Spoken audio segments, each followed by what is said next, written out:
送外卖送到了美女客户床上，就在你放下外卖转身要走时，美女迅速起身拉住了你，眼神坚定地看着你说道：“5万，陪我1晚上。”你吓得直接挣脱了美女的手，慌乱地跑了出去。你送餐见过不少奇葩客户，但提出这种要求的还是头一个。你坐在车上平复好了心情，就在准备送下一单的时候，站长打来了电话，一接通就说你被客户投诉了，要求你现在马上回去给他道歉，满足他的一切要求，不然就把你辞退。你实在不知道这女人到底发什么神经，但这份工作对你至关重要，你不仅要赚和女友结婚的彩礼钱，还要照顾在医院身患重病的父亲。想到这里，你快速返回了女人的住处，耐着性子敲了敲门之后，女人冷漠的容颜又出现在眼前。你到底想干什么？我们有什么仇怨你要这样搞我？你忍不住的抱怨，但这女人却不为所动。看你说完了，才淡淡的说道：“你进来咱们谈谈。”你心里虽然疑惑，但还是跟着进去了。如果不让他撤销投诉，自己还是逃不了被开除的命运。等你进去后，女人很直白的问道：“你一天赚多少钱？我买你1年。”你听后有些生气：“对不起，我不是出来卖的。”女人看着你接着说：“我男人出轨了，我要绿了他。”你开个价。这下你也终于明白他为什么发疯了。我说了，我不是出来卖的，还请你不要为难我，把投诉撤销了。况且我有女朋友，我不能背叛她。你一想到女友还在加班加点为自己凑彩礼钱，就一阵心痛，所以断然是不可能答应这种无理要求的。听到这话，女人愣了一下：“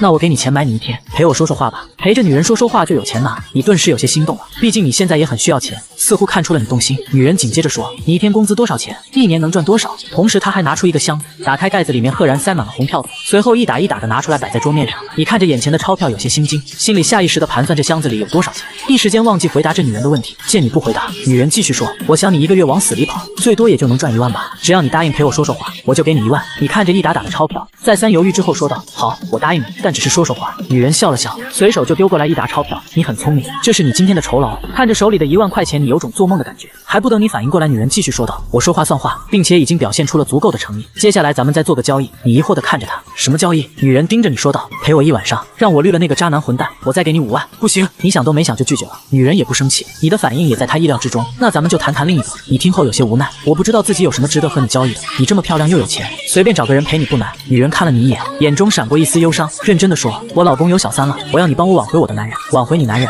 这我恐怕是办不到吧？男人要是出轨了，不是我3言2语就能劝回来的。”说完这话，你心里有点遗憾，看来自己是赚不到这笔钱了。我男人的事情我自己处理，我是要你去勾搭那个小三。我男人最讨厌女人劈腿，你勾搭上那女人，给我留下证据，只要你完成任务就给你20万。说完就把桌上的2大堆钞票推到你面前，你死死地盯着桌上的钞票，不由得想到了医院的父亲和女友的彩礼，只要有了这20万，那这些事情都能够解决。好，我答应你，但我不能保证那个女人能看上我。见你答应，女人笑了笑，你模样还行，身上还有几分肌肉，打扮一下就差不多了。女人说着用手捏了捏你的胳膊，顺便还摸了摸你的胸肌。你羞涩地挡开了她。不过我也有个条件，我只负责勾搭，其他的需要你制造机会，而且我不会和那个女人发生关系。女人随手又丢了2把钞票过来。可以，我会对你进行包装，给你设计身份，创造条件让你们偶遇。你只要成功勾起那贱人对你的兴趣，我就能拿下证据。当然，如果被我老公发现，你可能会挨揍，所以你现在还有选择的余地。陪我1晚后拿5万离开。女人上下打量着你，似乎对你产生了浓厚的兴趣，但你还是坚定地拒绝了。我还是选择第2个，不过你要撤销对我的投诉。女人撇了撇嘴，有些不屑。办好这件事情比你送2年外卖都强，还去送什么外卖？你坚决地摇了摇头。不行，这是我的工作，我也不知道能不能办成你的事情。万一我做不好，岂不是还得丢了工作？行吧，你开心就好。女人似乎对你的态度有些失望，然后又拿出2叠红票子放在桌上，这个是给你的定金，不管能不能成，你都可以收下。你也没客气，直接把钱拿了过来。女人又拿出2叠，继续说道：“这个你拿去买几套衣服包装一下，别买一些地摊货，要名牌，从头到脚，手表、领带，男人的东西都得有。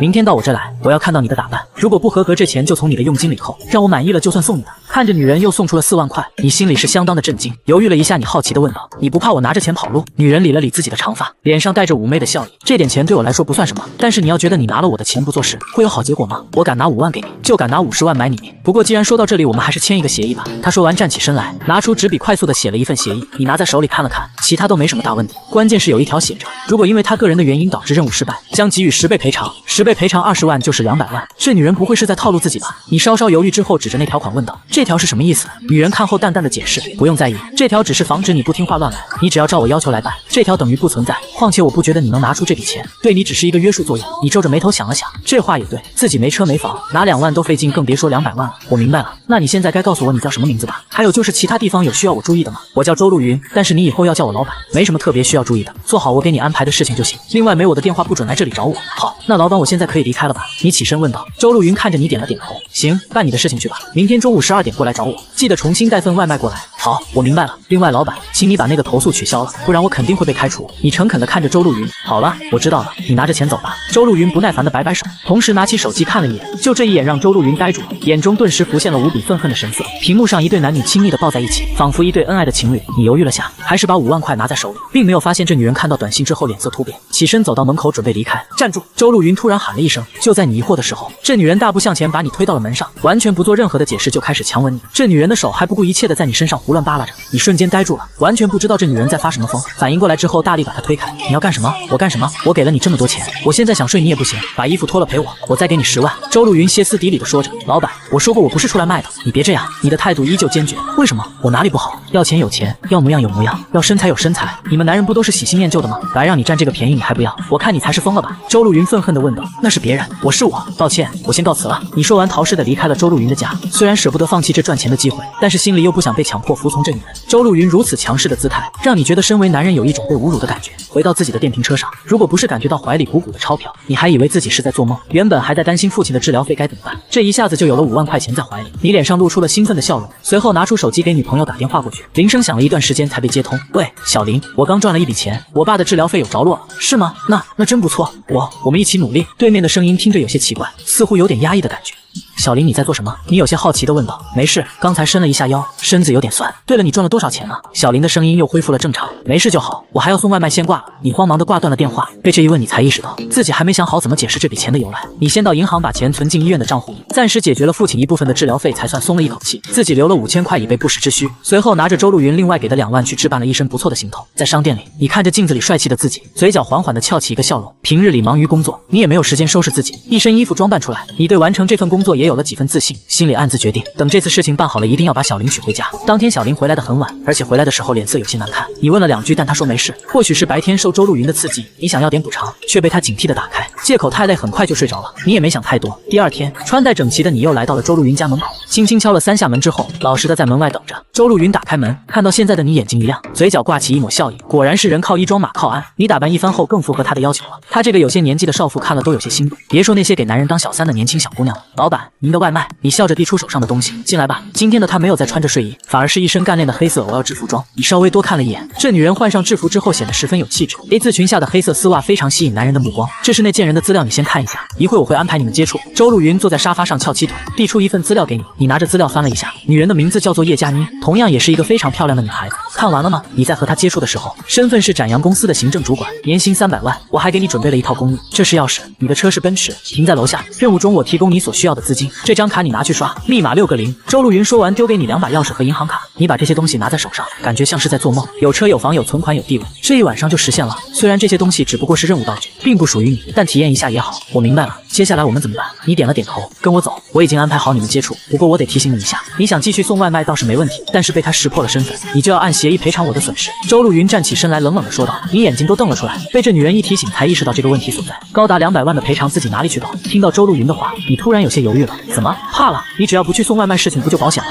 周陆云挑着眉毛看着你。行，我明白了，我会规划好时间的。这20万的诱惑实在太大，况且先前拿的定金已经花出去了，你也没法反悔。但本来就是靠送外卖吃饭的，也不能放弃。送外卖的时候谨慎一些，应该没事吧？走吧。周陆云冷笑一声，带着你上车。不多时，两人来到一条比较静谧的街道。周陆云指了指街边的咖啡店，那贱人下午喜欢在这里喝咖啡，估计一会就要离开了。我会安排人去抢她包，你要偶然从街上走过，然后帮她把包抢回来，明白吗？英雄救美，这老套路了。然后她要感谢我，我就顺理成章的跟她接触，培养感情，开房给你制造证据。你顺势回答道：是的，就是这样。套路虽然老了一点，但是很管用。周陆云点了点头，行，没问题。你安排谁来抢劫？你琢磨了一下，觉得没问题，这你就不用管了，会有人做这件事情。你下车到街角待着去就行，接到我信息之后你就出来。周陆云朝着车门示意，你扯了扯嘴角，对着车上的镜子整理了一下衣服之后，按照周陆云的吩咐走到了街道拐角处，四周看了看，这里人很少，偶尔有几辆小车开过，难怪会安排在这边抢劫。不多时，你的手机发出一声短信的提示音，你看了一眼之后便走了出去，转过街角就看到一名高挑的美女朝你走来。叶佳妮留着披肩的长发，戴着一副墨镜，穿着露肩的白色长裙，肩上挂着一个 LV 提包。这叶佳妮比照片上的还要漂亮，心里顿时觉得有点可惜，这么漂亮的女孩子干什么不好，偏偏去给人当小三。你目不斜视地走过去，两人越走越近，叶佳妮抬头也发现了你，感受到你如此帅气霸道总裁的气质逼人，叶佳妮不由得多看了你几眼。两人越走越近，眼看就要走过，你心里有些着急，怎么回事？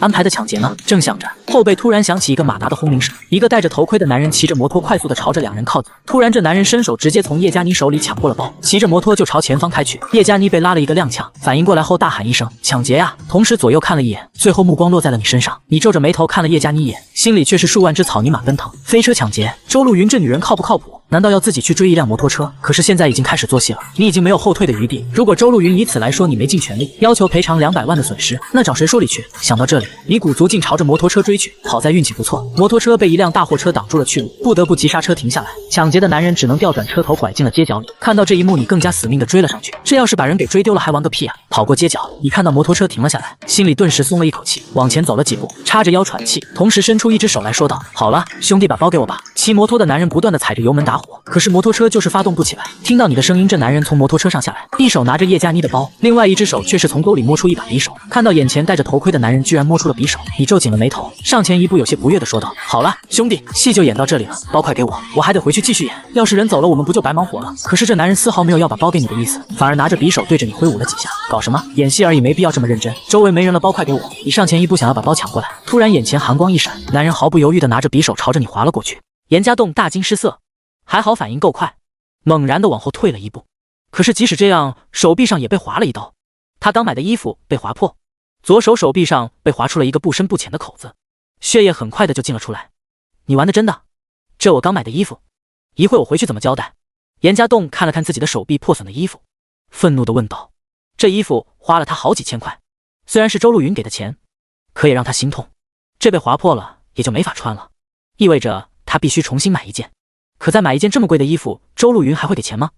戴头盔的男人看到愤怒的严家栋，紧张的后退了几步，握着刀的手似乎有些颤抖，却还是指着严家栋：“我没时间跟你耗，包快给我，不然我不客气了。”严家栋看了看手表上的时间，他追来已经好一会了，有些心急。手臂上虽然有伤，但是他却顾不上这么多。戴头盔的男人左右看了一眼，似乎很犹豫，脚步也在慢慢的后退。他妈的，老子没工夫跟你磨叽，你还演上瘾了？看着演员一点都不配合，严家栋心中恼怒，毫不客气的上前一脚踢去。这要耽误了事情，损失的可是他自己。演员本能的又挥了一下匕首，但是却被早有准备严家栋躲了过去。他这一脚严严实实的踢在了演员的胸口，大力的一脚把这演员直接踢倒。演员慌忙的爬起来，把手里的包一丢，也顾不上自己的摩托车，惊慌失措的跑掉。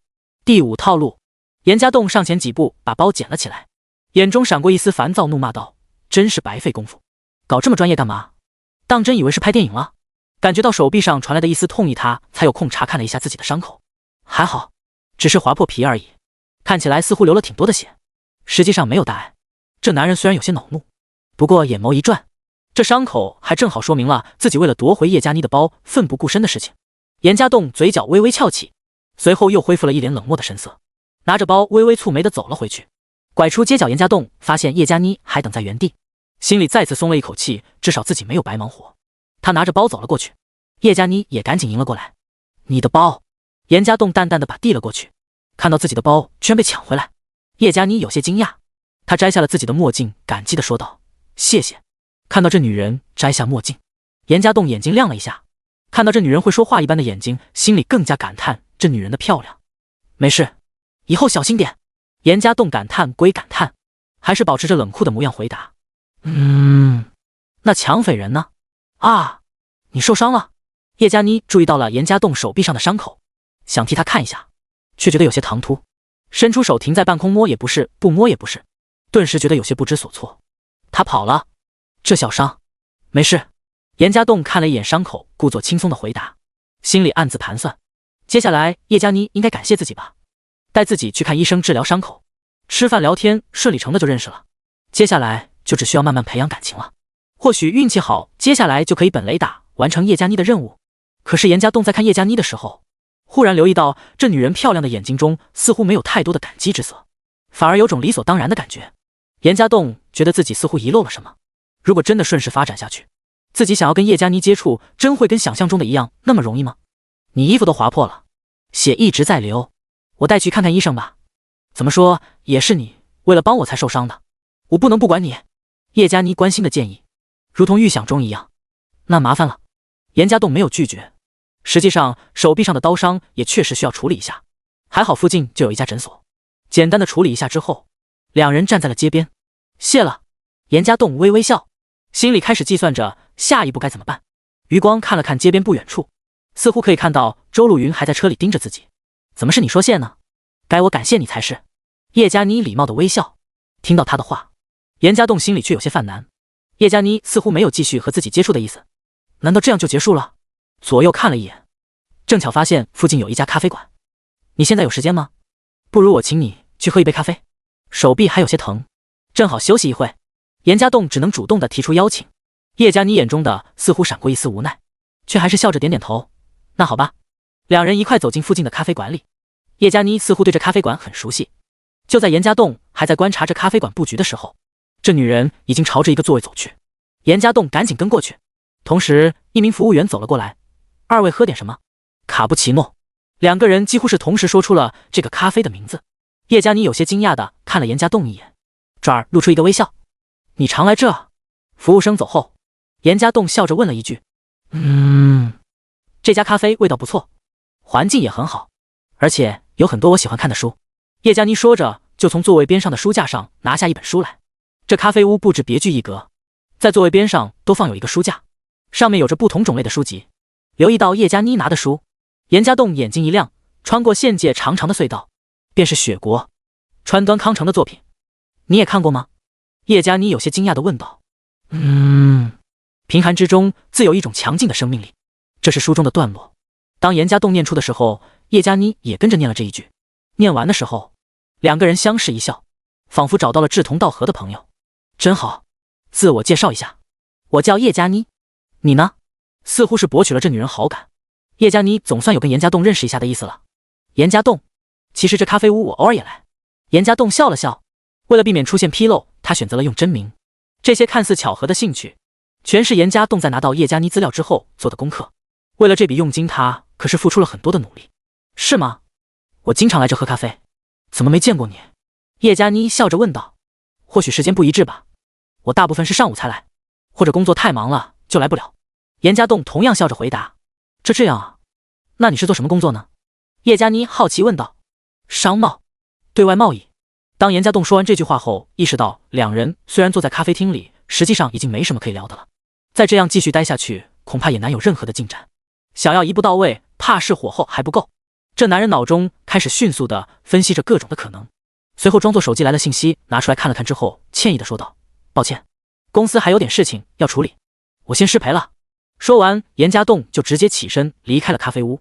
叶佳妮看着严家栋这么急匆匆的就走了，眼中除了有些惊讶以外，似乎还多出了那么一丝好奇，想开口叫住他，最终却张嘴什么都没说。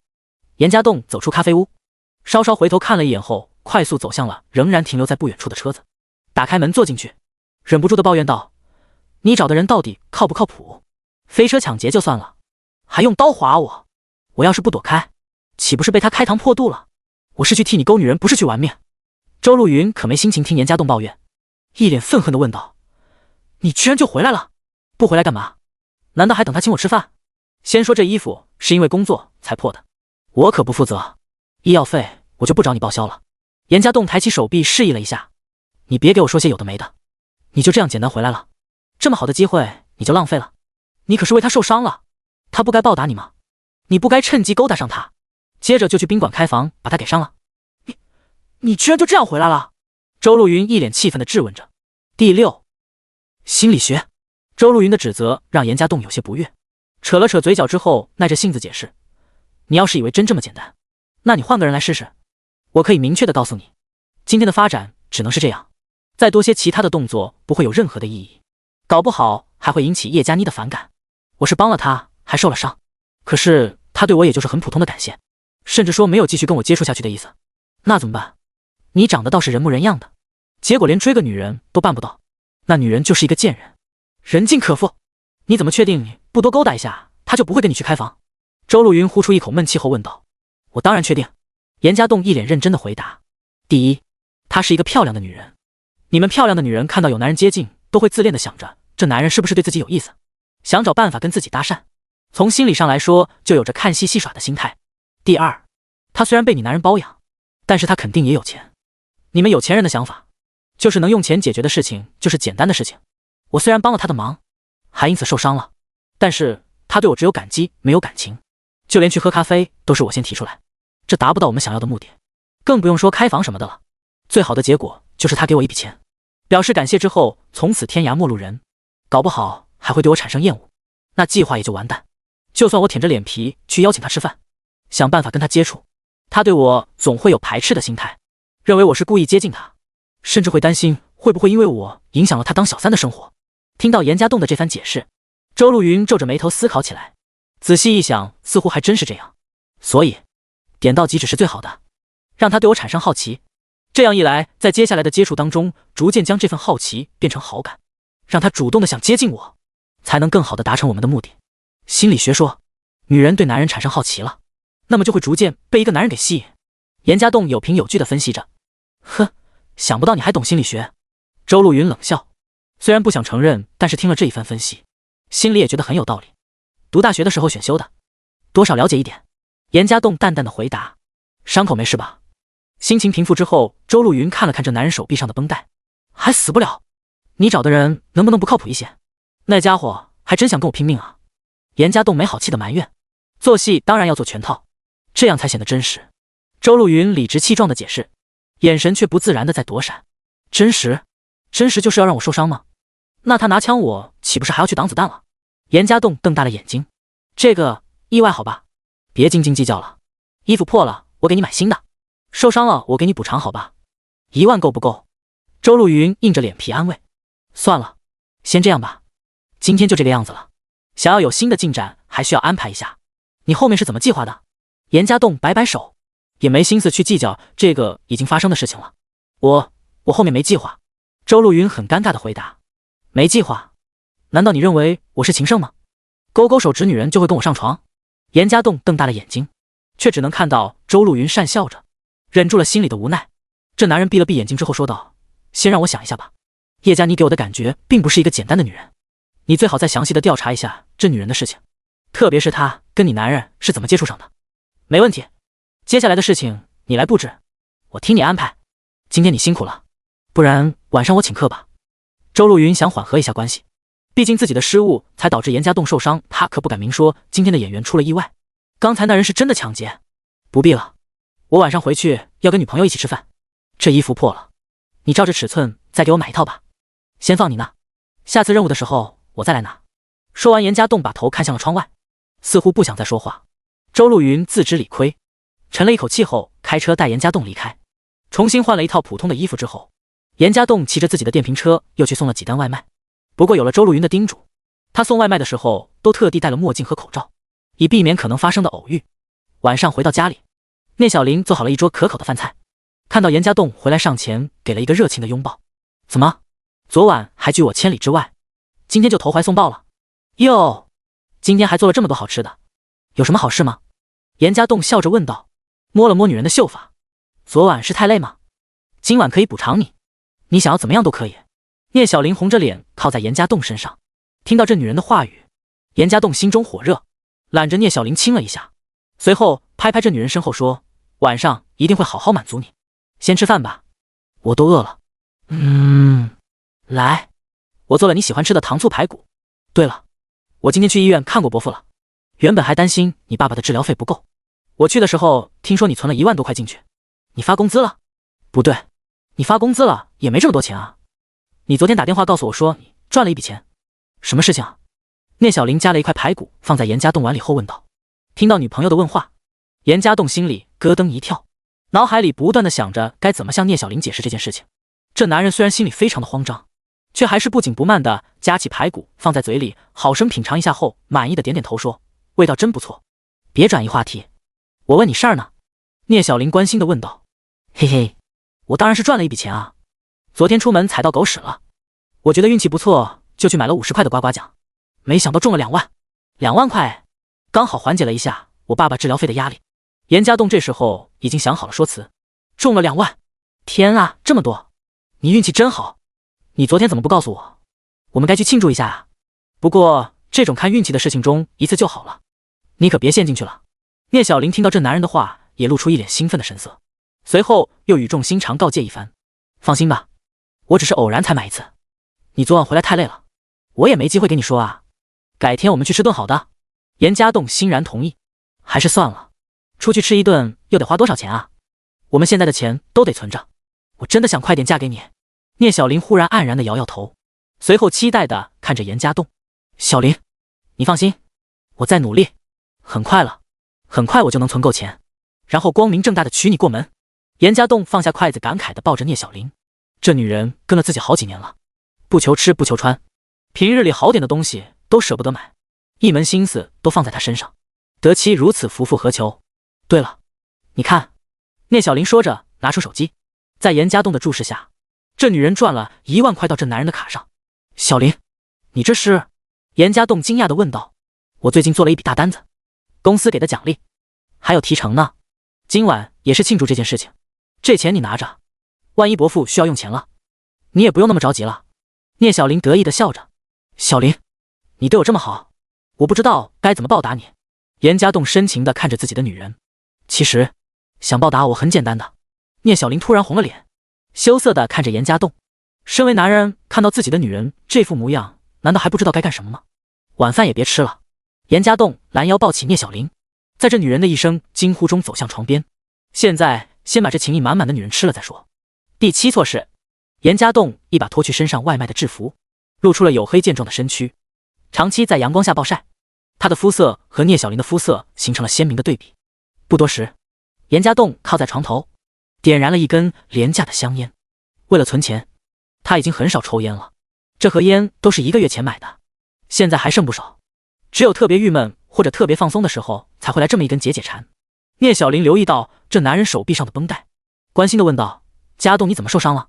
不碍事，给客户送餐的时候帮了一个忙，擦了一下。严家栋找了一个借口。那小心点啊，太危险的事情就别答应啊。聂小玲一脸心疼。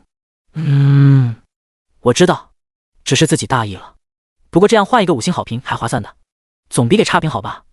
放心吧。严家栋安慰道。你也辛苦了，等事情缓和点你就别去送外卖了吧，找一份轻松点的工作，日子能过得去就好。聂小玲很心疼的在严家栋手臂上摸了摸。那可不行，你嫁给我了，我肯定要把你养得更好，我还要更努力的赚钱，让你给我添个大胖小子，把你们娘俩都养得白白胖胖的。严家栋很认真的说道。真美的你，不过我可不想长胖。对了，聂小玲眼中闪过一丝羞涩，随后却眼眸稍稍左右晃动了一下，稍显严肃地问道：家栋，如果我为了我们做了错事，你会原谅我吗？做了错事？什么错事啊？严家栋挑着眉毛问道。就只是问问吗？这只是一个比喻，我想看看你多爱我。聂小玲眼神微微有些躲闪。哈，你都说了是为了我们，那无论什么事情我都会原谅你的。你也是为了我们考虑的吗？不过小玲，你也别太辛苦了，我是男人，这些事情交给我来就好了。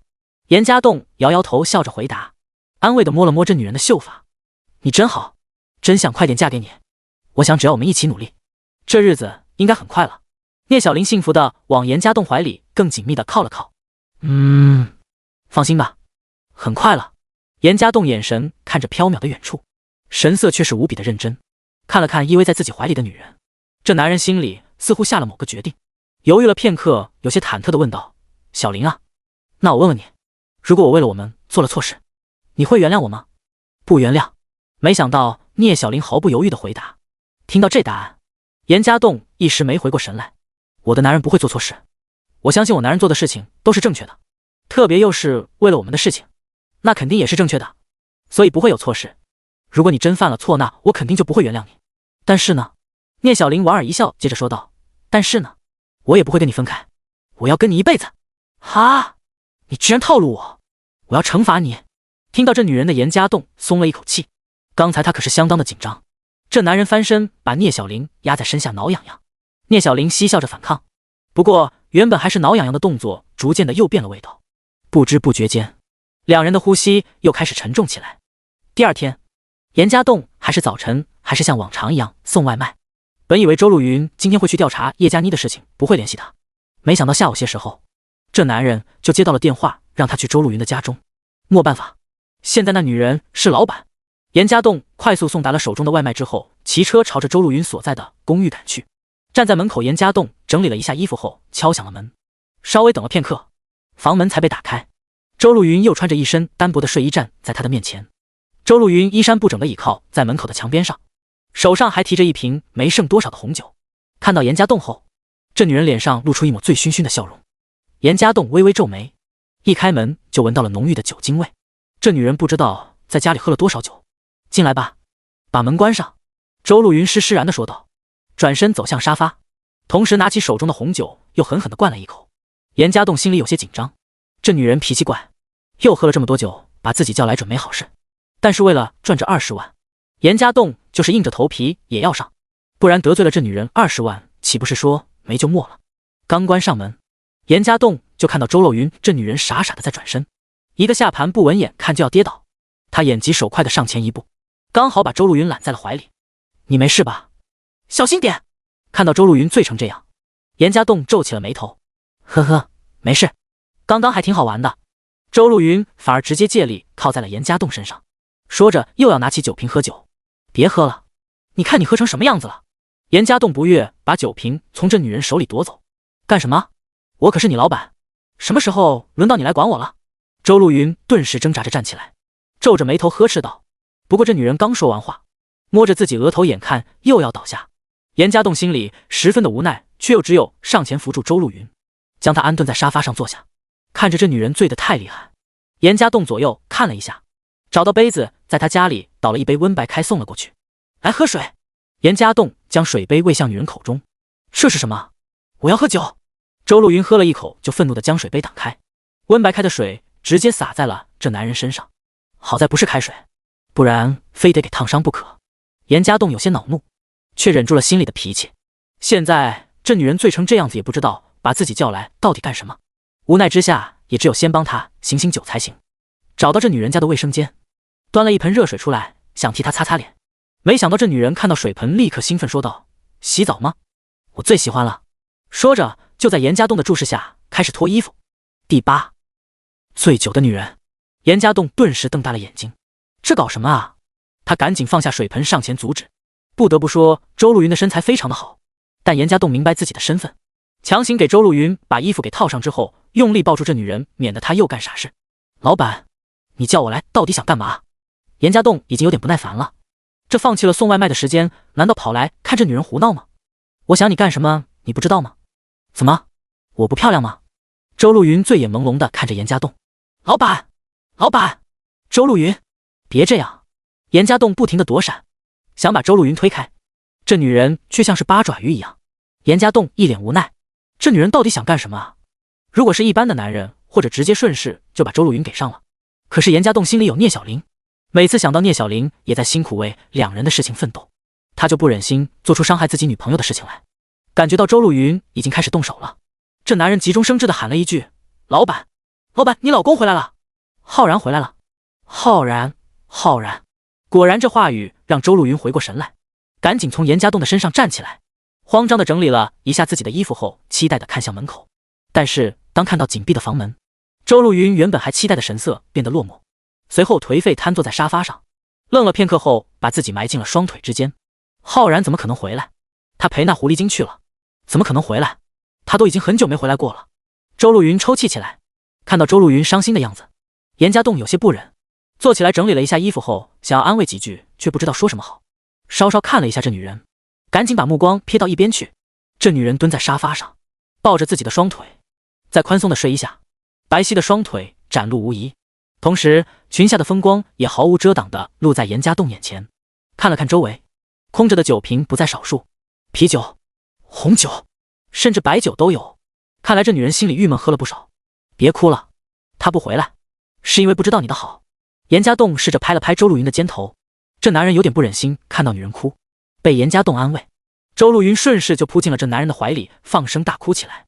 或许是哭累了，加上酒意的席卷，周若云终于睡了过去。看到这女人终于睡着，严家栋抱起她，把她放进了自己的卧室中。看样子今天下午应该是白跑一次了，这女人都醉倒了，也不能告诉她到底让她来干什么了。严家栋想离开继续去送外卖，却又有点放心不下喝醉的周若云，随后只能无奈地摇摇头，算了，看在20万的面子上，今天义务照顾你了。心里有了决定，严家栋重新打了热水，替周若云擦拭了身子，虽然周露云很漂亮，也很性感，但是严家栋却是心无旁骛的做完了这件事情，接着又替她收拾了房间。一时无聊，严家栋只能守在周露云旁边刷起了手机。过了好几个小时，听到这女人呢喃着要喝水，严家栋赶紧送了上去，将周露云扶起来喂水。一杯水喝完，周露云迷茫的眼睛也逐渐恢复了清醒。当看到严家栋在身边之后，微微有些惊讶，看了看周围的环境，他赶紧躲开，一把抓住被子挡在胸前，靠在床头警惕地问道：你怎么在这里？你对我做了什么？老板，仔细想一下好吗？严家栋翻翻白眼，无奈地提醒道。周露云眼中露出回忆之色，左右看了一眼之后才歉意地说道：抱歉，喝的有点多，没反应过来。你能先到客厅里等我一下吗？严家栋耸耸肩，直接走出了房间，心里却是想着这女人先前还放声说要自己上她，这又矜持的不行，不知道到底脑子里想的什么。不多时，周露云换了一身保守的衣服走了出来，看到已经被打扫好的房间，眼中更是有些惭愧。谢谢了，看样子你应该替我收拾房间。无所谓了，反正也是顺便而已。既然你现在醒了，可以告诉我你叫我来到底是做什么了吗？严家栋撇撇嘴，啊，这个资料，你要的资料我给你调查好了。周露云四周看了看，发现自己的包之后，从里面找出一份文件来。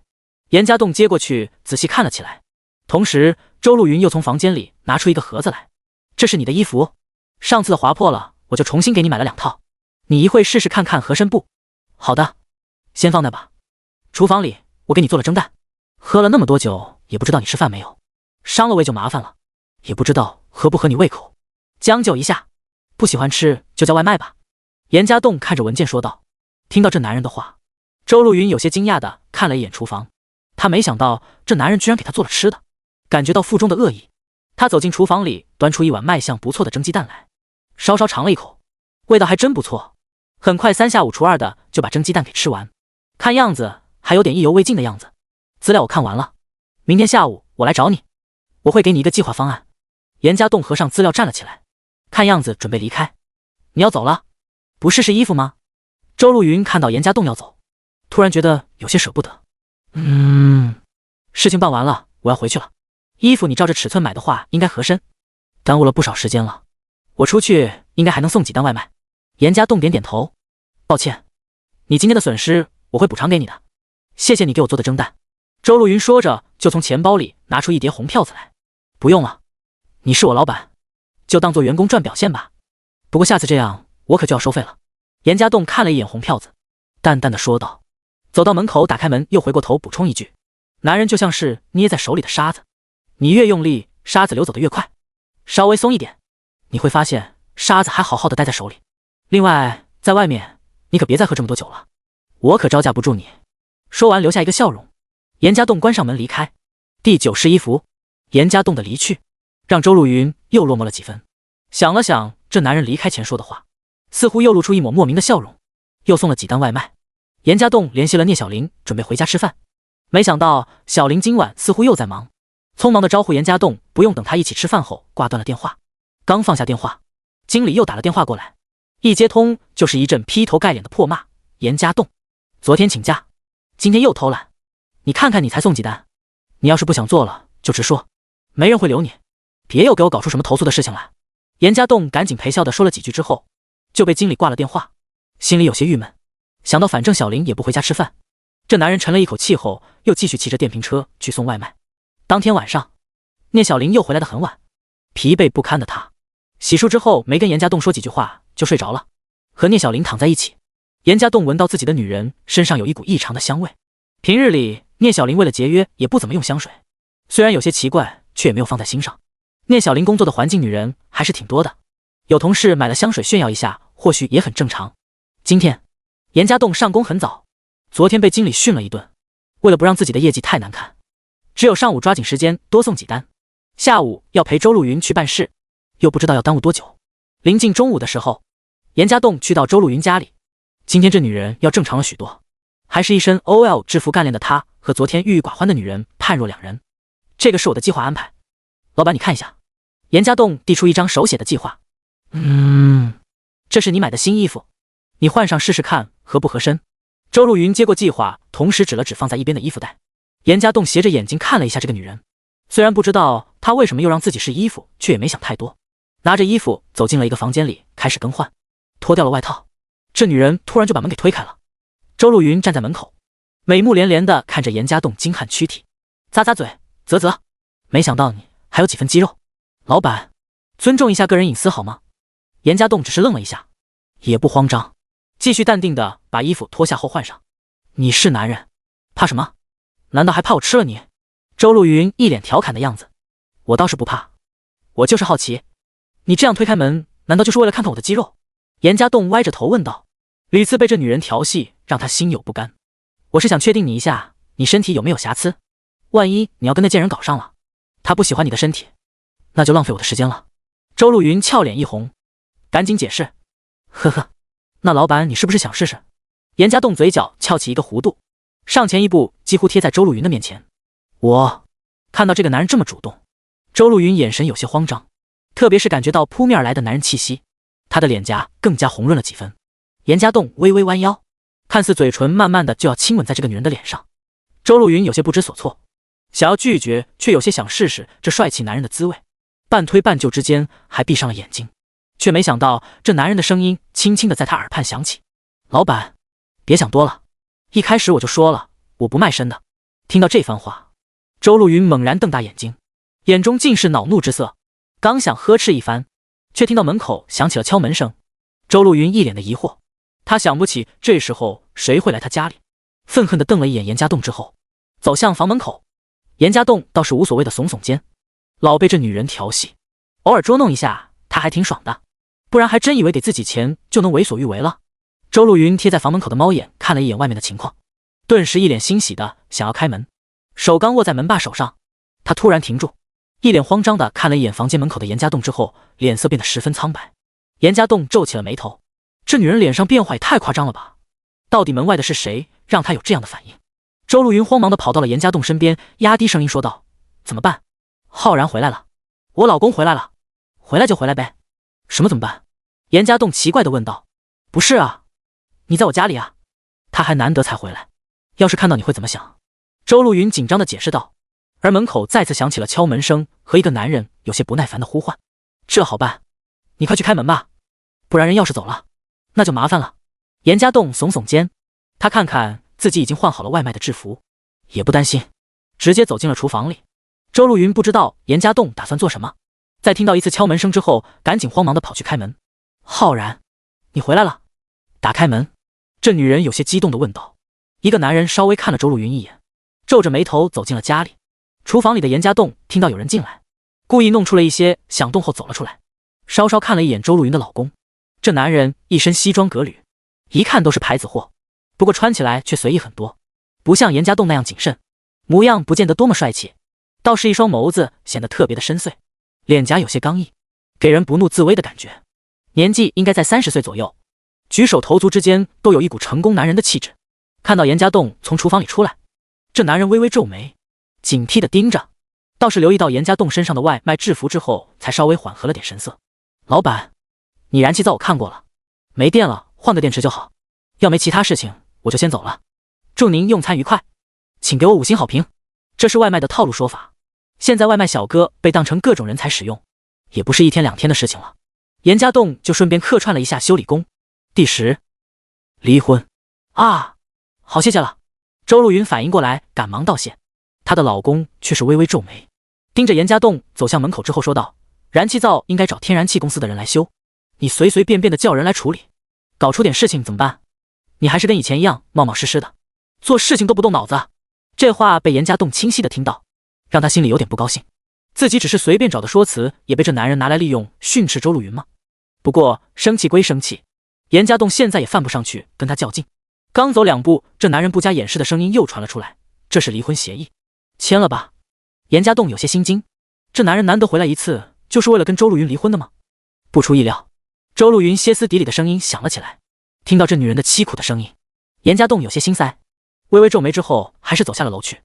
不过严家栋并没有离开，他选择靠在角落点燃了一根烟，静静的等着。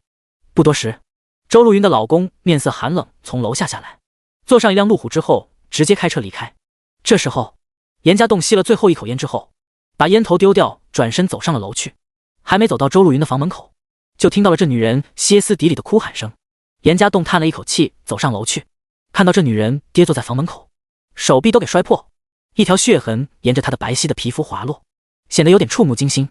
浩然，回来啊，怎么都好，我不想离婚。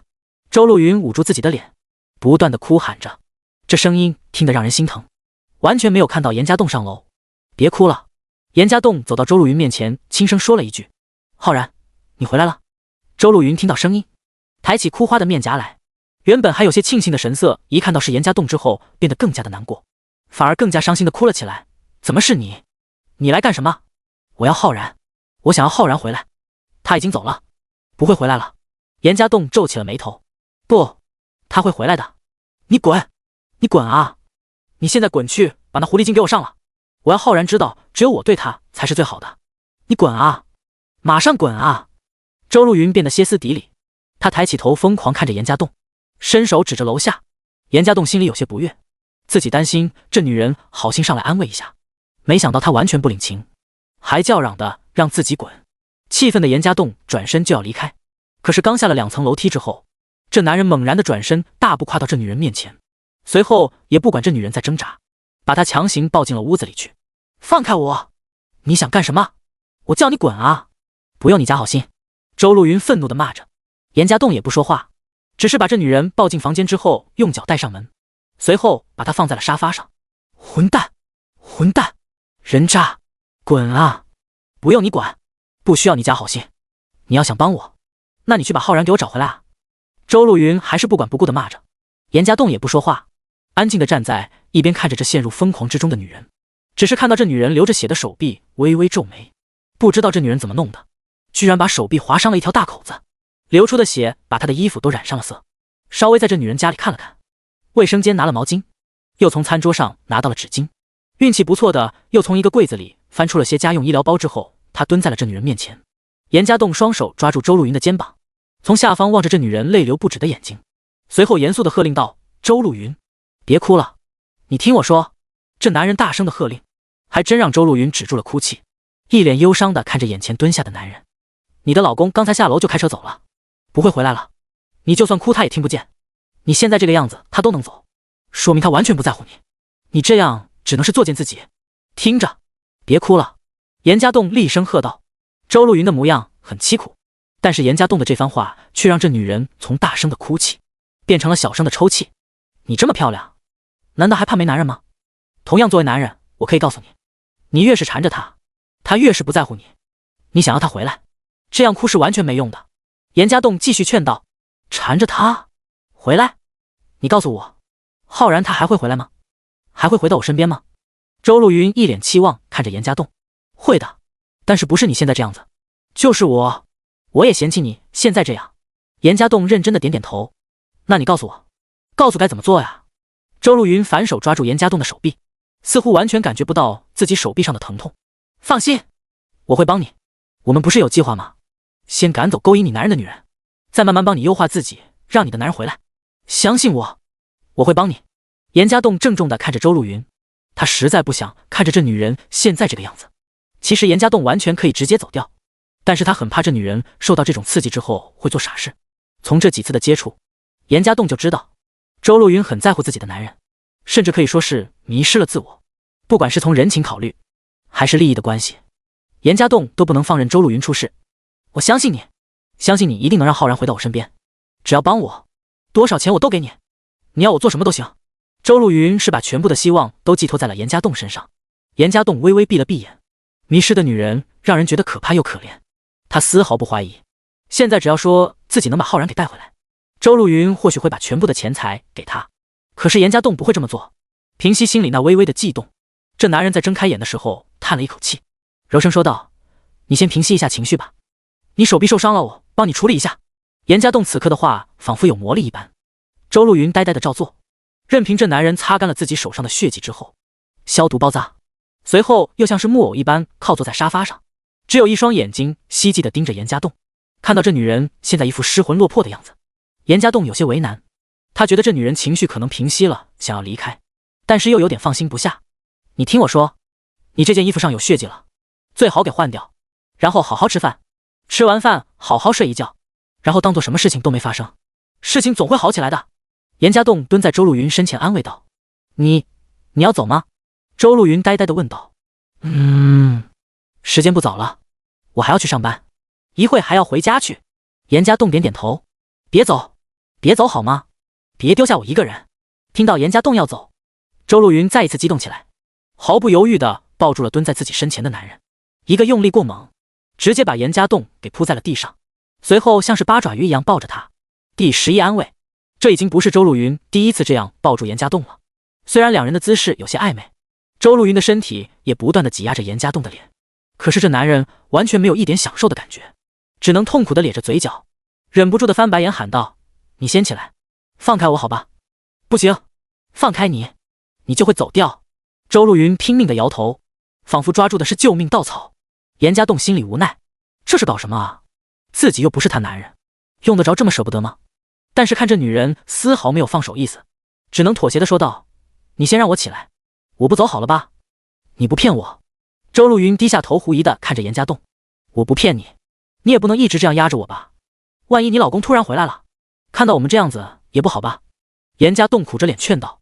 被严家栋这么一说，周露云眼中顿时闪过一丝慌张，赶忙站了起来，警惕地看了看房门口。被周露云放开，严家栋才能顺利地站起来，下意识地和这女人保持距离，生怕她又来这么一下。看着周露云凄苦中又带着一丝恳求的神色，严家栋只能叹了一口气后说道：“我现在不走好吧？时间也不早了。”“不饿，吃点什么？”周露云弱弱地摇摇头。严家栋有些无奈，总不能一直就这样待下去吧。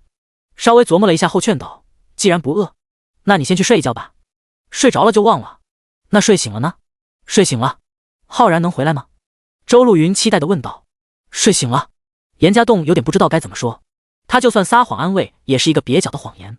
稍微想了一下后才继续安慰道：“睡醒了，你思维清晰了，我们才能更好地想办法，怎么帮你把你老公给劝回来。”听到严家栋这番话，周露云眼睛似乎都有了些神色，她就像一个得到大人许诺的小孩子一般，赶紧拉着严家栋走进来自己的卧室里，也不脱自己的衣服，直接就在床上躺下了。“把衣服换了吧，你这样睡会不舒服的。”严家栋淡淡的吩咐道，打算回避一下让周露云换衣服。“别走，我换衣服，你别走。”周露云警惕地拉着严家栋。“行，我不走。”严家栋看了一眼周露云，也是十分无奈，只能转过身把眼睛闭上，等周露云换衣服。听到悉悉索索的声音，联想到一副女人身体的画面，似乎有点让这男人心里痒痒。不过这男人却没有趁人之危的想法。好了，听到周露云的声音，严家栋再次睁开眼睛，这女人已经穿上了一件撩人的睡衣，靠在床头上，似乎周露云的看严家栋的眼神多出了几分莫名的意味。“躺好吧，盖好被子，好好睡觉。”严家栋点点头。“我睡觉你也不能走。”周露云伸手拉住严家栋的手腕。“我不走，我在这里陪着可以了吧？”严家栋无可奈何的回答。听到严家栋这句话，周露云才放开手，闭上眼睛。其实这样他也时不时的睁开眼，看到严家栋还在身边，才又闭上眼睛。直到这样重复了好几次之后，周露云才传出均匀的呼吸声，看样子是睡着了。发觉这女人睡了，严家栋想偷偷离开，人都走到房门口了，却又撇撇嘴，十分无奈地坐在了沙发上。看看时间，心里估计这小林已经下班了，说不定在等自己吃饭了，但是现在自己却完全不好意思走，心里吐槽着这笔钱还真不好赚的同时，起身走到阳台边上，给小林打了个电话：“宝贝，下班没？我晚上不回来吃饭了。”电话响了好几声才接通。“刚下班，怎么了？”小林关心地问道。今天单子比较多，经理说让多送几单平台会给奖励，我就多跑一些吧。你自己吃饭吧。”严家栋说了一个谎。好吧，你别太辛苦了。其实我今晚正好也不回家吃饭，公司有点事情要加班，也不知道多晚才能回来。”小林接着说道。“又加班啊？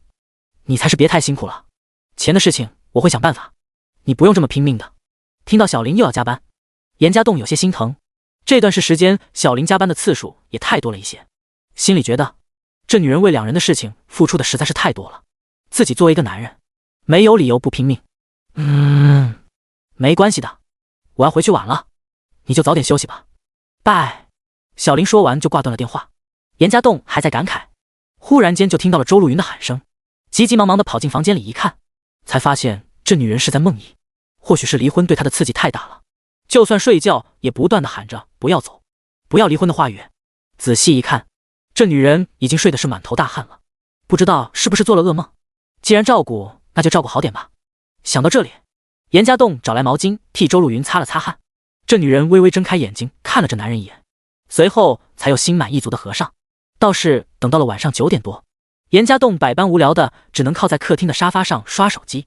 听到一阵响动的之后，穿着睡衣的周露云惊慌失措的从房间里跑了出来。一看到严家栋还在不顾一切的扑进了这男人的怀里，你这是怎么了？做噩梦了吗？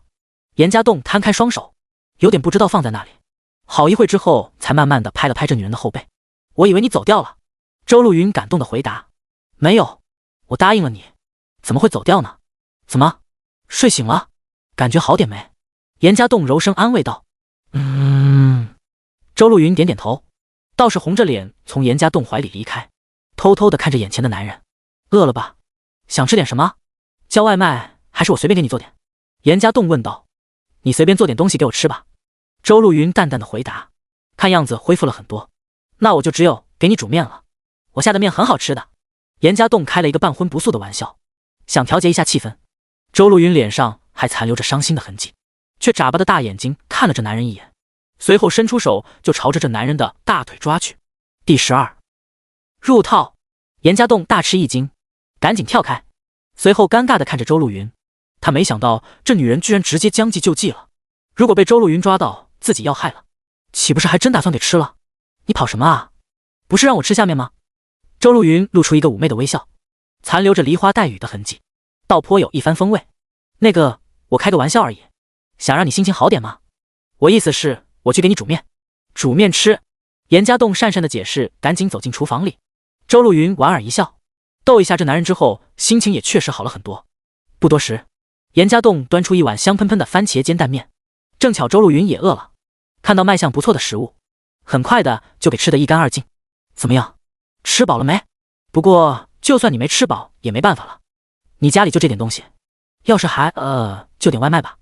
时间不早了，我得走了。严家栋看着周露云吃完面后问道。谢谢。那你一直在这里，岂不是没吃东西？周露云点点头，随后意识到这个问题。还好了，我不饿，一会出去也能吃点。好好休息，尽快把我跟你说的事情安排下去。严家栋摇摇头，叮嘱一句后离开了周露云的家里。再次走出来已经是晚上9点多了，深呼吸一口气，耽误这么长时间也没去工作，等于是少赚了很多钱。想打个电话问问聂小玲回家没，却没人接听。无奈在路边随意吃了一碗面之后，这男人再次拿出手机接单送外卖，能赚点就赚点，毕竟现在也是等着用钱。又工作了一段时间，回到家后的严家栋已经很疲惫了，而他回去了好一会之后，聂小玲也才回家，身上还有带着一些酒精的味道。怎么这么晚才回来？喝酒了？严家栋微微皱眉，虽然知道聂小玲去应酬是难免要喝酒的，可是他心里很不喜欢自己的女朋友这样子。漂亮的女孩子要是喝多酒，就容易被心怀不轨的男人占便宜。聂小玲的容貌和姿色都是不错的，严家栋就更担心别人觊觎她。别担心了，就是跟着几个同事一起陪客户喝了几杯。聂小玲笑着安慰道，她知道自己的男人的想法。那就好，以后能别喝就别喝，网上女人喝酒被下药的新闻不是少数了。严家栋叮嘱道。知道了，今天也是抹不开面子嘛，公司的一个大客户，拿下来可以有不少提成呢。还有啊，明天我要出去出差几天，这几天你就自己乖乖的在家里照顾好自己，别让我回来知道你又不好好的吃饭。聂小玲上前跟严家栋拥抱了一下，同时告知了一件事情。这男人却没发现他眼中一丝苦涩。出差？好吧，别太累，一切有我呢。东西收拾好没？明天要早起吧？那我们快休息吧，时间不早了。严家栋拍拍这女人后背，一起洗漱之后相拥入眠。第二天，严家栋送走了聂小玲之后，不放心的给周露云打了一个电话。从语气来看，这女人已经是恢复了，不过他更关心的是叶佳妮到底上午去咖啡屋没。不过直到下午，这男人才接到消息，叶佳妮去喝咖啡的时间并没有改变，这让严家栋微微皱眉。看样子第3步的计划必不可少。两人在电话里合计了一下，周露云就确定了方案。1天之后，会想办法安排叶佳妮去一个度假村游玩，到时候就是严家栋接触的机会。在周露云的安排之下，叶佳妮很幸运的中奖了，奖品就是成交一个知名度假村的免费3日游。这度假村在城里很有名气，一般都需要预定才能为之安排，而且每张门票价格都不菲，能去享受的人都是非富即贵。只要不是有太过分的消费，在里面的一切费用都是包括在门票里。这种门票无论对普通人还是土豪来说都是一个相当大的诱惑。正巧周露云的老公也要去外地出差，叶佳妮这段时间相当的空闲，去度假村享受是不错的选择。同时因为聂小玲的离开，严家栋也有了相对自由的时间，用来布置这场局，非常的合适。说是城郊，其实距离城区已经有好几10公里的距离了。叶佳妮没有配车，在周露云巧妙的安排之下，这女人乘坐了一辆出租车前往。不料司机狮子大开口的加价，叶佳妮意料之中的拒绝之后被丢在了半路上。严家栋开着一辆奔驰，就在叶佳妮所乘的出租车几公里之后，周露云坐在副驾驶上，接了一通电话后吩咐道：停车吧，那贱人被丢在路边了。你怎么办？一会怎么回去？停下车，严家栋稍微关心地问了一句。不用担心，那辆出租车是我的人，会带我回去。还有，这有张信用卡，度假村里如果需要花钱，你刷卡就行。周露云叮嘱道。为了给严家栋创造机会，自然准备了2个名额。他其实也想去，只不过门票实在很难搞到手。你还真是煞费苦心了，这样一来花的钱不少吧？严家栋接过信用卡看了一下，密码写在卡后面呢，只要能让我老公回来，再多的钱我都愿意。周露云一脸的坚定的神色。好吧，我尽力，回去等我好消息吧。严家栋给了周露云一个自信的笑容，目送这女人下车后开车继续前进。不多时，果然发现了停在路边眉头紧蹙的叶佳妮。奔驰车在这漂亮的女人身边停下，在叶佳妮疑惑的眼神中，严家栋摇下车窗，随后摘下脸上的墨镜，嘴角露出一个玩味笑容。好巧，你怎么在这里？是你这是去哪啊？叶佳妮认出严家栋后，一脸惊喜地问道。去旭海度假村。你怎么一个人在半路上？遇到麻烦了？严家栋明知故问，倒是演得很像。你也旭海度假村？好巧，我是被一个无良司机给丢下了。那你可以。叶佳妮欲言又止，微微有些期待地看着严家栋。看样子我们是同路了，要是不介意就上车吧。严家栋侧了侧头，示意叶佳妮上车。这男人心里窃喜，一切都按照计划的在进行。第13度假村，严家栋的出现对叶佳妮相当于是瞌睡来了送枕头的事情，被丢在半路上发愁呢。没想到这男人就开车经过，加上前2次的接触，叶佳妮对这个男人也没有多少的戒心。欣喜的上车之后，稍微打量了一下车内的布置，最后把目光停留在了严家栋略显刚毅的脸颊上。真是好巧啊，我们这算是偶遇了。好像是吧，运气好罢了。严家栋嘴角勾起一抹弧度，开车前行。是啊，运气真好，如果不是你，我今天要么走回去，要么就只有流落街头了。叶佳妮用好奇的目光打量着严家栋，这男人似乎完全不在意自己漂亮的容颜。严家栋虽然保持着冷漠的样子在认真的开车，实际上心里却不断的期待着这叶佳妮多问话，这样才有机会顺利的跟他套上。你相信缘分吗？如2次的偶遇，会不会是冥冥当中有什么希望我们互相了解一下？车开了好一会，叶佳妮几次打量严家栋之后，才稍微害羞的问道。要知道，这番话往往都是想搭讪的男人对他说的，没想到也有自己对男人说这句话的时候。缘分？或许吧，其实我更相信事在人为。严家栋淡淡的回答。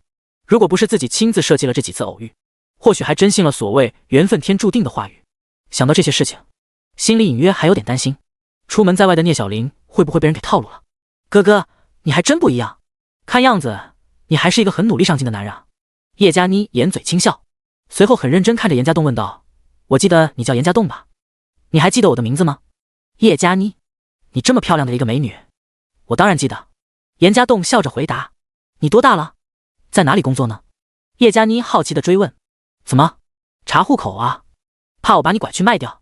严家栋笑着微微看了一眼身边的女人。不是，随便问问嘛，就当交个朋友，互相了解一下咯。我们可是第2次偶遇了哎。叶佳妮摇摇头解释。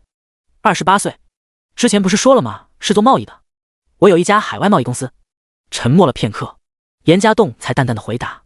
这身份和之前与周露云约定的不同，两人一番商量后觉得这样对叶佳妮更有吸引力。这么年轻就有自己的公司了，真厉害。我想你应该有女朋友了吧，或者已经结婚了？叶佳妮在看了看车里的内饰之后问道。这问题让严家栋微微皱眉，心里疑惑叶佳妮到底是怎么判断的，还是说只是想套话问问自己的情感关系？你为什么会觉得我有女朋友或者结婚了？琢磨了一下，严家栋反问道：很简单啊，你看这车里的装饰都比较女性化，我猜你应该不常开这辆车，或者说车是别人的，你是富二代？叶佳妮眨巴了一下眼睛，听到这番话，严家栋暗自心惊，这女人比想象中要谨慎一些，特别是她的观察判断力，想简单的糊弄过去，看样子还不容易，自己要是不小心露了狐狸尾巴，很可能就前功尽弃了。同时心里也暗自责怒，自己忽略了车是周露云的细节，女人的车难免会留下一些痕迹。你倒挺细心的，不过人可不能只看眼前的表象，很容易被迷惑的。严家栋稳住自己，淡定地说道：怎么不是吗？叶佳妮眼睛微微一亮，颇有兴趣地听着严家栋解释。首先我不是富二代，我的一切是我靠我自己打拼出来的。其次这车也是我的，不过前段时间车子借给我妹妹用了，我还没来得及收拾。你要看我行驶证吗？严家栋头也不回的解释。这样啊，我只是说说而已嘛，你也不用那么认真。我没想到你还有个妹妹，亲妹妹。叶佳妮也就是随口说说而已，没有认真。听到这句话，严家栋松了一口气，这女人要真看行驶证，自己还拿不出来，最多就拿出驾驶证来，表妹而已。她公司放假开出去自驾游了。严家栋编了一个谎言。哦，那她开你车走了？你前段时间用什么车呢？你也去度假村休假？叶佳妮的问题似乎很多，我怎么感觉你是在调查我？老实交代，你是猴子派来的卧底吗？严家栋佯装不悦，开了一个玩笑。哥哥，哪有，我就是随便问问吗？我觉得你挺有意思的，想了解一下你，而且我也不是猴子派来的，我是白骨精派来的。叶佳妮被严家栋给逗笑了，顺着也开了一个玩笑。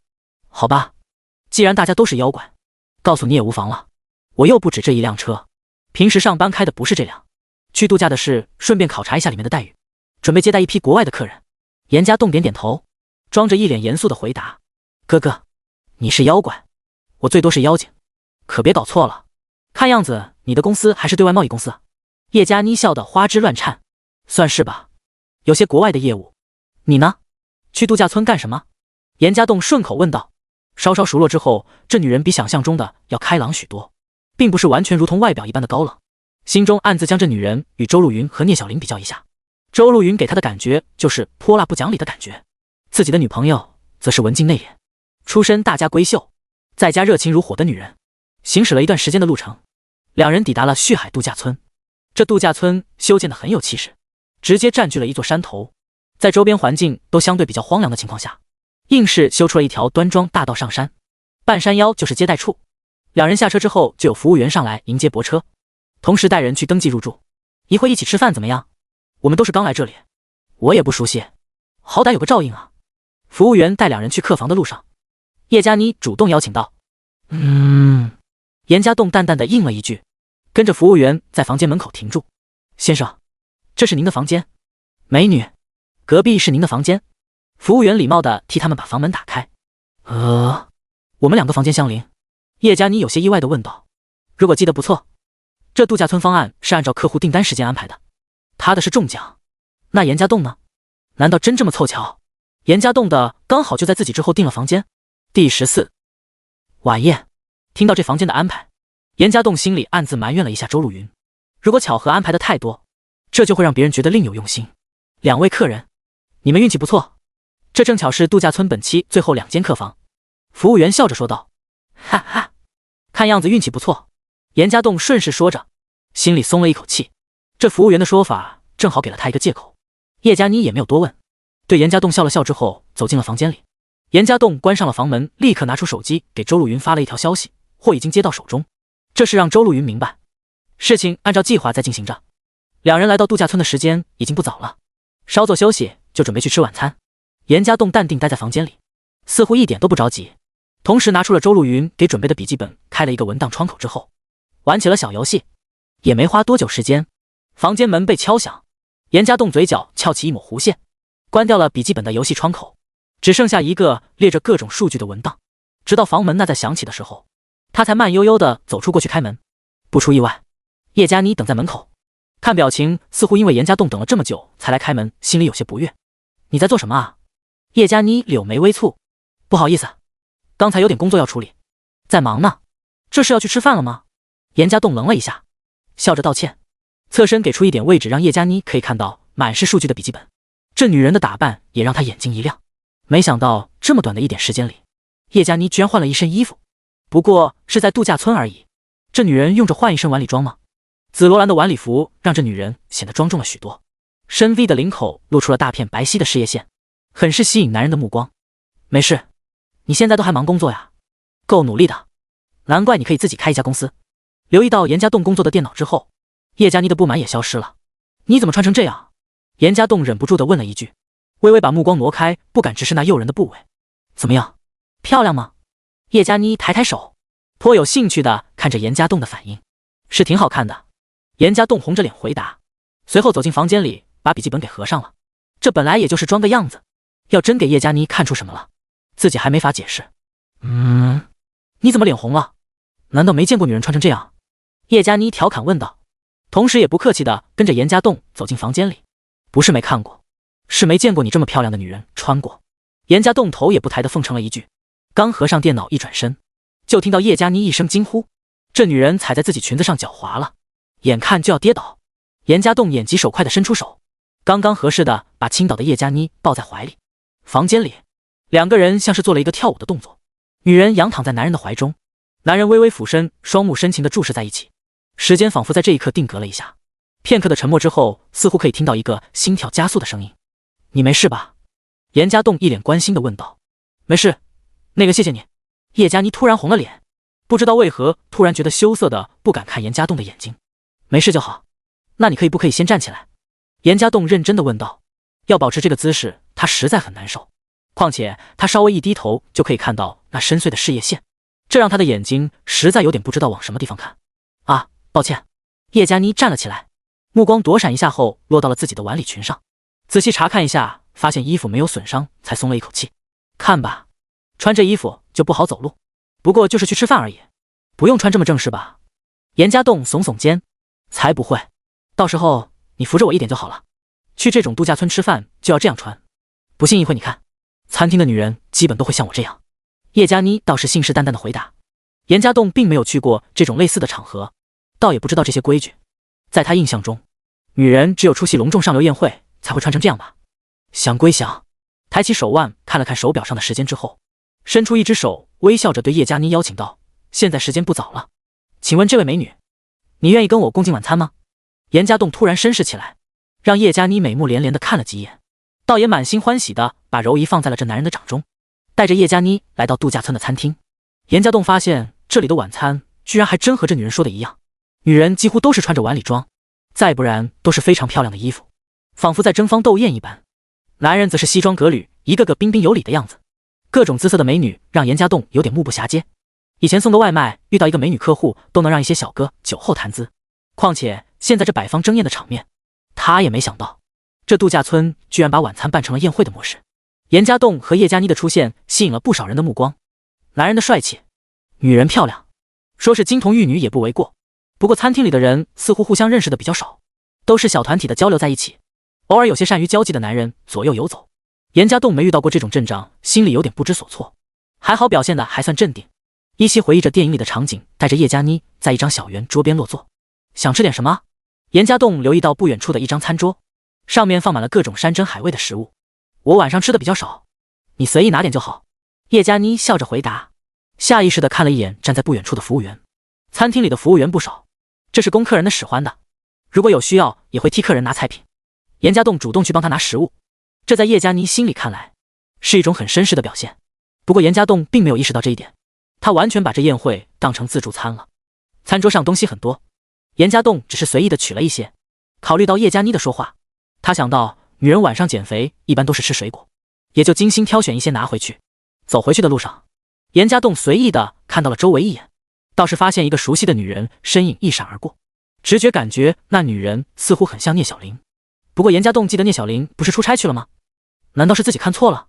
眼下也不是想这件事情的时候，稍微皱了皱眉之后，回到了叶佳妮的身边。第15操之过急，严家栋拿来的食物放在了桌上，同时倒上了一杯红酒，颔首示意之后重新回到位置上。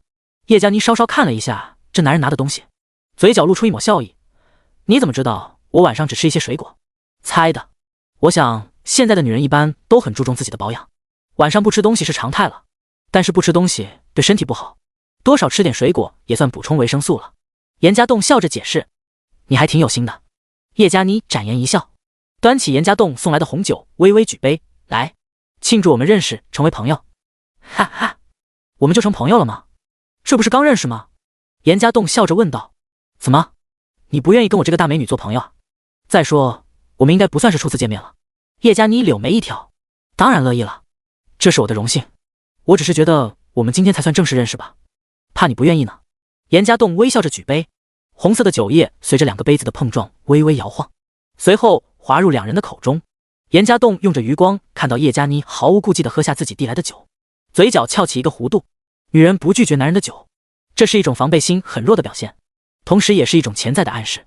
但是严家栋并没有打什么歪主意，他只是想循序渐进地吸引住这女人之后，完美地完成周陆云的任务，拿着20万消失。如果自己真上了叶佳妮，心中会对聂小玲产生愧疚感不说，事后可能还会招惹一些不必要的麻烦。伴随着周围以礼的气氛，两人相互敬了几杯之后，逐渐的敞开话题聊了起来。严家栋心里一直有所防备，对叶佳妮的问话都回答的滴水不漏，只不过自己询问叶佳妮的情况的时候，这女人总是想着法子岔开话题，似乎不愿意多谈感情的事情。随着时间流逝，宴会中的人也在用餐完毕之后陆陆续续的离场，偶有一两个男人眉飞色舞的扶着醉醺醺的女伴朝着客房走去，会发生一些什么事情可想而知。两人喝的酒不多也不少，叶佳妮似乎有些不胜酒力，两腮已经渲染了一抹红烟，眼眸流转之间看着严家栋的模样，多少有几分妩媚，带着一丝暗送秋波的感觉。红酒就是后劲比较大，没喝多少我都有些晕了。叶佳妮脸上带着一丝醉意说道。不能喝就别喝了吧，我给你拿点果汁醒醒酒。严家栋问道。醒醒酒？哥哥。听到严家栋的话，叶佳妮稍稍看了这男人一眼，银铃般的笑了起来，接着摆摆手道，不用了，我以为你还要继续劝我喝呢，你和其他男人还真不一样。有什么不一样的？不都是一双眼睛一张嘴巴，难道我有3头6臂啊？严家栋打趣的回答。3头6臂？你又不是哪吒。哎，我怎么没早点遇到你呢？叶佳妮仿佛很失落的摇摇头。这又有什么？现在遇到也不算晚啊。严家栋微笑着起身，走到叶佳妮身边轻声问道，需要我扶你回房间休息吗？你看起来有些醉了。回房间休息？叶佳妮抬起眼眸，带着一丝深意看着严家栋，似乎觉得自己能看破这男人的心理想法，转而笑着问道，这么早就回房间了，多没意思。度假村不是有温泉吗？休息一会去泡温泉怎么样？泡温泉也好。严家栋点点头，心里有点摸不清这女人打的什么主意。重新坐下之后，稍稍看了看四周的环境，突然他看到一个男人似乎搂着一个熟悉的女人身影走进了拐角，只是稍稍的一瞥，严家栋觉得那男人怀中的女人很像聂小玲。再回想一下拿食物的时候偶然看到的女人身影，这男人心里疑惑，难道是小玲？怎么可能？她怎么会在这里？一时间严家栋心乱如麻，他下意识地站起来，伸来想要追过去看个究竟。这时候他手机的铃声突然响起，想法被打断，他下意识地看了看一脸疑惑看着自己的叶佳妮，明白自己有些失态了，赶紧稳住心神，拿出手机看了看之后，歉意地说道，不好意思，接个电话。随后这男人再一次看了一眼似乎是聂小玲离开的方向之后，走到不远处接通电话。喂，怎么了？没事，就是问问你事情还顺利吗？电话是周陆云打来的。还行，我正在跟他吃饭。严家栋压低了声音。吃饭？喝酒了吗？周陆云有些惊喜问道。喝了，他似乎酒量不行，我是打算送他回房间的。严家栋老实的回答。酒量不行？那太好了，你灌醉他，然后搞他，记得拍几张照片。周陆云兴奋地吩咐道。不行，我说过我不会倒他的，他也只是喝多了一点，我摸不清虚实，不敢乱下手。他说一会去泡温泉。严家栋赶紧摇头拒绝。你在想什么？灌醉他就搞他，搞完有了证据你就完成任务了，哪来的这么墨迹？你要觉得钱不够，我给你加钱。周陆云很是不满的催促。这不是钱的问题，我们两个也有协议的，必要的话我会搞他，而且这女人没想象的那么简单，很可能也是在试探我。严家栋不得不解释了一下，况且他也觉得跟叶佳妮似乎熟络的太快了。电话里沉默了片刻，才再次传出周陆云的声音。行，你看着安排，记得你跟他在度假村只有3天的时间，如果你搞不定，那我就要按我的办法来。你的办法，你别给我捅娄子，到时候任务失败了别怪我。严家栋告诫道。任务失败？不会的，你继续跟他在度假村保持亲热就行。我在想通知我老公回来，直接去度假村抓奸，只要让他看到你们亲密就行了，这样你也不用违心的去搞他了。周路云说出自己的方案来。哼，你觉得会这么简单吗？我刚说了，这女人不简单，看似跟我认识的了，实际上一直对我有些防备。你要是把你老公叫来，怕是自找麻烦。你男人觉得你心怀不轨不说，或许还借机就在度假村里跟他甜蜜几天了。严家栋冷笑着说道。第16，泡温泉。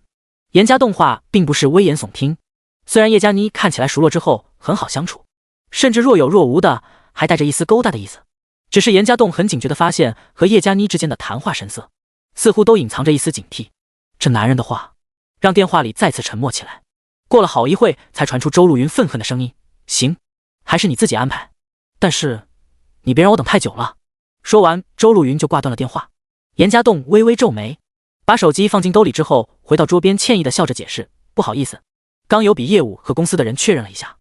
没事，男人工作起来都这样，也差不多了，我们去温泉吧。叶佳妮站了起来，很自然的就挽住了严家栋的胳膊。两人在温泉处分开，各自去换衣服。穿上一条泳裤就先出去的严家栋很自然地打量了一下温泉池的环境。在一些石头堆砌的假山中，有一个大的温泉池，这是公共浴池，男女都有，不过基本都是穿着泳衣的。不远处似乎有几个小的浴池，只不过用围栏隔了起来，估摸是私人浴池。温泉处四处都是寥寥的烟雾，时不时能看到一些婀娜多姿美女，有些如梦似幻的感觉。不多时，叶佳妮穿着一身白色的泳衣，步步惊莲地走了出来。这女人的一出现，几乎吸引了场上所有男人的目光。高挑堪比模特的身材，白皙如同白玉一般的肌肤，让男人看见之后就挪不开眼睛。再配上她精致的容颜，真是天使的脸蛋，魔鬼的身材。严家栋也看得呆住。作为一个男人本能的反应，看到这女人如此火热的身材，心里难免有所悸动。怎么了？叶佳妮微微一笑，带着春风拂面百花开的感觉。可没事，就是眼前突然出现一个仙女，有些走神了。严家栋有些尴尬，倒也不吝惜夸赞的词语，真会说话。你还脸红了？叶佳妮留意严家栋泛红的脸颊，调侃地问道。这个池子温度比较高引起的，你是想就在这里泡，还是去小池子？严家栋询问道。叶佳妮左右看了看之后说，还是去小池子吧，被这么多人看着有点不好意思。严家栋点点头，招呼不远处的服务员问了问，才知道小池子是收费的，反正有周路云给的信用卡，这男人也不在乎钱的多少。到了房间号后，自然会有人把账单送过去。随后在服务员的引领下，走到一个相对比较僻静的小温泉池里。每个小池子隔的距离都比较远，似乎怕互相之间有影响，拉上隔栏就表示这小池子有人了。而且隔栏设计得很巧妙，从外面路过的人是看不到里面的情况的。就在跟着服务员路过其他温泉池的时候，似乎隐隐约约还能听到里面传出一些以礼的声音。严家栋充耳不闻，叶佳妮倒是微微红了脸，眼神似乎有点慌张，不知道在想什么。两人走进一间小温泉池之后，服务员微笑着拉上门离开。池子里柔和的灯光让气氛有些暧昧，微微的雾气更增添了几分犹抱琵琶半遮面的涟漪。严家栋靠在池边，将脖子以下都埋进水中，眼睛却不敢往叶佳妮的方向看。浑身湿漉漉的叶佳妮更显得诱人，他怕自己再多看几眼，就会把持不住的打起这女人的主意来。叶佳妮似乎不在意，靠在水池泡着温泉，眼睛却在打量严家栋那一身健壮的身体，也不知道是温度的原因还是其他，这女人的俏脸似乎更红润了几分。留意到这男人似乎无处可放的目光，叶佳妮嘴角露出一个促狭的笑容，悄悄地朝着这男人摸了过去。嘿，看什么呢？叶佳妮突然贴在严家栋耳边说话，却没意识到自己靠得太紧。严家栋心惊，猛然的转头，两个人的嘴唇却在刹那间触在了一起。两人同时瞪大了眼睛，猛然的后退了几步，一时间尴尬不已。那个抱歉。沉默了一会，严家栋很尴尬的回答，刚刚一刹那间的接触竟让他觉得心跳加快。没事，不过看你那么紧张的样子，我不会是夺了你初吻吧？叶佳妮倒也放得开。呵呵，说笑了。严家栋挤出一个笑容，避而不答，撇开眼睛却不敢看眼前的女人。叶佳妮看了看这男人局促的样子，眼中似乎还多出了几分欣喜，转过身趴在浴池边上，露出了光滑的后背。可以帮我一个忙吗？怎么？你说？严家栋问道。我听说在温泉里按摩会促进肌肤对矿物质的吸收，你可以帮我按摩一下肩背吗？叶佳妮微笑地看着他。按摩？这个……严家栋有些犹豫。面对这女人时不时挑逗，心里却更加的犹豫。他实在有点摸不清楚，这女人是在试探自己，还是真的这么快就对自己有意思了？半推半就的制造一些机会，想跟自己好上。怎么？你是不愿意呢，还是害羞啊？叶佳妮嬉笑着问道。没事，我只是怕你介意。严家栋讪讪的回答。不用担心，我要是介意也不会提这个要求了。放心吧，我不会吃了你。叶佳妮好好的趴在温泉边上，等着严家栋替她服务。这男人紧张的吞咽了一下口水之后，走到叶佳妮身边，慢慢的从水里拿出手来，按在了这女人暴露在水面外的肩头上。肌肤相触，严家栋的心中似乎有一股火焰在这一刻升腾起来，微微的用力。严家栋屏住呼吸，替叶佳妮按摩，慢慢的双手滑入水中，按摩着女人的后背。在微微的阻力之中，按摩叶佳妮的后背似乎有着一种别样的感觉。叶佳妮趴在温泉池上，严家栋看不到她表情，却不知道这女人在这男人开始给她按摩之后就被齿轻咬，微微享受的表情却带着一丝别样的神色。严家栋顺着按摩下去，摸到了这女人柔弱无骨的腰肢之上，隐隐一握，却似乎触到了这女人的痒痒肉。叶佳妮似乎很怕痒，本能躲闪起来，时不时发出一声轻笑。严家栋觉得有趣，故意想去挠她痒痒。哎，别闹，我怕痒。哎，叶佳妮忍着笑躲避，但是趴着的姿势实在不方便，一个转身就想要告诫严家栋不要这样做，不料转身的时候却绊住了严家栋。这男人本身就弓着身，泡在温泉里，一时下盘不稳，直接压在了这女人身上。两人面对面的压在一起，顿时都稍稍瞪大了自己的眼睛，纷纷浮现一丝尴尬之色，四目相对。严家栋注视着叶佳妮，这女人秋波流转，有些害羞的撇过头。严家栋呼吸有些急促，看到眼前的可人儿，心中一团火焰在熊熊的燃烧，不断的蔓延到他全身。叶佳妮抬起头，看到了一双燥热的双目，羞涩之中轻轻靠近了一些，已经如此的暗示了，这男人应该知道该怎么做了吧。第17，别太主动。周围的空气似乎凝结，隐约能听到水波流转的声音，还有男人微微沉重的喘息。严家栋保持着一个古怪的姿势，不知道如何是好。氤氲的雾气渐渐的迷乱着这男人的仅剩不多理智，而叶佳妮的若有若无的暗示也撩拨着这男人的心弦，示意着他们应该在这温泉中搅出一片水花来。严家栋呆呆地盯着身下的美女，躁动的眼底满是犹豫之色。泡在温泉里的身体感觉暖暖的。叶佳妮看着严家栋，似乎痴迷地看着自己，轻咬贝齿，脸颊微红的露出害羞的表情，眼中却有一丝疑惑。如果是普通男人，这时候应该都已经扑上来了吧？而他似乎真不一样，居然呆住了。难道是被吓到了？看到严家栋仿佛一个不经世事的男人，叶佳妮心中似乎更欢喜了一些。稍稍犹豫之后，便伸出纤细的胳膊，主动地揽在了严家栋的脖颈之上。随后春风一笑：“怎么，吓傻了？不知道该做什么了吗？要不要我教你啊？”女人突然出声，让严家栋在理智消失的边缘回过神来，干咳一声，侧过眼去，不敢再直视眼前的女人。如此近距离的接触，女人香气如兰，还不断的扑鼻而入，一直在刺激着这男人薄弱的神经。抱歉，刚才没站稳。严家栋赶紧找了一个借口，拉开叶佳妮的胳膊之后坐到一边去，随后捧了一把温泉浇在自己脸上，想强迫自己冷静下来。叶佳妮看到严家栋这震惊的模样，心里更觉有趣。她对自己的姿色很有自信，男人要败在她石榴裙下，不过就是勾勾手指的事情，而这男人居然在两人肌肤相亲的时候把持住了，倒是有点让她刮目相看，连带着心里对严家栋的评价都高了几分。叶佳妮在水中慢慢的靠了过去。怎么，你在躲我吗？哪有，不是这样。严家栋讪笑道。怎么不是了？男人接近女人不就那么几个心思吗？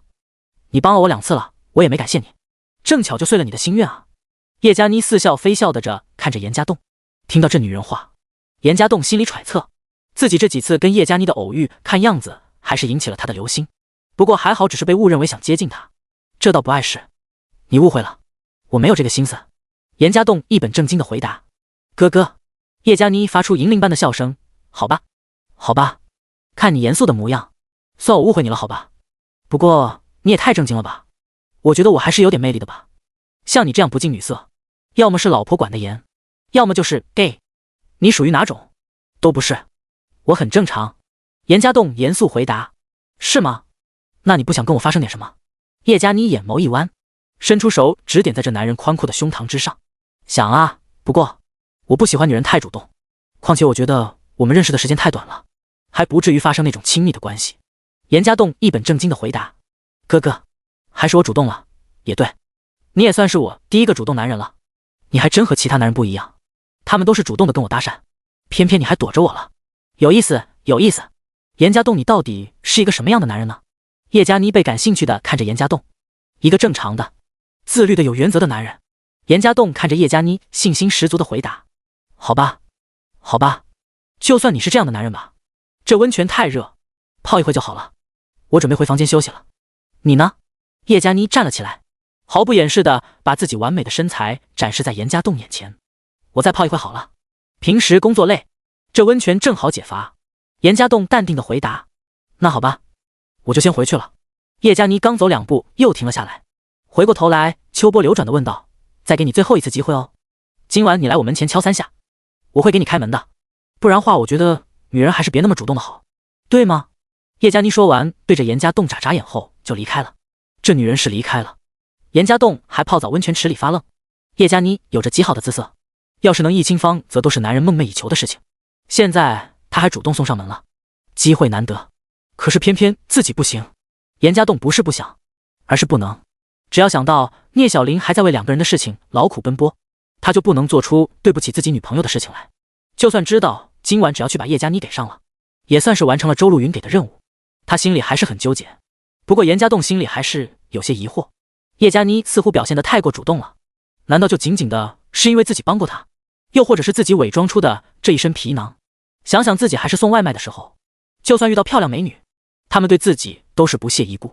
果然，一个男人能不能泡到美女，还得看自己有没有本事，兜里的钱够不够充实。严家栋露出一个苦笑，从温泉池里站了起来，收拾一番后回到了自己的房间里。他完全没有考虑去敲叶佳妮的门。从心理学讲，越是得不到的东西，越是有兴趣。偏偏叶佳妮对自己姿色十分自信，这样一来，服了他的面子，或许还会激起他的好胜心。自己没有如意的去叶佳妮的房间，那么这个女人有很大的机会会继续跟他纠缠。这样离开度假村之后，他才有机会给周露云安排计划，达成2人的目标。回到房间里，严家栋静下来之后，突然又回想到餐厅里那酷似聂小玲的背影，仔细想一下，似乎觉得最近小玲的行为是有点诡异。出于本能的怀疑，严家栋觉得小玲可能有事瞒着自己，但是这男人依然没有往出轨的方面去想。想到小玲对2人的付出，对自己的爱，严家栋不相信小玲会出轨，拿着手机犹豫了好一会，还是给聂小玲打了一个电话过去。“小玲，出差辛苦吗？”严家栋问出这句话之后就屏住了呼吸，想从电话里听出一些蛛丝马迹。忽然间，他似乎从电话中听到了男人的声音，但是这个声音很快的被一个女人声音给喝止了。只是偶然的一个声音，却被严家栋很准确的听到了，这让他的心脏像是被人给突然扼住一样。第18，心急如焚。“小玲，你在哪里？身边有人？”严家栋警惕地问道。“怎么了？我身边当然有人啊。”聂小玲很随意地回答。“这么晚了，你不休息还在外面？你身边有谁啊？”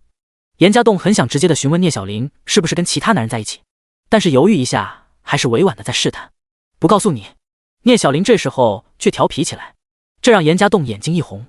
本来就很担心，聂小玲这故意的不回答，让他顿时有点压不住火气。“你在哪里？跟谁在一起？你身边怎么还会有男人？”严家栋带着怒气问道。“你怎么了？这么凶？你是在怀疑我吗？”聂小玲不悦的回答。“抱歉，小玲，我不是怀疑你。刚才听到男人的声音，我有点激动了。”严家栋调整了一下心态，2人在一起很长时间了，红脸的时间很少。严家栋也是一时失态。“哼，我生气了，我不跟你说话。”聂小玲说完就挂断了电话。这一下严家栋心里可就真的着急起来，他赶忙打过去，小玲却直接给挂断了电话。严家栋呆呆地看着手机屏幕，心里不可控制的开始胡思乱想。聂小玲跟其他男人在一起，这么晚能做什么？会不会在一个房间里？他们会上床吗？这些想法让严家栋心烦意乱，却只能锲而不舍地继续拨打聂小玲的号码。一开始聂小玲还直接给挂断，后来干脆就不接了。严家栋心里难受极了，知道自己怀疑小玲不对，却又忍不住的乱想。小玲不接电话，他就只有不断的发短信道歉，希望小林能看见，同时祈求着小林接电话。可是，在当严家栋打小林电话的时候，聂小林的手机直接就关机。这一来，严家栋心里更乱了，他抓耳挠腮的在屋子里走来走去，不知道如何是好。咚咚咚，这时候严家栋的房间门又被敲响。这个烦躁的男人并不想去开门，奈何房门却又一直被敲着。什么事情？压不住火气的严家栋猛地冲到门口打开门，也不管门口的人是谁，凶狠地吼了一声。等在房间里的叶佳妮原本以为严家栋会来，没想到左等右等，却只等来了隔壁房间关门的声音。心里知道这男人是不会来找自己了，心里有些微微的失落，却又有些不甘心。叶佳妮对自己的姿色很有自信，偏偏却在严家栋这边吃了瘪，这反而勾起了这女人浓浓兴趣。左思右想之下，脑海中都是这男人的模样。看了看房间里的水果，心里决定拿上水果找理由去找这男人聊聊天。却没想到敲门半天不开不说，居然一开门就被男人狠狠地凶了一下。叶佳妮受到惊吓，手中的水果也掉在地上，一脸怯懦地看着严家栋。抱歉，我不是在凶你，刚才有点事情。严家栋微微闭眼，缓和了一下神色。他现在没心情去招呼叶佳妮，但是看到这女人一副害怕娇柔的模样，不得不耐着性子道歉。你刚才好吓人，把我吓着了。叶佳妮弱弱地说道。对不起，你找我有什么事情吗？严家栋平静地问道，脸色却很阴沉。本来我拿了几个很甜的水果想给你吃的，你看着全都掉在地上了。叶佳妮指了指落在地上的水果。严家栋微微皱眉，确实蹲下身子把散落在地上的水果捡了起来。谢谢你的水果，我收下了。哎，你不请我进去坐坐？看严家栋要关门，叶佳妮赶紧问道。房间都是一样，没什么可做的。还有我说过不喜欢太主动的女人，我还有工作要处理，就不招呼你了。严家栋冷漠地回答。你这个人还真是不解风情，我只是想找你聊聊天，又不是一定要跟你怎么样。你这样拒绝我是什么意思？叶佳妮也有些愠怒，似乎觉得眼前这个男人太看低自己了，好像自己恬不知耻的一定要跟他上床一样。抱歉，我没有想要得罪你的意思，我只是刚才有点事情让我有点烦躁，一时没控制住情绪。其实我很愿意跟你聊天的，只是……严家栋看叶佳妮生气了，心里有些慌乱。要是把这个女人给得罪了，那自己的任务也别想去完成了。这男人一脸的局促的慌乱道歉，却因为脑中的混乱组织不出好的说辞来。哼，我不管，我刚才被你吓到了，你必须给我道歉，然后安慰我。叶佳妮俏脸寒霜看着严家栋，也不知道是真的生气了还是佯怒。对不起，我刚才真不是故意要凶你，只是我也不知道该怎么安慰你。严家栋很尴尬地说道。看你这个样子就知道不怎么哄女人，难怪你现在还是单身，不知道有多少女人被你给气走了。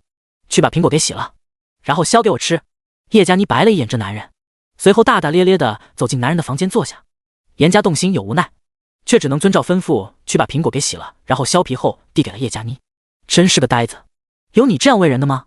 叶佳妮风情万种地瞪了一眼严家栋，从这男人手里拿过苹果和刀，切了一块下来之后，笑着递到这男人的嘴边。严家栋看了一眼这个女人，紧张地吃了下去后，尴尬地挤出一个笑容来。你刚才为什么事情发这么大的火气？要是理由够充分，我就原谅你了。叶佳妮也切了一块放进自己嘴里，好似漫不经心地询问，心里却是很在意这男人的回答，隐隐约约地想要更多地了解一下这个奇怪的男人。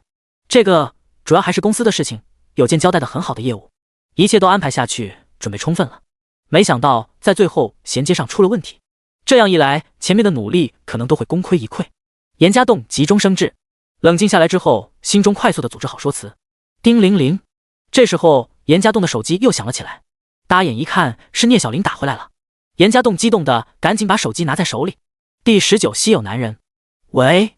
严家栋看了一眼叶佳妮，赶紧走到一边接通了电话。如果不是因为房间里有一个很尴尬的女人在，这男人差点就忍不住劈头盖脸的去质问聂小玲了。看吧，都怪你，一直打电话，手机都给你打没电了。聂小玲先给了严家栋一个解释。现在呢？你在哪里？严家栋心里很着急，但是却又不敢问得太明白。同在一个房间里，他怕叶佳妮听出什么端倪来。还在外面呢。怎么？生气了？聂小玲听到严家栋的声音很冷，担心地问道。不是，就是担心而已。现在怎么样？严家栋沉了一口气，心里百般的疑问，偏偏却不敢问。还能怎么样？准备酒店休息了。你呢？在家里吗？聂小玲很随意的回答。你一个人吗？严家栋在看了一眼叶佳妮之后，紧张的问道。他最关心的还是聂小玲是不是跟其他人在一起，他身边是不是有男人。哎呀，你还不放心我呀？看你说话这么冰冷，肯定是在生气了。刚才是跟同事在外面，当然有很多人了，这次出差又不止我一个人。聂小玲解释道。是吗？我只是觉得刚才有些奇怪，你跟谁在一起呢？严家栋心里很是郁闷，想直接问聂小玲身边又有没有其他男人，却又不敢问。心急如焚的他只能想着法子旁敲侧击。同事啦，放心了，是女的。刚才你听到的男人声音是路人，正巧你给我打电话的时候旁边有人说话。聂小玲似乎给了一个很合理的解释。是吗？可能是我想多了，就是有点担心而已。我能跟他说句话吗？严家栋犹豫了片刻后还是提出了这个要求。虽然没听清楚刚才那男人说什么，但是这异样的声音怎么能让严家栋放心得下？再说这男人现在做的事情也是不能让叶佳妮知道的。相比之下，严家栋更加的怀疑，你就是不相信我对吧？看你说话冷冰冰的样子。好啦，我电话给同事好了，小丽我老公查岗，帮我证明一下。似乎聂小玲说完就把手机递给了旁边的人。很快电话里传出一个陌生的女人的声音。喂，你是小玲老公啊？你好。严家栋点头答应，隐约觉得有点不对劲，却又说不出来为什么。放心了，我跟小玲出差，没事的啦，我会帮你看好她的。名叫小丽的女人在电话里笑着回答。那好，谢谢你了，等你们回来了有空请你吃饭。严家栋很客气地回答道。那好，电话给小玲了。说完电话里再次响起了聂小玲声音。怎么样，相信了吧？抱歉，我不是不相信你，只是有点担心。听到聂小玲似乎有点生气，严家栋赶紧安慰道。现在不想理你了，回去再跟你算账。这次出来的事情还比较多，可能过2天还要换地方呢。聂小玲娇嗔回答。好的，多注意休息，时间不早了，早点回去吧。严家栋准备挂电话了。好的，拜拜，我挂了。聂小玲说完也不等严家栋回答就挂断了电话。这男人拿着挂断的手机看了看，随后放进了兜里，接着歉意地看着叶佳妮笑了笑。抱歉，刚才安排员工加班呢，还好把事情给处理好了。严家栋在询问聂小玲的时候用词很谨慎，这样一来想要解释也方便了很多。哥哥，看样子你还是一个很严厉的老板呢，这么晚的还苛刻员工加班，要是我肯定不干了。叶佳妮似乎并没有觉得有所异常。没办法，自己的公司自然就要全心全意，况且我给他们的工资不低，还有加班补贴，事情办好了还有奖金，当然工作也就要求严格一点了。严家栋解释道。电话里听了聂小玲的解释，心里虽然轻松了很多，但是依然还是有所疑惑。偶尔回想到在度假村看到的身影，这看似充分的解释却依然不能消除严家栋的怀疑。好吧，算你有理了，你这么用心工作，难道不想找个人帮你分担一下，或者说疲惫的时候放松放松？叶佳妮说着翘起了自己修长的双腿，裙底的风光眨眼即逝，同时一只柔衣托住了自己的下巴，美目连连地看着眼前的男人。说笑了，这不是还没遇上合适的吗？对了，刚才我们说到哪里了？严家栋赶紧转移话题。说到哪里啊？我想想，对了，刚才你吓到我了，先前在说补偿的问题，你打算怎么补偿我呢？叶佳妮笑着问道，一双会说话的媚眼似乎在暗示着什么。我不是给你削了苹果吗？哦，你是要切成块喂你？严家栋呆呆地问道。笨蛋，这样就算做安慰了？我才不稀罕呢。叶佳妮娇嗔道。那你想怎么样？再说我刚才也不是故意要凶你的，只是你突然撞上了。严家栋耸耸肩，你还真是个呆子，到底是你情商太低呢，还是你真的不知道？又或者说，你对我真的没有一点意思啊？叶佳妮放下双腿站起来，走到严家栋身边，用漂亮的大眼睛贴近了仔细地看着他。可能是我比较含蓄吧。严家栋很尴尬，这女人的意思很明显，但是他却并没有这样的心思。含蓄？那你的意思是说我比较放荡了？叶佳妮微微皱眉。不是，我没有这个意思。我有些时候不太知道该怎么和漂亮的女人相处。严家栋赶紧解释，他可不想惹这女人生气，不知道怎么跟女人相处，这倒是一个好理由。那你的员工呢？难道就没有美女吗？做外贸生意难道不需要漂亮的女人去当公关？难道没有女员工？你是怎么跟他们相处的呢？叶佳妮好奇地看着严家栋，这不一样，那是工作，我是老板，自然是按员工关系来处理了。而且他们也没有你漂亮，我没那么多心思。严家栋找着借口，暗中还奉承了一下叶佳妮。是吗？你还真是一个稀有的生物。那我来教教你好了。叶佳妮说着，拉起了严家栋的手腕，领着他走向了沙发上。随后这女人舒展身姿，躺在了沙发上，微眯着眼睛，朝着这男人勾勾手指，示意严家栋的靠近。第20，你教我。看到叶佳妮这妩媚的模样，虽然作为男人是很想不管一切的征服她，在这女人身上策马奔腾，可是严家栋却对这女人一再的主动送上门来，心里真的有那么点点厌恶了。一开始还对这女人清丽的容颜有些好感，可是一番接触下来后，觉得这女人或许太过于拜金，而善于利用自身的优势去勾引男人。这女人为什么对自己这么主动？恐怕还是因为觉得严家栋本身颜值不错以外，还年少多金，典型钻石王老五。忽然，严家栋留意到叶佳妮魅惑眼神中一闪而逝的清明，心中顿时有所警觉。叶佳妮是一个非常漂亮的女人，难得的尤物，而这样的尤物一再挑逗自己，作为一个正常的男人却无动于衷，是不是有点太奇怪了？正如叶佳妮先前所说，男人面对一个漂亮的女人勾引，如果一点反应都没有，要么就是基佬，要么就是家教太严。既然严家栋已经否认了两者，自己却犹豫不决的不敢下手，看起来似乎是太畏手畏脚了。稍微明白的人都能看出其中一定有问题，况且叶佳妮也是一个看起来很聪明的女人。想明白这点，严家栋微微勾起嘴角，显得有些异样的邪魅。他放开心思，眼睛开始赤裸裸地打量眼前女人傲人的身姿。既然这样，那你教教我该怎么做？严家栋靠近了叶佳妮，眼中带着侵略的意图，这眼神让叶佳妮有些害怕，微微躲闪一下后娇嗔道：讨厌，谁让你这样了？你不是打算教我吗？我正在学。严家栋起身想贴近这女人。哎，别这样，既然说了我教你嘛，那就要乖乖听话才行。叶佳妮伸出一根手指抵在严家栋的胸口，很敷衍地挡住了他。这手指的力度，怕是小孩子都能轻松地突破。可是严家栋却很规矩地顺着这手指停了下来，反而似笑非笑地看着叶佳妮问道：哦，那怎么才是乖乖听话啊？现在可是一个漂亮的女人躺在我的房间里，穿的还这么漂亮，我怕我没那么容易听话了。哥哥，你真会说笑。先前你不是才说了不喜欢女人太主动，不喜欢女人送上门来吗？现在就变卦了，我来找你只是给你送水果而已，可不是把我自己送给你吃。叶佳妮咯咯一笑，倒有些花枝乱颤的感觉。面对一个露出明显欲望的男人，他似乎一点害怕的意思都没有。那你说教我，你想教我什么？严家栋挑起眉毛，好整以暇的坐在这女人身侧。叶佳妮微微笑，坐起来趴在这男人一边肩头，毫不在意自己的身子挤压在这男人胳膊。她贴着这男人耳朵吐气如兰。女人躺下，并不是表示可以让男人为所欲为了。再说了，叶佳妮伸出手指在严家栋的胸膛上画着圈。再说了，我先前给了你机会，是你自己放弃了，机不可失，失不再来哦。呵，你倒是说话算话。严家栋侧过脸看了看这妩媚的女人，分明说着拒绝的话语，确实不断的在挑逗自己。这女人心里到底打的什么算盘？当然了，我对你有好感，但我也不是随便的女人，有些事情冲动一下就好，冷静下来了自然不能由着性子来。叶佳妮退了一些，靠在沙发上看着严家栋。那好吧，我们都规矩点。那你告诉我，现在你是想让我做什么？严家栋带着一丝严肃的语气问道。哟，怎么不高兴了？没顺你心意了？我是想教教你，得罪了女人该怎么哄她开心才行。刚才的事情可没有完哦。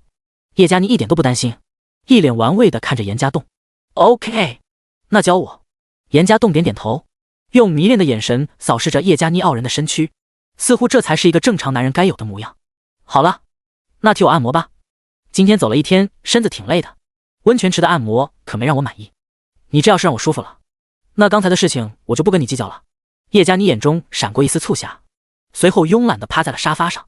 严家栋微微皱眉，他是越来越有点搞不懂这女人的意思了。原本以为自己要完成周露云的任务，这只是手到擒来的事情，现在看来没这么简单。就这女人现在表现出来的撩拨姿态，估计现在自己就算不刻意控制自己的内心，想要跟她发生关系也是很难的。别看叶佳妮刚才说着晚上去敲他门，进去之后可以为所欲为，现在想来觉得没那么简单。或许这女人也是猜透了严家栋的心思，知道这男人不会来，又或许严家栋即使去了，也会有着其他的理由给推脱掉。这女人不一般，很会吊男人胃口，难怪周露云的老公宁愿放着同样姿色不错的老婆不要，偏偏去包养了叶佳妮。心里有所觉察之后，严家栋虽然顺着叶佳妮的心思在做按摩，但是却规矩了很多，没有一点毛手毛脚的意思。趴着叶佳妮虽然享受着这技术不错的按摩，却稍稍皱了一下眉头。严家栋太规矩了，这和想象中的不一样。拒绝了这男人求欢的要求，让他按摩也是有着一点补偿勾引的意思。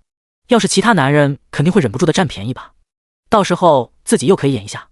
偏偏严家栋却规规矩矩的，没有丝毫的愉悦。疑惑一下，叶佳妮嘴角勾起一个笑容，这样的男人要是得手了，或许才是最有意思的事情吧。想到这里，叶佳妮的双腿似乎微微动了动，并不算长的裙摆有点遮挡不住迤逦的风光。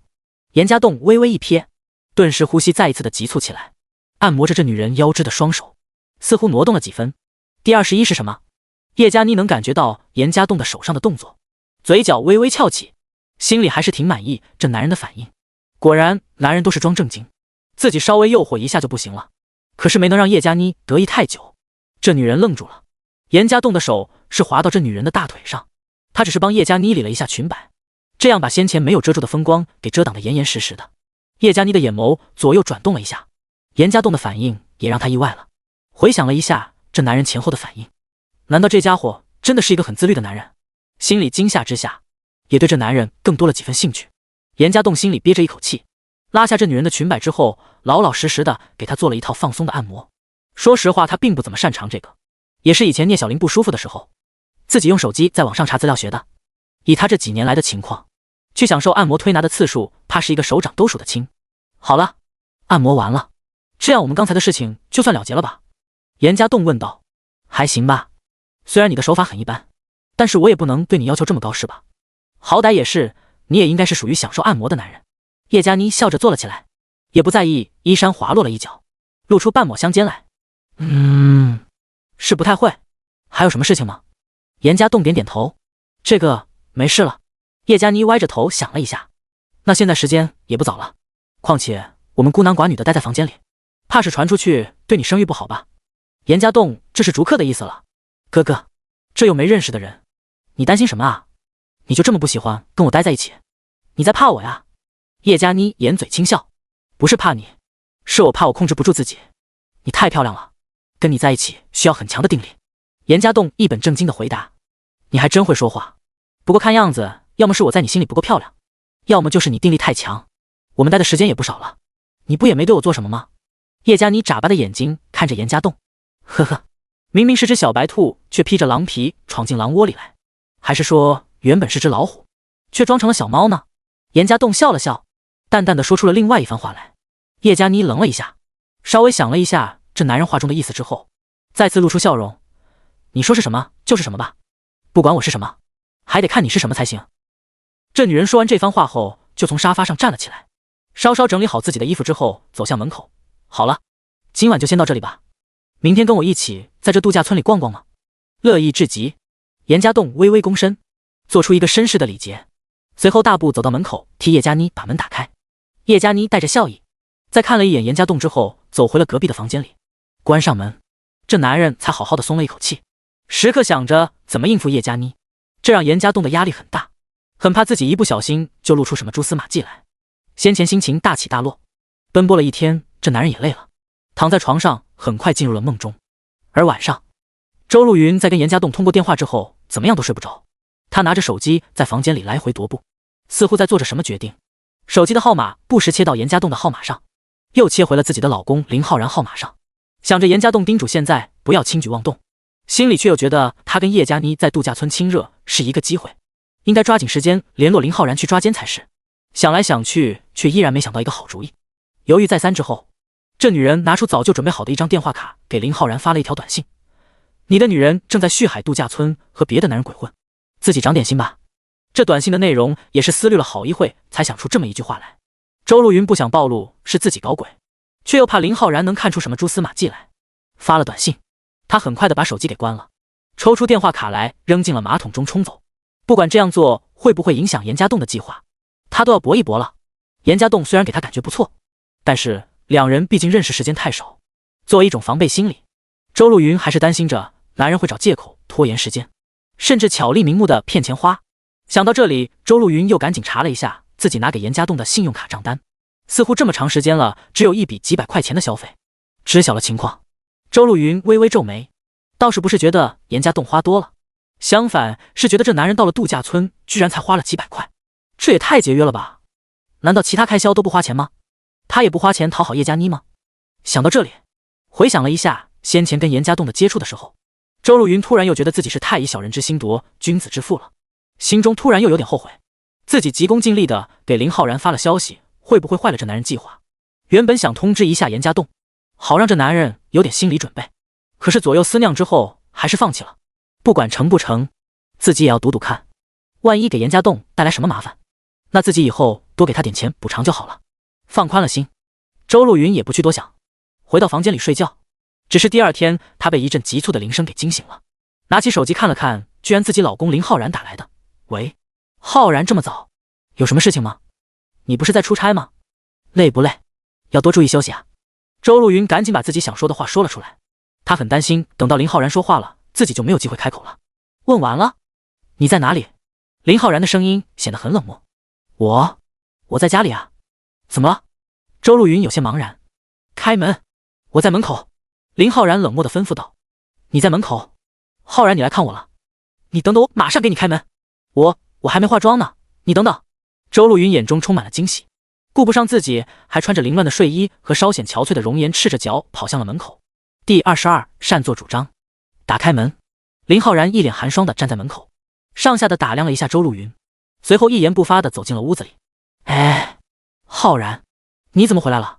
有事情吗？周路云赶紧追问道。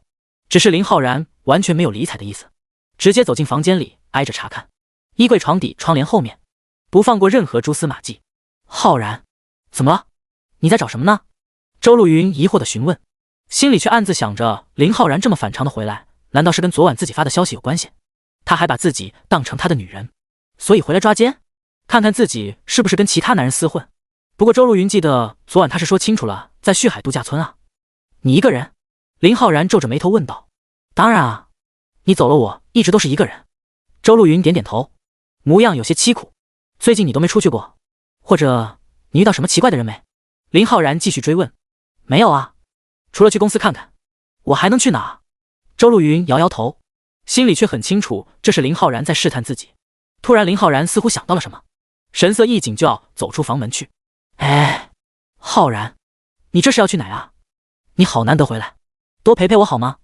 周路云不顾一切地拉住这男人的胳膊。放开，我还有事情。林浩然皱起了眉头，有些凶狠地看着周路云。浩然，周路云凄苦地看着眼前的男人，没想到他会如此的绝情。我不想说第二次。林浩然加重了语气。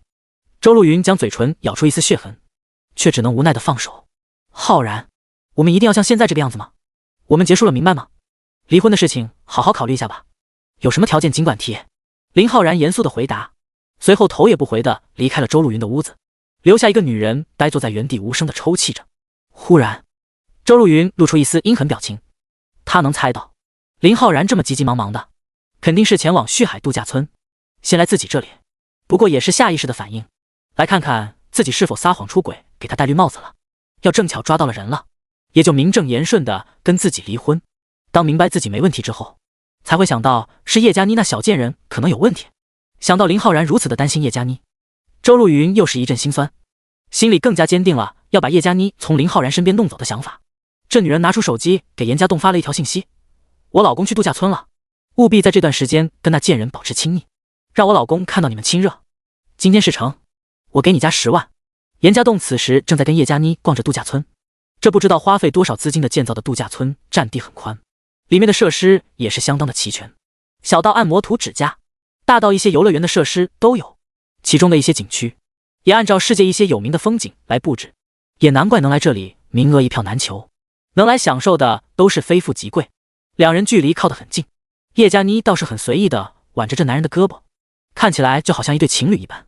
他们正走过一片花海，仔细的欣赏着这花海的美景。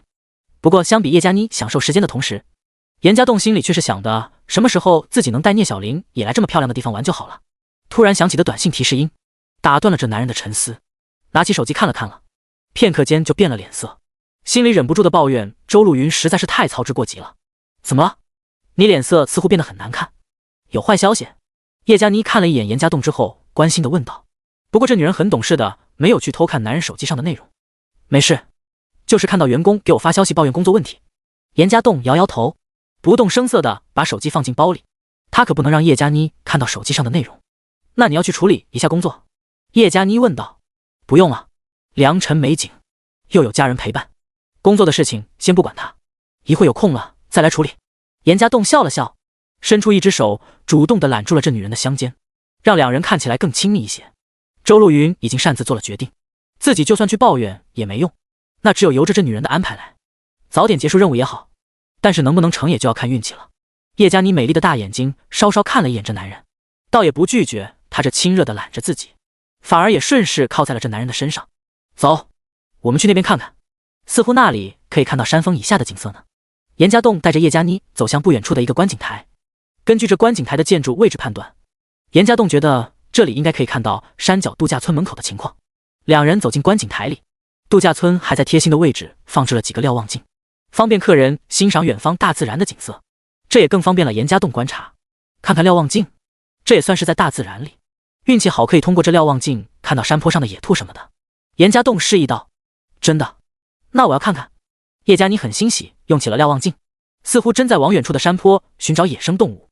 严家栋站在边上往山下看了看，距离太远，山下的一切看起来就跟蚂蚁一般大小，能看到偶尔有人来往，却看不清楚是谁，更不用说提前看到周路云的老公了。我看不到啊，只能看到树木石头，你来帮我找找。叶佳妮拉着严家栋把位置让开，这正合严家栋的意思。他把眼睛凑了上去，随处看了看之后，就把镜头调转向山脚。当看清楚山脚一辆车上下来的男女之后，严家栋突然握紧了瞭望镜，瞪大了眼睛盯过去。怎么可能？严家栋心里惊呼，他居然看到了聂小玲。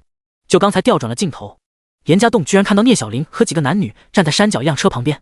严家栋可以通过瞭望镜可以清楚地看到山下人的容颜，他可以肯定那女人绝对是自己的女朋友小玲，只不过今天的聂小玲穿得更漂亮一些，尽显了女人的妩媚和优雅。小玲怎么可能来这里了？她不是出差了吗？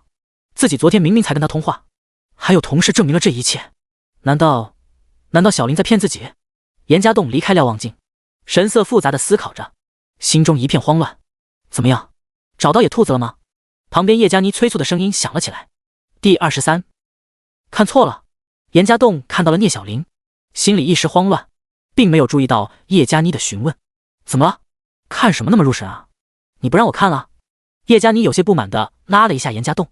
啊，没有，我刚还在找，好像看了一个影子，转眼又没了。严家栋赶紧转过头来解释。真的？我来找找看看。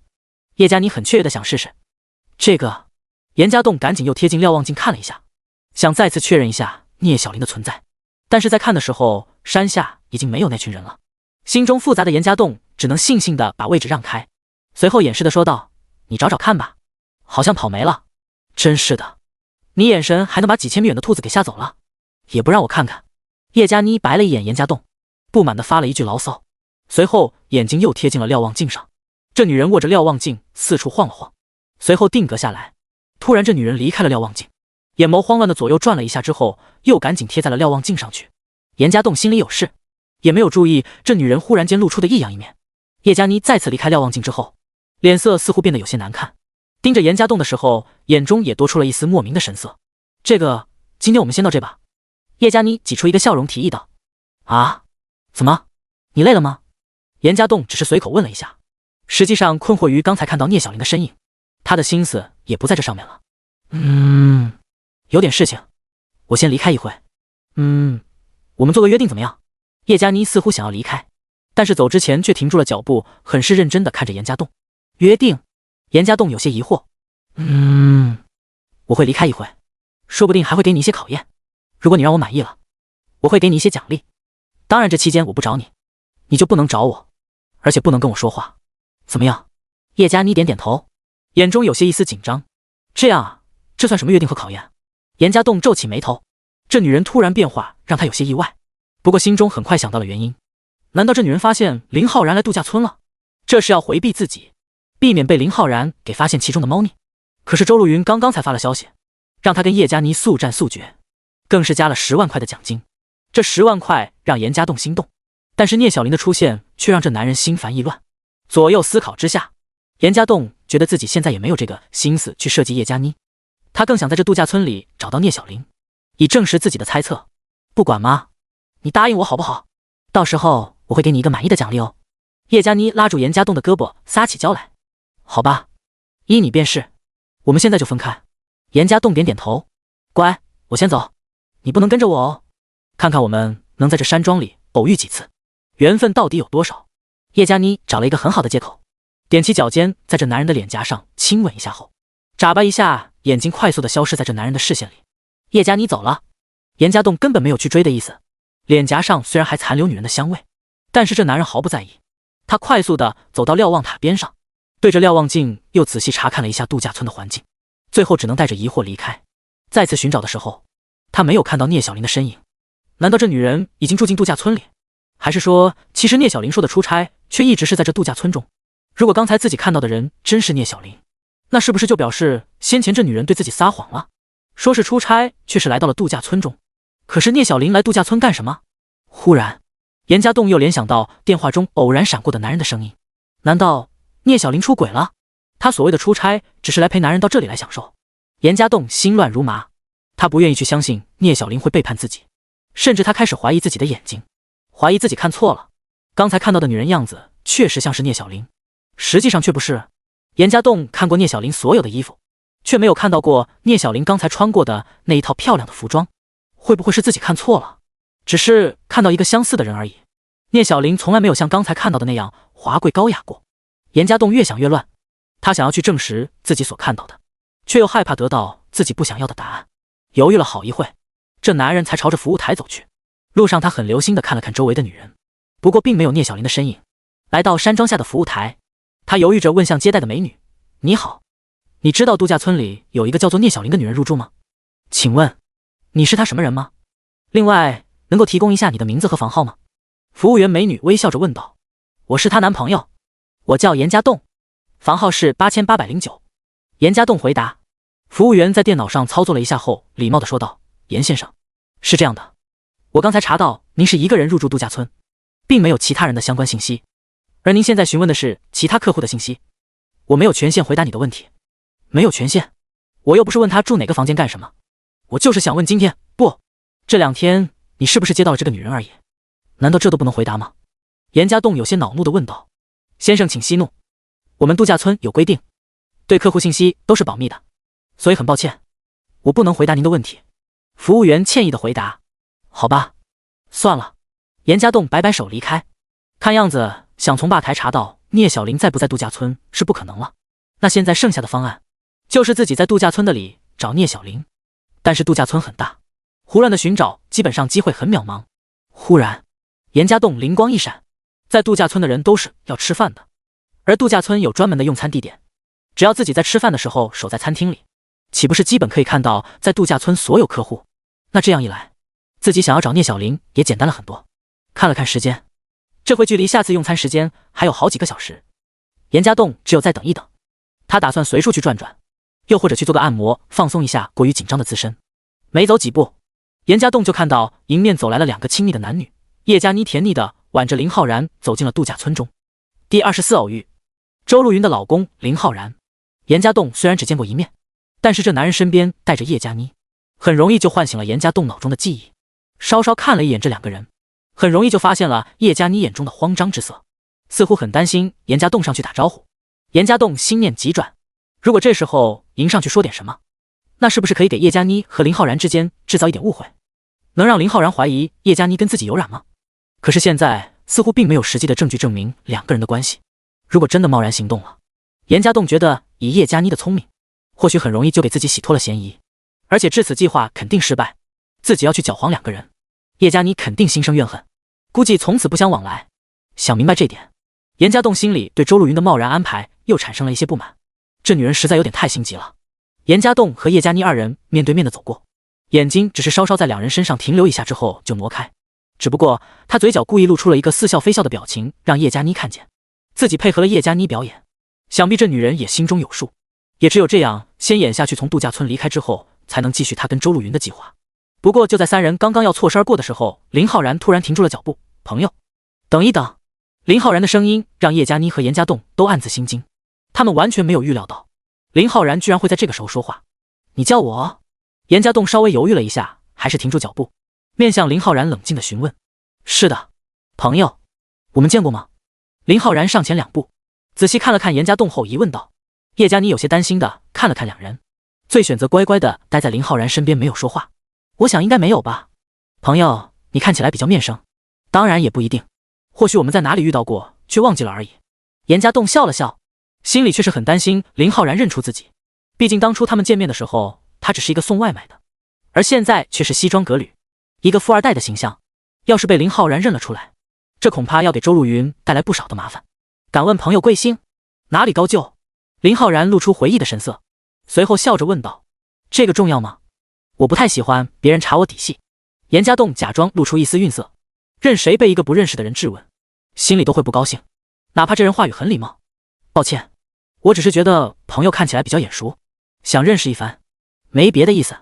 对了，先自我介绍一下，我叫林浩然，一家软件公司的 CEO。看兄弟面善，说不定以后我们能有机会合作一番。林浩然自知失礼，也就先自报家门。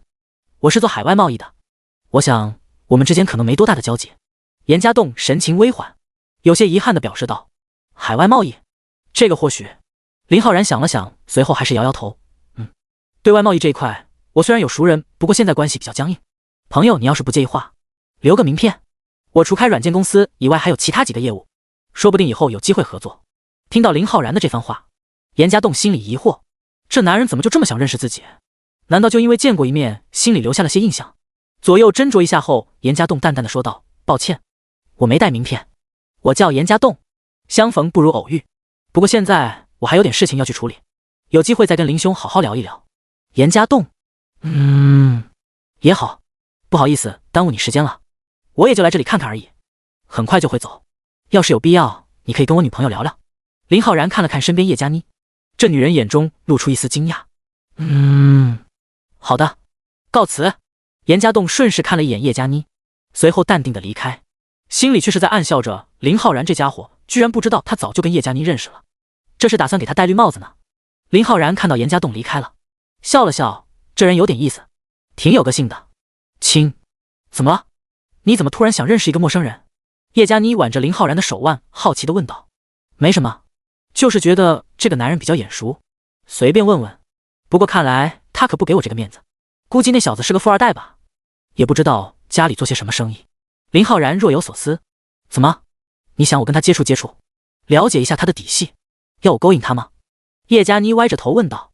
才不是，你可是我的小宝贝，我怎么舍得你去勾引其他男人？你要勾引也是勾引我呀。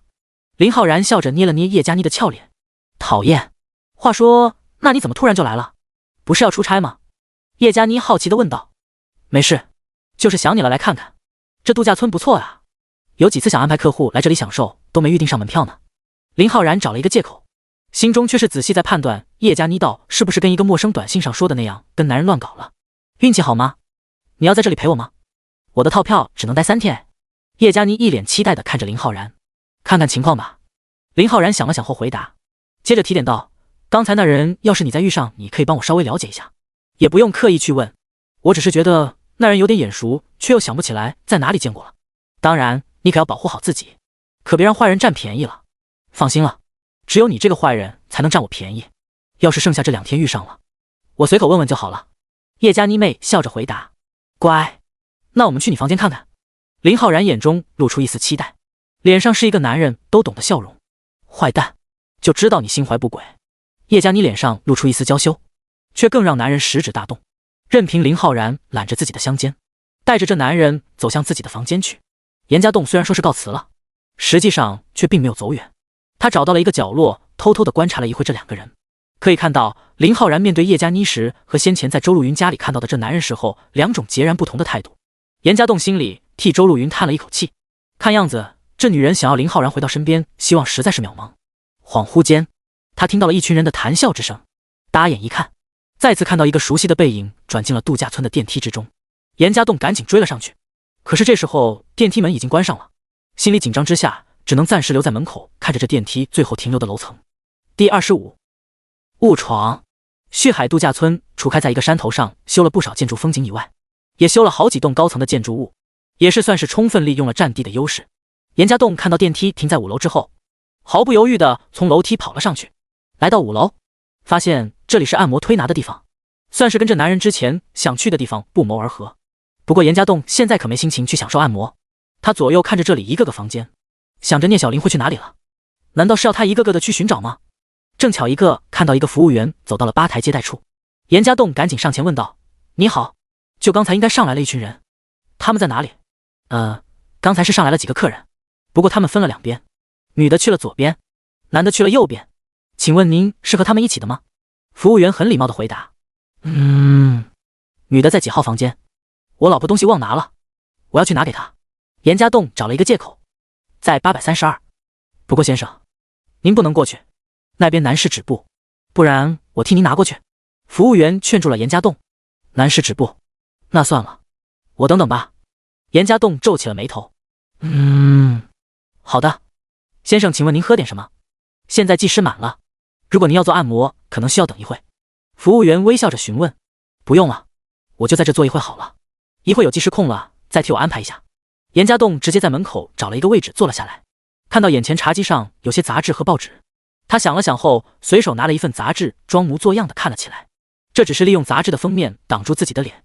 片刻的冷静之下，严家栋突然觉得自己想要确定聂小玲是不是在这里，但是却不能让聂小玲发现自己，不然他同样不好解释这件事情。装模作样的看了一会杂志，但是这时间确实过得很无聊。偶尔有些客人上来，问到没有技师了，也就去了其他地方。期间倒有些技师来来回回不知道在做什么，这样越是等下去，严家栋越是有点坐不住了。他突然很担心，要是自己在这里坐着，聂小玲出来看到自己怎么办？严家栋相信聂小玲对自己熟悉，如同他对聂小玲的熟悉一般，就算自己用杂志挡着脸，可是从身形还是可以判断是不是自己认识的。正巧守在吧台的服务员似乎有事情离开，严家栋左右琢磨一下之后，放下手中的杂志，快速地跑向了女客厅。严家栋想的只是证实一下聂小玲是不是在这里，就只是看一眼就好，随后马上离开。832这个房间不是很难找，转过了一拐角就是。不过刚巧一转拐，严家栋就看到了一个技师低着头迎面走来。严家栋心中大慌，先前已经被提示男士止步了，要是被人看见，岂不是要被当作变态给抓起来？左右看看，严家栋发现自己根本没有躲藏的地方，只能紧紧地把身体贴在墙面上，大气也不敢出。还好这技师似乎埋头看着自己手机上的东西，并没有抬头看前方，凭借着自己对走廊的记忆，慢慢的朝前走着，只是感觉要到拐角了，才稍稍抬头看了一眼，转弯后又埋下了头。而严家栋就紧贴在拐弯后的一个房门口，心惊胆战的看着这技师从自己面前走过去。看到技师走过了自己，严家栋赶紧闪过拐角，这才松了一口气。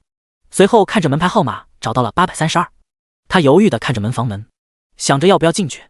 自己突兀的闯进女兵区本来就是一件很冒险的事情，突然间他留意到这房门并没有关好，留了一条缝隙，不像他先前躲避的房门口那样关得很严实。难道刚才那技师是从这房间出来的？留了门也是方便一会自己进去。如果是这样，那对严家栋来说就方便了很多，只要房间里没人注意到自己，他偷偷看一眼就走。稍稍犹豫了一下，严家栋推开了房门，借着并不宽敞的缝隙，他可以看到里面并没有技师。这一下更加肯定了心中的猜测，这男人不再犹豫，快速的闪身走进房间里，然后轻轻的把门给带上。这次仔细的查看了一下这房间的情况，这是一个很普通的小房间，和一般的按摩房没有太大的区别，就是装修比较别致一些，然后配套了一个卫生间。房间里有淡淡的香味，应该是女人护肤品什么的气味。中央位置有一个大的按摩床，一个女人几乎赤裸的趴在上面，只有身下尴尬的部位了搭了一条毛巾。这女人身材很好，皮肤也很光滑，头发被毛巾包在头上。严家栋有些忐忑地打量了一下这女人的后背，可是这女人却犯难了，仅凭着后背，他根本看不出这女人是不是聂小玲。虽然身材有些相似，但是有着相似身材的女人太多了，况且这女人的头发还被包了起来，他就更不知道是不是了。严家栋忽然有些慌乱，这里可不是一个男人该待的地方，况且这里还有一个裸女，要是被发现了，自己就是跳进黄河也洗不清。他左右看了看，想看看有没有这女人的东西在这房间里，或许凭着衣服、手包什么的确认一下身份也好。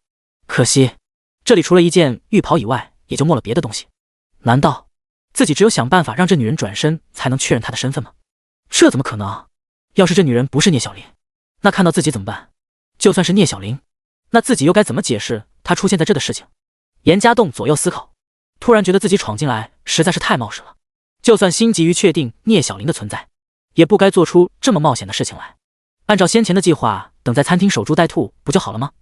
醒悟了这一点，严家栋准备找机会离开，没想到刚走一步，趴在按摩床的女人突然伸出手来拉住了严家栋的手腕。回来了，继续替我按摩背吧。这女人说话了，但是却因为趴在声音有点瓮声瓮气，也分辨不出是不是聂小林来。倒是严家栋被这么拉着，只能僵在原地，想要挣脱就很麻烦了。第26运气好，严家栋被突然拉住了手腕，心里慌张，更是一动都不敢动。还好这女人依然是趴着的，才没有暴露她的身份。严家栋脑筋急转，要是自己挣脱跑掉，这女人说不定就会立刻起身查看，那自己肯定暴露。可是现在被人拉着手，他也离不开啊。难道只有替这女人做按摩了？左右思忖一下，严家栋也没有更好的办法，只能尖着嗓子轻声应了一句，然后搭手按摩在了这女人的后背。这女人的皮肤很白，聂小林的肌肤同样很白，但是大多数漂亮的女人都拥有白皙的肌肤，所谓的一白遮百丑。可是这也不能让严家栋分辨出这女人的身份来。微微用力按摩了一下，严家栋能感觉到这女人的皮肤很紧致，心里估计年龄不大，确实更怀疑躺着的人就是聂小林。微微侧低了一下头，想试着看看这女人的脸，但是在按摩椅那种可以把脸埋进去的结构中，确实完全没有一点机会。无奈严家栋只能继续按摩，手法生疏的他只能是有样学样的按着。好在这女人似乎并没有感觉到什么异样，只是趴在按摩床上一动不动地享受着。这女人的曲线很好，诱人的地方更是只有一条毛巾遮挡，让男人看了难免有些血脉喷张。可是严家栋完全没有心思去欣赏这景色，不能看到这女人的样子。严家栋只想着脱身的办法，自己总不能这样一直按下去吧？万一技师回来了怎么办？又或者这女人抬头了怎么办？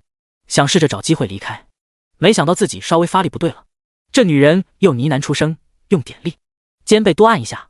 很简单的一句话，严家栋这次确实听清楚了，这不是聂小林的声音，也就是说躺在床上的女人根本就不是他女朋友。这下严家栋心里更慌乱了，既然不是聂小林，自己待在这里完全没有意义。同时心里也疑惑，聂小林去哪了？刚才服务员不是说来的一批人当中，女人是进了这房间，难道是自己搞错了？看到的人并不是聂小林。严家栋想欺骗自己，可是在高倍数的瞭望镜下，他可以很肯定确实是看到了聂小林。严家栋心有所思，手中动作也慢了下来。你怎么了？好像心不在焉的样子。精油没用，护肤品也不给我抹。女人抱怨起来，似乎要抬头看看这到底怎么回事。严家栋心里大惊，要让这女看到自己就麻烦了。下意识的反应就是去按住这女人的头，但是却又不敢太用力。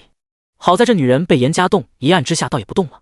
严家栋心里估计这女人以为自己在按她后颈的穴位，也就顺势按捏起来，同时左右看了看，发现旁边的一个桌子上有些像是精油的东西，也不管那么多，一只手拿起来倒在了这女人背上。随后他扎着马步，一只手替女人按着脖颈，一只手按摩着后背，两边都不停。你这手法不错，哪学的？女人发出一声舒服的哼唧。这男人误打误撞之下的按摩似乎让这女人满意了不少，也没有再抬头的意思，安静的把脸埋在按摩床上，放松的享受着，伺候着这女人。严家栋心里大乱，这进来好一会了，不知道刚才的技师干什么去了，估计也应该回来了吧？自己到底应该怎么脱身才对？刚想到这里，严家栋就耳尖的听到了外面脚步的声音，而且这声音越来越近。糟了，难道是技师回来了？怎么办？严家栋心中大急，也有点顾不上给眼前的女人按摩了。左右想了想，他空出一只手在桌子上发出一些声音，似乎是想告诉这女人自己在摆弄这些瓶子。随后也不管这女人是否会抬头看，赶紧一个闪身冲进了门口的卫生间里，同时虚掩上了门。就在分毫的时间里，严家栋刚进卫生间，刚才差点撞破的他的女技师端着一些拔火惯用的东西走了进来。不过这女技师似乎并没有发现这房间里的不同，直接走过了虚掩着门的卫生间，同时随手带了一下门，打算把门关上。严家栋见状，很是敏捷地探出一只脚，堪堪挡住了正欲关上的房门。等到这女技师走了进去，他再一次一个闪身跳出了门外，同时把门给关上。进屋的女技师听到关门的声音，稍稍看了一眼，却并没有多余的反应，倒是看到眼前女人油腻腻的后背皱了皱眉头，随后礼貌地问道：“我现在给您把火关了好吗？”严家栋出去后就不知道屋里的情况了，左右看了看没人，稍稍松了一口气。刚才好险自己就被发现了，弄得好像拍间碟片一样。只是走回去的时候，严家栋又遇上了麻烦。先前在吧台的服务员已经回到位置上，如果自己这样走出去，肯定会被质问一番。无奈之下，严家栋只能又找了一个角落躲起来，伺机溜出去。还好，这服务员似乎比较忙，莫多时又起身走向其他的房间。严家栋这时候赶紧跑了出去，直接从楼梯走到了楼下后，才终于完全放松，心里倍感庆幸，喘了2口气休息一下。严家栋再次疑惑起来，自己分明看到聂小玲跟一群人走进了电梯，电梯也是直接在5楼停下了。那聂小玲人在哪里去了？总不会这次是自己真的看错了，走进电梯的人根本不是聂小玲。原本想再回去看个究竟，仔细斟酌一下后，严家栋放弃了这个打算。刚才就已经很冒失了，现在更没必要冒这个险。虽然他想确认聂小玲确实在这个度假村里，可是自己却不想被聂小玲发现身份。看了看时间，距离用餐的时间也不远了，这男人干脆直接走到了餐厅里，随后找了一个偏远的角落坐下。度假村的服务还是很周到的，虽然没有到开饭的时间，依然有服务员主动上来询问严家栋吃什么。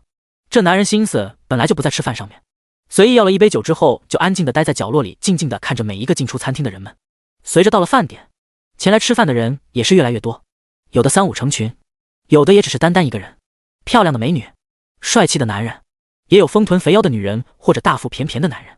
不过这些人都不是严家栋的目标，他的目光都是集中在漂亮的女人身上，仿佛一个在夜场寻找猎物的男人。似乎自己桌上就一杯酒显得太突兀，他招呼服务员帮忙随意拿了几个菜品，一边吃一边盯着餐厅里的人。渐渐的，餐厅的人也多了很多，有些用餐比较快的已经开始陆续离开。严家栋依然在角落里寻找着自己的目标。忽然间，当一群男人从餐厅的另外一个门中走进来的时候，这男人眼睛一亮。虽然有男人在边上阻挡，严家栋觉得自己发现了聂小玲的身影。他微微倾斜身子，想仔细看看远处的女人，差一点点就可以看到这女人的正面。第27，真假？远处那酷似聂小玲的女人吸引了严家栋全部的注意力，眼看再挪动一点点，或者这女人再走几步，他就可以看清楚这女人的样子。可是这时候，突然一个身影挡在了这男人面前，伴随而来的是一阵女人身上的香味。你在看什么啊？叶佳妮好奇地询问。我。严家栋心中大惊，叶佳妮刚好挡住了他的视线，想要再看远处的女人必须得挪动身子才行。可是这样一来，自己异常的行为必然会引起叶佳妮的注意，稍稍再晃了一眼，已经错过了最佳查看那女人的最好的位置。严家栋不得不忍住心中的烦躁，冷着脸问向叶佳妮：怎么？你一个人？你男人呢？啧，看看你那冰冷的样子，怎么吃醋了？叶佳妮嬉笑着看了看这男人的脸。吃醋？我为什么要吃醋？严家栋很冷漠地反问。切，别不承认了，你看你现在样子，分明就是说着你不高兴。你生气了？怎么？你不问问我跟那男人的关系？叶佳妮有些讨好看着严家栋。严家栋虽然是在生气，但是却跟叶佳妮说的事情没有半毛钱的关系，他只是在恼怒这女人挡住了他的视线。不问，我也不想知道。而且，你不陪着他来找我干什么？既然叶佳妮认为自己是在生他的气，也乐得再装装样子。他已经走了，走之前还叮嘱我好好招呼你呢。叶佳妮笑着回答。所以呢？严家栋板着脸问道。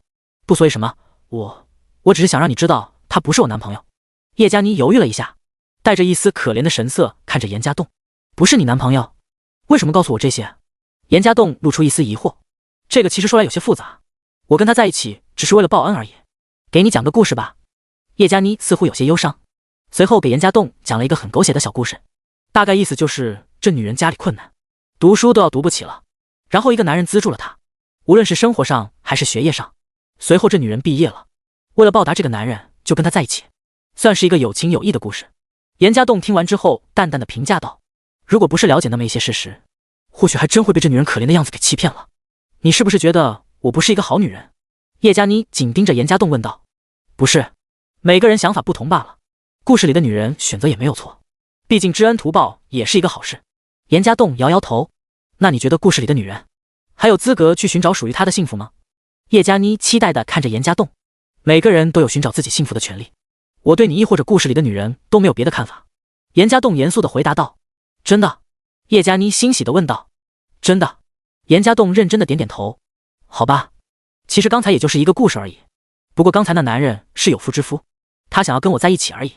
没想到叶佳妮又换了一种说法，这让严家栋露出一个惊讶的眼神，他完全没想到叶佳妮居然会这么直白。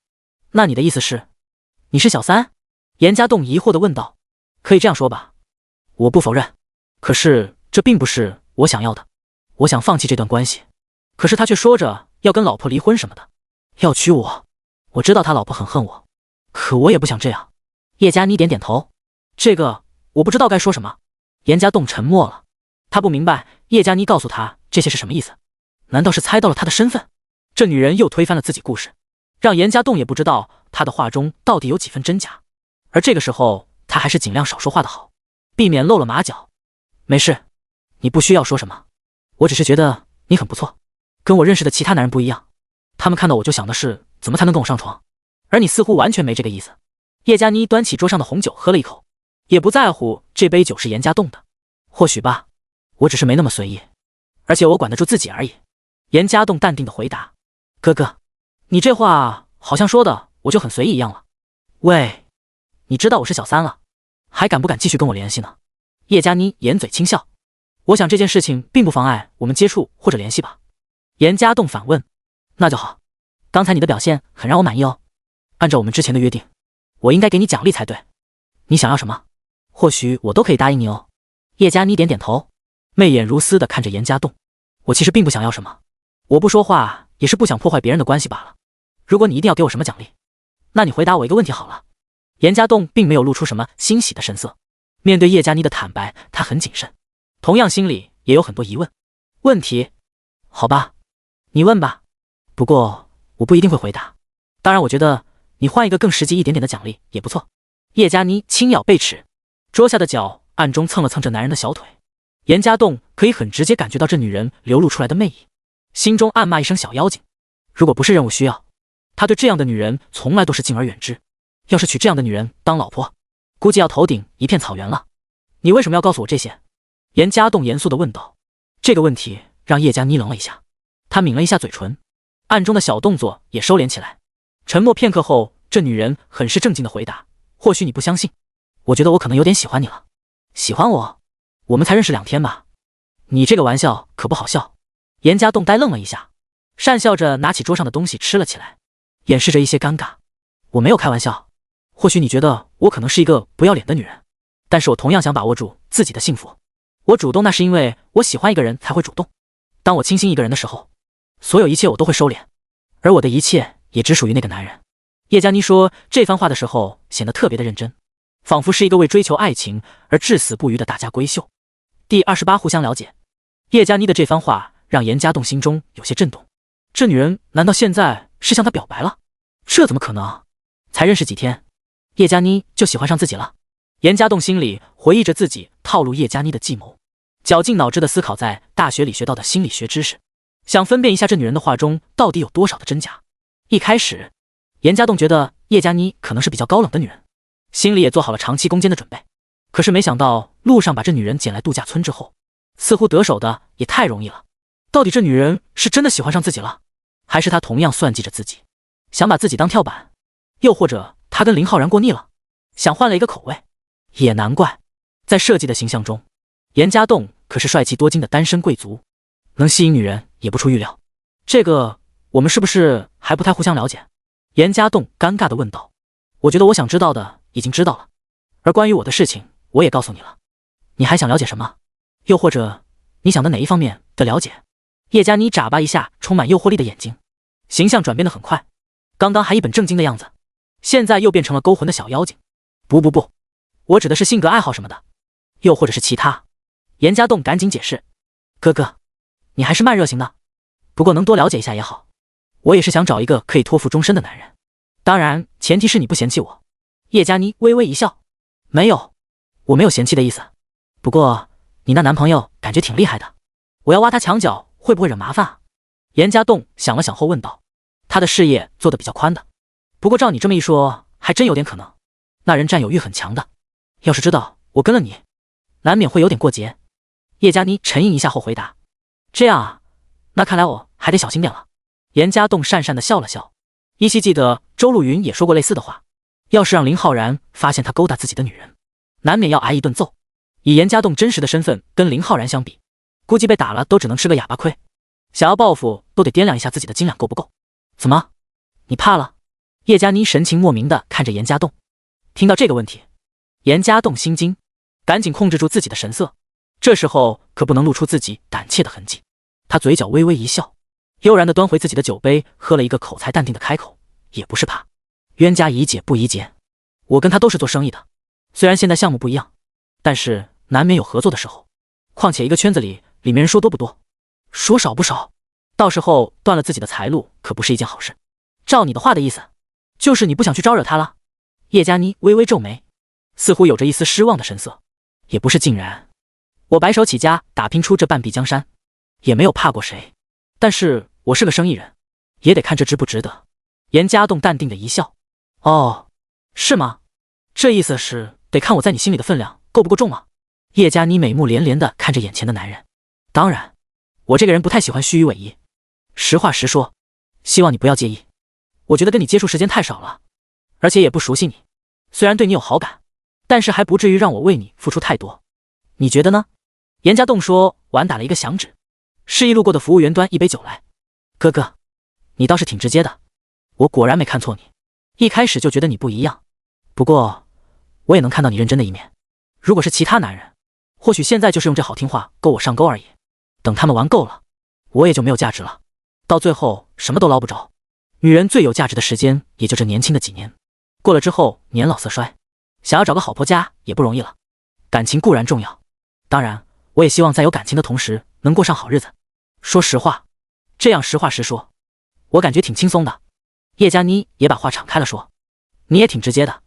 当然我希望我的另一半是一个贤内助，而不仅仅只是一个好看的花瓶。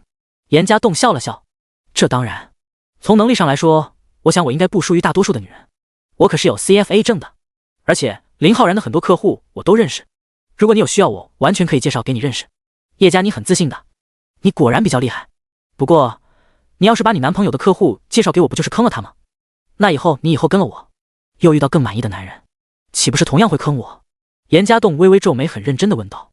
他避免了关于 CFA 的问题，说实话他不知道这3个英文字母代表的意思，只能一会找机会偷偷用手机查一下。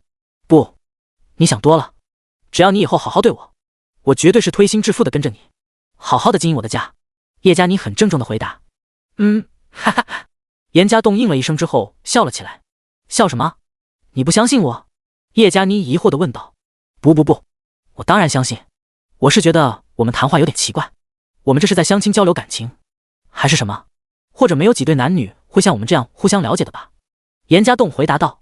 是啊，不过我喜欢这样实说字多了一个，不必装模作样，谈个恋爱还互相算计。叶佳妮同样微笑。那祝我们争取能够进一步发展吧。严家栋举杯示意，心里却有点叹息，叶佳妮这个女人，太漂亮的女人在有钱人的眼中或许也就只是一个玩物而已。简单的聊天可以看出，叶佳妮并不想过这种需要讨好男人的生活，不想靠算计男人过着自己想要的日子。而自己的出现，或许正巧让叶佳妮看到了一个出路。一个女人能当正事，绝对不会想去当一个见不得光的小三吧。希望我们能顺利的发展下去。叶佳妮也端起服务员后来送到的酒杯，与严家栋轻碰之后饮了一口。殊不知，这一切的接触都是套路，不过是另外一场的设计罢了。不管这女人如何对严家栋倾心，到最后也是竹篮打水一场空。严家栋陪着叶佳妮稍稍吃了一点东西后，在度假村逛了一会，就准备回房间了。在房间门口，叶佳妮贴近严家栋，伸手理着这男人的领带，娇羞地问道：这就要各自分开去休息了吗？你难道不想再跟我多了解了解？第29，急于求成。叶佳妮挽了挽耳畔的秀发，露出自己精致的容颜，微微挺起的身体似乎在向严家栋展示自己的诱人的身材。严家栋带着一丝迷恋的神色看着眼前的女人，心里却是在仔细的琢磨，叶佳妮怎么老是在勾引他？难道一个漂亮的女人非要把男人勾上床了才算是成功？还是说他觉得让自己上了他床，他就更有机会成为他的伴侣？无可厚非，一个漂亮的女人对男人的都是很具有杀伤力了。严家栋和叶佳妮搞暧昧，实际上对自己也是一种考验。每次遇到这女人勾引自己的时候，他都不止一次想抛开心中所顾，好好的驾驭这女人的一番。只不过，或许是长时间的跟叶佳妮接触，严家栋有了一定的免疫力，又或者说是受聂小玲事情的影响，这男人现在并没有多少的情欲，虽然有这种想要占有她的冲动，可是依然在理智的控制范围之内。严家栋淡淡的一笑，我们有的是机会，也不必急着现在就了解太多了。晚安。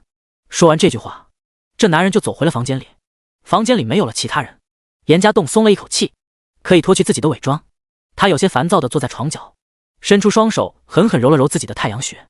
无论是对叶佳妮后续的计划安排，还是今天突然看到的聂小玲，这都让严家栋烦躁不已，甚至他觉得自己脑子里很混沌，有点不知道接下来该如何发展了。在度假村还有2天时间，也就是说后天下午些时候他就必须得离开了。在这段时间里，他必须要跟叶佳妮保持关系，同时还要注意查看聂小玲的情况。其实仔细想想，在度假村里和叶佳妮发生关系是最好的，可是林浩然的来的时候时机不成熟，现在林浩然已经走了，就算去上了叶佳妮也没有任何效果，最多就是图自己快活一下。可是想到聂小玲，严家栋不愿意去做这种事情，他不想背叛2个人的感情，就算后面迫不得已必须跟叶佳妮上床演戏了，那也是为了完成周露云的任务。况且就算严家栋看到聂小玲在这个度假村里，他依然不相信自己的女朋友背叛了他。严家栋正在郁闷，他的手机响了一声后就挂断，接着就是一条短信的提示音。有些疑惑的拿起手机看了看，是一个陌生号码打来的，短信同样是这个号码，上面写着货到了没。看到内容之后，严家栋就知道是谁了。这男人走到门口确定了一下门已经被关好之后，给这个号码打了回去。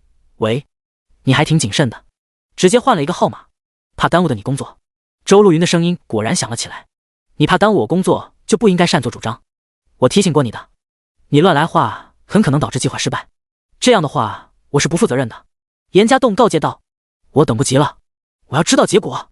林浩然来了度假村了吗？周露云急切地问道。来过了，已经走了。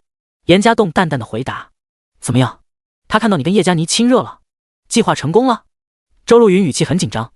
没有，叶佳妮避开我去找林浩然的，我根本没时间做安排，而且他差点认出我来。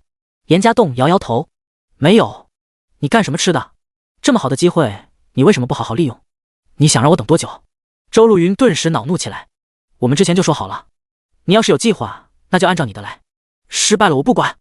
如果你成功率更高些，那就得听我的，一切照我的方式来办。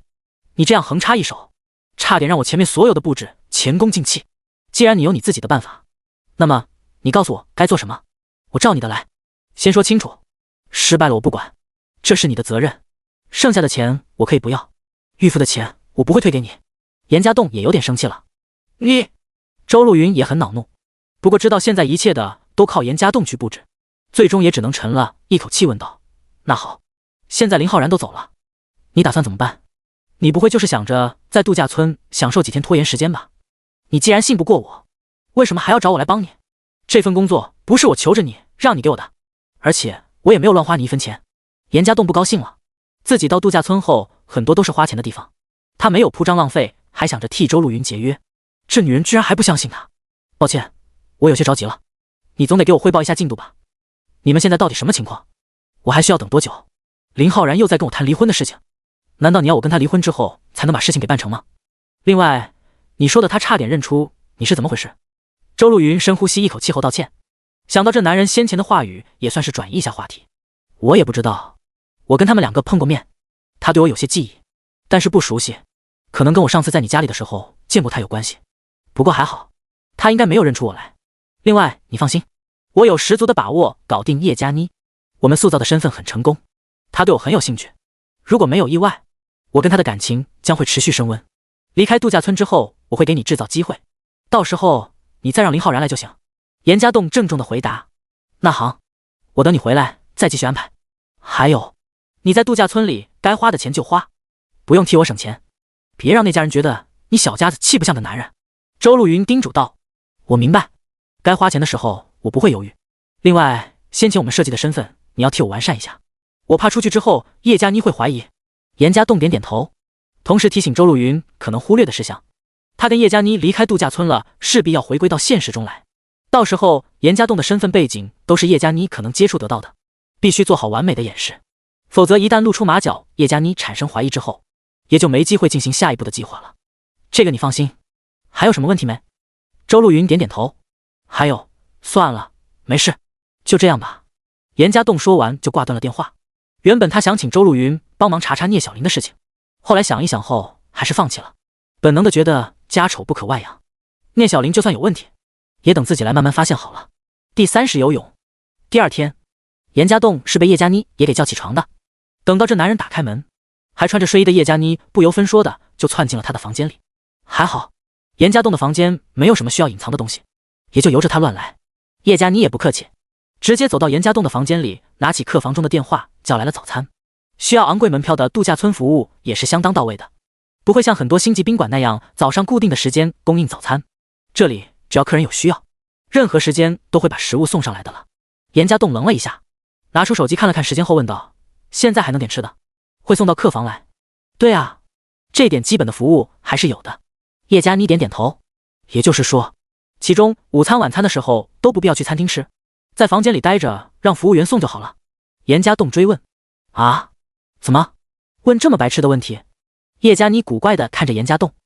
没事，随便问问。严家栋摇摇头，心里却想着，要是服务员都能给客人送餐的话，那其实自己蹲守餐厅的计划就有纰漏。聂小玲完全可以不出房间，直接让服务员送餐上门啊。不过想到前2次吃饭的时候，餐厅依然有很多客人，严家栋也不能确认聂小玲到底会不会去餐厅吃饭，只是继续找机会守株待兔。喂，你知道吗？我昨晚梦见你了。叶佳妮趴在严家栋的床上，双手托着下巴，晃动的双腿。梦见我什么了？严家栋稍稍看了一下这女人诱人的睡衣后，就挪开了目光。梦见你欺负我了，对我毛手毛脚的，我想挣扎力气又没你大。叶佳妮稍微红了下脸之后，还是说了出来。哈哈哈，梦是反的吗？不过你这个梦还真奇怪。严家栋尴尬的笑了笑，这女人似乎又在暗示着什么。是啊，我也觉得梦是反的。你看你多规矩，规矩的都不像是个男人了。叶佳妮的话多少有些挑逗的意思了。每个人不一样嘛，还能待2天。今天打算做什么？严家栋问道，顺便转移得了话题。其实这边感觉也没什么特别的，东西多了反而让人不好选择。一会吃了饭，你陪我去游泳吧。本来想去做 SPA 的，不过这里的技师太少了，去的时候还要排队。叶佳妮抱怨道。游泳吗？可以。严家栋点点头。这时候服务员把早餐给送来了，东西不多，每一样都很精致。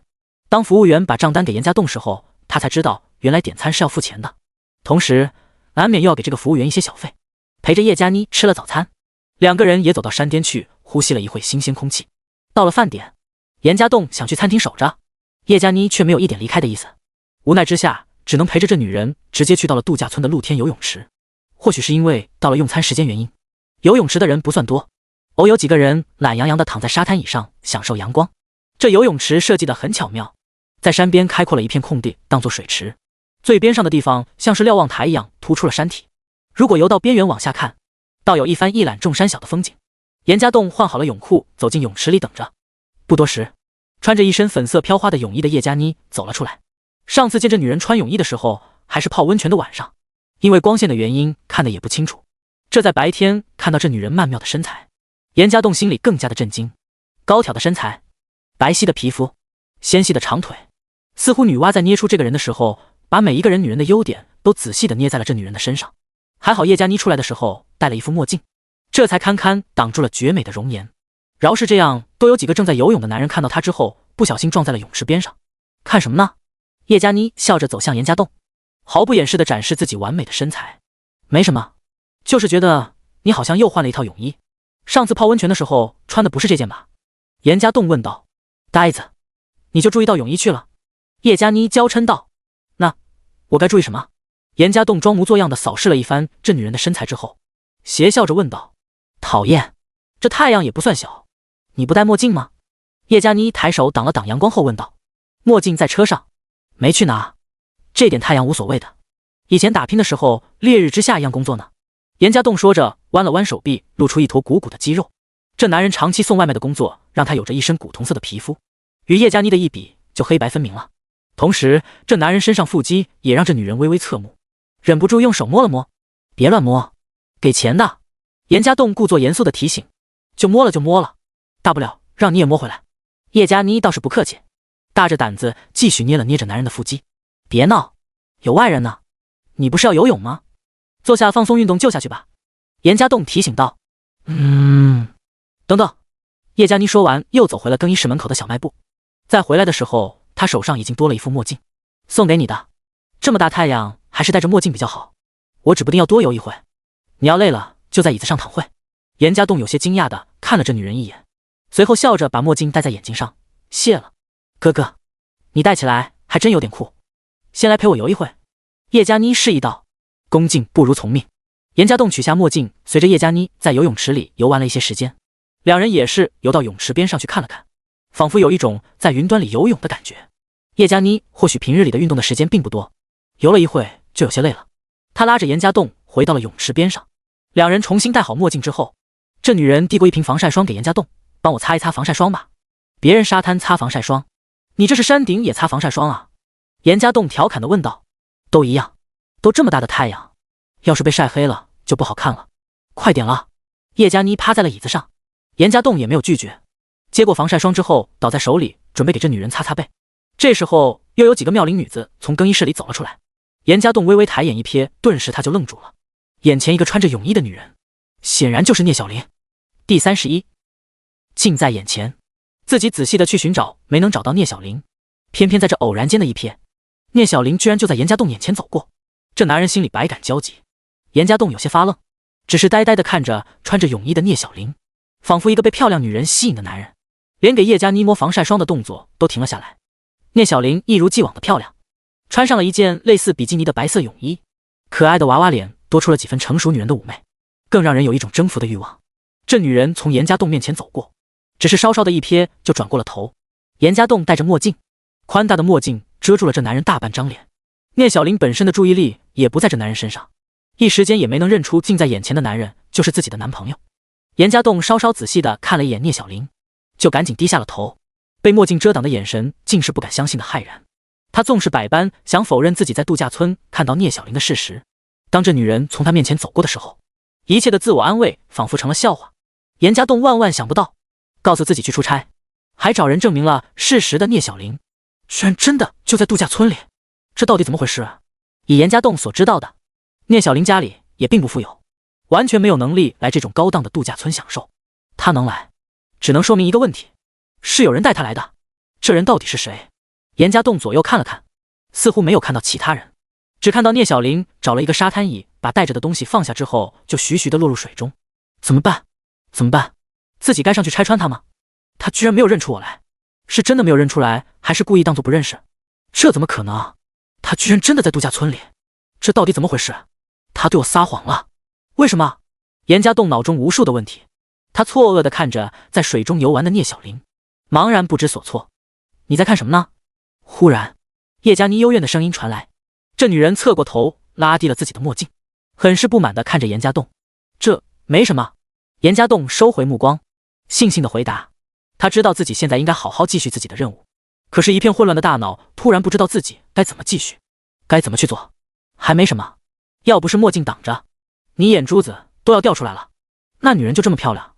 叶佳妮很是吃味地问道。啊，不是，你听我解释。严家栋尴尬说着，却不知道该解释什么，脑海中确实想着，对呀，我戴着墨镜，小玲没有认出我来，我不能让她知道我在这里，我还可以试探她，我必须得知道她到底在对我隐瞒什么，还解释什么。你都看了好一会了，怎么，那种女人才是你喜欢的类型？你喜欢娃娃脸模样的女人？叶佳妮不满地问道。不是，我当然喜欢你这种类型了。那人我只是觉得有些眼熟。严家栋找了一个撇脚的借口。呵呵，你们男人老套路了，喜欢上的女人都说眼熟，怎么你还想上去搭讪？叶佳妮坐了起来，很不高兴地看着严家栋。没有，我没这个想法。严家栋摇摇头，心中很是苦恼，可是眼睛却不由自主地看向自己的女朋友聂小玲。突然，叶佳妮起身，一把抓掉了严家栋脸上的墨镜，看到这男人慌乱中收回的目光之后，更生气了，还说不是。现在你都还看着他，我告诉你我很生气。叶佳妮说着站了起来，愤怒地把墨镜丢到了一边。严家栋没想到这女人居然会抢他的墨镜，被摘掉之后赶紧低下了头。叶佳妮的没有掩饰声音，两人的争执引起周围不少的人的注意。稍稍瞥了一眼聂小玲，这女人正在往泳池边上游着，似乎打算看看远处的风景，一时间也没有看向这里。严家栋松了一口气，赶紧捡起叶佳妮丢掉的墨镜戴上。他突然很怕聂小玲认出自己来，这男人下意识的反应就是不想让聂小玲知道他也在这里。虽然知道聂小玲说谎了，让他很愤怒，可是他依然残留着幻想，希望聂小玲可以给他一个解释。他很爱聂小玲，不想跟这女人分开，但是如果让聂小玲发现他不务正业的来到这个度假村里，身边还有一个漂亮的女人，这绝对是一件无法解释的事情。或许就算严家栋照实说，聂小玲也不会相信。叶佳妮生气离开了游泳池，严家栋知道自己应该追上去，可是他更关心聂小玲到底是一个人还是跟其他人一起的，这个跟他一起的人到底是男人还是女人。他赶紧起身走到门口，却是下意识地看着聂小玲的方向，同时留意着从泳池门口走进来的人。就算聂小玲有伙伴，他来游泳也应该有人陪伴吧？这个人是谁？在哪里？换衣服也该出来吧？严家栋心里掐着时间，他知道自己应该快点去追叶佳妮，否则很可能会坏了他的计划。可是没有看到聂小玲的同伴，他又很不甘心。聂小玲的同伴是男是女，这对严家栋来说相当的重要。是谁？是谁？到底是谁？赶紧出来！严家栋心里不停地催促着，同时暗自计算着时间，他必须得去追叶佳妮了，不能再等了。而这时，从泳池门口同时走出了一男一女，他们似乎都是朝着聂小玲走了去。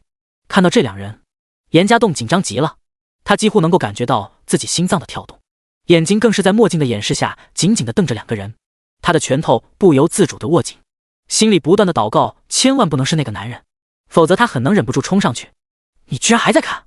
突然叶佳妮恼怒的声音传了出来，严家栋慌张地看过去，已经换好衣服的叶佳妮愤怒地瞪着他，眼中似乎充满了失望，随后真的甩手离开。不是，你替我解释！严家栋知道自己再不追上去就真的坏事了，最后不甘心地瞥了一眼聂小玲的方向，似乎看到了男人朝着另外一个方向走去，而一同进去的女人则是笑着走向了聂小玲，心里似乎松了一口气。严家栋顾不上换衣服，赶紧追了出去。第32试探，严家栋不顾形象地追着叶佳妮来到了客房处，这女人很不给面子地甩了他一个闭门羹。严家栋本能地想去敲门，好好编造一个借口向叶佳妮解释，来避免这女人降低对自己好感，免得导致任务失败。可是这男人刚刚举起手，在要敲到房门上的是时候，他突然又停了下来。严家栋脑筋急转，叶佳妮的反应未免也太大了一些，两个人并没有任何实际上的关系，他作为一个男人看女人又怎么了？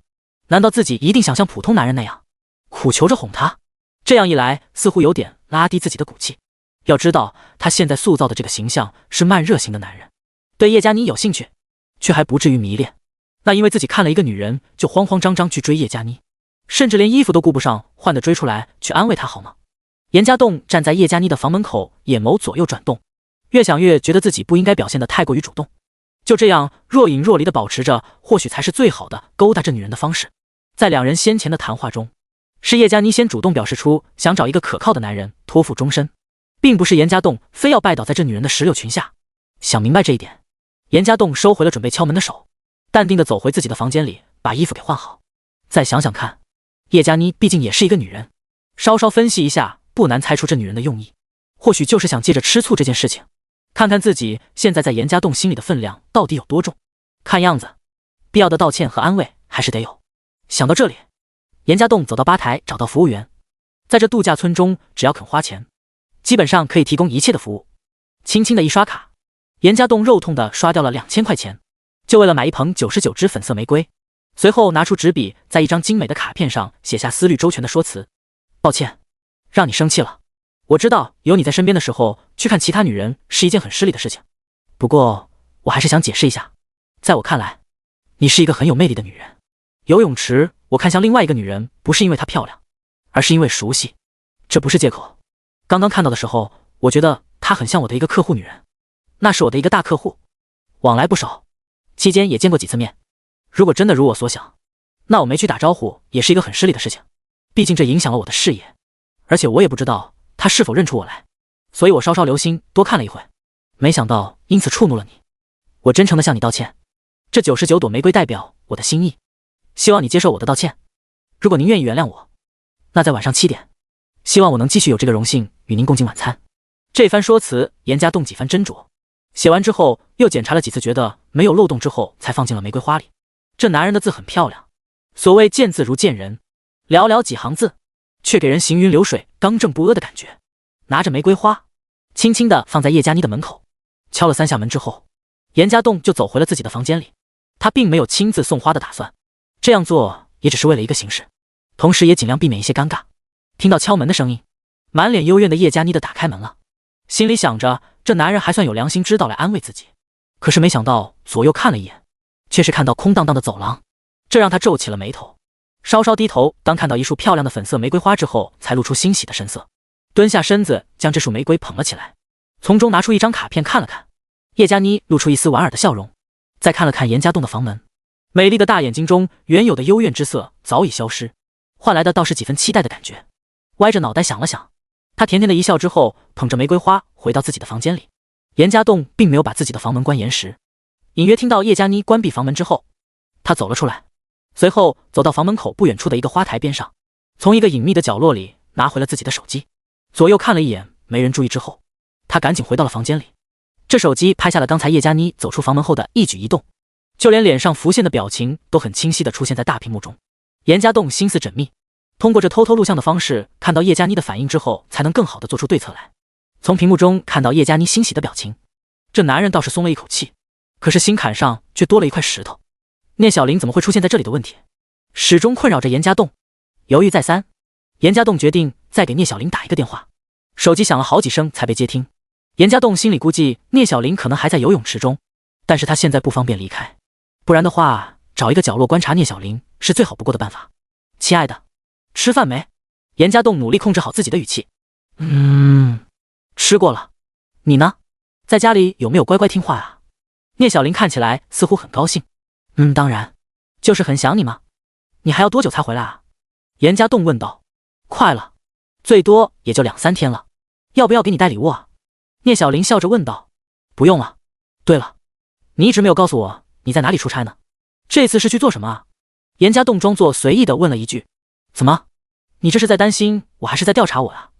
对我不放心？聂小玲轻笑着反问。不是，我怎么会对你不放心呢？就是多了解一下情况。担心你的安全吗？最近看网上新闻，似乎有些地方不太安全呢。严家栋皱着眉头。放心吧，我这儿很安全呢。再说还有同事陪着，很快忙完了就回来了。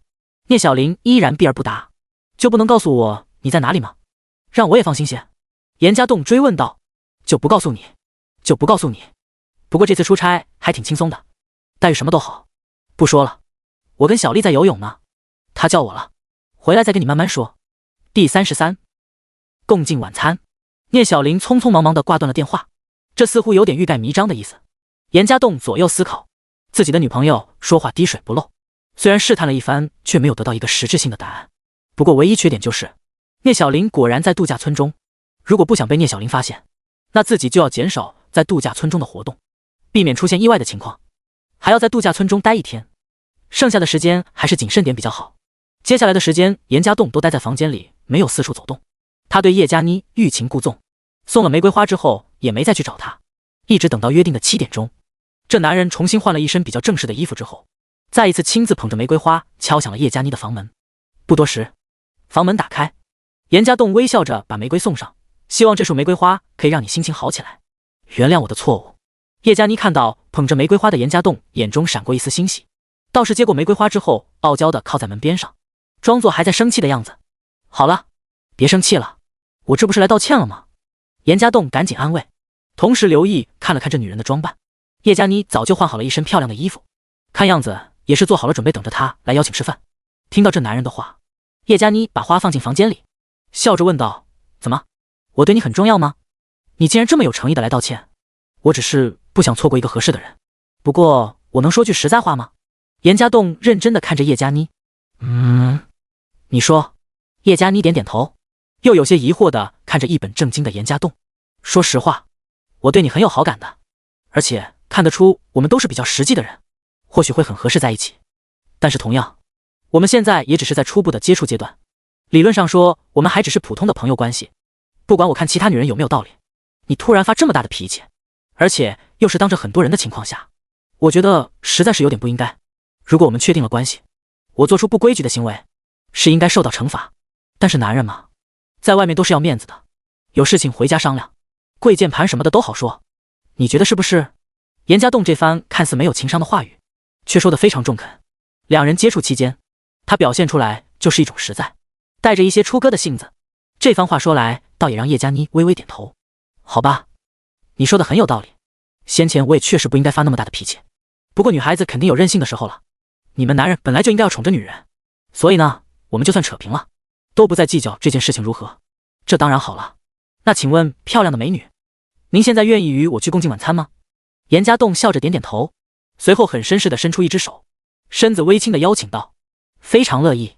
叶佳妮笑着把手递给了严家栋，随后在这男人的示意之下，亲昵地挽住他的胳膊。两人看似亲密，实际上都保持着淡淡的距离。严家栋话说得很到位，他相信叶佳妮也是听懂了自己的暗示。两个人虽然现在在度假村里像情人一样的接触，但实际上却并没有任何的关系。说白一点，就是感觉好离开度假村，两人可以试着继续发展一番。要是感觉不好，或许直接就拜拜了。严家栋这看似冒险的行为，叶佳妮确实相当的欣赏。大家都直接点，也避免这种拐弯抹角的事情。或许叶佳妮觉得，像严家栋这种实际的人，两个人要真的确定关系了，对以后也是一种保障，总比跟着一些狡猾的男人趋炎附势的要强。在严家栋一番良苦用心的套路下，这男人倒是赌对了叶佳妮的心态。领着叶佳妮，严家栋戴上这女人送的墨镜之后，小心地规避着人多的地方走进餐厅里，随后找了一个不起眼的角落坐下，示意了上前来的服务员随便拿着菜品饮料之后，叶佳妮有些疑惑问道：你怎么还戴着墨镜？而且这个位置也太偏了吧，这墨镜是你送的吗？我很喜欢，也就多戴一会了。严家栋给了一个很好的解释，不过左右看看之后，还是把墨镜给取了下来。吃饭的时候戴墨镜也太奇怪了，就你会说，照我看，你是在躲着谁吧？怎么先前的女人真是你客户的老婆？叶佳妮问道。其实我没看清楚，有点像，但是装扮又不一样。很多女人感觉化妆之后样子差别很大。严家栋摇摇头，是吗？你这也是在怀疑我用了化妆术了？想看看我卸妆后的样子？叶佳妮歪着头问道。不是，我相信不化妆也很漂亮，化了妆就更漂亮了。严家栋摇摇头，那可不一定，你不想亲自确认看看？不过我卸妆的时候都是准备上床睡觉的时候。叶佳妮带着一丝挑逗的暗示，所以呢，这也是我选择一个相对角落的原因。严家栋很突兀地岔开了话题。叶佳妮愣了一下，似乎在反映这句话的意思，随后春风含媚的痴痴一笑，微咬着贝齿，带着一丝羞涩的问道：你是想要这样吗？叶佳妮说这话的同时，悄悄地探出了桌下的长腿，在桌布的遮挡下，外面的人也看不出这其中的情况。这女人的长腿很轻易的就触碰到了严家栋的大腿上，感觉到叶佳妮大胆的挑逗，严家栋谢谢的一笑，稍稍靠近一点点，认真的说道：你这可是在玩火。同时这男人伸出手一把抓住了这女人脚踝，借着桌布的遮挡握住一只叶佳妮柔嫩的小腿。感觉到严家栋手指的不规矩，叶佳妮顿时俏脸绯红，脚踝被抓住，她也收不回来。感觉到小腿上的酥麻感，她只能微微靠在桌椅上，双目含羞地看着严家栋。不过知道环境不合适，同时严家栋心里还有着一些对周围的警惕，他并没有撩这女人的意思。促狭的一笑之后，这男人改变了手指的动作。当叶佳妮感觉到严家栋调皮的再扣自己脚掌心的时候，他实在是坐不住了，嗤笑着想要把自己的腿收回来。别，痒痒，别闹了。忽然严家栋还真就放开了手，一本正经的坐好，仿佛什么事情都没有发生一样。叶佳妮收回了自己脚，有些奇怪的看着这男人的反应，这怎么还说停手就停手了呢？第34愤怒。叶佳妮有些疑惑的看着严家栋，却发现这男人似笑非笑的看着自己，顿时有些羞臊，刚想埋怨几句，却发现这男人暗中给他递了一个眼神。这时候叶佳妮才注意到，先前去给他们拿菜品的服务员端着盘子走过来了。两人要继续下去，指不定会被这服务员看出一些猫腻，那样的话实在有些丢脸。先生，您要的东西。服务员很礼貌的把菜品放在了桌上，得到了严家栋给的一笔小费作为奖励后，高兴的离开。怎么，等不及了？严家栋笑着把一杯红酒递给叶佳妮。讨厌，你笑话我？叶佳妮娇羞地回答。我可没这个意思，不过这可是公共场合呀，我可没那么放得开。严家栋笑着解释。哼，既然没胆子，还找这么便宜的地方，你这是掩耳盗铃吗？叶佳妮有些不高兴了。是不是掩耳盗铃，也要看机会合不合适啊。而且，你一直抬着腿不累吗？严家栋举起酒杯来。讨厌，你不去洗手吗？摸我的脚，不脏吗？叶佳妮皱着眉头问道。我怎么会觉得你脏呢？就是你的脚也带着你身上的香味呢。要不是有人来了，我还想再摸一会呢。严家栋说着，把手稍稍靠近鼻子，似乎微微地闻了一下，这让叶佳妮更加脸红的红润了几分。不过从眼神来看，似乎还挺高兴，这男人并不嫌弃他。好啦，好啦，你快去洗手吧，知道你不嫌弃我就好了，以后有的是时间给你摸的。叶佳妮红着脸催促道。也好，我倒是觉得没什么，就是怕恶心到你了。严家栋说着话的时候，手背一直靠在自己鼻子附近，似乎挺享受这女人的味道。在听到叶佳妮的催促之后，才不情不愿地起身，拿上墨镜之后走向卫生间去。起身后的严家栋第一时间把墨镜戴在了脸上，同时紧张地看向了餐厅另外一个角落。叶佳妮完全没想到，严家栋享受自己气味的动作，实际上却是为了掩饰自己的面容。就在刚才，严家栋看到了聂小玲走进了餐厅里，这男人心里有些紧张，正好接着享受叶佳妮的气味，抬手的动作稍稍遮挡了自己一下脸，接着顺势去洗手间，也是想看看跟聂小玲在一起的人是谁。戴上了墨镜，严家栋也大胆了几分，他肯定聂小玲无法认出正装打扮的自己。原本拖到7点才和叶佳妮来吃饭，就是想避开吃饭的高峰期，免得遇到聂小玲。没想到自己想找聂小玲的时候找不到，不想找的时候，这女人总是很诡异的冒了出来。这样也好，既然是吃饭，聂小玲应该不会是一个吧。严家栋打算借机好好看看跟聂小玲在一起的人到底是谁。他就餐的位置距离卫生间距离不远，但是这男人走得不快，仔细地看着不远处的聂小玲。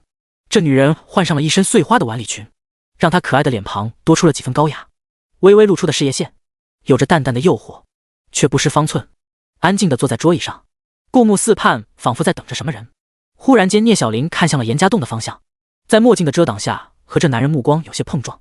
严家栋有些心惊，下意识地撇过头，心里紧张地想着，聂小玲该不会认出自己了吧？不过这显然是多虑的想法。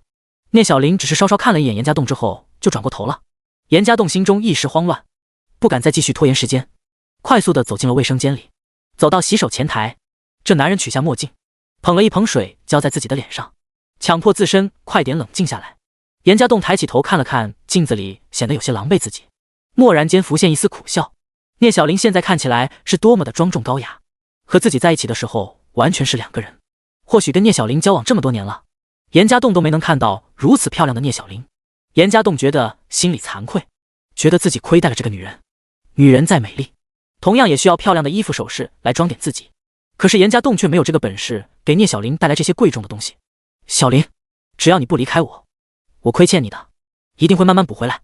严家栋心里暗自发誓，心中的亏欠倒是减淡了几分发觉聂小玲可能出轨的恨意。不过严家栋心里很清楚自己该做什么，扯了一张纸巾擦开脸上的水珠之后，戴上墨镜重新走了出去。再看向聂小玲的时候，这女人身边已经同坐了另外一个女人，似乎是在泳池的时候最后看到的那位。不过这并没能让严家栋的放心，他看到在聂小玲的对面还坐着两个男人，似乎他们正在谈笑，还举酒碰杯。这一发现让严家栋顿时红了眼，他可以肯定聂小玲果然是和其他男人来到这度假村中，来这种奢侈的地方出差办公。严家栋说什么都不会信，这样一来似乎说明聂小玲借口出差其实就是为了跟别的男人来这里鬼混。严家栋气急，因为气愤胸口有些剧烈的起伏，似乎眼中都浮现了一片赤红的神色。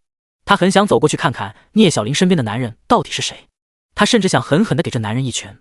愤怒的严家栋脑中几乎要失去理智了，他握紧了拳头，下意识地朝着聂小玲的方向走去。哎，走错了！突然一声轻呼在不远处响起，严家栋愤怒的眼神中顿时浮现一丝清明，他停住了脚步，转头看向声音的来源。叶佳妮正向他招着手呢。严家栋有些犹豫，在墨镜的掩饰下深深地看着聂小玲的方向。他咬了咬腮帮子，额头的青筋明显跳动了几下，不过片刻后这跳动的青筋慢慢地平息下去。严家栋闭了闭眼睛，在睁开的时候，眼中狂躁已经消减了很多。他压制住心中的愤怒，转身走回叶佳妮的身边。有叶佳妮在，他知道现在不是时候。就算发现了聂小玲有问题，他也不能上去质问。严家栋想要得到一个解释，却依然不想让聂小玲发现自己的异常。或许就算两人要吵架了，也想下意识地站在道德的高处。况且自身的经济压力，也不想让自己眼看就要完成的任务前功尽弃。第35，掩饰的借口。定了定自己的心神，严家栋收回自己目光，朝着叶佳妮走去。怎么了？你刚在东张西望什么？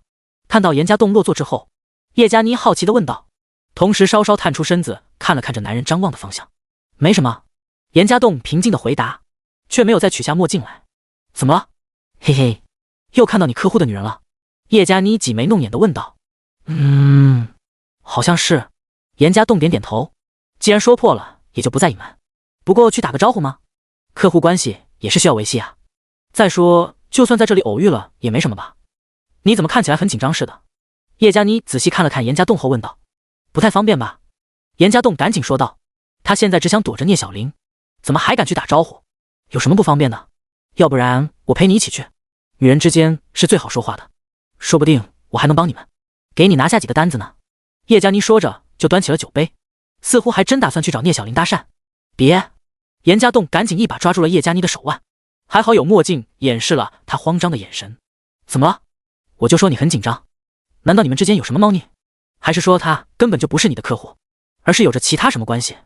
叶佳妮深深地看了一眼严家栋，女人的第六感似乎在告诉她，这其中肯定有问题，不能去，真的不方便。严家栋十分的紧张，捏住叶佳妮的手也下意识的用力。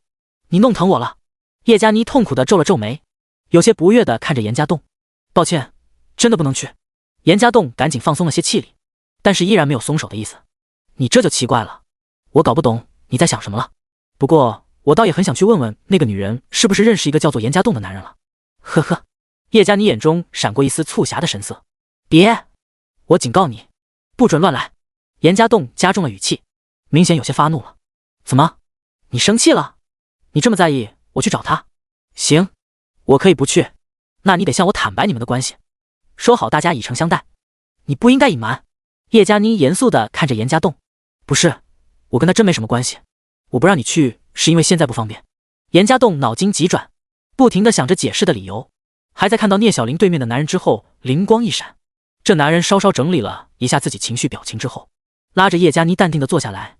你先坐下来，我慢慢告诉你。叶佳妮虽然心有疑惑，还是听话的重新坐下。我跟她认识不假，也是认识她的老公，她老公是我很重要的客户，而正是因为这样我才不敢去找到。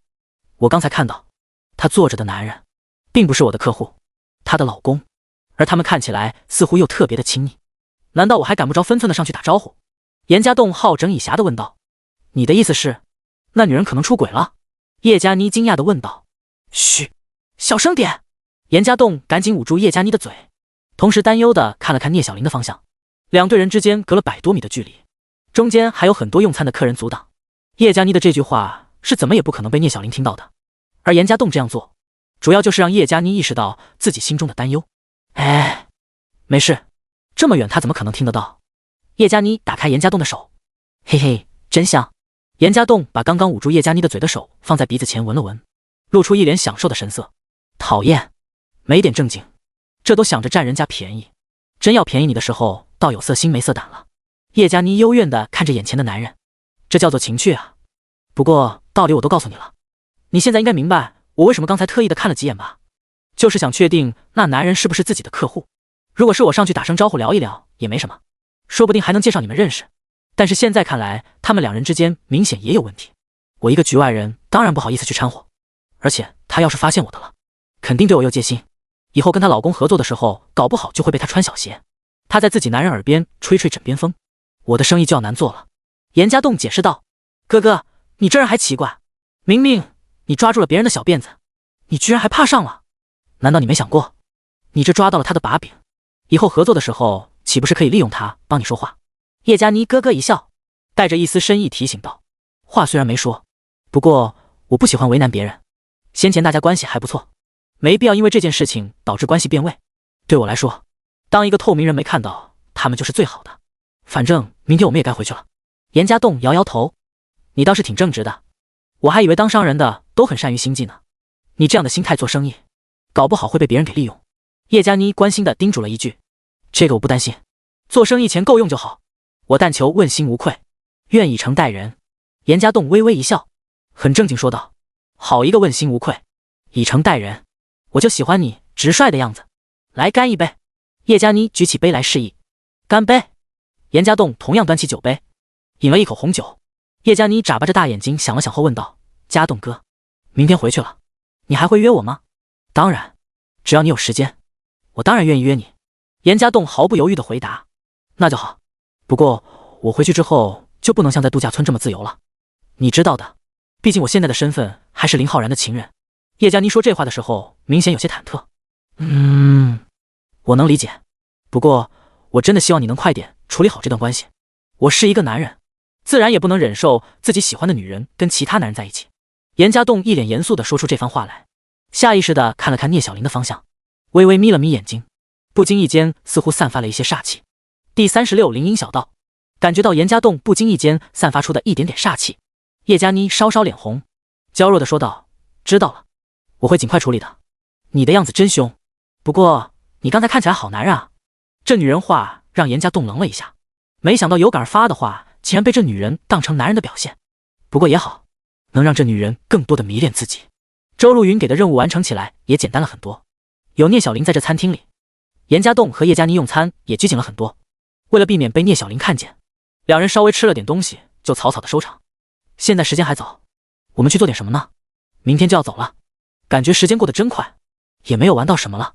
叶佳妮挽着严家栋走在一条林荫路上，周围是些郁郁葱葱的草林，漂亮的雕塑，美丽的鲜花，倒是一个适合情侣散步的好地方。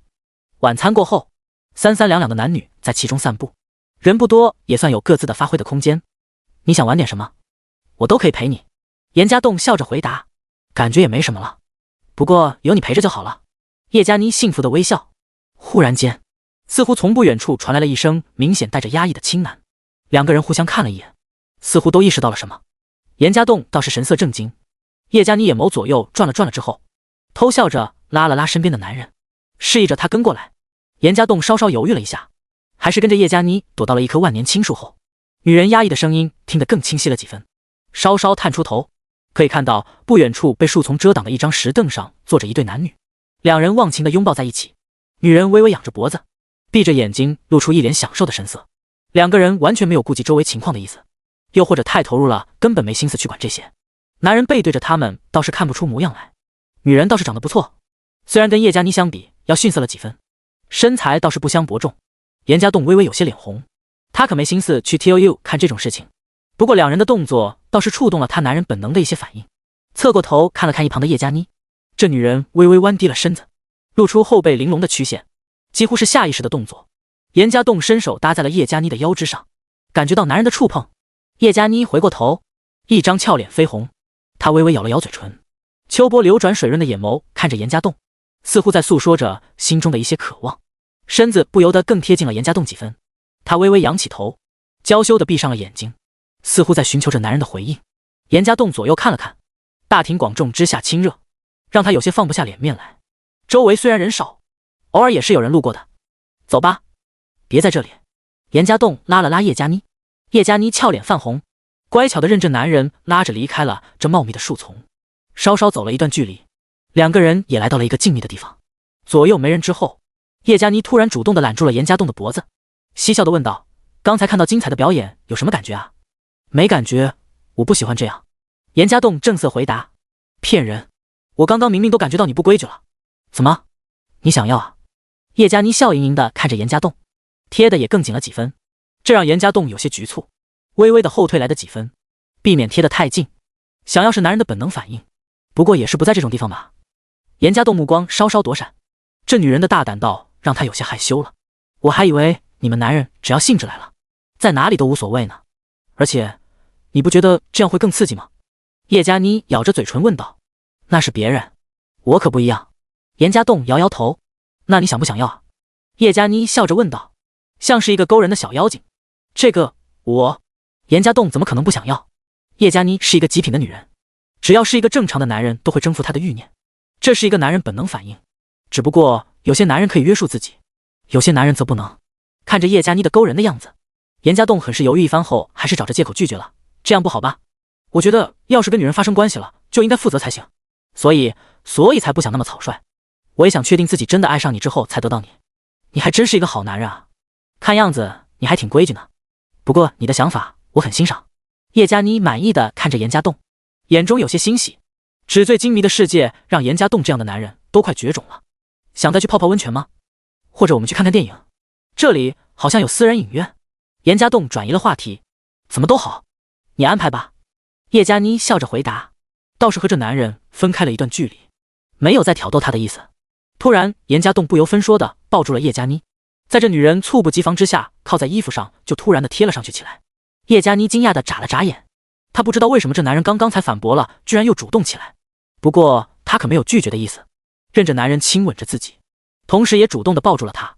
叶佳妮微微闭上眼睛，享受着男人很是生涩的亲吻，似乎这男人完全不知道任何的技巧，只是用嘴唇贴着她的嘴，微微一动。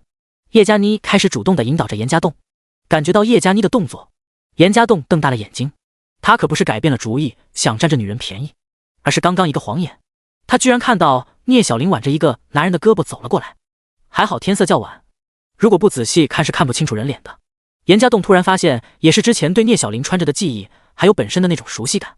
距离太近，他就算想拉着叶佳妮躲避也不行了，只能急中生智的突然吻上了这女人来掩饰自己的模样。随着脚步的临近，严家栋知道聂小玲很可能就在身后了，他更是不敢有任何的动作，只能专注的抱着叶佳妮的头，俨然一副情侣热吻中样子。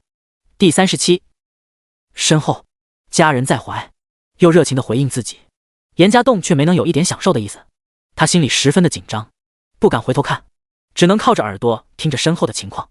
脚步声越来越近，明显已经走到了他的身后。严家栋心里不停的念叨着别停，快走，别停下来。可是似乎上帝没能听到这男人的祷告，脚步在响了一声之后居然停下来了。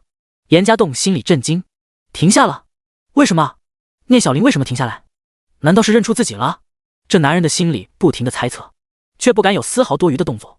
倒是叶佳妮微微睁开眼睛，看了看停在眼前的男女之后，露出一个莞尔笑容，似乎明白了这男人为什么突然这么的主动亲吻她。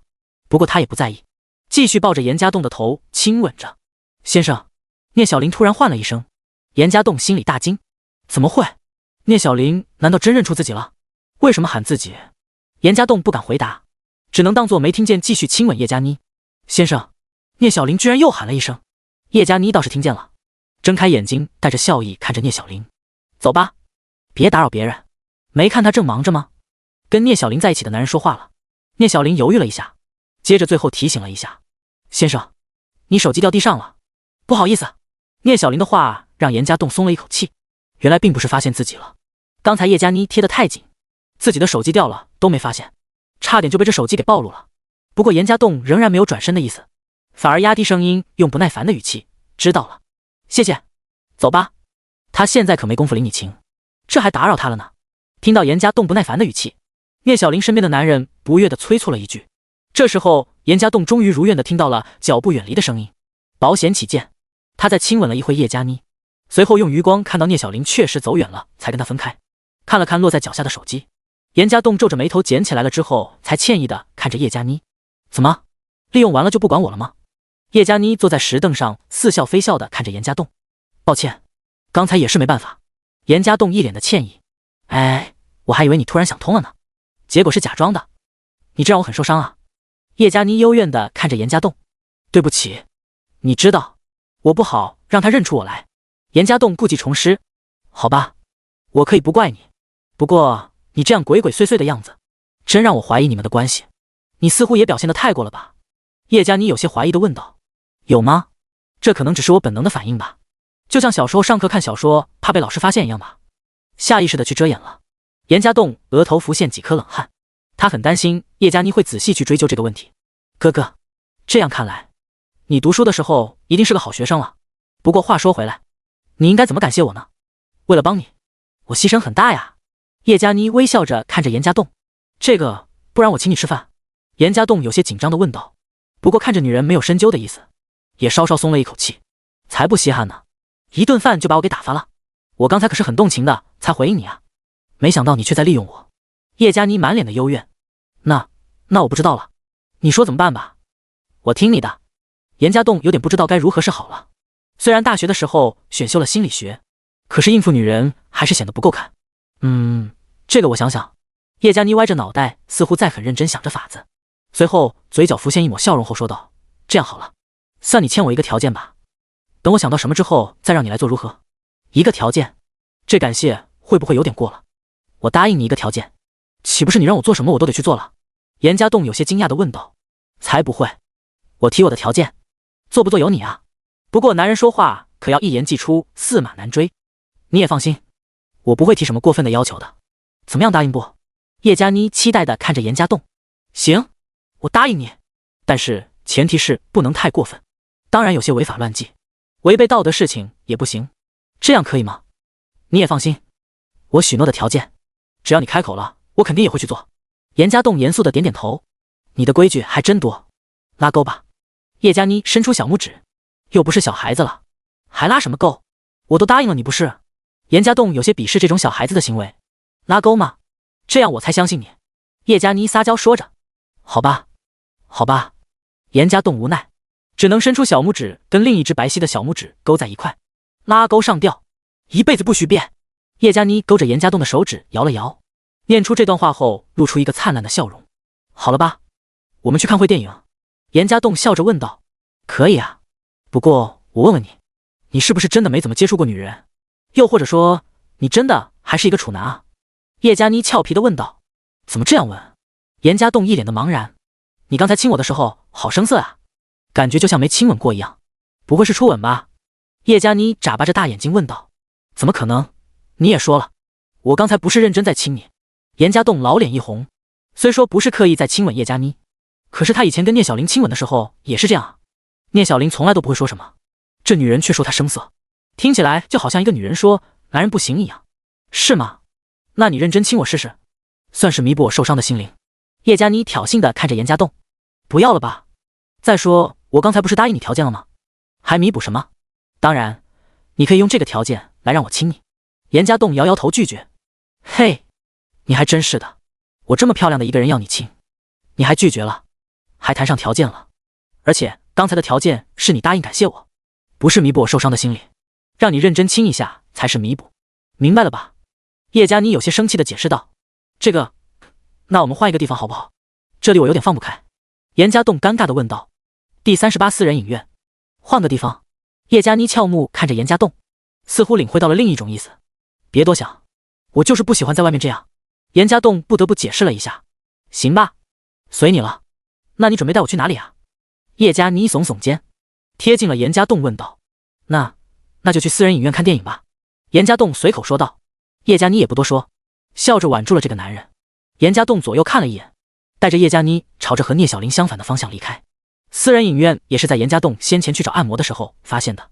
度假村高层建筑里起，其中有一层就是专门设立私人影院地方。两人坐着电梯上楼，别说这私人影院更有点咖啡屋的感觉，没有电影铺天盖地海报的宣传，布置得更加温馨一些，似乎能有点家中的感觉。两个人走出电梯，就有服务员热情地上来迎接。稍稍询问一番才知道，在度假村里私人影院是收费的。再次破费一番后，严家栋选择了一间价格较高的屋子。进去一看，似乎觉得这跟在家中看电影并没有太大的区别，只是屏幕更大些，周围的装饰也要多了很多。当然，严家栋先前也没有去过私人影院，也不明白这个电影院有什么不同。服务员稍稍给严家栋讲解了一下屋子里东西的使用方式之后，把他们点选的零食送了进来，就关上门不再打扰。接下来的时间里，都是属于严家栋跟叶佳妮的二人空间。严家栋看了看周围有些浪漫的布置，这影院似乎为了方便顾客，连床都给准备了，这倒让严家栋觉得有些尴尬。再看看叶佳妮，也是脸色红红的看着自己，似乎有着那么一些期待。哈哈哈，看什么电影呢？严家栋拿起遥控器，有些尴尬的问道。你带我来这里，真的就是为了看电影吗？叶佳妮贴近严家栋妩媚的问道。哈哈哈，当然，看电影什么都可以嘛，当然主要还是为了看电影。严家栋有些心慌，这周围环境太过暧昧，连带着叶佳妮看起来似乎都诱人了很多，心跳也在不可控制的有些加速。哦，是吗？那你刚才答应我的事情呢？叶佳妮再次贴近了几分，呵气如兰地问道。严家栋鼻息逐渐被女人的味道所弥漫，他看着叶佳妮朱红的嘴唇，燥热地吞咽了一下唾液，脑中的一股冲动，就像是一匹野马就要挣脱缰绳的控制。还是不敢吗？那算了，叶佳妮似乎有点失望。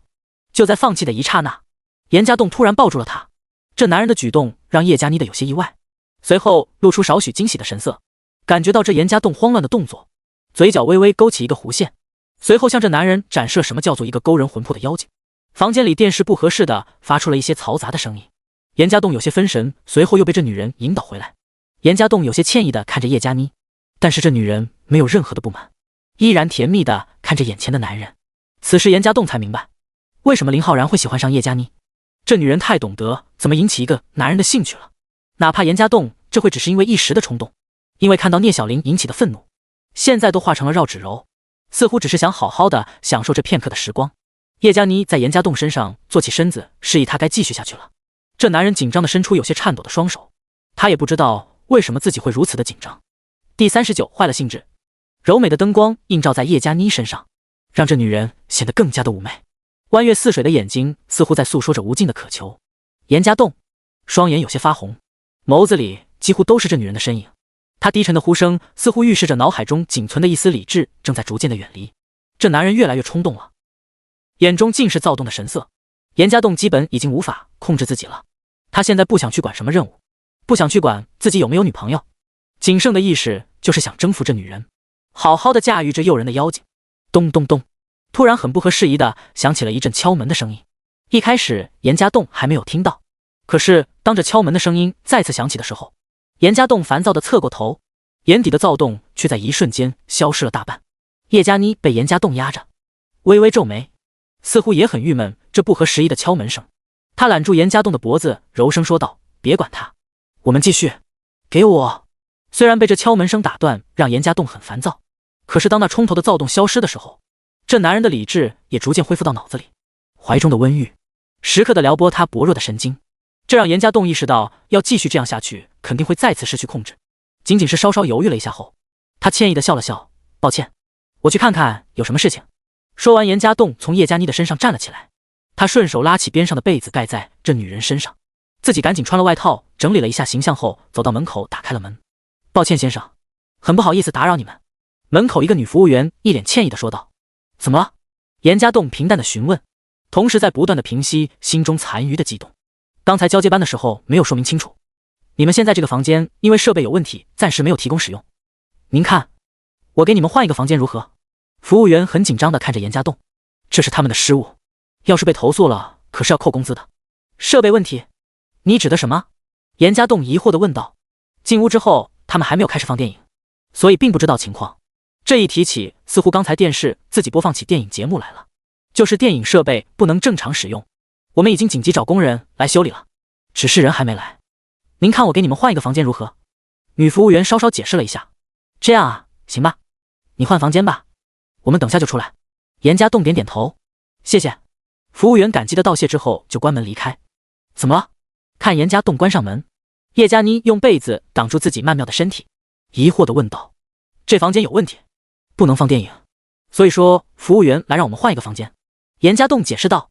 这服务员真傻，要是在意这个问题，我们干嘛不早出去？叶佳妮皱着眉头抱怨道。可能他们并没有意识到问题所在吧。好了，我们换个房间吧。严家栋转过身子，没去看叶佳妮，他很绅士等着这女人换衣服，可是似乎身后一直没有动静。突然严家栋感觉到背后有人，接着就是一个温润的怀抱在后面搂住了他。稍稍一感觉，严家栋可以肯定叶佳妮还没有穿上衣服，他就裸着身体来拥抱住了她。我们可以不用换的，反正我们也不是真的来看电影，不是吗？你不想继续吗？叶佳妮贴着严家栋的耳朵吐气如兰的说道。这个你先穿上衣服吧，万一那服务员又来了怎么办？严家栋很尴尬的说道。又来？要是他又来我就投诉他，怎么一点眼力都没有？叶佳妮不悦的说道。好啦，乖，我们有的是时间，不急于现在的，你先穿衣服吧，我们换个房间好好看一场电影。严家栋反着手拍了拍叶佳妮的胳膊。烦人，真讨厌，还看什么电影啊？听到严家栋的话，叶佳妮顿时就发火了，她松开了怀抱，气呼呼的走到床边去穿衣服。两人挺好的兴致，这样一来闹得一点感觉都没了。就算换个房间，叶佳妮见严家栋正经的样子，也知道不可能再出现这种情况了。这时候叶佳妮心里是有点恨透了刚才来打扰的服务员。要知道严家栋说过，要是跟女人发生了关系，那可是要负责到底的。叶佳妮也相信这一点，对她来说试试也无妨。可是没想到却被人给破坏了。走吧。穿好了衣服，叶佳妮走到严家栋身边，气嘟嘟地说道：哎，不看电影了？严家栋问道。这可是给了钱的，不看的话似乎太浪费了。不想看了，回屋睡觉去。叶佳妮直接走在了前面，严家栋也没有太过考虑，赶紧追来说上去。不过心里却松了一口气，要是再被这女人诱惑，要保持自己的理智还真的很难。刚才差点就做了对不起聂小玲的事情了。想到聂小玲，严家栋心里又有点烦躁，看样子回去之后必须好好试探一下她。就算自己再爱聂小玲，作为一个男人也不能忍受头上一片绿啊。随着叶佳妮回到屋子里，两个人倒是规矩了很多，简单的聊了聊，也就各自回屋睡觉休息。叶佳妮原本还想再诱惑严家栋一番，可是这男人有了警惕，下意识地保持了一定的距离。叶佳妮也不好意思再厚着脸皮勾引他，她可不想严家栋认为她是一个放荡的女人，要是坏了自己在这个金龟婿心里的形象，那就得不偿失了。第40度假结束，第二天严家栋和叶佳妮并没有在度假村多逗留的意思。用过午餐之后，严家栋就带着叶佳妮离开了旭海度假村，算是结束了这3天的度假。回去的时候，两个人在车上话少了很多，只是叶佳妮时不时地看着严家栋的侧脸，多少有些不舍的意思。原本严家栋想直接送叶佳妮回家，也方便探寻一下这女人的住处。不过进城后没多久，叶佳妮就要求下车。临别的时候，这女人含情脉脉地看着严家栋：你答应过还要来找我的对吧？当然，我还欠你一个条件呢。严家栋微笑着回答。叶佳妮甜甜的一笑，送上一个香吻之后，头也不回地离开。严家栋在车上看到叶佳妮消失在自己的视野之中，微微皱起了眉头。他第一时间拿出手机给周露云打了一个电话：喂，你在哪里？我回来了。周露云那边似乎很吵，不过这女人在听清楚严家栋话之后，淡定说道：先去我家，你在楼下等我一会，处理好手头上的事情之后，我马上回来。得到周露云的示意，严家栋很快按照记忆中的路线来到了这女人的小区里。没等多长时间，周露云就从滴滴车上下来。这女人看了看靠在车边抽烟的严家栋，冷漠地侧头示意道：先上楼再说。严家栋也不说话，收拾好东西，丢掉烟头，跟着周露云再次来到这女人的家中。不过3天没来过周露云的家，这女人的房子就跟遭过地震一样，到处都是乱糟糟的，喝空的酒瓶到处都是，屋子里弥漫着一股酒精味。看到这幅景象，严家栋微微皱眉，看样子这几天周露云过得有些艰难。怎么样？说吧。周露云把手包丢在沙发上后，随意的坐下。计划很成功，叶佳妮对我很有兴趣，就差最后一些安排了。严家栋淡淡的回答，意思是我还要等。周露云冷脸问道：你太急了。你通知林浩然来的时候，我跟叶佳妮的关系还没有升温，他对我有防备，根本没法执行你的计划。不过这也促进了我跟他的关系。林浩然走后，我原本有机会拿下他，但是我没做。严家栋如实的回答。你为什么不拿下他？你不是很聪明，有计划安排吗？你直接装个摄像头，或者是说用手机放好位置，你搞了他，拍下来给我不就好了？需要这么麻烦？周露云愠怒地问道。我只是答应你，帮你让林浩然跟叶佳妮分开，但是并没有毁掉这个女人的意思。我拍她裸照，你拿去乱用怎么办？还有真照你说的做，我也成电影主角了，我以后的生活怎么办？严家栋不客气地质问道。这有什么？就算我毁了那件人，也是他咎由自取。至于你，我多给些钱补偿不就好了？周露云挑了挑眉毛，不以为意地回答。周露云，我想你得知道，虽然现在钱很重要，但是钱并不是万能的，至少你现在用钱就买不回林浩然的心。严家栋加重了语气，虽然这女人值得可怜，但是他很讨厌周露云觉得自己有钱就了不起的样子。听到严家栋这番话，周露云的神色有些黯然，苦涩地捂住了自己的嘴。好吧，你说怎么办？我熬不住了，我不能没有林浩然，无论是我自己还是我的公司。周露云长呼了一口气，带着祈求的神色看着严家栋。你想听我说实话吗？严家栋看着周露云无助的样子，叹了一口气，虽然有些残忍，但是他还是觉得这女人应该知道真实的情况。你说吧，我有准备。周露云点点头，自己掏出一根烟来点上，内心的焦虑完全都写在他脸上。我觉得，就算我们设计让叶佳妮跟林浩然分开了，他也不会回到你身边。这个男人已经变心了。严家栋平静地说道。他看了看周露云，这女人只剩下不停地抽烟。即使这样，你依然坚持要设计叶佳妮吗？严家栋追问道。怎么？跟他待了3天，他把你也勾走了？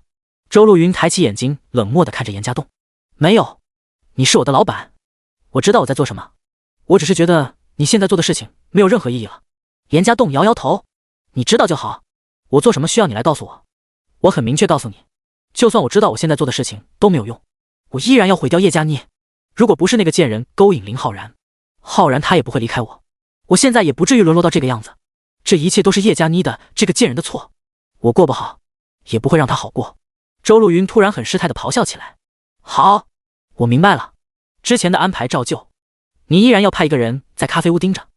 我这2天有点私事要处理，但是我会尽快安排跟叶佳妮的下一次接触，争取2个星期以内，我给你想要的结果。严家栋眼中闪过一丝烦躁，却只能点点头同意。2个星期太久了，我只给你1个星期，这1个星期里办好了，我再给你加5万。周露云郑重地说道。行，1周就1周，我抓紧时间来布置。严家栋琢磨了一下后答应，心里估计了一下他跟叶佳妮现在的情感，想在1周里拿下这女人应该不是难事。周露云听完微微点头，露出一个很萧瑟的笑容，沉默了片刻，他抬起头，带着一丝期待的模样看着严家栋。我是你老板对吧？你是我可以相信的人吗？我想我应该是。严家栋点点头，这女人无助的样子让人心疼。对不起，我刚才有些失态了，但是现在真的只有你能帮我了。不瞒你说，林浩然离开了我，我的公司得不到资金的周转，现在也很困难了。公司破产，我手下很多人都会丢掉饭碗，几百个人望着我等着发工资吃饭。我想要林浩然回来，不仅仅是为了我自己感情，也是为了我的员工。我现在真的过得很难，真的很难。周露云眼中是难以掩饰的疲惫。第41，艰难。周露云的话让严家栋稍稍有些意外，他原本以为这只是一个吃醋的女人的报复，没想到居然还带着关心自己的员工。严家栋没想到印象中这个狠毒的女人还有这么善良的一面，只是对这女人明明已经面临资金短缺了，却还大手笔的花钱让她去对付叶佳妮，有些不认同。对不起，我知道你很难，但是我也没有办法帮你。不过我或许有一个建议。严家栋沉吟一会后淡淡的说道。什么建议？周露云像是抓住了救命稻草，一脸期盼的看着严家栋。如果你跟林浩然离婚已经成为了定局，我觉得你应该好好盘算一下如何更好的保证自己的利益吧。或许就像你说的，你手下几百个人望着你发工资吃饭，人留不住了，至少可以得到钱不是吗？严家栋平静的回答。人留不住了，留住钱？周露云呆坐在沙发上，喃喃自语这句话，事后露出一丝很励志色时却满是犹豫。严家栋心里叹了一口气，微微摇头。或许就算是有钱人也不能避免有这种痛苦的时候。再看了看这杂乱的房间，严家栋犹豫了一下后替这个女人收拾起来。不管怎么说，周露云是他的老板，也解了他的燃眉之急。重要的事情帮不上忙，那就多少尽点心力，能照顾就照顾一下吧。周露云还在沙发上发呆，利用这段时间，严家栋已经将他的屋子给收拾了一番。虽然不像保洁公司那种做得彻底，至少看起来干净了很多。老板，这是去度假村用的信用卡，还有你的车钥匙，算上加油，一共花了6800块。度假村那边消费没有发票，我列了一个清单给你，这是车加油的发票，你确认一下。如果没有其他事情，我就准备离开了。事情做完了，严家栋也要准备离开了，他自己还有很多事情没有处理。啊，这个我相信你。周露云拿起清单来看了看，消费的金额和自己网上能查到的一样，稍稍看了看房间才意识到，自己的屋子已经被眼前的男人给整理过了。谢谢你帮我收拾屋子，又给你添麻烦了。你回来吃饭没？不然我们一起吃个晚饭后你再走吧。周露云感激地看着严家栋。不用了。严家栋微笑地摇摇头。周露云不乱发脾气的时候还是挺有魅力的，只是可惜感情这件事情把他折腾得有些狼狈。周露云原本还想再挽留一下，这时候严家栋的手机响了起来，拿出手机一看，居然是自己经理打来了。严家栋惶恐地接了起来。出门这3天他只请了2天的假，这不准备今天回来继续工作的，却没想到在周露云这里耽误了不少的时间。喂，陈经理，有什么事情吗？严家栋对着笑问道。周露云在一旁讶异地看了看这男人，选择了闭嘴安静地听着。严家栋，你可以啊，今天又不上班吗？连着3天不上班，你日子过得很舒坦吧？陈经理在电话里阴阳怪气地指责起来。不是，今天刚回来，一会就工作，见谅，有点麻烦，事情要处理。严家栋赶紧解释。麻烦的事情？你事情可真多，先前有客户投诉你，你搞定也就算了，我不跟你计较。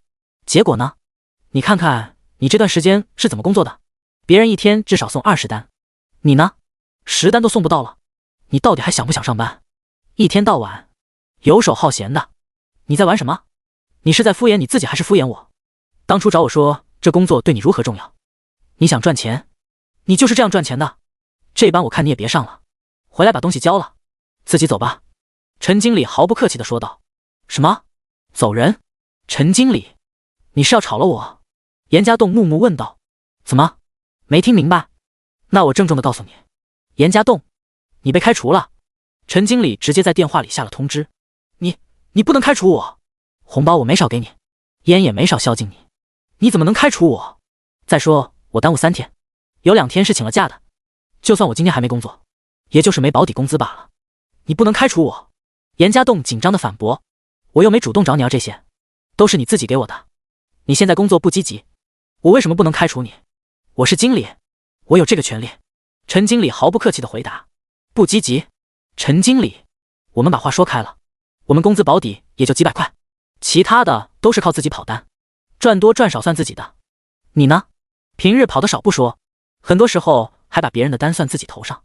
你还有跟表弟平日也是占个位置吃空饷而已，一天送的单恐怕也没几个，都是靠你作假给加上去的。我就算这段时间工作不积极，但是之前我没少跑吧？你没少从我这里拿业绩抽成吧？怎么现在就想开除我了？你几个意思？严家栋愤恨地质问道。我需要给你解释吗？你算什么玩意儿？当初你被投诉的时候，我就可以开除你了，已经很给你面子了，趁你现在没给我惹麻烦，早点滚蛋！陈经理不客气地骂道。行，我走，但是我这个月的工资呢？严家栋沉了一口气，知道自己去跟他计较没用，官大一级压死人，他没有资格去争辩。你还惦记工资？你这个月才跑几单？差评，迟到，投诉已经扣完了，没让你倒贴钱就不错了，还想工资？你做梦去吧！陈经理说完就把电话给挂了。你做人别太过分！喂！严家栋愤怒地骂着，却只能听到挂电话的声音。这男人捏紧了自己的拳头，一脸愤怒之色。他心里清楚，陈经理没收工资完全就是敷衍他。眼前有个同事辞职也是这样，这家伙直接把他开除，当个月的工资就给黑掉了。严家栋知道自己半个月没怎么积极跑单，但是粗算一下，也送了那么100多单，算上保底工资什么的，3、4千还是有的。怎么能让陈经理说黑就给黑了？严家栋怒上心头，心里琢磨着该怎么解决这件事情。抱歉，我是不是又给你添麻烦了？一旁的周路云看到严家栋愤怒的样子，弱弱地问了一句。第42给你工作。周路云的话让严家栋从愤怒之中回过神来，他复杂地看了这女人一眼，长出了一口浊气。算了，这不也不关你什么事情。我刚才听到你被开除了，是不是跟我当初投诉你有关系？周路云小心地追问。算是吧，不过也就是一个导火索罢了。严家栋淡淡地回答。其实仔细一想，就算没有周路云投诉自己这件事情，可能自己最终也免不了被开除，这只是给了陈经理一个借口而已。严家栋入职这段时间工作很努力，好评率也很高，似乎听到总公司那边有消息，有提升他的意思，要升职，要么去其他地区负责，要么就直接负责本地。去其他地区是不可能的，那就只有原地升职，这意味着陈经理的职位就不保了，当然会想办法把严家栋给赶走。只不过严家栋心里却并没有跟陈经理争权的意思，他只是想要一个稳定的工作，赚钱养家而已。就算到时候真有任命下来，估计严家栋也只能拒绝。只是严家栋没想到，陈经理居然做得这么绝，不但开除了他，还克扣他的工资。抱歉，我当时也是没办法，我不知道找谁帮我，我很抱歉，真的很抱歉。周路云很诚挚的道歉，他能感觉到严家栋对他的关心，无论是以前酒醉后照顾他，还是在他伤心欲绝的时候开导他。再想想自己对他的态度，心里多少有些愧疚。算了，这是我的事情，你不用管。现在我工作没了，倒是可以替你好好完成任务了。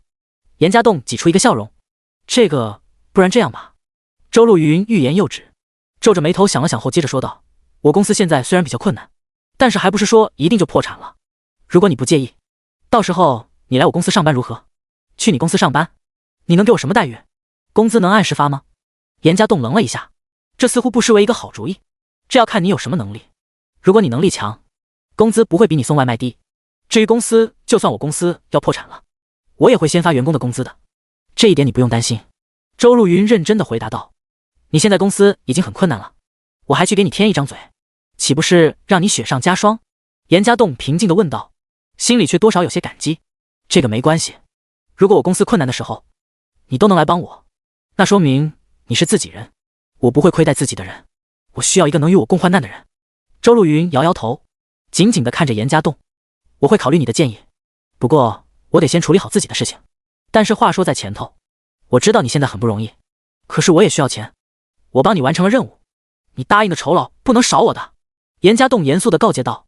这个你放心，你的钱我一直放着没动，你事情办好了，随时可以拿走。给你一个工作，也只是想弥补一下我给你造成的损失。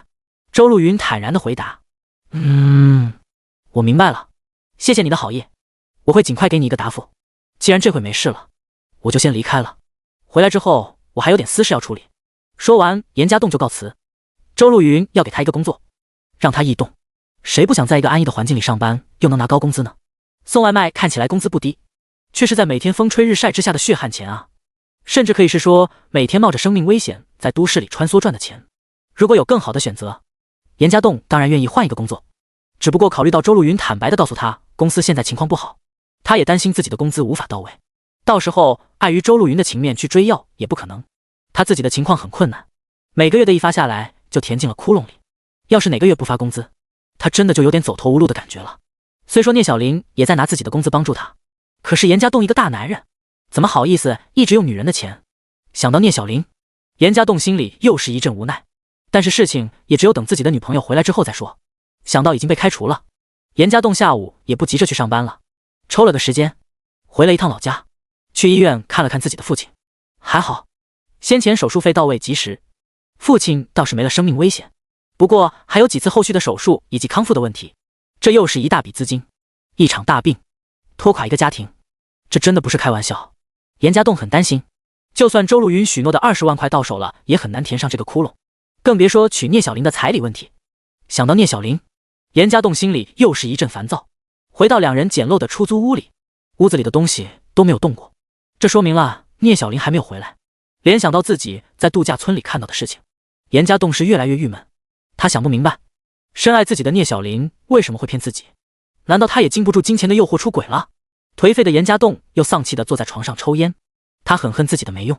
要是自己有能力，能赚到钱，或许这一切都不是问题。他可以给自己父亲更好的治疗，也不会被聂小玲的父母看不起。他跟聂小玲或许早就成亲了。钱固然买不到所有的东西，但是没有钱却依然让人痛苦。一连串的事情让严家栋烦躁不堪，连带着晚上也有些失眠。越是睡不着觉，越是容易胡思乱想，想给聂小玲打电话，又怕听到让自己更加担心的事情。索性这男人干脆坐在床上仔细琢磨怎么对付陈经理的事情来。回想以前跟着男人接触，严家栋将自己知道的猫腻都列了一张清单，准备天亮之后去找陈经理摊牌。一夜难寐，第二天严家栋带着黑眼圈去了外卖小哥集合的地方。他们并不是每天都需要集合，一周至少有一次会议，小事群里通知，大事紧急找地方开会。今天恰好是例行会议，严家栋去的时候已经来了不少同事，等了差不多半小时，陈经理才姗姗来迟。这男人看到严家栋后露出一个似笑非笑的表情，好不给面子的指着严家栋喝令道：你来干什么？你已经被开除了，你没有资格参加我们的会议。第43摊牌。今天早晨是例会，基本这个片区的全部同事都在。陈经理毫不客气的指责让他们窃窃私语，其中知道一些内幕的难免替严家栋有些惋惜。不过严家栋也不生气，他悠闲的抽到一边，叼上一根烟。你开你们的会，我就算被开除也要来做点交接吧。你们先忙，忙完了你总要跟我谈谈的。呵，有什么好谈的？你交东西放在一边就可以走了。陈经理冷笑，完全不给严家栋面子。喂，听到没？陈哥说不该在这里待着，快走。说话的就是陈经理的表弟，他受了陈经理的照顾，自然为首是瞻。急什么？我们总归要谈谈的，你要是不给我面子，就别怪我不给你面子了。严家栋也不生气，他体格算是当中比较魁梧的，野无惧相对比较瘦小的陈经理跟他表弟二人，只不过是担心，万一两个人谈不好要动手，陈经理毕竟是这帮人的老大，难免有人帮忙，这样的话严家栋就很吃亏了。你不给我面子，笑话，倒是你给脸不要脸。陈经理冷笑，你话别说得太急，发条微信给你，自己看了后再考虑。严家栋说着就掏出手机，一声特有的微信提示音响起，陈经理拿出手机看看，突然脸色变得很难看，左右思量之后，他忍着怒气说道，好了，大家先别管他，现在开会。陈经理的转变让周围的员工有些惊讶，不过他们也知趣的不去多问，只要没重要的事情，例会也就是走一个形式。陈经理三言两语说完惯例的工作要求，就遣散了集合的员工，只有他的表弟留了下来。陈经理带着他的表弟面色阴沉的走到严家栋面前，冷声问道，你怎么知道的？要想人不知，除非己莫为，本来不想跟你有太多瓜葛，你不给我活路，那就别怪我了。严家栋冷冷一下，你以为这些对我有用？证据呢？胡乱编造的谁会相信？我完全可以说你不满我开除你，故意报复我。陈经理犹豫地问道，证据我当然有，你自己做的事情你心里也明白，要是举报上去你是经不起调查的，而且你要不想跟我谈，那我就走了便是。严家栋说完扔掉烟头就打算离开。等等，你想怎么样？陈经理在第一时间喊住了他，不想怎么样，我知道你为什么想整我，不过就是升职的问题，我可以明确告诉你，我对升职没有兴趣，真有命令下来了我也会拒绝，但是你找借口开除我就不行，而且你居然要克扣我的工资，你这是不给活路。严家栋愤怒地说道，哎，这个好说好说，我们都这么久的同事了，有事情说开了就好吗？其实我也就那点小心思而已，来抽烟抽烟。陈经理说着就掏出一包中华烟来，严家栋冷冷地看了这男人一眼，也不客气地接过烟来。陈经理赶紧主动给他点上了，随后陪着笑说道，其实昨天我也就是跟你开个玩笑，最近你送的单确实太少了，到时候公布业绩的时候数据不好看，我工作多少我心里有数，算平均业绩的话我绝对不会垫底，再说就算我数据不行，你不也是有办法的吧？严家栋说着看了一眼一直待在旁边的陈经理表弟，那是当然有当然有。陈经理赶紧点头，那这样做我的工作怎么办？严家栋悠然问道，继续上班，给你充分的自由，你想怎么安排就怎么安排。陈经理当场就改口了，陈立行，我不干预你的事情，你别为难我，不然大家到时候要死一起死。从现在开始你不能抽走我的业绩，我负责的片区就东区那一块，别给我到处换，别强行给我安排一些费力不讨好的工作。严家栋严肃地吩咐道，当然按规矩来好不好？陈经理陪着笑，不按规矩来的是你，还有我这个月的工资怎么算？严家栋追问道，一分不扣，公司怎么发给你我就怎么发给你。哦不，再给你加几单业绩。陈经理讨好地问道，不用了，我做多少得多少，别人的血汗钱我不敢要。陈立行，我奉劝你一句，你就算想要捞油水也别太过火了，不然迟早有一天我不说也会有别人闹上去。严家栋告诫完陈经理就直接离开，留下陈立行一脸阴霾地看着他的背影。工作的事情处理好了，严家栋当然要继续去送餐。他知道陈经理的猫腻也是一个意外，以前一次送餐的时候发现了这家伙联合了一个挂牌商家坑了消费者，严家栋不想惹事，也就睁一只眼闭一只眼。后来更是听说陈经理在他自己负责的片区收店家的回扣，这样提前送餐什么，不但如此还偷吃客户的东西。有一次东窗事发，被他强行给压了下来。反正左右打听之后，这家伙做了很多恶心的事情，只不过严家栋当时自顾不暇，也不能去管这些，而陈经理想要证据也很容易就找到了。严家栋稍微看了看这男人负责的片区商家，可以看到很多评论都说送到的食物有减少的情况，他自己帮着陈经理跑单的时候看过，商家的东西是很丰富的，这些只能说明是被陈经理给坑了。现在陈经理要开除他，严家栋当然要把事情拿出来威胁一番。严家栋不是圣人，虽然知道陈立行做的都不是什么好事情，但没有影响到自己也不会去干涉，他不过就是想着能找一份稳定的工作，靠着自己努力赚钱把生活维持下去。其实他跟陈立行摊牌也有鱼死网破的准备，反正周路云也给了工作了，大不了就去这女人的公司赌一把好了。不过看来暂时也不用了，要靠着女人帮助才能过日子。严家栋心里还是有些排斥的。早上订单也是一个小高峰，很多人早晨起来有点早餐的习惯，不过大部分商铺在固定时间才会开门，客户只能是预定。这样一来，当外面上班的时候，会积攒很多订单。这也有一个好处，预定的订单方便规划线路。严家栋拿着一条线路的外卖，可以很快的就送完，时间上是节约了不少。刚跑了一条线，严家栋送了5个订单，周路云就给他打了电话来：“你赶紧来我家里换衣服，有情况了。”第44紧急偶遇，周路云的电话让严家栋不得不放弃再跑几单的想法，赶紧骑着自己的小电驴朝着这女人的屋子驶去，急急忙忙的跑上楼。周路云已经打开了房门，在等着他。快，把衣服给换了。好，严家栋也不墨迹。刚才电话里周路云就说了，派人盯梢的咖啡屋看到了叶佳妮。一般来说，叶佳妮都是下午才去，而从度假村回来之后，居然上午就来了咖啡屋，其用意不难猜测。当初2人交流的时候，严家栋也说过，自己一般早晨才去咖啡屋。叶佳妮的突然出现，或许就是为了跟这男人偶遇一番。今天怎么计划？严家栋在房间里换衣服，周路云在外面焦急地问道：“正常接触，先保证不出意外才行。”严家栋的声音传了出来：“你就不能安排快一点？借这个机会邀请他吃饭开房不行？”周路云催促道：“现在还不合适，太仓促了，容易出乱子。我会另外找时间约他出来。况且你现在去找林浩然来得及，搞不好你找他来的时候我们已经散了，这样又增加林浩然对你的厌恶。”严家栋提醒道：“行，我明白了。昨天给你说的工作问题，你考虑的怎么样了？你不是被开除了吗？怎么又穿上外卖的衣服了？”周路云问道。“事情解决了，工作的事情暂时不麻烦，还有就是我身份的事情，你要给处理好。”严家栋淡淡的回答：“如果只是资料，那就没问题；如果要真的实地考察了，那就必须安排一番。”周路云如实的回答：“先这样吧，到时候早做安排。我担心他突然兴起来看我口中的公司。”叶佳妮很聪明，也是一个很物质的女人。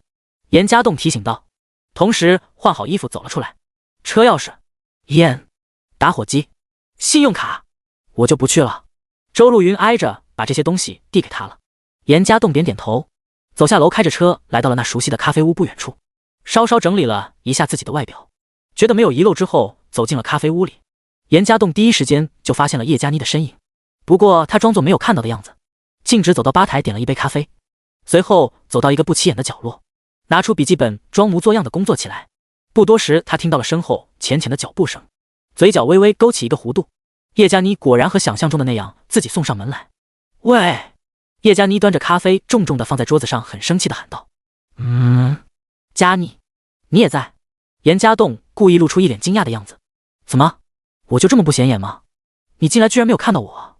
叶佳妮幽怨地看着严家栋：“不是，手头临时有点事情要做，没仔细看。”严家栋解释道：“原来我在你眼里就这么不重要啊，居然还要仔细看才能看到我。”叶佳妮嘟起了嘴，似乎显得有些伤心。“也不是了，我记得你不是下午才来喝咖啡吗？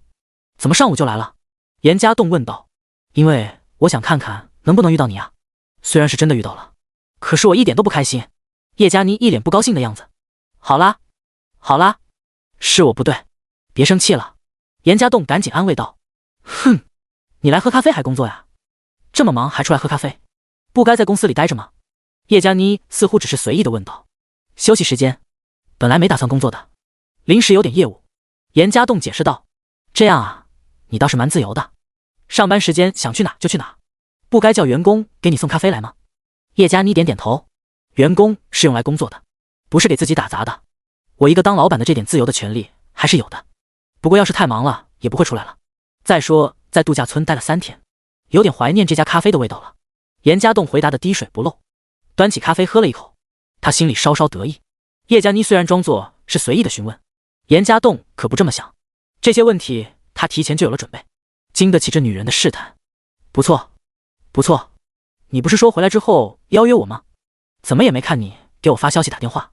叶佳妮点点头后继续问道。“这不才回来1天吗？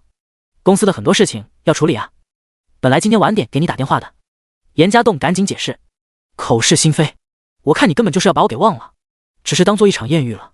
叶佳妮微微蹙眉：“怎么会？我对你可是很用心的，只不过刚刚回来，我以为你也需要时间考虑考虑。”严家栋摇摇头：“我没什么好考虑的呀，只要你真心对我，我当然也真心对你了。”叶佳妮毫不犹豫地回答：“但是你自己的关系并没有处理好吧？”严家栋紧紧地盯着叶佳妮，这问题让叶佳妮有些尴尬，眼神稍稍躲闪之后，赶紧解释道：“你别误会，林浩然这几天还没回来，我没机会跟他说清楚，我没有拿你当备胎的意思。没事，我相信你，也给你时间。既然当初我们都说开了，我也不会在意这件事情。”严家栋摆摆手，装作不在意的样子。“你是真的不在意？”叶佳妮眨巴着大眼睛，忐忑地问道。“当然，或许别人会介意，但是我不一样，我追求的是一种感觉，也在乎很实际的问题。况且，你又是这么久以来唯一让我心动的女人，就好比每个人都有过去一样，谁没经过谈过几次恋爱呢？在我看来，你就像是跟别人谈恋爱后，找到更适合的人准备分手一样。”严家栋说的滴水不漏，心里却在冷笑，怎么可能有男人会不介意自己的女人给别人当过情人？谈恋爱的过去跟当情人可是两个概念，只不过这样说出来安慰叶佳妮罢了。叶佳妮信不信他也不确定，不过这有什么关系呢？他要的只是完成周露云的任务，又不是真要跟叶佳妮在一起。哥哥，我发现我越来越喜欢你了，或许这次我没有选错人。叶佳妮高兴看着严家栋，当然不会错，不过我也不希望自己女朋友还惦记着自己的前男友。严家栋再次暗示了一番，你放心，你好好对我，我怎么会辜负你呢？给我点时间，我会处理好的。叶佳妮笑着端起咖啡喝了一口，随后看似不经意地问道：“你公司在哪里啊？你来这喝咖啡是特意跑过来的，还是公司离这很近？什么时候带我去看看？”第45，身份问题。叶佳妮的话让严家栋心中咯噔一跳，虽然已经预先提醒周露云要做好安排，没想到来得这么急。严家栋心里很清楚，周露云怕是还没有安排好自己身份的问题，现在要是顺了叶佳妮的意思，肯定会露馅，这必须想借口给避过去才行。公司不太远，不过就今天不怎么方便带你过去。严家栋露出一丝歉意的模样，不方便带我去？怎么？怕你们公司的员工误会？叶佳妮眨巴了一下大眼睛，微笑地问道。这倒不是，公司里面现在比较乱，而且都有事情忙着，估计你去话没时间招呼你。严家栋稍稍犹豫了一下，他实在想不出一个完美的借口。这男人一闪而过的犹豫，被叶佳妮捕捉在眼中，隐藏住眼中一丝疑惑，装作不在意的样子。哦，这样啊，那算了，改天你有空的时候再带我去看看。那好，实在不好意思。严家栋赶紧点头，两人间忽然沉默起来。小小的一件事让两人各自心中都有些了盘算，气氛显得有些微妙。严家栋稍微感觉有点坐立不安，他很敏锐地捕捉到了这女人的怀疑之色，拿出手机装模作样的看了看时间，歉意地说道：“抱歉，时间差不多了，我得走了。”这么快吗？叶佳妮有些惊讶。回去还有点事情要做，当老板偷偷懒可以，玩物丧志就不行了，毕竟还得做个样子给手下的人看。严家栋微笑着解释，随后收拾了东西离开。叶佳妮并没有跟出去，他们坐的位置本来就靠近窗户。这女人一脸平静地看向窗外，望着这严家栋开着小车离开，微微皱眉，露出思虑的神色。上车后，严家栋第一时间就拨打了周露云的电话。他的直觉意识到，叶佳妮或许有了那么些怀疑，必须很好的解决才行。喂，老板，先前说让你帮忙安排的身份怎么样了？严家栋开门见山地问道。怎么，很着急？出问题了？周露云也不傻，直接意识到问题所在。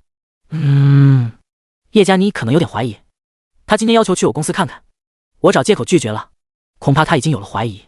严家栋解释道。这样，那好，你现在来接我，我马上带你去处理好这件事。周露云很果断地回答。严家栋挂掉电话，心中有点惊讶，这女人难道已经安排好身份的事情了？这么快？想归想，严家栋还是很快地开车来到了周露云的楼下，随后在这个女人的引导下来到了一家叫做展阳的海外贸易公司。严家栋没有多问，跟着周露云走进了公司里。一进公司，这女人仿佛换了一个人似的，整个人显得非常的干练有精神。一路上见到的员工都很礼貌地称呼了一声周总，随后好奇地看了看严家栋。严家栋跟着周露云走进一间办公室里，房间不算宽敞，但是装扮得很格致。周露云很自然地坐在了老板椅的位置上，神色严肃地看着站在旁边的严家栋说道：“这公司是我的，现在我安排给你利用，你打算怎么弄？这也是你当初打算让我来上班的地方。”严家栋左右看了看，有些好奇。是的，本来我想你借着你来上班的事情就顺便安排一下了，没想到这么急。你看。周露云拿出一些文件来，严家栋稍稍一看，这些都是公司的产权归属什么的文件，你不会是打算真把公司过给我，就为帮你完成任务吧？严家栋惊讶地问道。当然不是，这些文件都是伪造的，到时候加上你的身份证复印件就好，只要不去工商局仔细调查是不会发现的。当初你给我提这件事情的时候，我就有过布置，接下来就是安排公司的同事熟悉一下你就好了。周陆云摇摇头，行，这个我听你的。严家栋点点头，现在跟我出来吧，你要抓紧时间熟悉一下公司的人，争取到都能叫出名字来。周陆云说着走出了办公室，招呼了一个员工，让他去安排在公司里的人集合。不多时，大厅里密密麻麻的站了30-50个人，看样子这女人公司的规模也不算小。大家现在听我说，由于个人原因，我需要你们帮个忙。现在我身边这位严家栋先生从现在开始就是你们的老板，一切吩咐要听他的，当然我也是你们老板，只不过他在的时候我不会出现。周陆云的命令让他的员工一个个非常的疑惑，一时间都窃窃私语起来。有大胆的员工举了一下手后问道，周总，你这是把公司给转让了吗？没有，公司还有一切权限都是我的，你们也放心，公司现在虽然有点苦难，但是我绝对不会亏待你们，只是我个人的缘由需要大家帮一个忙。另外，我需要你们记住一点，如果任何人来问起，你们必须回答严家栋是你们的老板，以前的是谁你们不知道，但是你们入职后老板就是他，明白吗？周陆云强调了一下。周总，你的意思让我们骗外人，说这位严总就是一直是我们老板？有一个女员工确定热询问，是这个意思，不过不是骗，是为了演戏而已，我个人的需要，请大家理解一下。周陆云点点头。那周总，公司业务问题，我们是应该找他还是找你？又有员工提问。大问题原则上打电话找我，我在公司可以找我，只要严家栋在公司，那所有问题找他。明白？周陆云微微考虑之后回答。这样其实有点冒险，他稍稍看了看严家栋，怕这男人处理不好这些事情。明白了，那我们公司是要一直这样下去吗？角落里传出一个声音来。周陆云看了看严家栋，示意他来回答这个问题。大家不用担心，公司没有问题，你们有一个好老板，公司绝对会重新振兴的。我来，只是因为一个小事情而已，不会影响大家的工作，但是这件事情非常重要，需要大家配合一下。只要我来公司了，请不要忘记周总刚才的叮嘱，我就是你们一直以来的老板，不要露馅了。时间少则1周，多则半个月，到时候周总会宣布事情结束的。严家栋笑着回答，他完全不紧张被这么多人看着，还帮周陆云给解释了一番。这男人淡定的模样，倒让周陆云很欣赏的多看了2眼。第46，聂小玲回来，身份的事情落定，让严家栋松了一口气。这样一来，只要机会合适，带叶佳妮来看看就好了。只希望这个女人不要太过的警觉，看出什么蛛丝马迹来。稍稍在公司里待了一会，熟悉人员的同时，随意的拿起了公司的一些业务看了看。不看还好，稍微仔细看了看周陆云现在经营的业务，他就皱起了眉头。虽然说对外贸易这一块，严家栋只是一知半解，但是看到公司一些账单也明白，周陆云现在公司确实很困难，接连做了几笔生意都是亏损，难怪这女人会急着找到林浩然，要资金的同时，估计也是想这男人带点靠谱的生意给他。怎么，有问题吗？周陆云注意到严家栋的神色，随意的问道。没什么，我就是看了看你公司的业务，了解了一下。容我多嘴一句，我觉得你公司定位的方向有问题。严家栋摇摇头。有问题？你说说看。周陆云挑起眉毛，眼中有些一丝不屑。他可不认为一个送外卖的懂这些。我是觉得你这个账目上的货物跟风太严重了，比如这个苹果机，你居然订了这么多，没想到全亏了吧？还有一些电子产品，利润空间不大，最近市场波动也大，你居然还有一笔采购订单，看样子资金还不少，你这样搞怕是让资金更紧张吧？严家栋随意指了2笔账目，这些东西本来都是公司的机密，但是周陆云为了配合着男人演出，也不吝啬的拿了出来。苹果机是个意外，按照往年的火热程度，应该不愁销售才是，没想到库克玩了这么一手。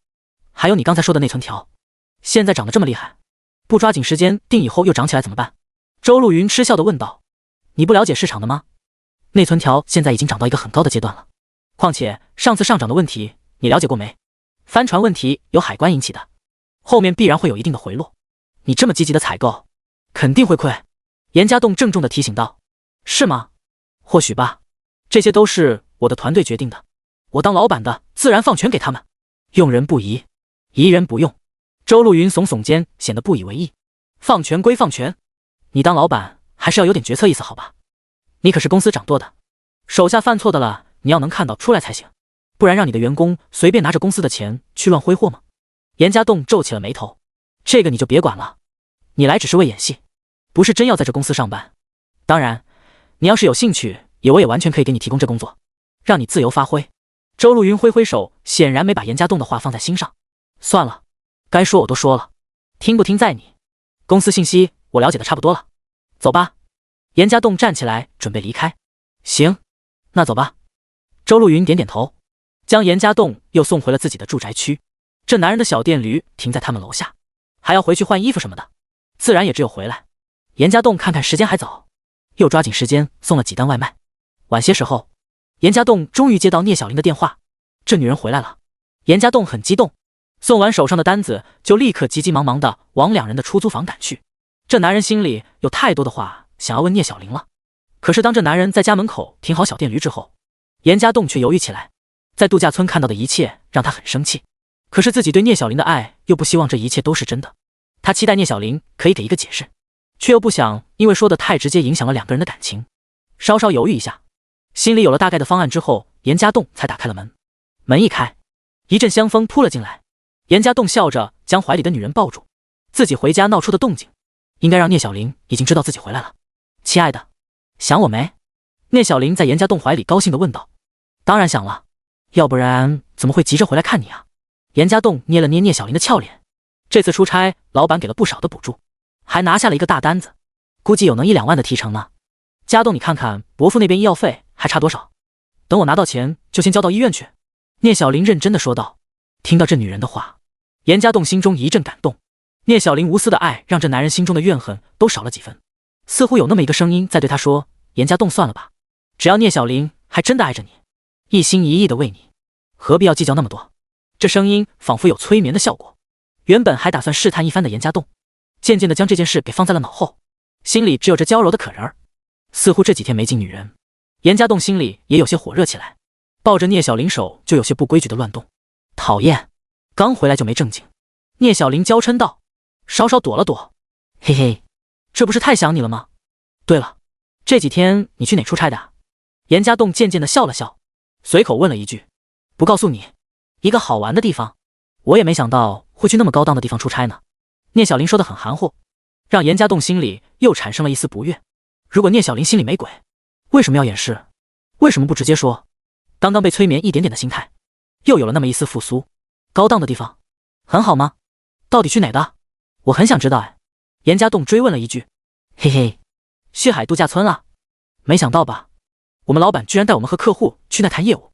让人意外的是，聂小玲居然直接说了，这倒是让严家栋意外了一下。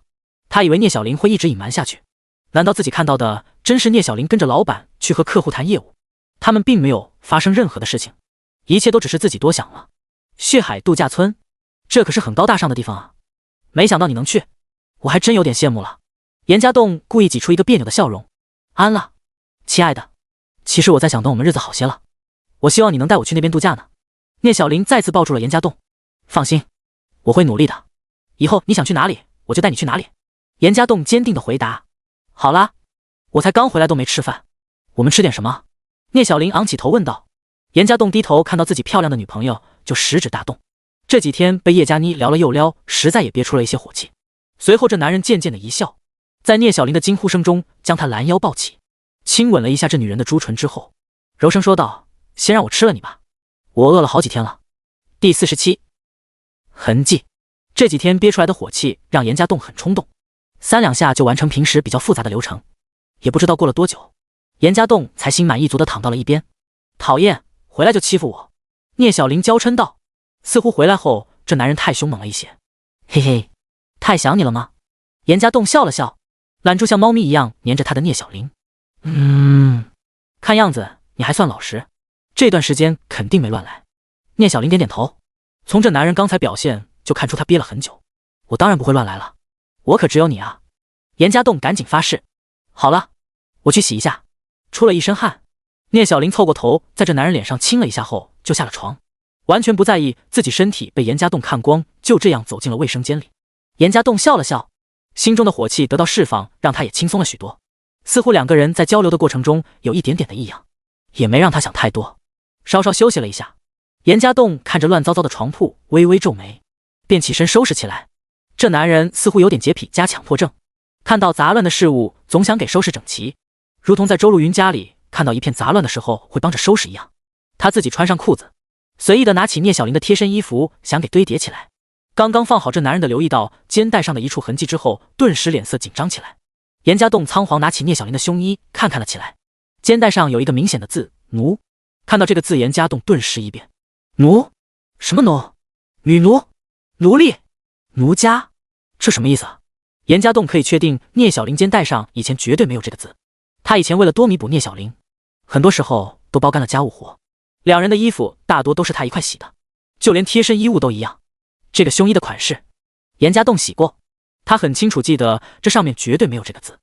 而聂小玲从度假村回来之后，肩带上就有个字了，这说明了什么？严家栋有点不敢想，他怕这个字是一个男人写上去了，那岂不是自己已经被绿了？这个字就像一个火苗，再一次引爆了严家栋心中的种种的怀疑。和聂小玲亲热的时候，一开始太激动，似乎没怎么在意，现在仔细想想，似乎两人在整个过程中，聂小玲都显得有些疲惫，几乎是完全在被动的承受着严家栋的进攻。这怎么会这样？以往两个人亲热的时候，聂小玲都会有些主动，再不然也不会完全的像今天一样，整个人都是倦怠的样子。难道是聂小玲在度假村的时候承受的太多，回来的时候厌倦了？又或者是还没有恢复过来？再想想，刚刚自己想要亲热的时候，聂小玲似乎还拒绝了一下，最后是自己强行给抱上床的。为什么会这样？难道聂小玲真的出轨了？真的被其他男人给伤了？想到这里，严家栋感觉自己的心脏像是被人给扼住了一样，疼痛的感觉让他几乎无法呼吸。浴室里传出来的淅沥沥的水声是多么的刺耳，里面的那个女人还是自己一直深爱的人吗？还是那个一直深爱着自己不变心的女人吗？严家栋如坠冰窖，原本还是炎热的天气却让他感到止不住的凉意。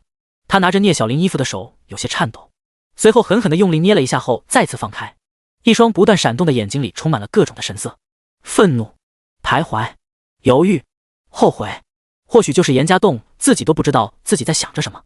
他深深呼吸了几口气，努力让自己平静下来，闭了闭有些泛红的眼睛，重新将胸衣放在一边。严家栋坐在床上，直视着浴室的方向，等着聂小玲出来。不多时，浴室里的水滴声停了。稍等了片刻之后，聂小玲带着蒸腾的雾气走了出来。这女人脸色红扑扑的，沐浴后泛红的身体更显得诱人。扑鼻而入的沐浴香气，如果是以前，完全可以再次撩起严家栋悸动。可是这男人心里却是一片的压抑。他冷静的上下打量着聂小玲的身体，当恢复冷静之后，才发现这女人身上还有之前没有完全消除的痕迹。讨厌，你这样看着我，让我怪难为情的。聂小玲微微红脸，娇羞的看了看严家栋后，快步走向床边，拉着被子裹住自己。你这次去度假村几个人？严家栋冷漠的问道。他努力压制着心里的怒火。怎么了，亲爱的？你脸色怎么突然这么难看？聂小玲好奇的问道，同时找着自己的贴身衣服打算给穿上。回答我的问题。严家栋加重了语气。就刚才他看到了聂小玲膝盖的还没有散去的淤红，以及后背上一点点的淤青，他就算想要这女人了，也不会这么粗暴的对待她。现在这些痕迹说明了什么？严家栋越想越心冷。膝盖上的淤红所代表的意思不言而喻，难道自己刚才就亲吻了一张这样的嘴吗？突然这男人心里是一阵的恶心，脸色也苍白了许多。你怎么了，家栋？你没事吧？脸色很难看。聂小玲还不知道情况，只是关心的看着严家栋。她伸出手想摸摸这男人的额头，看他是不是生病了。你跟哪些人去的度假村？严家栋挡开聂小玲的手，再次问道。他已经有点不耐烦了，怒火更是难以压制。你怎么了？奇奇怪怪的，怎么突然这么凶？我哪里不对了吗？聂小玲埋怨的问道。你膝盖怎么回事？怎么红了？严家栋带着怒意的问道。在度假村摔了一跤，还好地面有毯子，不然就不是这个样子了。聂小玲回答的很快。是吗？那你背后的淤青呢？摔倒不会摔到后背吧？严家栋冷笑。家栋，你这是在怀疑我？你觉得我是那样的女人？聂小玲也明白了问题所在，她表情同样冷漠下来。第48解释。严家栋眼中尽是烦躁之色，他最怕的就是面对聂小玲这样的质问。两个人爱情如胶似漆，也是在这残酷的社会当中相濡以沫。如果只是一些小问题，严家栋能迁就能忍让也就算了，可这偏偏是关系着这男人的颜面，男人的骨气，这不是说忍忍就能过去的。深深地出了一口气，严家栋把聂小林的胸衣拿了出来，冷冷地问道：“这是什么？怎么？这是我的胸衣，有问题？”聂小林瞄了一眼，很是不悦地回答：“我知道这是你的胸衣，但这肩带上的字是怎么回事？”严家栋把肩带的字特地拿出来，递在了聂小林眼前。看到这个奴字，聂小林微微色变，但是接着他却发出了一声轻笑：“嗨，我说什么事情呢？亲爱的，你误会了。”聂小林的话可没能让严家栋相信，这种大事化了的态度可不让这男人接受。我误会了，你的衣服一直都是我在洗，我可以清楚地记得你肩带上是没有这个字了，但是你出去一趟肩带就字了，别告诉我是你自己写上去的。严家栋严肃地问道：“这当然不是我的写，是别人的写的。亲爱的，你别这么凶嘛，听我解释好不好？”聂小林露出一副可怜的样子，讨好地拉了拉严家栋的胳膊。严家栋有些心软，可是这关系到原则，也不能说算就算了，他势必要问根清楚。行，我误会了，那你跟我解释解释，这到底怎么回事？包括你膝盖上的淤红，后背的淤青到底是怎么回事？聂小林露出一副委屈的样子，娇弱的偷偷看了看一脸凶相的严家栋之后，怯弱地说道：“那我一样一样给你解释好不好？你不要这么生气吗？你现在的样子好凶，吓到我了。我怎么可能不生气？我是个男人，你知道这对一个男人意味着什么？我什么事情都可以迁就你，但是我绝对不能忍受头上戴顶绿帽子。”严家栋板着脸，很是严肃地说道：“我知道的，家栋，你真的误会我了。我这么爱你，怎么可能出轨别人呢？你听我解释。”聂小林朝着严家栋靠了靠，讨好地拉住他的胳膊后，继续说道：“是这样的，膝盖上的淤红真的是摔的。我穿的高跟鞋，那度假村在一个山上，有些路线不是很好走，真的摔了一跤，当时看起来挺严重的，不过现在已经好的差不多了。至于背后的淤青，我不知道你指的什么，或许跟我在度假村做过按摩有关系吧，那边服务很好，我想反正有人请客，难得可以这样放松一下，也就去按摩了一次。当时按摩的我挺舒服的，也没让技师控制力度，或许是那时候按淤青的吧。”说到这里，聂小林停了停，偷偷地看着严家栋的反应。严家栋皱着眉头，似乎是在仔细地想着聂小林话语的可能性。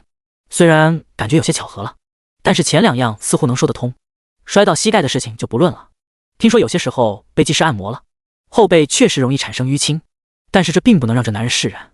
还有最关键的问题，聂小林并没有急于解释。行，这两个我能理解，那肩带的上的字呢？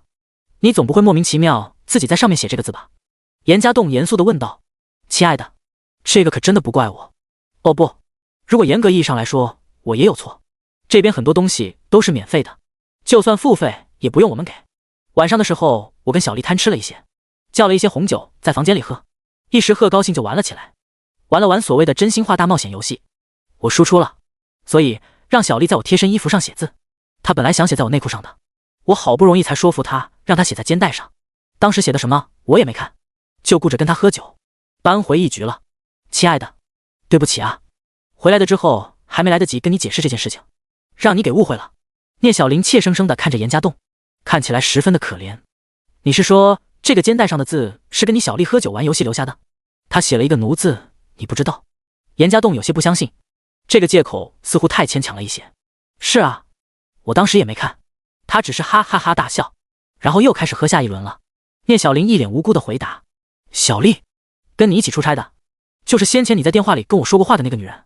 严家栋想了想后问道：是啊，就是她。聂小林点点头。那还有其他人吗？就你们两个女人喝酒？严家栋追问了一句。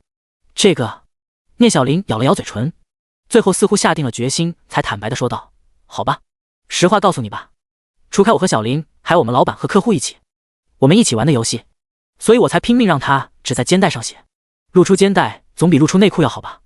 你们居然玩这样的游戏，那如果输了要求被男人干，你们也要同意了？严家栋愤怒地问道。亲爱的，你别生气，我们有言在先的，如果要求过分可以拒绝的。我当时想这个要求又不过分，也不好扫了大家的兴致才同意的，毕竟客人是我们的大客户，我也拿了不少的提成。聂小林慌张地解释，很担心自己的男人误会其中的意思。听完自己女朋友的话，严家栋皱着眉头思考，似乎这解释并没有什么毛病。聂小林作为销售要去陪客户应酬什么的也很正常，当初自己也相信聂小林这一点，而且每次去陪客户，聂小林都会告诉他，就算要喝酒，他都会控制得很好，再不然也会叫上同事作陪，不给客户有占他便宜的机会。可是严家栋越想越不对劲，如果只是单一的一件事情，听聂小林这么一说，他就信了。可是，一连串的事情凑起来，就算是巧合，也有点说不过去。严家栋很努力地控制自己，不要去想，不去想聂小林是在男人面前跪着服务，而这个男人得意在他露出的肩带上写下了这个字。那好，我相信你说的话，但是这未免也太巧合了一些。无论是你身上的伤，还是肩带的上的字，我需要一个证据。你不是说小丽跟你一起吗？那你现在给她打电话，我要问问她。严家栋沉色命令道。聂小林听到自己男人的这番话，顿时眼中闪过一丝慌张，他娇柔的表情将这慌张的神色隐藏得很好，严家栋也没有发现。第49证明，无论聂小林心中是否有鬼，在严家栋一再的咄咄逼人之下，这女人还是有点生气了。她一把甩开严家栋的手，背过身去，神色不悦地问道：怎么，你就是不相信我的话吗？还说跟你分开了几天，很想你，没想到回来之后你就这样对我。我对你的心思你还不明白？为什么要疑神疑鬼的？聂小林的话让严家栋有些难堪。他很清楚聂小林为两个人的感情付出了很多，也承受了很多。凭借她漂亮的姿色，聂小林可以随便找一个有钱人家托付终身，而不是跟着严家栋受苦。这男人很想这就算了，可是作为一个男人，似乎怎么都过不了心里这个坎。再看看聂小林肩带上的字，这让他深呼吸了一口气，目光在挣扎中坚定起来。小林，我知道你很爱我，同样我也很爱你，我不想我们两个的人的感情有瑕疵。我知道我这样疑神疑鬼的不相信你是我的错，但是也请你理解我一下，这对于一个男人来说是根本无法忍受的事情。你出去这几天的事情太蹊跷了，我其实很想相信你的，只是我有点控制不住的乱想。小林，你想想看，要说出去一段时间回家后又出现这些巧合和异常，你能就这么简单的相信了吗？严家栋脸颊稍稍抽动了几下，声音带着一丝痛苦的感觉。小林是他深爱的女人，严家栋知道自己要是真戳破了聂小林的谎言，对自己没有任何的好处。可是作为一个男人最底线的原则，明知道结果可能会让自己痛苦不堪，也不得不去追根究底。并不是所有人可以就那么将就着就过了，至少严家栋不是。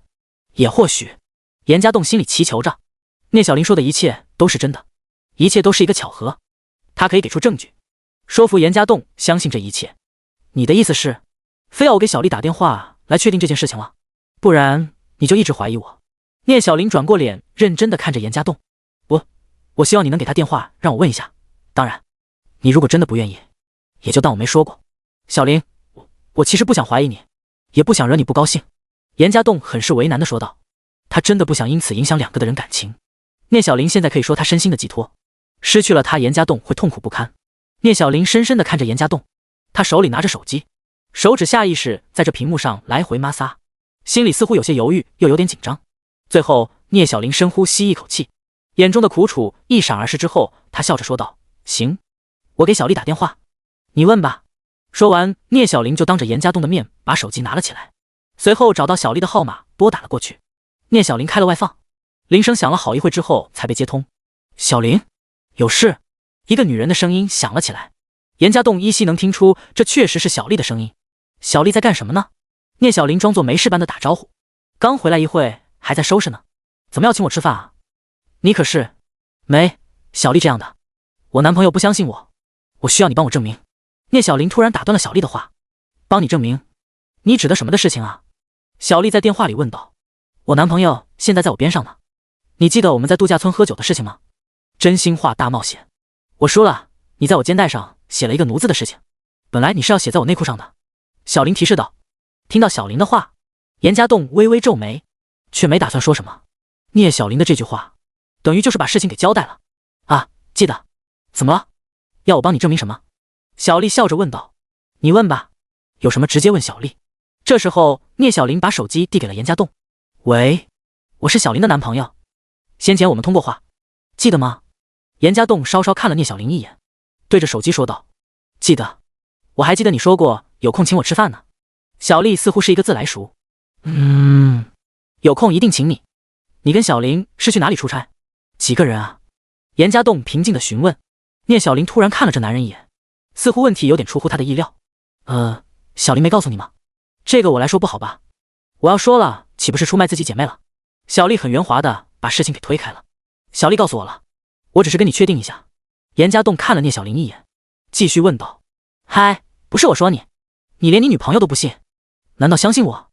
万一我故意挑拨离间呢？随便乱说的有的没的，你岂不是要相信了？小玲这么好的女孩子，你要不好好对她就太没良心了。小丽依然没有正面回答。我知道，我相信你不会乱说的。事情有些蹊跷，我只是想得到一个答案心安，事后我会负荆请罪的。严家栋淡定地说道。别，你还是别相信我的好，我可没想的那么好心。小丽赶忙否认。听到这女人一再推脱，严家栋微微皱起了眉头，怀疑之心也是越来越重。他再次看向聂小玲的时候，眼中已经有了些不耐烦。聂小玲似乎发现了严家栋烦躁，赶紧插话说道：小丽，没关系的，有什么说什么，你照实说就好，本来也就没什么，你再这样推下去，我男朋友就更怀疑我了。好吧，好吧，我可不喜欢插手这些事情，你继续问吧。小丽显得有些无奈。还是刚才的问题，你们去哪出差？几个人？严家栋皱着眉头问道。去旭海度假村了，算上客户老板，4个人。小丽回答得很快，不像经过思考的样子。严家栋眼中闪过一丝惊讶，这和聂小玲说的一样，可是这答案并不能让他释然。小丽肩带的字是怎么回事？严家栋接着问了下去。这个呀，陪老板客户玩。喝酒吗？怎么可能刚喝呢？就玩了点游戏。真心话大冒险吗？小玲喝酒还推推拖拖的，又放不开，我就惩罚了她一下，说在她内裤上写字，她拼死不从，最后好说歹说才同意在肩带上写字。写的什么来着？我记得好像是一个奴字。小丽笑嘻嘻的回答，似乎跟聂小玲的解释一样。听到这句话，聂小玲松了一口气，更加有些埋怨的看向了严家栋。严家栋点点头，两个人答案一致，似乎说明了聂小玲没有问题。可是接下来他又问了一个问题：第50证明清白，是吗？这倒是跟小玲说的一样。我听小玲说，后来你也输了，她也在你肩带写了一个同样字，对吗？严家栋故意试探了一句这子虚乌有的事情。聂小玲听到严家栋的话，顿时面色有些紧张起来，周围的环境似乎都在一刻安静下来，两个人都在等着小丽回答这个问题。咯咯喽，没有，小玲胡说的，我这么厉害怎么可能会输？她就是找面子而已，她可没机会在我肩带上写字。小丽得意地笑了起来。这样啊，那打扰你了，改天有空了一定请你出来吃饭。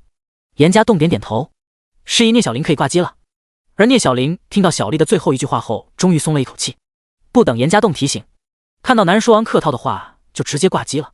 得到了小丽的证实，严家栋顿时觉得有些尴尬，似乎这些话都证明了小玲的无辜，就算自己最后的试探也没有出现问题。再看看聂小玲现在一副生气的样子，严家栋顿时觉得很难为，稍稍犹豫一下后，只能放下颜面讨好道：小玲，这个是我错了，你怎么惩罚我都行。哼，不想跟你说话，怀疑我，居然还试探我朋友。小丽要最后答错了，你岂不是还要继续怀疑？聂小玲气呼呼地问道。我就是随便问问而已，我保证下次不这样好了吧？我有错，我应该相信我的好老婆才对。严家栋讪笑着解释。别了，你还是看看有没有证据能证明我清白吧，或者说我以后要是出差直接把你带上最好，你又不是不知道我做销售，多多少少肯定要去应酬一下的，你要老这样怀疑我，以后我工作都不好做。聂小玲板着脸回答。哎呀，宝贝，我知道错了，没事，等这段时间过了，我再努力就会升职了，或者我换一个更有前途的工作，以后就我养你，你就负责在家貌美如花就好。严家栋讨好的说道。不高兴，我很生气，现在不想理你。虽然被人怀疑是件让人很不高兴的事情，但是聂小玲现在没有打算过分跟严家栋计较，只是现在心中还有些不舒坦罢了。别生气了，生气的样子不好看，你再生气我就要来挠痒痒。严家栋说着举起了双手，作势欲挠。别，你这是在威胁我，不想理你了。聂小玲看样子很怕痒，本能的躲了躲。很快两个人打闹在一起，似乎这件事情就这么简单的过去了。可是让聂小玲睡去，严家栋一人静下来的时候，依然心里有很多的疑点。他看了看身边的女人呢，深呼吸了一口气，似乎想要把这件事情给忘记，心里安慰着自己，既然已经证明小玲没事情了，那就不要去追究了，追究下去对两个人都没好处，将心中的疑惑隐藏起来。第二天严家栋照常去上班，和陈经理摊牌之后，严家栋上班也随意了很多，只不过他思路很清楚，现在外卖的工作是他生存的依仗。周路云那边虽然还有20万的任务，但是不到最后说不清楚到底能不能拿到钱。联想到周路云的公司困难，这女人会不会把自己的酬劳给挪用了也不清楚。预付的定金已经全部交了医疗费，严家栋也没有选择，必须执行下去。倒是聂小玲晚上最后的话让严家栋有些上心，他是真的想出去工作赚的钱足够养家，足够让聂小玲在家里当一个阔太太就好。周路云的公司现在虽然情况不好，却让这男人稍稍有些上心，不禁在想，要是自己去帮着周路云经营的话，会不会就轻轻松松的拿过万的工资呢？听说做贸易还是很赚钱，换一个工作的想法在这男人的心里萌芽。只不过严家栋现在经济压力很大，每个月拿了工资都得要用到刀刃上，他根本不敢去赌，不敢拼着几个月工资不要去赌，那可能会有高工资工作，万一周路云公司还是经营不善到倒闭了，岂不是只有去工地搬砖了？想着想着，也没怎么注意自己骑车的方向，似乎有点偏离了他负责的片区。忽然听到了手机提示的声音，这是平台强行给派了一个单子，一般只要在片区范围内，骑手都是自己抢单，这样容易接到距离比较近的单子。但是如果一个较远的片区没有合适的骑手了，系统就会自动派给较近的骑手，这样的样子一般距离都比较远，很多骑手不愿意接这种单，很浪费时间。可是单子派下来了，也不得不去完成。按照单子的信息，严家栋去商家拿了外卖，就按照导航去送餐。这客户的地址严家栋不是很熟悉，只有按照导航走。到了目的地附近，才发现这地方似乎还有点熟悉，不就是套路叶佳妮的咖啡屋附近吗？这时候严家栋才留意去看单子的其他信息，不看还好，这一看严家栋就紧张起来了。单子上的客户信息名字是叶小妮，这该不会是叶佳妮的另外一个昵称吧？难道自己真的运气这么好，接一个外面要送到叶佳妮的家里去？看到这名字之后，严家栋有点不敢去送了。可是眼看送餐时间就要超，迟到的话可是要扣钱的。想了想，赶紧摸出手机，准备这个客户打个电话。一输入号码，直接就显示了叶佳妮的名字。这下的严家栋赶紧挂了电话。尼玛，还真是叶佳妮点的外卖，自己要给送过去，岂不是就是自寻死路了？还好，严家栋心里庆幸，送单的时候会显示宋丹云的名字，只不过当时为了方便，直接用的上一个快递员的信息。可是现在自己接了这个单子，又不得不送。好在，因为当骑手之后都准备另外一个号码，严家栋赶紧用骑手号码给叶佳妮打了个电话过去，稍稍压了压声音，在接通之后歉意的说道：“您好，我是某某外卖，不好意思，刚才骑车的时候摔倒了，您的外卖摔破了，我现在重新给你打包一份过来，请您见谅。”叶佳妮倒也心善，听到严家栋的解释，还安慰了一下，让他不用心急，要是时间不够了，晚点送达也行。严家栋要的就是这个效果。道谢之后就挂了电话，直接点了送达。有了这个时间缓冲，他就琢磨着该怎么解决这单外卖的事情了。第51，巧合的外卖单。其实想要解决这个问题也不难。严家栋稍稍想了想之后，就在工作群里发了一个消息：谁在某某路附近，过来帮我一个忙。严家栋在群里还是挺有威望的，加上例会的时候强对了陈经理，又全身而退，这让群里的一些员工都要给几分面子。这消息一出，立刻就有2、3个人回应。如果是平常，陈经理这时候肯定又要冒出来呵斥2句，只不过现在有把柄在严家栋手上，他也不敢去多管闲事。严家栋立刻联系了一个叫做小周骑手，这是个才加入不久的小伙子，模样挺文弱的，看样子弱不禁风，工作起来挺能吃苦的。严哥，有麻烦？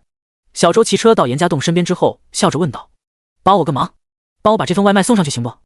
严家栋递出一根烟：“没问题，只不过严哥，我多问一句，已经到楼下了，你怎么不自己送？”小周很爽快地答应了，下意识地问了问：“这个客户我认识，以前朋友了，奚落过我，要我去送估计又要挨白眼，你帮我送一下好吧？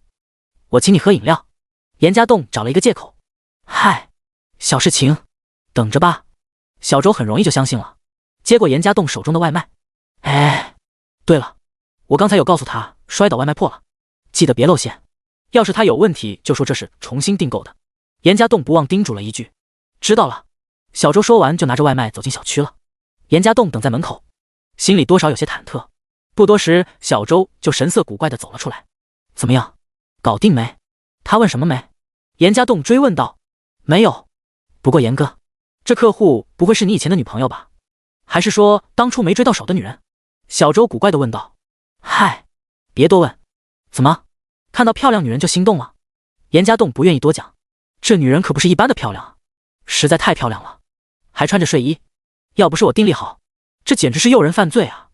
严哥，你不送简直可惜了。小周惊讶地回答。别想了，漂亮的女人都是有钱人养的金丝雀。你要有兴趣，地址你也知道了，你来试试偶遇。勾搭勾搭。严家栋调侃道。算了，我有女朋友的，况且那女人我一看就养不起，玩玩可以，当老婆的不合适，看不住。小周摇摇头。你小子，来，说好的请你喝红牛。严家栋说着拿了一瓶红牛丢给了小周，这是他在附近超市买的。谢了严哥，有问题随时叫我，我继续送单去了。小周笑了笑，骑车电瓶车离开。事情了结，严家栋松了一口气，才赶紧骑车回到自己的片区里，却没想到没多久自己的电话又响了起来，一看竟然是叶佳妮打来的。严家栋立刻停好车，找了一个安静的地方，心里有些忐忑地接通了电话。喂，怎么了？没事，就是想你了。在干什么呢？叶佳妮慵懒地问道。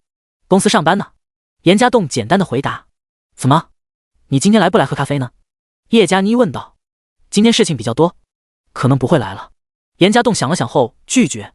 这样啊，哎，给你说，我先前点了一个外卖，那外卖给我打了一个电话，声音听起来跟你一样，我差点以为是你了，结果后来来了一个小伙子，他可逗了，看到我就跟没见过女人一样，眼睛直愣愣地看着我，眼珠子都压掉出来了。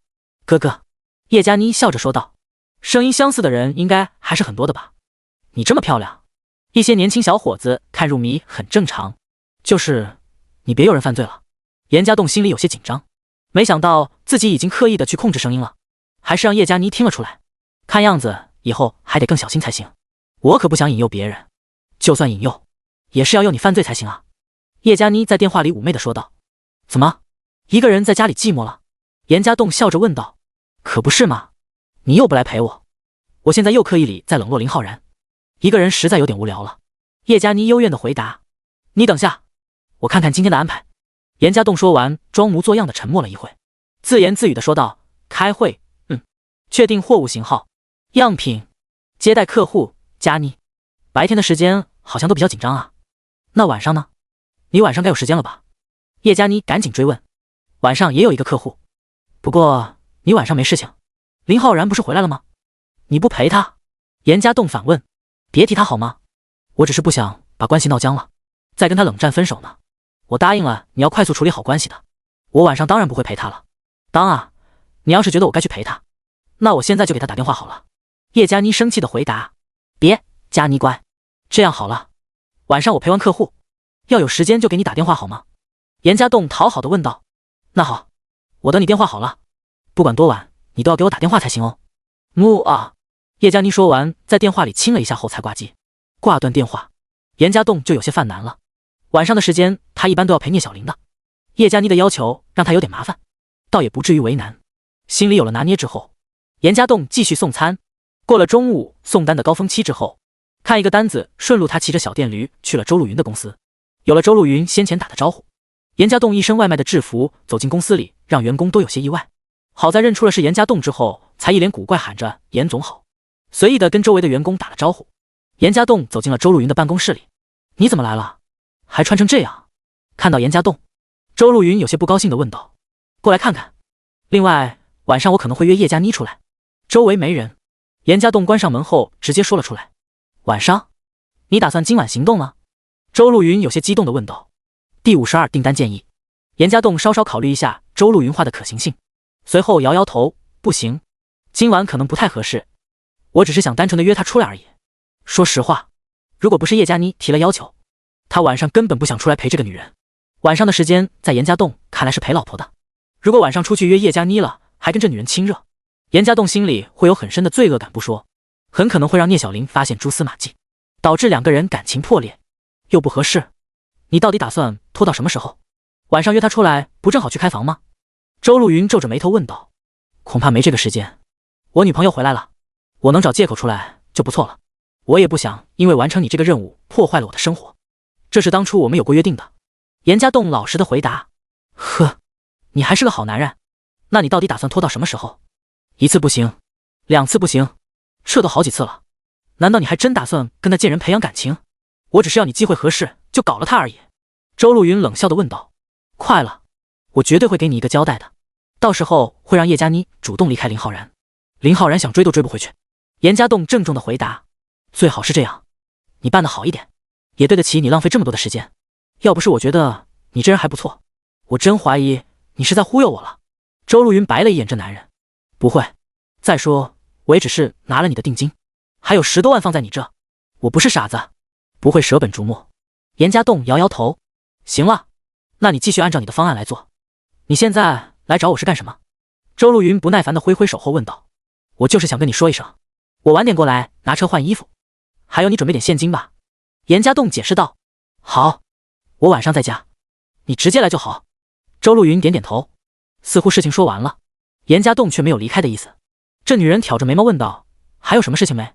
事情倒是没有了，其实你公司的事情我稍微想了想，可以再给我看看你公司目前的订单吗？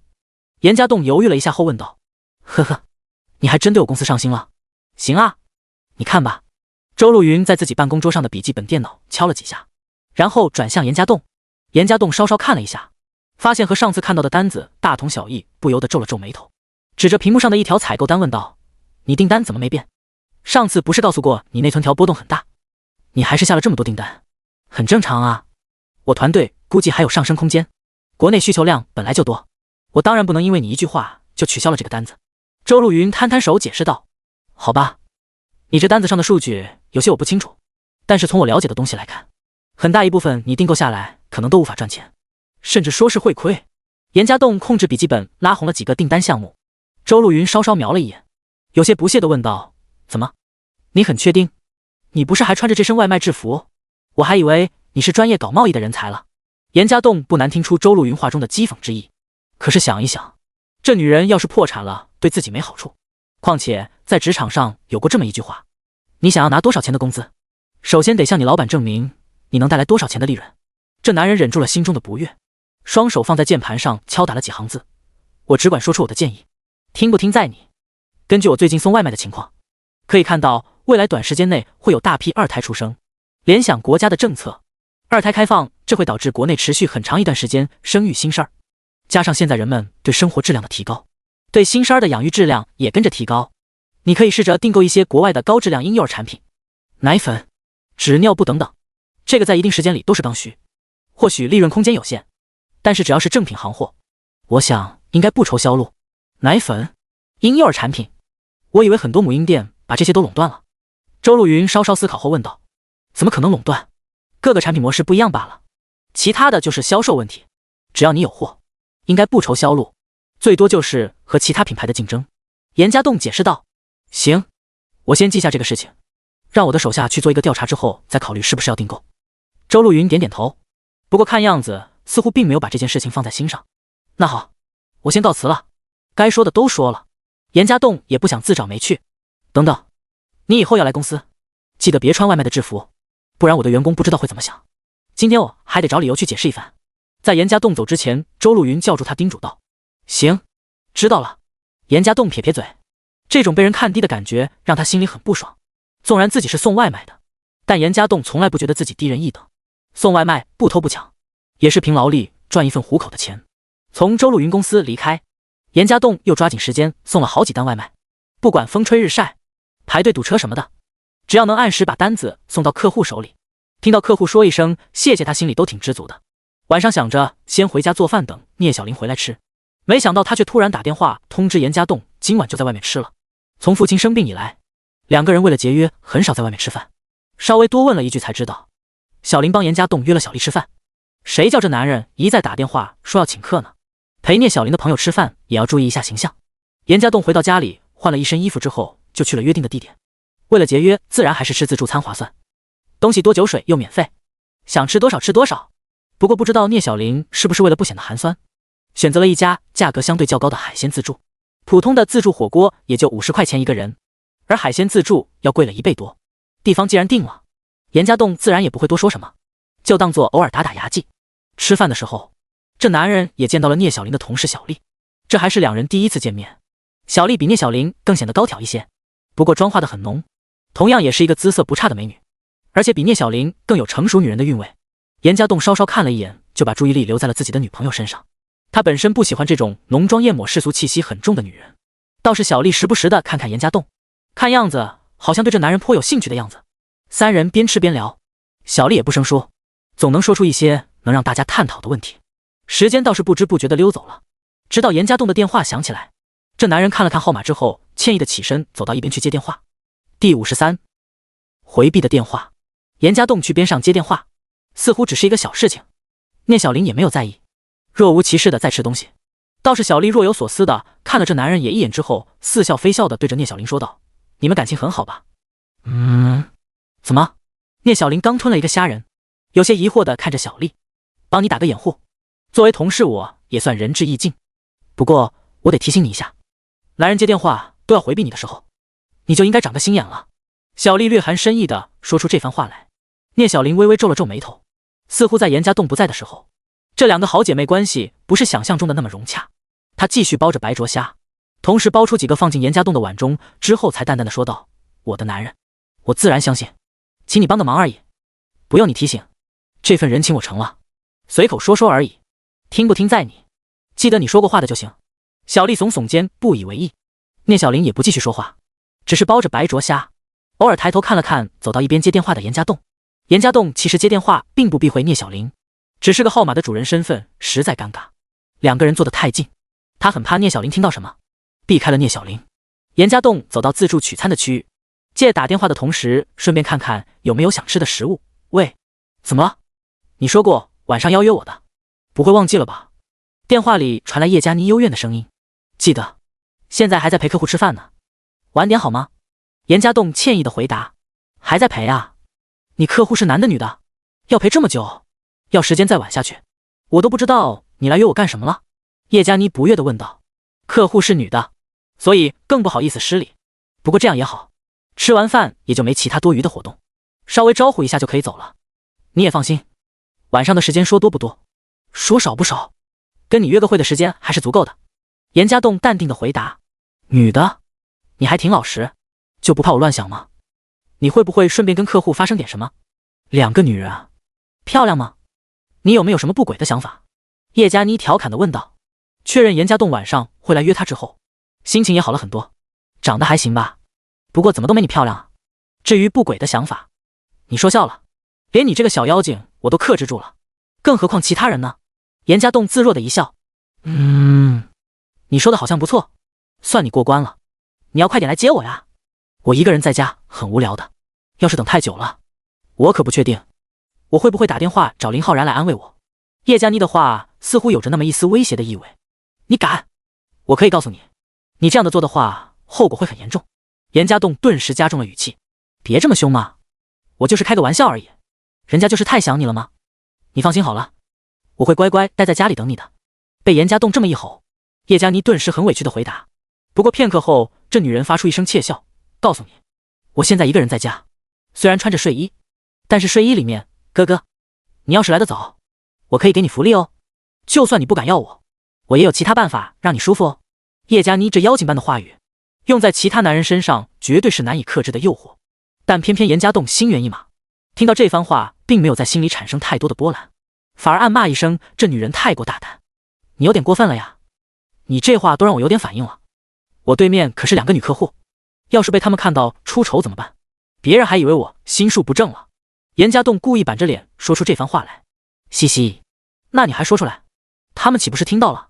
不逗你了，我在家里等你来，快点哦，不然我就只有去找黄瓜了。叶佳妮再次挑逗了一下严家栋。听到这女人提到黄瓜，严家栋看了看刚刚随手夹起几块凉拌黄瓜后，又放了回去，忍不住翻了一个白眼。好了，我这打电话走开了的，听不到，不过聊太久就失礼了。好吧，好吧，你快回去吧。哎，对了，你一会拍一张你那两个客户的照片吧，我想看看他们是不是没我漂亮。叶佳妮在挂断之间，似乎只是随意的提了一句。严家栋皱皱眉，他可没轻视这随口的要求，心中稍稍思虑后回答：行，一会去接你的时候拿给你看。等你哦。叶佳妮高兴的在电话里亲了一口，之后就挂断了电话。严家栋拿着电话看了看屏幕上显示的通话时间，这随口的一聊，居然聊了8分多钟。他在这取餐区转悠了好几圈了，盘子里也装了不少的东西。回头看了一眼聂小玲的位置，直接和自己的女朋友来了一个目光的碰撞。只是稍稍的互相看了一眼，聂小玲笑了笑，就收回了目光。这放在以前绝对是一件很自然的事情，可是严家栋心里却有些紧张。自己的女朋友就在附近，他却在跟另外一个女人谈情说爱，心中难免有些罪恶感。同时仿佛间，严家栋似乎从聂小玲的目光中看出一丝怀疑的神色。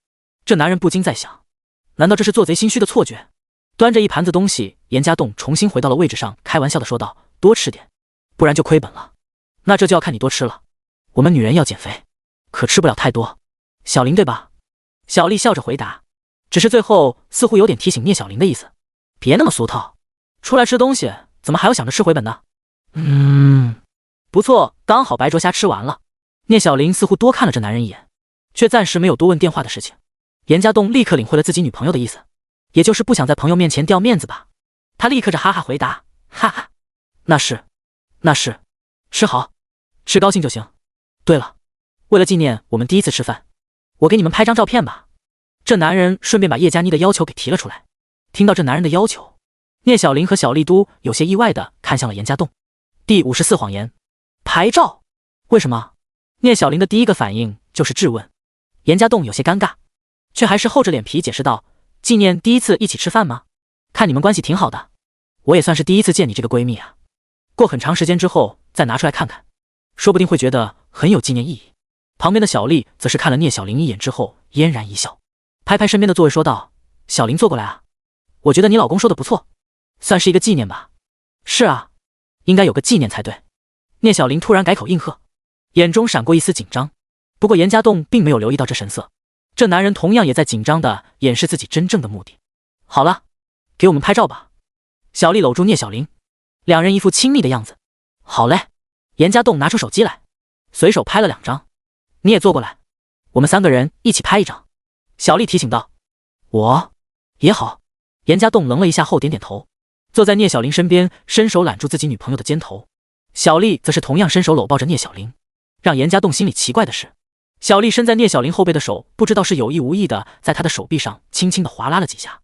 他看了看小丽，发现小丽好像没事一人一样搂着聂小玲亲热的笑着，稍稍皱皱眉头。严家栋把这件事情给放在一边，他把头贴过去靠在聂小玲脸边，然后拿出手机拍下了3个人的合影。拍完照，严家栋和聂小玲又坐回了小丽的对面。小丽举起酒杯来示意道：“庆祝我们成为朋友，庆祝我们成为朋友。”严家栋也举起酒杯来：“庆祝我们成为朋友。”聂小玲也举了起来，只是说这句祝词的时候神色很奇怪地看着小丽。3个人碰杯饮了一口，再随意边吃边聊的过了些时候算是收场了。严家栋骑来的是小电驴，自然不方便送小丽回去，小丽也不介意，掏出一把车钥匙示意之后自己开车离开了。“嚯，没想到你朋友自己有车了。”严家栋有些意外地说道。他业绩不错，也有自己的手段，能存下钱来当然就买了车，据说房子也买了。聂小玲说这话的时候听不出意味来。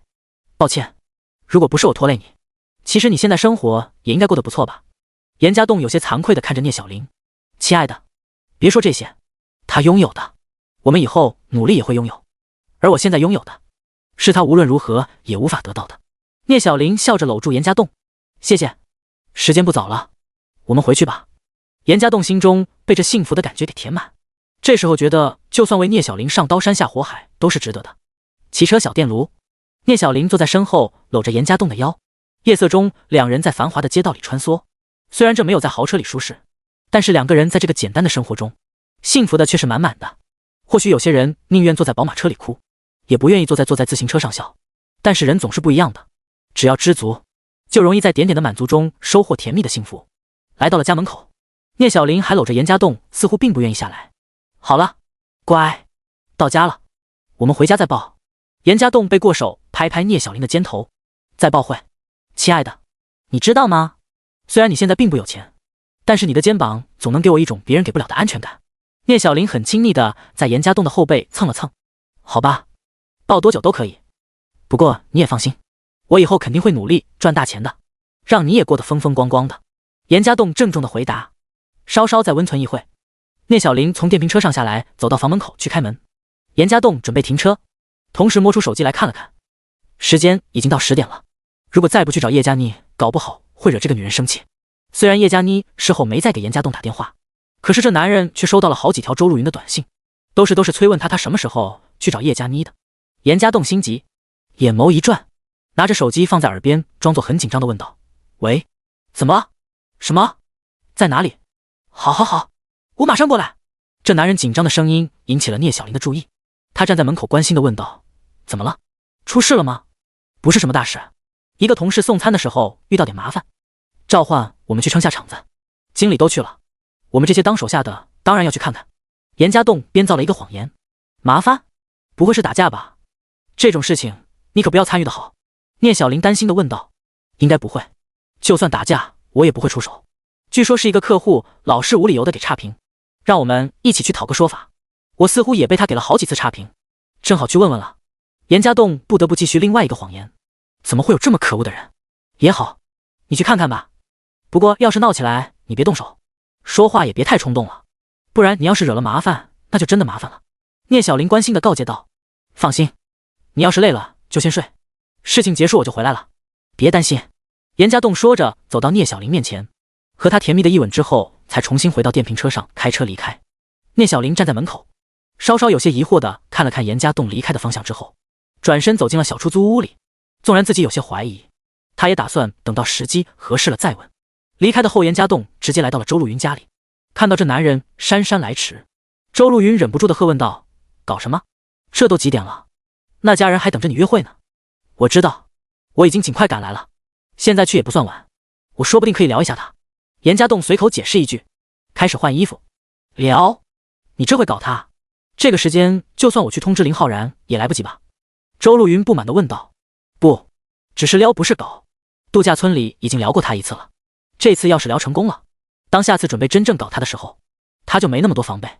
当一个女人的欲望被激发的时候，他或许就会像奴隶一样听话。严家栋嘴角咧出一个自信的笑容。第55夜约。严家栋的话让周路云微微沉思，再看看这男人成竹在胸的样子，突然间觉得眼前的这个男人并不是自己想象中的那么简单。当初周路云以为，对于一个缺钱的人，用钱来控制就是最好的方式，但是现在想来，严家栋对叶佳妮一整套的计划，这男人缜密的思维，似乎想想看都觉得有些可怕。如果这男人往后把这些套路都用到自己的身上来，那自己能发现吗？周路云晃了晃脑袋，把脑子的这些担忧甩开。至少现在看来，严家栋还是一个很有原则的人，不然他还真担心这男人算计了自己拿着钱跑路了。行了，你快去吧，女人最为讨厌的就是被男人晾在一边等太久。周路云挥挥手，不耐烦地催促道。行，我这就过去了，一会看吧，要是情况合适我给你发消息，你看看能不能安排，要没情况的话，我事情结束就直接把车给你开回来。严家栋对着镜子整理一下穿着，他准备出发了。知道了，太晚了，把钥匙丢车里就行，不用上来烦我了。周路云点点头。丢车里？不担心被偷吗？严家栋愣了一下。有保安的。你以为这小区物业费比其他地方都贵是为了什么？周路云不耐烦地解释了一句。严家栋耸耸肩，既然周路云都这么决定了，他也难得多说。在看了一眼这个女人之后，他下楼开车离开。凭借上次送外卖的印象，严家栋直接把车开到了叶佳妮的小区附近，随后在车上打了一个电话：宝贝，不好意思，才把客户给送走，我来接你了。你来接我了？你知道我住在哪里？叶佳妮惊讶地问道。听到这女人的问题，严家栋暗自心惊，自己怎么把这件事情给忘了？他并不知道叶佳妮的住处啊。哈哈，我是说准备来接你了。你住在哪里啊？我过来找你。严家栋赶紧解释了一句。哦，就在咖啡屋附近的某某小区，我在8栋3单元17楼1703。你上来吗？叶佳妮亲昵地问道，并没有意识到其中的问题。严家栋想了想后试探道，不然我先带你去约会吧。虽然知道这妖精似的女人在屋子里等他，可是严家栋并不想去占这个便宜，他真的担心自己把持不住。一开始对周路云说看机会合适，只不过是敷衍而已。今晚在严家栋看来时机并不合适，聂小玲在家里等他，如果自己去叶佳妮的房子里搞他，通知周路云把林浩然给叫来了，那到时候矛盾引发，他肯定没可能那么快的脱身，被聂小玲知道就更不好解释了。这么晚了？也好，你来了在门口等等我，我换身衣服就下来。叶佳妮稍稍考虑一下后就欣然同意。为怕露馅，严家栋又开着车在周围转了一圈，才重新停在叶佳妮的小区门口。为表示诚意，他下车靠在车门口等着。就是这样，再等了半小时，叶佳妮才姗姗的小区中走出来。大晚上的，这女人妆化得很漂亮，穿着一件白色的露肩衫，饱满的事业线，性感的锁骨让人垂涎欲滴，一件黑色的包臀裙更是勾勒出让男人火热的弧度。要是叶佳妮大晚上的一个人穿成这样出去闲逛，这简直就是引诱男人犯罪。严家栋也是稍稍看呆了一会，才克制住心里的冲动。亲爱的，这么晚了，你是要带我去哪里啊？叶佳妮甜甜的一笑，亲昵的上前挽住了严家栋的胳膊，毫不顾忌的用自己的资本挤压撩拨着这个男人。晚上人少些，才不会破坏浪漫的气氛啊。严家栋眨了下眼睛，似乎在示意着什么。讨厌，就只会开我玩笑，每次我都当真，结果每次你都没胆量。叶佳妮这次可没中计，有些幽怨的看着严家栋。哈哈，不急，有些事情顺其自然不是更好吗？我其实更享受柏拉图恋爱方式，我也更希望我们有更多的灵魂交流。严家栋爽朗的一笑，你还真会找理由。对了，以后你别叫我宝贝好不好？叫我佳妮或者亲爱的都可以，只有给别人当小三才叫宝贝。叶佳妮突然很认真地看着严家栋，这男人为表示亲热，第一次在电话里主动叫这个女人宝贝，没想到还被拒绝了。好，佳妮，那我以后就这样叫你了。上车吧。严家栋绅士地打开车门，在这女人上车之后，严家栋也开车朝着城市的滨江路开去，找了一个方便停车的地方。将车停好之后，两人下了车。你是打算带我散步？叶佳妮好奇地问道。你看晚上这里人很少，而且也很凉爽，还可以清晰地听到河流的声音，仿佛这个世界上现在只有我们两个人了。严家栋解释道。实际上确实时间太晚了，他也不知道该带叶佳妮去哪里，想来想去也就河边散步最好，这也是大多数的情侣的选择。静谧的环境更容易培养浪漫的气氛，稍稍大胆的说不定就在没人的地方放纵一下。叶佳妮眼眸流转，微微一笑，她上前一步贴近严家栋，用手指在这男人的胸膛画着圈。你不会是有特别的想法吧？这样会让你觉得更刺激。嗨，没有，我没这么开放。严家栋尴尬地咳了两声，他自然明白这女人指的什么，打野战他可放不开。好啦，逗你的，不过我也确实很久没这样和喜欢的人一起散步了。处在喧闹的都市里，偶尔能这样安静一下也不错。叶佳妮莞尔一笑，很自然地牵住了严家栋的手，没有任何多余的动作，就像是刚刚谈恋爱的小女生一样，简单单纯。严家栋牵着叶佳妮的手，漫步在滨河路上，右边是昏黄的路灯照耀街道上的绿化，还有难得稀松起来的街道，左边则是款款的流水，能听到水花的声音，附近的灯光在水面反射出点点的星光。两个人都很有默契的没有说话，似乎在享受着难得的静谧惬意。第56散步。深夜，滨河路上的人真的很少。严家栋和叶佳妮漫步了好一会，才看到一个街凳上有一对情侣在忘我的亲吻着，静静的走过去，两个人自然不会去打扰。倒是叶佳妮抬头看了看严家栋，似乎示意着什么。严家栋很木讷的没有反应，就像是没有看到刚才的亲吻的情侣一样，继续看着前方走路。叶佳妮眼中露出一丝幽怨，看到前面不远处的一张凳子空着的时候，她眼睛一亮，走累了，我们休息一会吧。好。严家栋点点头，心里有些疑惑，两个人并没有走多远啊。看到前方的凳子，这男人主动脱掉自己的衣服铺在上面，这才邀请叶佳妮坐上去。这男人的绅士的样子让叶佳妮很高兴的笑了笑，只是坐下之后，两个人也没有什么话可说，似乎显得有那么些尴尬。叶佳妮虽然有那么点点心思，可是这手也显得像是个小女生一样，没有了之前那么主动。或许这种小情侣般的浪漫方式让她更矜持了一些。一阵微风吹来，叶佳妮拨了拨自己被风吹得凌乱的头发，一辆车从远处开过，黄亮的车灯将这女人模样照了出来。这一幕映入严家栋的眼中，暖色的灯光令叶佳妮显得更加的漂亮，一闪而逝的明亮似乎让这女人的美丽显得更加的动彻人心。严家栋有些看呆了，这短短的一刹那，叶佳妮漂亮的不可方物。怎么了？一直看着我，被严家栋这样盯着看，让叶佳妮有些脸红。你真漂亮。严家栋由衷的夸赞道，女为悦己者容，知道吗？叶佳妮很有深意的回答。我可以吻你一下吗？严家栋有些紧张的问道。这样的时间和地方，他觉得如果不亲吻一下这漂亮的女人，似乎太说不过去了。就一下哦。叶佳妮害羞的低下了头，之前这女人种种的主动，让严家栋心里有些排斥，不愿轻易的跟她发生关系。可是看到这女人矜持的样子，让严家栋充满了征服的欲望。如果不是还有理智控制着，他真的很想就地把叶佳妮给正法了。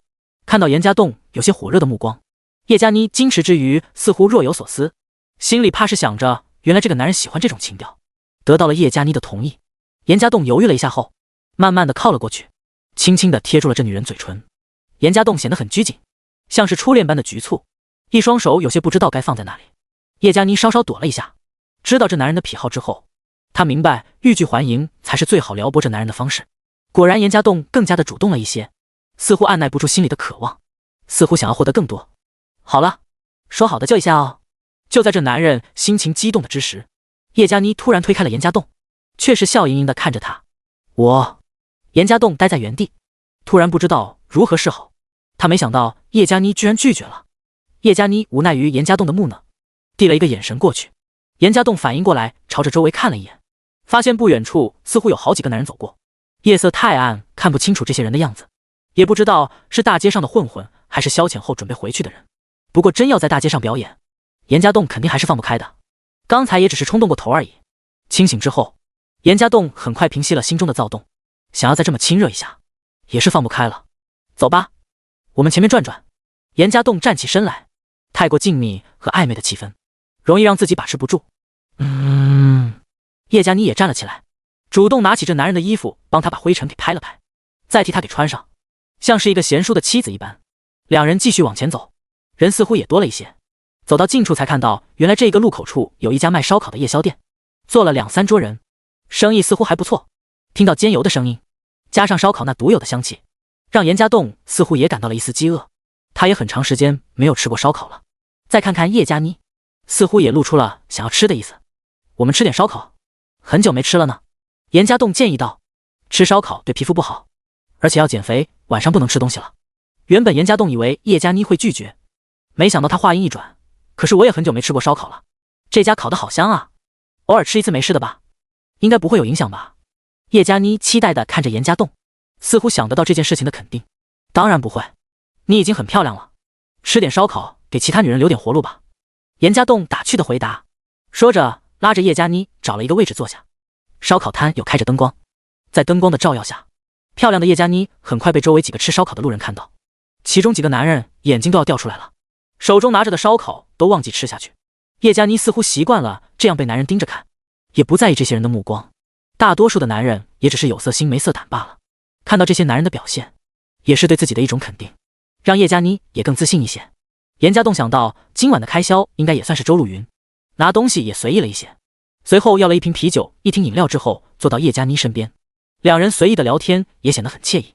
只是偶尔路过的男人几乎是1步3回头的看着叶佳妮才能走远。严家栋点的东西很快被店家给送了上来，老板是个男人，也是忍不住多看了一眼叶佳妮。不过忙碌的人无法将心思用在女色之上，也就看了一眼之后回去继续给客人烤烧烤了。真好吃，难道是我太久没吃烧烤了才这样？还是说这家店的味道真的不错？亲爱的，以后我们有机会再来吃好不好？叶佳妮很文雅的吃着烧烤说道。漂亮的女人吃东西也是一种艺术。当然好。严家栋倒了一杯啤酒，爽朗的灌了下去，然后放在桌上继续倒满。啤酒烧烤，他很久没这么痛快过了。一时间身上原本的老百姓气息显露无遗。叶佳妮稍稍多看了一眼，虽然觉得有些奇怪，却也没有多说什么。他觉得严家栋应该是个富二代，有身份的人，就算喝酒吃烧烤也应该不会显得如此的豪迈才对。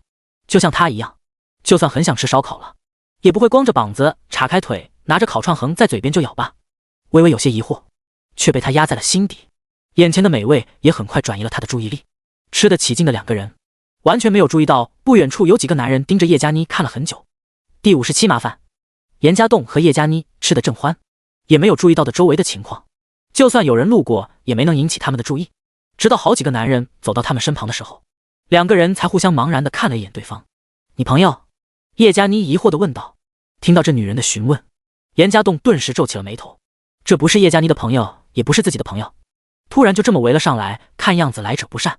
稍稍抬头仔细看了看周围的人，全都是大老爷们，一个个穿得吊儿郎当的样子，打耳洞、染发、纹身，不用猜也知道是社会上的流氓了。再看看这几个男人，几乎直愣愣地盯着叶佳妮看。严家栋不由得心里叹了一口气，看样子这社会上还是有胆大包天、色念攻心的家伙。虽然现在时间很晚了，但是烧烤摊上多多少少还有那么几个人。难道这些家伙就这么嚣张的上来，打算调戏叶佳妮？不是，我们走吧。不吃了。严家栋有些不爽的回答。惹不起，难道还躲不起？他带叶佳妮出来散步，只是为了培养感情，不想去招惹是非。啊，好。叶佳妮稍微愣了一下，这女人不笨，自然看出了周围的几个男人对她不怀好意，眼中难免多出了一些慌张的神色。这就不吃了，东西还剩这么多，别浪费啊！一个染着黄毛的混混看样子是其中的头，听到严家栋打算离开似笑非笑的提醒道，同时他周围的几个弟兄不动声色地堵住了他们的去路。严家栋心里有些紧张，这几个人也太胆大了，似乎完全不把周围的人当回事。而他再看看周围的人的反应，除开看热闹的意外，似乎都是漠不关心的样子。就连烧烤店老板看了看这边之后，也不敢上前来招呼。严家栋在心里叹了一口气，也就是周围人的冷漠才让这些混混胆大妄为吧。只是自己运气不好，被他们给碰上了。再看了看一脸娇弱的叶佳妮，难怪有人说红颜祸水，女人太漂亮确实容易招惹是非。哥几个什么意思？想吃烧烤的话，我请了，再给你们来几件啤酒。严家栋沉声问道。哎，有句话怎么说来着？好像叫做什么秀色可餐。哥几个是想吃东西，不过不是烧烤，而是……黄毛猥琐地看向叶佳妮，毫不顾忌地在这女人露出的肩膀上扫视。朋友，这可是公共场合，你们这样来惹是生非，不怕警察吗？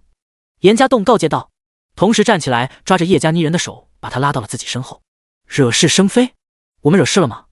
别乱说，不然我还可以告你诽谤呢。黄毛讥笑着回答，说完还看了看自己几个兄弟，装作一脸无辜的样子。那好，既然这样，我讨个交情。严家栋说着拿出钱包，数出10张红票子拍在桌上后继续说道，请几个兄弟吃顿烧烤，钱先给这了，你们慢吃，我们有事先走了，消财免灾。严家栋是想着舍几百块不去招惹这桩破事，放下钱后就想拉着叶佳妮离开。慢着，我说你们可以走了吧。黄毛叫住严家栋，身边的2个混混直接挡在了他的身前。随后他不紧不慢地拿起钱来数了数，似笑非笑地说道，1000块啊，你还真有钱，不过给我们5个兄弟分下来，这是打发叫花子吗？再说哥几个今天不是求财，看着妞穿成这个样子，怕是高级货吧？兄弟多少钱包夜啊？不然委屈下你，今晚先换一个口味。哥几个很喜欢这种模样的。黄毛说着不要钱，却还是把钱揣进了衣兜里。你说什么？你妈才是高级货，你怎么不喜欢你妈去？叶佳妮看似文静，没想到这混混的话触及她的逆鳞，毫不客气的就骂了回去。严家栋一听就知道要糟，果然这混混的脸色变了变，眯着眼睛看了看叶佳妮后，冷着脸说道，妞够辣，哥就是喜欢你这种又辣又漂亮的，就是不知道你一会是不是还辣得起来。你们真是无法无天了，你想怎么强奸我？叶佳妮爆发之后更加不客气的骂道，她始终觉得这是法治社会，周围还有很多人看着，这几个混混最多就是口头之快，不敢乱来。不，就跟你说的一样，法治社会嘛，我们怎么敢乱来？事后我们肯定给钱的。啧，真漂亮啊，看看这白嫩的皮肤，我一看就忍不住想摸摸了。黄毛说着就伸出手来打算摸叶佳妮，看到这混混真有胆量动手了，叶佳妮心里也害怕起来，忍不住后退了一步。眼看黄毛就要摸到叶佳妮了，突然一只手死死地钳住黄毛的手腕。严家栋挡在叶佳妮身前，冷冷地说道，哥们，礼貌点，别动手动脚的，周围这么多人呢，看着不好，放开。你算什么东西？看你上道给了钱，不想找你麻烦，你要走走便是了。不过这个女人得留下，本来只是想上来讨个乐子，可是她居然骂了我妈，我最恨别人骂我妈了。黄毛说的义正言辞，似乎真有这个机会一样。我又没骂你妈，我只是说让你喜欢你自己妈去。叶佳妮弱弱地解释道。黄毛直接一眼就瞪了过去，都市男人，别跟女人一般计较，她是我带出来的，我要一个人走掉似乎不太好吧。严家栋似乎在用商量的语气在说话，旁边的叶佳妮听到了有些生气，作为一个男人，现在不应该是强硬的站出来保护自己才是吗？有什么不太好的？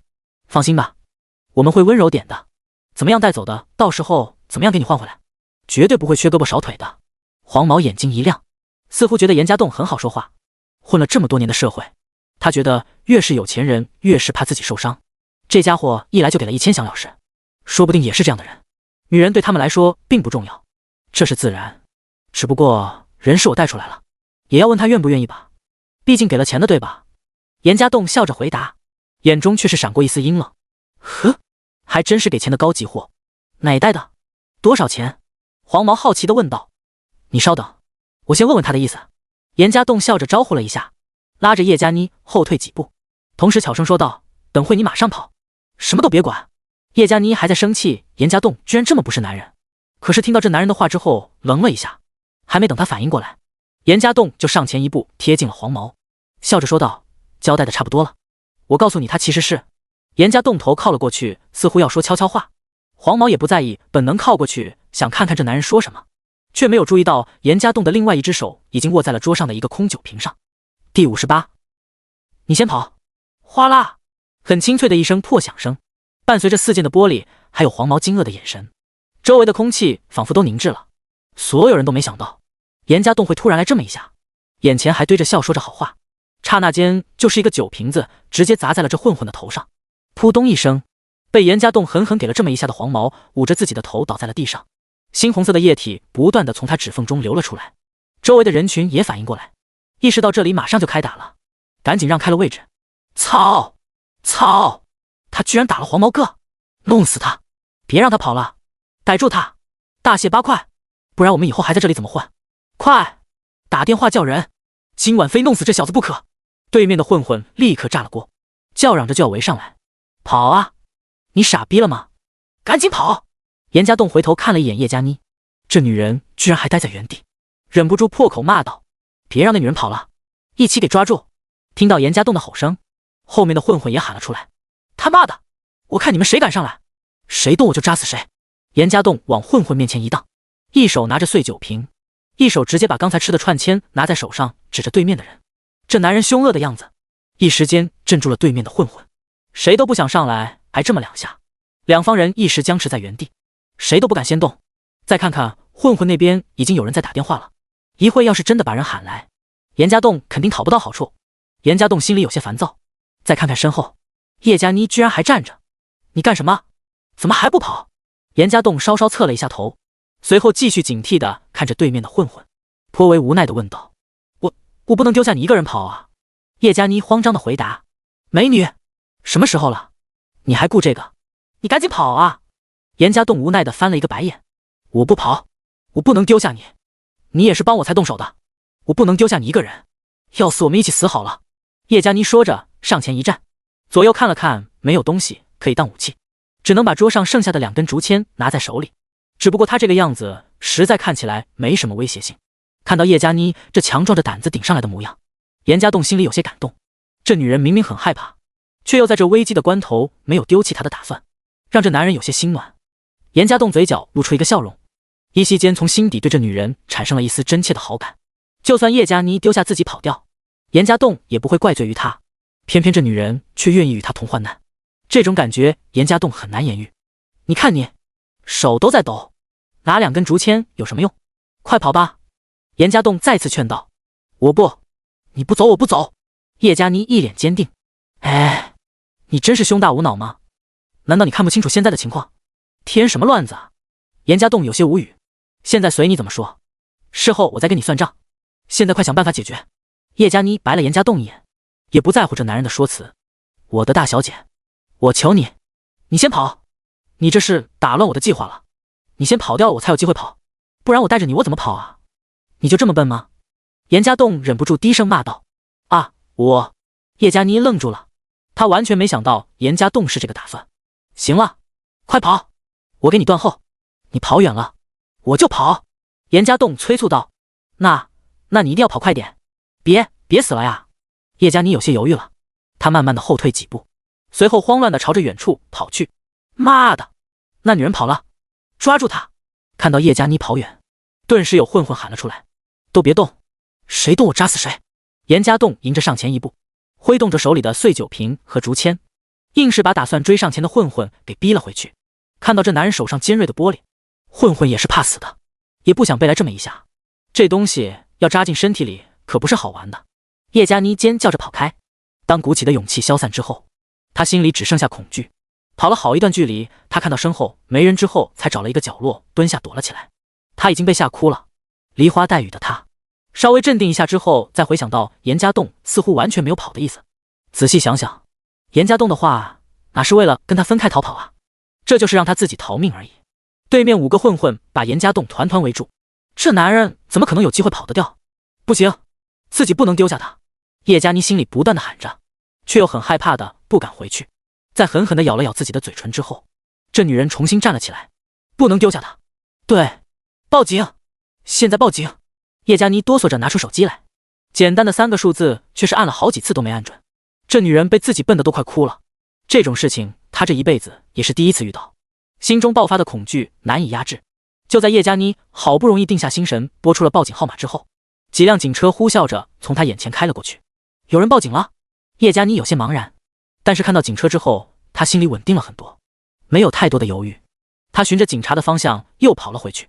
果然，警车是前往2人出事的烧烤摊。警察从警车上下来之后，就开始到处抓人。混混看到警察来了，立马就四处跑开，就连他们的倒在地上的头也不管不顾了。严家栋看到警察来了，也松了一口气，立马丢掉了手中的酒瓶和竹签，把手举起来，示意自己没有危险。你没事吧？这时候，叶佳妮也赶紧跑了过去，上下打量着男人，看看有没有收拾。没事，你报的警，还挺聪明的，没有跑远。严家栋笑着问道：不是，我刚准备报警，就看到警车过来了。太好了，你没事。叶佳妮摇摇头。那谁报警了？严家栋有些疑惑。不过不管是谁报的警，这也算是救他一命了。你蹲在地上。一个警察走了过来，厉声命令道。严家栋赶紧照做，蹲在地上抱住了头。警察，我们是无辜的，我们是受害者。叶佳妮赶紧解释道。是啊，警察大哥，我们是无辜的，我只是正常防备，是他们先惹事的。严家栋也跟着解释，具体什么情况我们会调查，现在慢慢站起来，双手抱头上车去。警察直接喊道。警察，你不能乱抓好人啊，是他们调戏我。看到警察要带走严家栋，叶佳妮有些着急。你是什么人？跟他什么关系？警察质问道。第59，有惊无险。我是他女朋友。叶佳妮犹豫了一下，红着脸回答。女朋友？那这件事情跟你也有关系了？打架你参与了？警察反问道。不等叶佳妮开口，严家栋赶紧插话。没有。警察同志，你别听他胡说，她一个女孩子怎么可能打架？都是他们一群人打我一个，跟我有关系。我虽然没动手，但是事情因我而起，他是为我打架的。叶佳妮直接接过话。警察左右看了看2人，皱着眉头命令道。那好，你也上车，回所里再说。随后2个人都被带上了警车。离开之前，似乎看到了救护车开来，把被严家栋爆头的混混给抬了上去。警车上，严家栋和叶佳妮2个人互相大眼对小眼的坐着。危险过去了，这男人才冷静想想，今晚的事情实在不可取，这跟着去警察局了，到时候该怎么出来？万一警察查到自己的和聂小玲的关系怎么办？如果叫聂小玲来取人，这岂不是全完了？叶佳妮肯定会怀疑，聂小玲也会有疑惑，到时候自己怎么回答？这还算发展的比较好的方向。要是警察今晚没来，混混叫的人先来了，自己搞不成就要进医院了，到时候能不能活着出来还不知道。自己要是出事了，这可是一大片连锁反应啊。事情暴露不说，以后父亲医疗费也成了麻烦，难道指望周路云会好心的替自己赡养父母？想到这里，严家栋心里不由得叹了一口气，心里有些后悔自己就不该带叶佳妮来吃烧烤。2人散步完直接回去不就好了吗？这下事情已经出了，不知道要在警察局待到多久。要是时间晚了，回去后又该怎么向聂小玲解释呢？再看看跟着上警车的叶佳妮，严家栋心里也有些了怨气。要是自己一个人去警察局，就算聂小玲知道了也好解释一些，但是多了这个女人就麻烦了。虽然明白叶佳妮是关心自己，讲道义，可是也是忍不住的有些心烦。我说你瞎掺和什么？都没你事了，也要把自己弄进来吗？去警察局好玩啊？严家栋忍不住说了一句。你都进去了，我也不能丢下你一个人不管啊。再说你也是为了我才这样。叶佳妮弱弱的回答。哎，这是计较你我的时候吗？麻烦是少一人总比多一个人好吧。这下好了，你非要跟着进来，准备跟我一起蹲耗子了？严家栋翻着白眼问道。好啊，好吧，蹲耗子就是我们俩在一起了。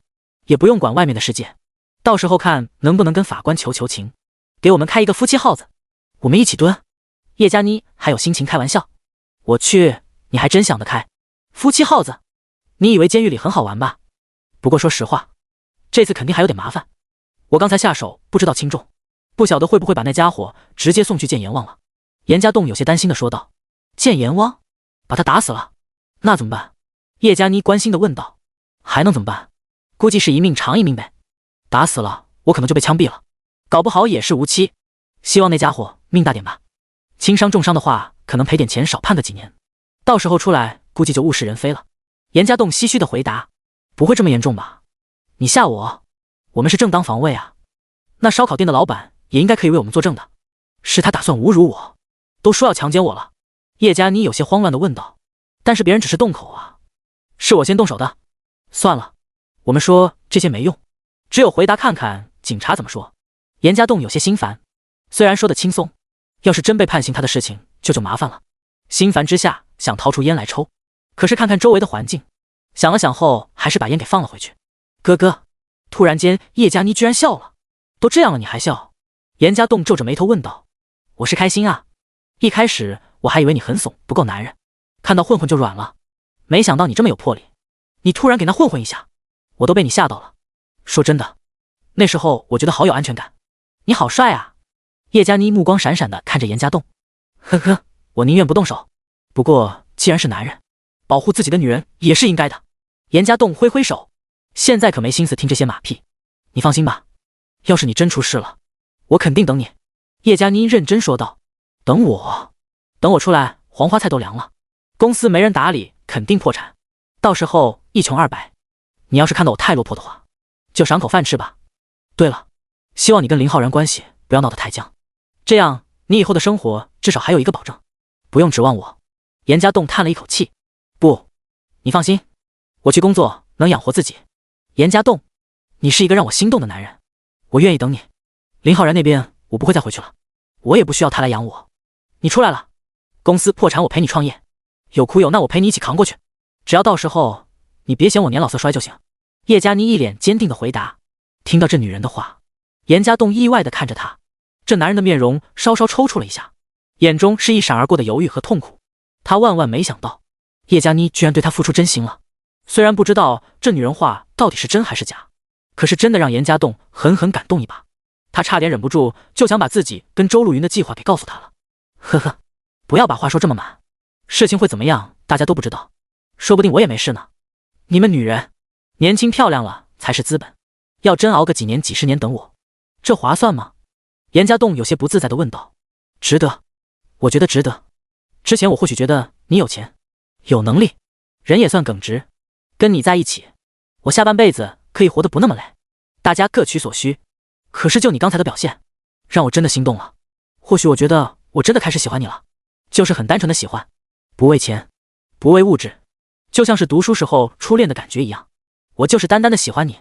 叶佳妮一脸认真地看着严家栋。第60，有因果有报。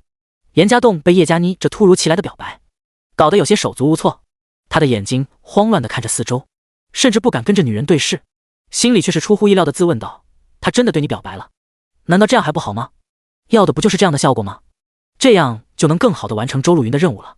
似乎严家栋这时候应该高兴才对，甚至说应该欣然地同意表达自己对叶佳妮的爱意，这样不久水到渠成了。可是严家栋偏偏很犹豫，他想着自己只是想让叶佳妮离开林浩然，他并不想去欺骗这女人的感情。不，或者说就是欺骗，但是也不是这样去欺骗一个女人的真心。叶佳妮的配合一直被严家栋当成拜金女的需求，觉得这女人只不过再换一个更加满意的提款机而已。两人依旧你侬我侬，或者就算发生了关系也是你情我愿的事情，到时候任务完成了，找个借口从此和叶佳妮毫无瓜葛。但是偏偏这女人在这时候表白了，如此简单却又真心实意的告白让严家栋心乱如麻。他害怕去伤害别人，也不想去伤害别人。严家栋害怕叶佳妮对自己动了真心，到时候就算自己拿到了钱，又怎么去弥补这段感情呢？严家栋信奉着因果总有报应这句话，不是不报，时候未到，所以他也一直坚持自己的原则，站在一个做人的格子里。就好似如果不是被陈经理逼迫得太狠，他也不愿意拿陈经理的事情威胁他。自己要是欺骗了一个女人的真心，那又会落得如何的报应呢？在这一刻，严家栋真的很想放弃了周露云的任务，老老实实的跟叶佳妮说清楚，不管结果是如何。佳妮，其实我……严家栋犹豫着开口，到了，你们下车，跟我走。这时候，警车的门突然打开，一名警察站在门口，严肃地看着他俩。严家栋想要说的话被打断，再次犹豫了一下，这些话被他重新吞到肚子里。任务已经进行到现在了，难道真的要因为一时的感动给放弃吗？真要放弃这20万，这就自己父亲命的钱，关系到自己和聂小玲幸福的钱，或许这样做以后自己会愧疚吧，又或许会遭受报应。但是严家栋似乎没有太多的选择，人本来就是自私的，况且严家栋现在也是泥菩萨过河，自身难保了，真有什么报应，他做好了准备扛下来。如果以后有机会，自己发达了，或者叶佳妮需要帮助了，他会想办法去帮忙吧。严家栋最终没有说出想说的话来，看了看叶佳妮之后走下了车去，同时还有几个被抓的混混也在其中。严家栋和叶佳妮直接被带到审讯室，两人坐在一起，看着前面一张桌子上坐着2名警官，头顶是一盏很亮的灯，警官背后的墙上还写着坦白从宽，抗拒从严的标语，这和电视上的还真一样啊。严家栋嘀咕了一句，这还是他头一回进派出所，眼前的对这里的了解都是电视上看到的。嘀咕什么呢？没叫你说话之前别说话。一个警官呵斥道。严家栋闻言立刻闭上了嘴。姓名、年龄、家庭住址？一个警官冷声问道。严家栋，男，28岁，家住 XXXXXX。严家栋说的地方是周露云提供的房子。说这谎的时候，他心里有些忐忑，很怕警察给识破了。不过还好，似乎只是做了一个记录。叶佳妮，23岁，家住 XXXXX。叶佳妮同样回答问题，只是说出自己年龄的时候，严家栋很意外的看了一眼，他以为叶佳妮应该在25岁左右，没想到却23，实在有些意外。叶佳妮看到严家栋盯着自己，俏皮的耸耸肩，眼珠子咕噜噜的转了转，似乎在说，怎么？没想到本姑娘这么年轻，你这家伙28都快成大叔了。当然，严家栋可不知道叶佳妮想说什么，只是看到他似乎有点得意的样子，忍不住翻了一下白眼。好了，你们现在谁来说明一下情况？一个警官严厉地问道。我来说。事情是这样的。严家栋抢过话头，他可不想叶佳妮乱说话，又坏了他的计划。同志，我先承认错误，是我先动手打人，但是也是那些流氓先惹事的。我跟我朋友在街边吃烧烤，正吃得高兴呢，那几个上来就调戏我朋友，说着很恶心很露骨的话，还用强奸的来威胁我，还被他们勒索走了1000块钱。你们想想看，大家都是男人，难道能眼睁睁的看到流氓侮辱自己的女朋友？他们都要对我女朋友毛手毛脚了，难道我还干站着？对，我是动手了，但是我也是自我防卫啊，绝对不是主动惹是生非。警察同志，你们一定要明鉴啊。严家栋一脸可怜的讲述着。你还有没有什么要补充的？一个警察在书写记录，另外一个警察问向叶佳妮，跟我男朋友说的一样，实际情况也是这样，我们好端端的吃烧烤，没想到他们敢来调戏我。叶佳妮点点头，好，大概情况我了解了。不过姑娘，我建议一句，你人长得漂亮爱美没得说，但是大晚上本来就不怎么安全，你穿的还这么露骨，确实容易招惹坏人，以后别这样了。还有你，口口声声说自我防卫，别人动手了吗？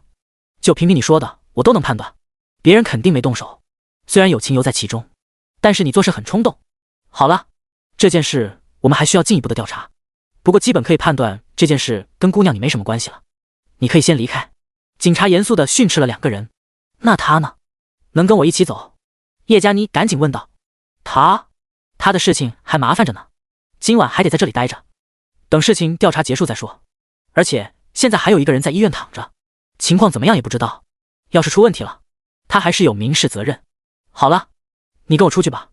警察站了起来，打算带叶佳妮离开。不，我不走，他是我男朋友，未来的老公，他在哪里我就在哪里，我不走，除非他跟我一起走。叶佳妮傲娇地撇过了头。第61任性。叶佳妮的话让警察和严家栋都呆住了，他们没想到这女人居然如此的任性，居然任性到警察局来了。警察有些哭笑不得看着叶佳妮，随后强行板着脸呵斥道，说什么呢？你以为派出所是你家呀？你说不走就不走了，赶紧的跟我出去，不然到时候告你妨碍公务。你想走也走不了了。不，我就不走，我男人在哪我就在哪。叶佳妮赌气地撇过身子。嘿，你这还是造反了？那我就只有强行请你出去了，再不然给你房间让你去反省反省。看到叶佳妮如此的任性，警察也有些生气了。别，警察同志，有话好好说，他就是这个脾气，我劝劝他。严家栋赶紧拉住警察，好言相劝道。警察皱着眉头看了严家栋一眼，点点头，算是同意了。这男人赶紧靠近了一些，苦着脸祈求道：我的大小姐，这种地方你就别闹了，赶紧先回去，我出来了再去找你。我不走，我走了你怎么办？他们为难你怎么办？我听说很多混混跟局子里都有关系的，万一他们联合起来整你，那怎么办？叶佳妮哭丧着脸问道。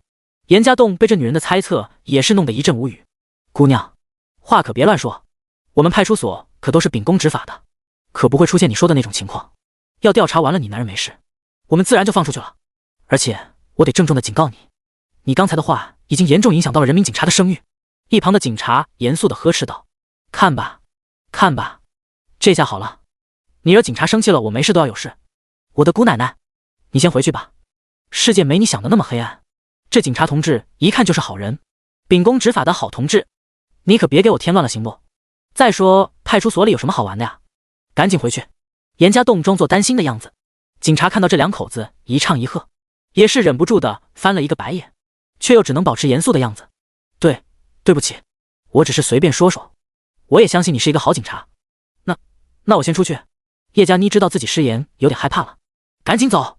警察也不愿意多说，让开身示意道。那家栋，我先出去了，我在外面等你，你放心，你不走我不会离开的。叶佳妮坚定地看着严家栋说道。行了，快出去吧。严家栋不耐烦地挥挥手，这种是非之地，他不希望叶佳妮久留。警察把叶佳妮送走之后又折返回来，看着垂头丧气的严家栋，似笑非笑地问道。有这样的女朋友很头疼吧？啊？严家栋有些茫然地抬起头来，似乎没反应过来警察的意思。没什么。这警察也意识到自己的失言，也不愿意再说。哈，警察同志，不好意思给您添麻烦了。那个我想问问，我真的要被拘留一个晚上吗？严家栋担忧地问道。差不多，看调查进展的，要没什么大事情，你明天就可以出去了。警察点点头。还真得等到明天啊。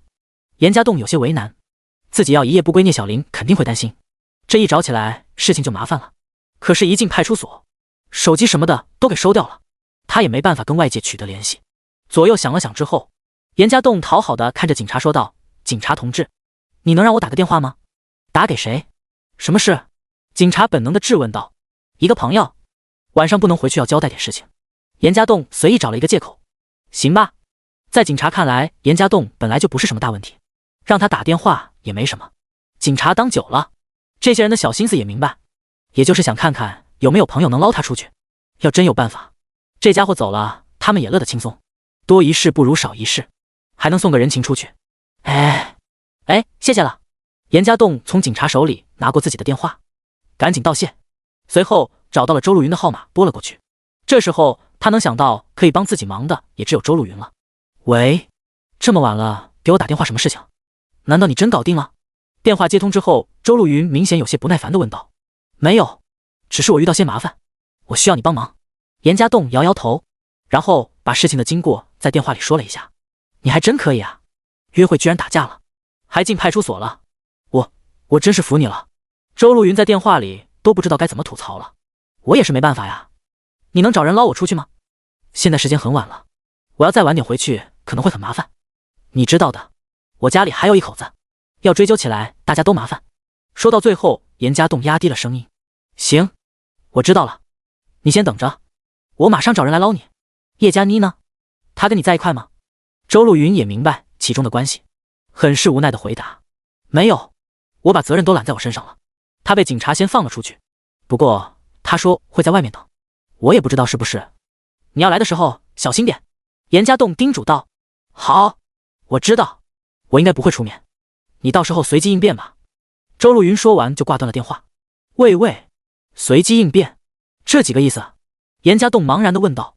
可是看到挂断的手机，已经没有了回讯，最后只能讪讪地把手机又放到了警察的桌上。怎么样，有人来捞你吗？要有的话，你也不用待一个晚上了。警察问道。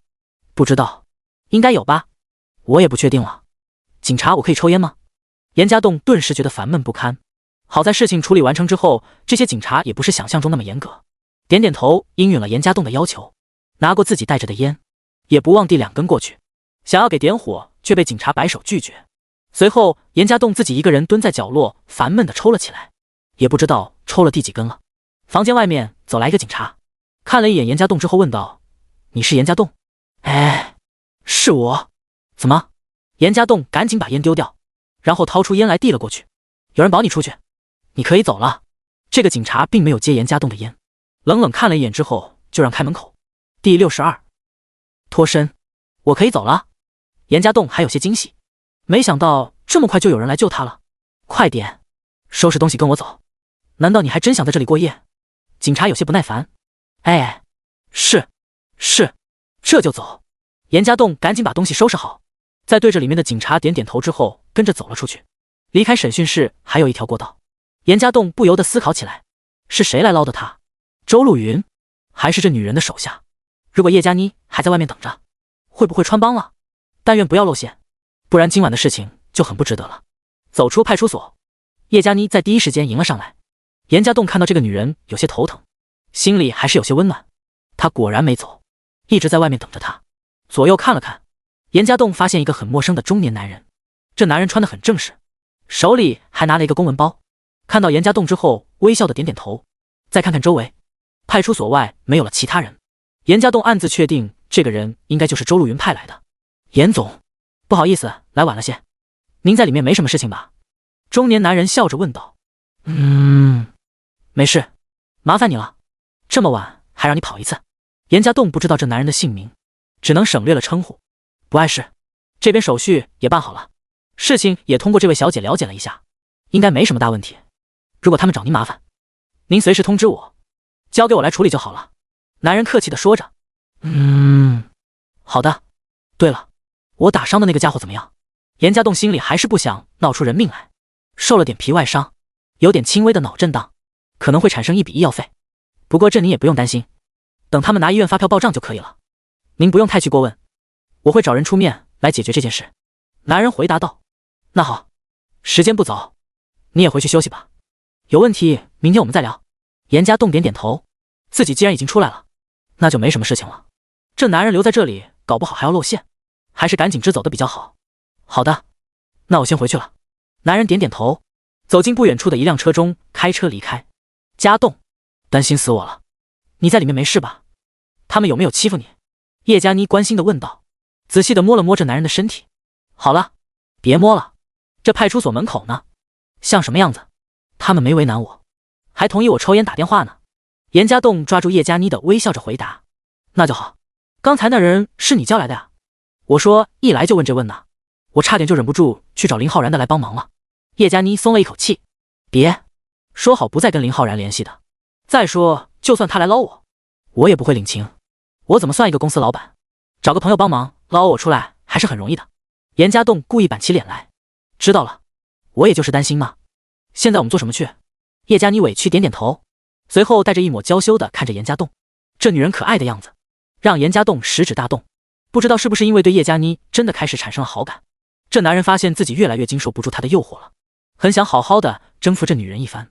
还好严家栋并没有忘记正事，拿出手机来看看，已经12点多了，心里暗叫一声糟糕。看到手机上多出了几个未接来电和短信，这些都是聂小玲发来的，言语之间不难看出这女人担心的意思。严家栋知道自己必须得回去了，不然很可能会出事。今晚有些累了，我先送你回去吧。严家栋皱着眉头建议道。回去啊？去我那儿吗？叶佳妮害羞的点点头，似乎有点误解严家栋的意思。这男人现在也没有心思说明。周露云的车还停在外面呢，看到刚好有一辆出租车路过，就给拦了下来。严家栋重新开上周露云的车，把叶佳妮送回了他的小区楼下。叶佳妮下车发现严家栋没有跟来的意思，有些意外的问道：你不跟我一起来吗？不上去坐坐？谢谢，今晚太晚了，我也有点累，明天公司还有很多事情要处理，今晚就算了吧，下次我约你好不好？严家栋找了一个借口。这好吧。叶佳妮有些失望的点点头。眼看严家栋准备开车离开，这女人风一样的跑过去，搂着严家栋的脖子先上了一个热吻。这次的亲吻，严家栋很享受，也没有太多的杂念。先给你这个小奖励吧，剩下的我先给你存着。纯分，叶佳妮脸红红的说道。好的，我可给你记着呢。先走了，晚安。严家栋说完挥挥手，开车离开。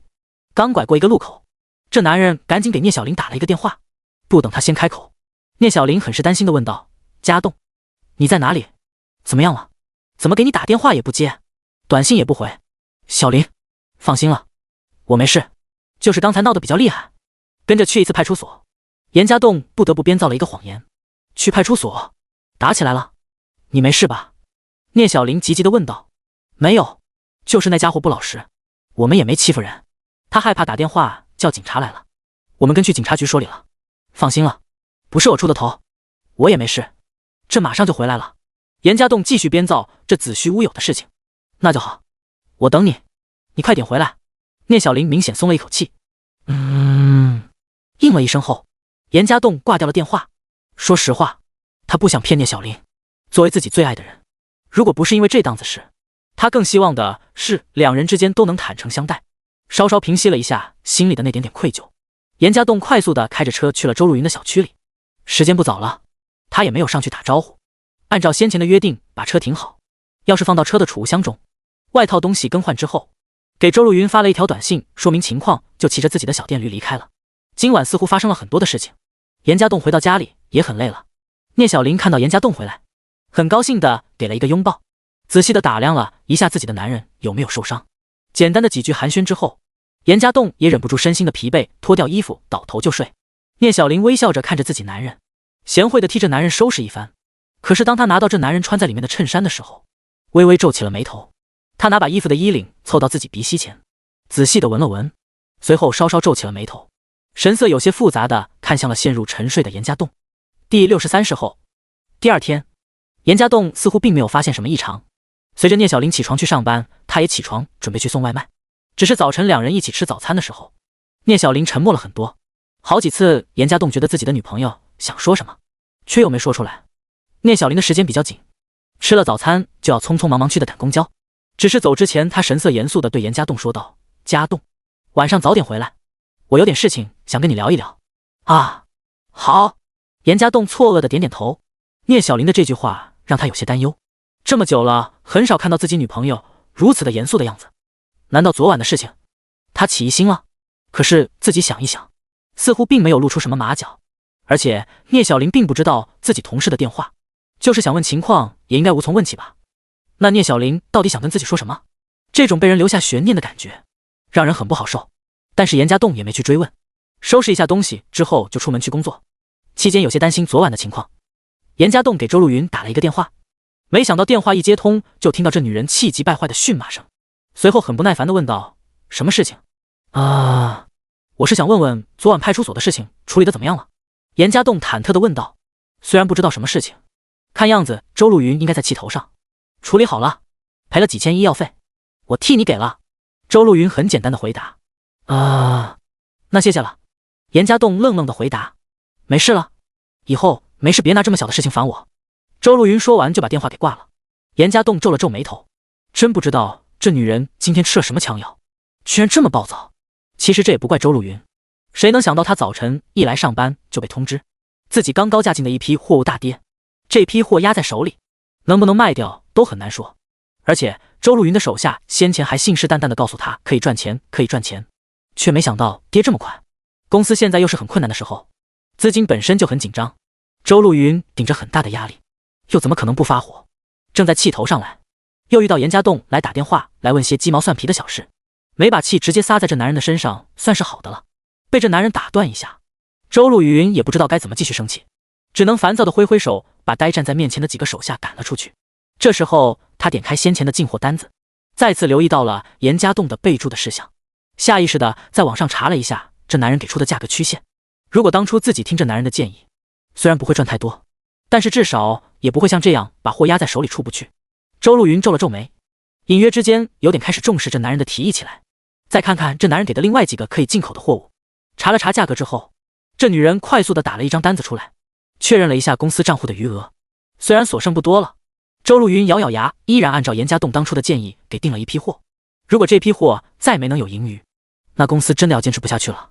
严家栋可不知道周路云这边的情况，想到叶佳妮也有受到惊吓，自己最好还是打电话关心一下，维系关系的比较好。被周路云挂断了电话之后，又打给了叶佳妮。喂，佳妮，起床了吗？刚睡醒呢，我正想着你今天会不会给我打电话呢。手机里传出叶佳妮慵懒的声音。当然要了，担心你昨天受到惊吓了。睡得还好吧？严家栋关心问道。不好，没你陪在身边，睡得一点都不好。我还以为你昨天会愿意陪我一起睡呢。叶佳妮半带挑逗的说道。今天事情比较忙吗？这才有点时间，赶紧给你打个电话关心一下。严家栋找了一个借口。谢谢。那你中午有时间来陪我吃饭吗？叶佳妮期待的问道。中午啊，我不确定，今天事情比较多，可能不行。严家栋摇摇头。那晚餐呢？晚上总可以了吧？叶佳妮改口问道。晚上更没时间，要陪客户吃饭。严家栋赶紧拒绝。他还记得聂小玲说晚上要谈事情。那你今天岂不是一整天都很忙？这样都没时间陪我了，我见不到你很想你的。叶佳妮撒着娇说道。乖了，努力工作才有钱赚啊，没钱以后拿什么养你？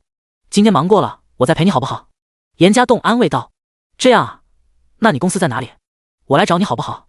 我保证我乖乖的，绝对不打扰你们工作。你中午要是太忙，我可以给你送饭来哦。爱心午餐，你要是有时间休息的话，我还是给你按摩按摩，帮你放松放松哦。叶佳妮最后几个字说得很撩人，依稀让严家栋自动脑补中午没人的时候，两个人在办公室里做着那不可言喻的事情，这画面想想就很诱人。不过严家栋又怎么敢答应呢？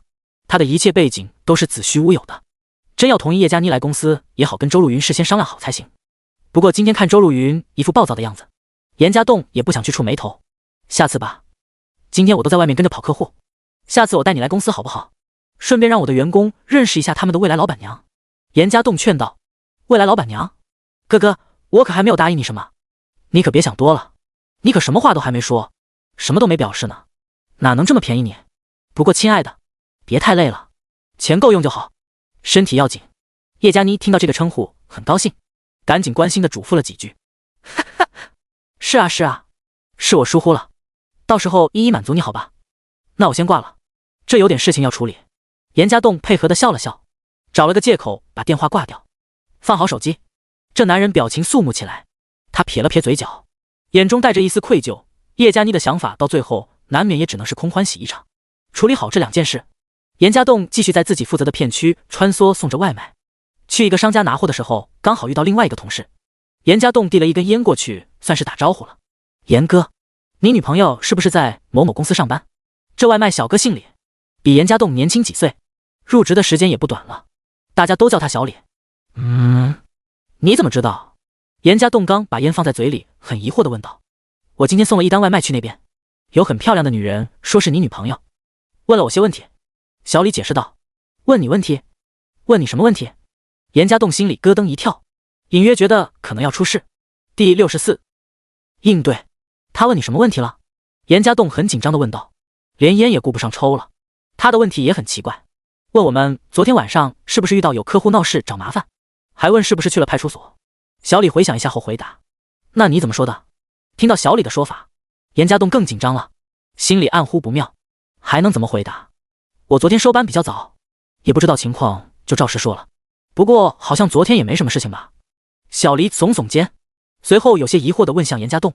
是没什么事情，不过你确切点告诉我，你是怎么告诉那个女人的？严家栋皱起了眉头。啊，我就说我昨晚下班早，不知道情况。小李有些茫然地看着严家栋，不知道他为什么突然这么紧张。好，我知道了，谢谢啊。严家栋若有所思地点点头，就连商铺老板告诉他食物做好了也没听到。严哥，你的东西好了？怎么？是不是我说错了什么？小李帮严家栋把东西接了过来。啊，没事，没什么，我先去送餐了。严家栋心里有些乱，虽然有些懊恼自己昨晚的事情可能败露了，但是这也不能怪小李。就算小李不说，或许聂小玲还会叫其他的外卖小哥来问问情况吧。现在想来，确实是自己太疏忽了，说了一个经不起检测的借口。不过严家栋也有些疑惑，一向很相信自己的聂小玲，为什么会突然怀疑自己昨晚的事情呢？到底是哪里出了纰漏？难怪今天早上聂小林一本正经对自己说想要谈一谈，看样子这件事必须早做打算，万一被追查起来，自己至少有一个说辞才行。把手上的外卖送给客户之后，严家栋也不急着再送下一单外卖，而是想着办法把晚上的事情仔细安排起来。聂小林今天去公司之后就有些心不在焉，时不时的还在发呆，心里总是不断的回想昨晚在严家栋衣领上闻到的香水味。每次想到这个，他脸色总是忍不住的露出一丝痛苦之色。聂小林不愿意去想，严家栋昨晚那么晚出去，居然是为了去见其他女人，他身上有女人残留的香味，这似乎说明了两个人肯定有过亲热的迹象。为什么？难道严家栋他出轨了？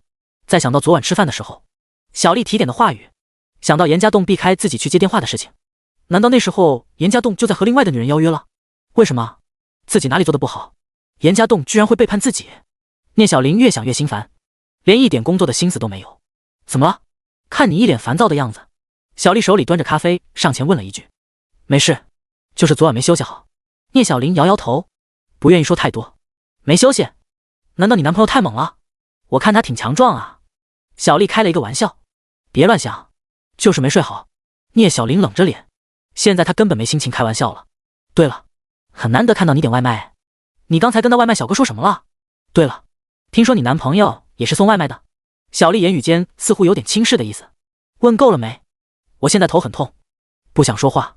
聂小林有些烦了，如果不是因为一些事情，他根本不想跟小丽说太多的话。哎呀，这么快就翻脸了？我们昨天还是好姐妹呢，别忘了我可是帮你隐瞒了一个大大秘密哦。不过嘛，其实我觉得你挺委屈的，照理说你赚的钱不多，但也不算少了，不用把自己委屈成这样子吧。看你身上都没几件好东西，你的钱呢？难道都给你男朋友呢？送外卖应该赚不到几个钱吧？你长得也不差，找个有钱的男朋友不难吧？怎么非要跟一个送外卖的在一起？这不是毁了自己的前途吧？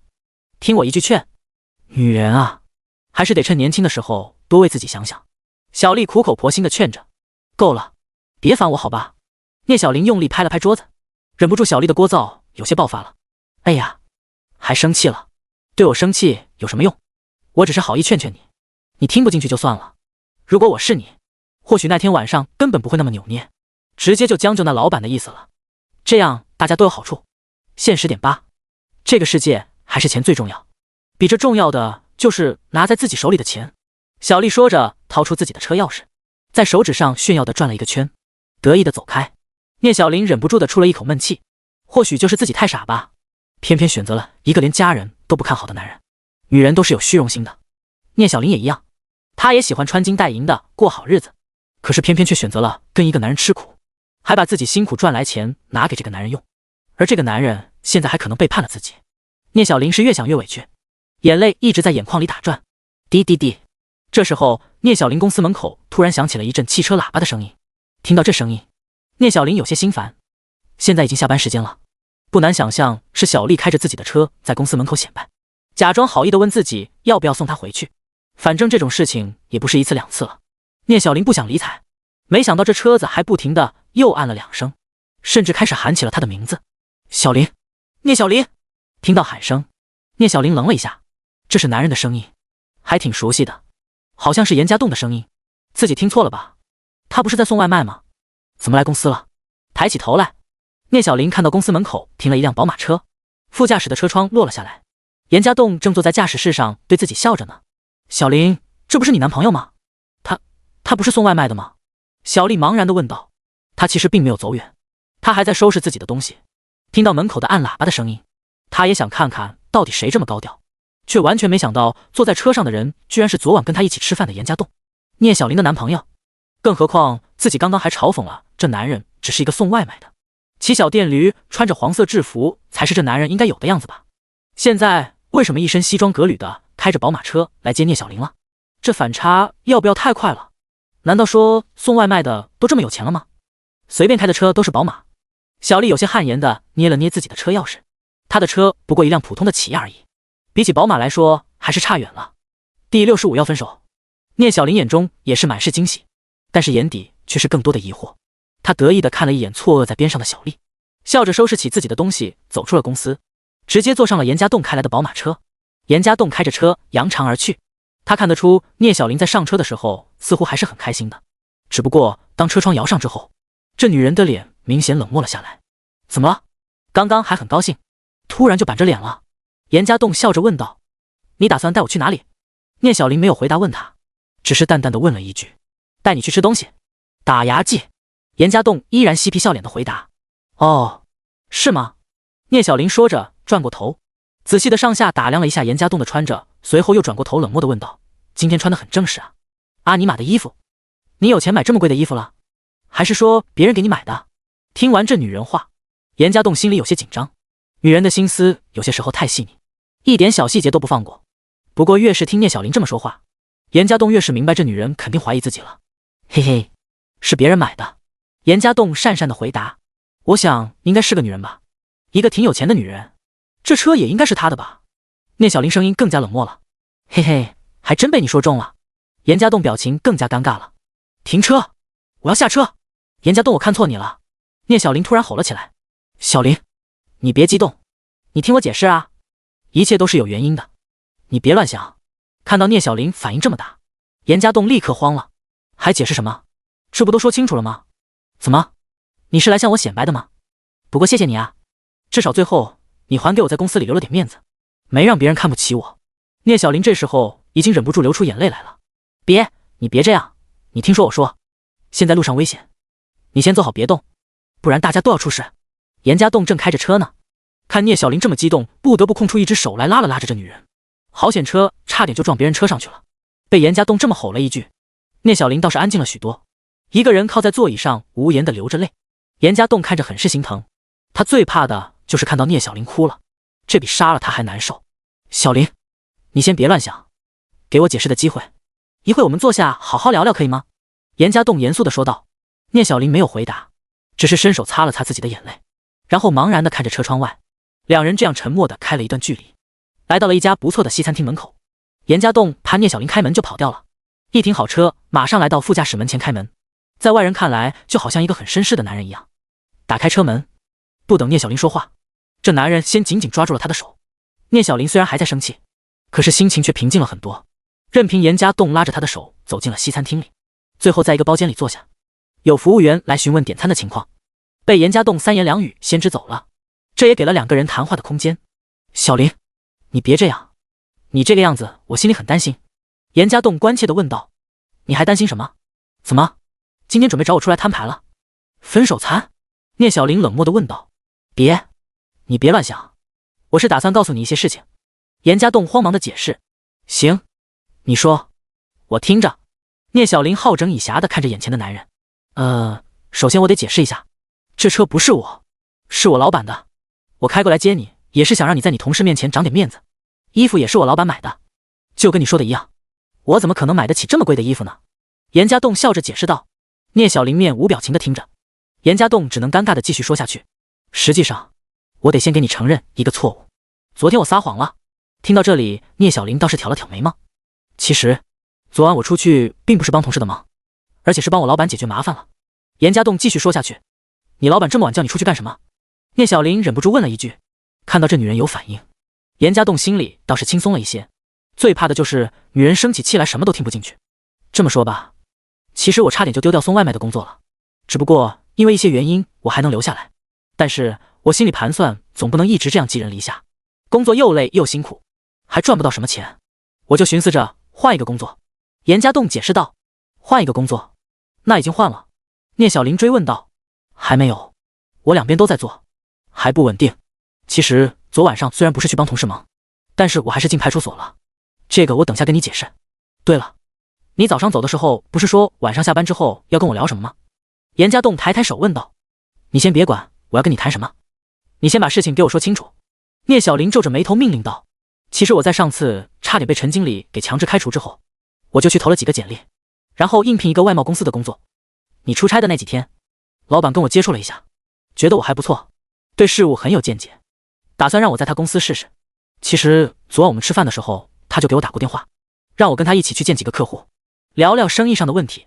严家栋很好的圆了一件事情。聂小玲听了若有所思，看样子把昨晚严家栋打电话避开他的事情联系起来，然后晚些时候我们回来了，结果又接到了老板的电话，不过他喝高了，打电话给我看我能不能送他回去。我才入职，肯定也不好推脱。然后我就去了，我怕你多想，就编了一个借口。没想到去的时候还遇到有流氓调戏他，我就动手了，然后还去了派出所。随后还是老板找人来把我捞出来的，我差点晚上就回不去了。严家栋顺着说下去，圆了昨晚晚归的事情。聂小玲将信将疑，这男人话语似乎没有纰漏，只是难道真这妖巧合？自己刚刚怀疑，严家栋就全盘告诉自己了。那我问你，为什么你老板不给其他人打电话，偏偏打给你了？第66，周露云的掩护，这可能是因为我先前他打过电话，喝醉后下意识地拨了靠前的号码吧。这时候一个女人的声音响了起来，周露云带着职业般的微笑走进了两个人的包间里。严家栋看到周露云来了，露出一个会心的笑容。聂小玲则是微微有些看呆了，眼前这个女人比自己大不了几岁，但是全身上下都透露着一个职业女性成熟的魅力。黑色的外套，白色的底衫，加上一条黑色的 A 字裙，这是大多数上班女人的职业装，可是穿在周露云身上却显得格外有气质。身上一些简单却精致的首饰，似乎说明了这个女人的格调很高。耳坠上一对施华洛世奇最近款式耳坠，让聂小玲羡慕不已。聂小玲其实也很喜欢首饰的，试问哪个女人不喜欢金银珠宝呢？周露云耳朵的上的款式是她喜欢了很久，却又没能力购买的东西，下意识的多看了几眼。自我介绍一下，我是展阳贸易公司的董事长周露云。你好。周露云大方的伸出手来。啊，你好，我是聂小玲。聂小玲有些紧张，她看得出两个不是同一种身份的人，现在感觉就是一个小职员见到了公司老总一般。你好，我听严家栋提起过你，看样子他很在意你啊。周露云和聂小玲微微握手之后坐在了一边，严家栋也识趣的把位置让出来跟聂小玲坐在了一起。聂小玲有些茫然的看了看严家栋，似乎在等待一个答案。哈，小玲，这就是我想告诉你的事情。你出差的几天，我给展阳贸易投了简历，周总很欣赏我的一些方案，所以想邀请我去工作。严家栋顺势说道。真的？你去做什么工作？聂小玲将信将疑的问道。严家栋先生在市场前景方面的目光很独到，所以我想聘请他作为我们公司的市场部顾问。不过他也说过他现在经济情况比较紧张，想等你回来之后跟你好好商量一下再做决定。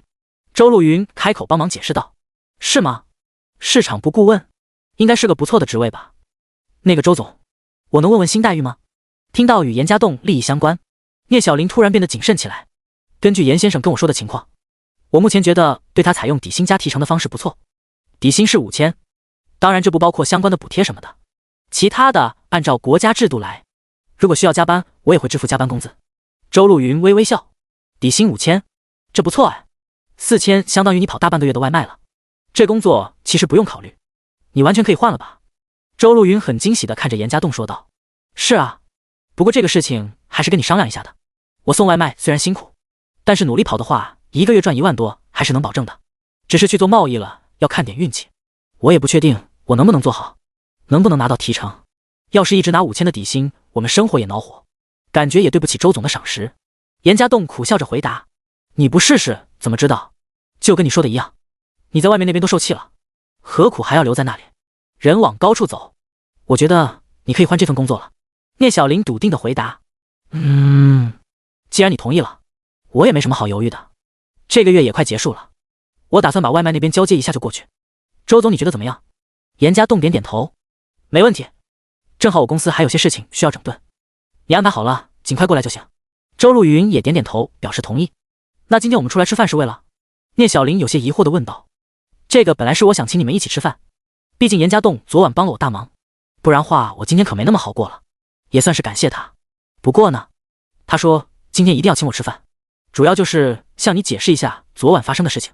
看得出严家栋真的很在乎你。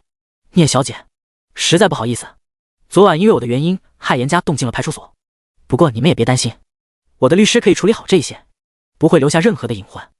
周露云率先开口解释道。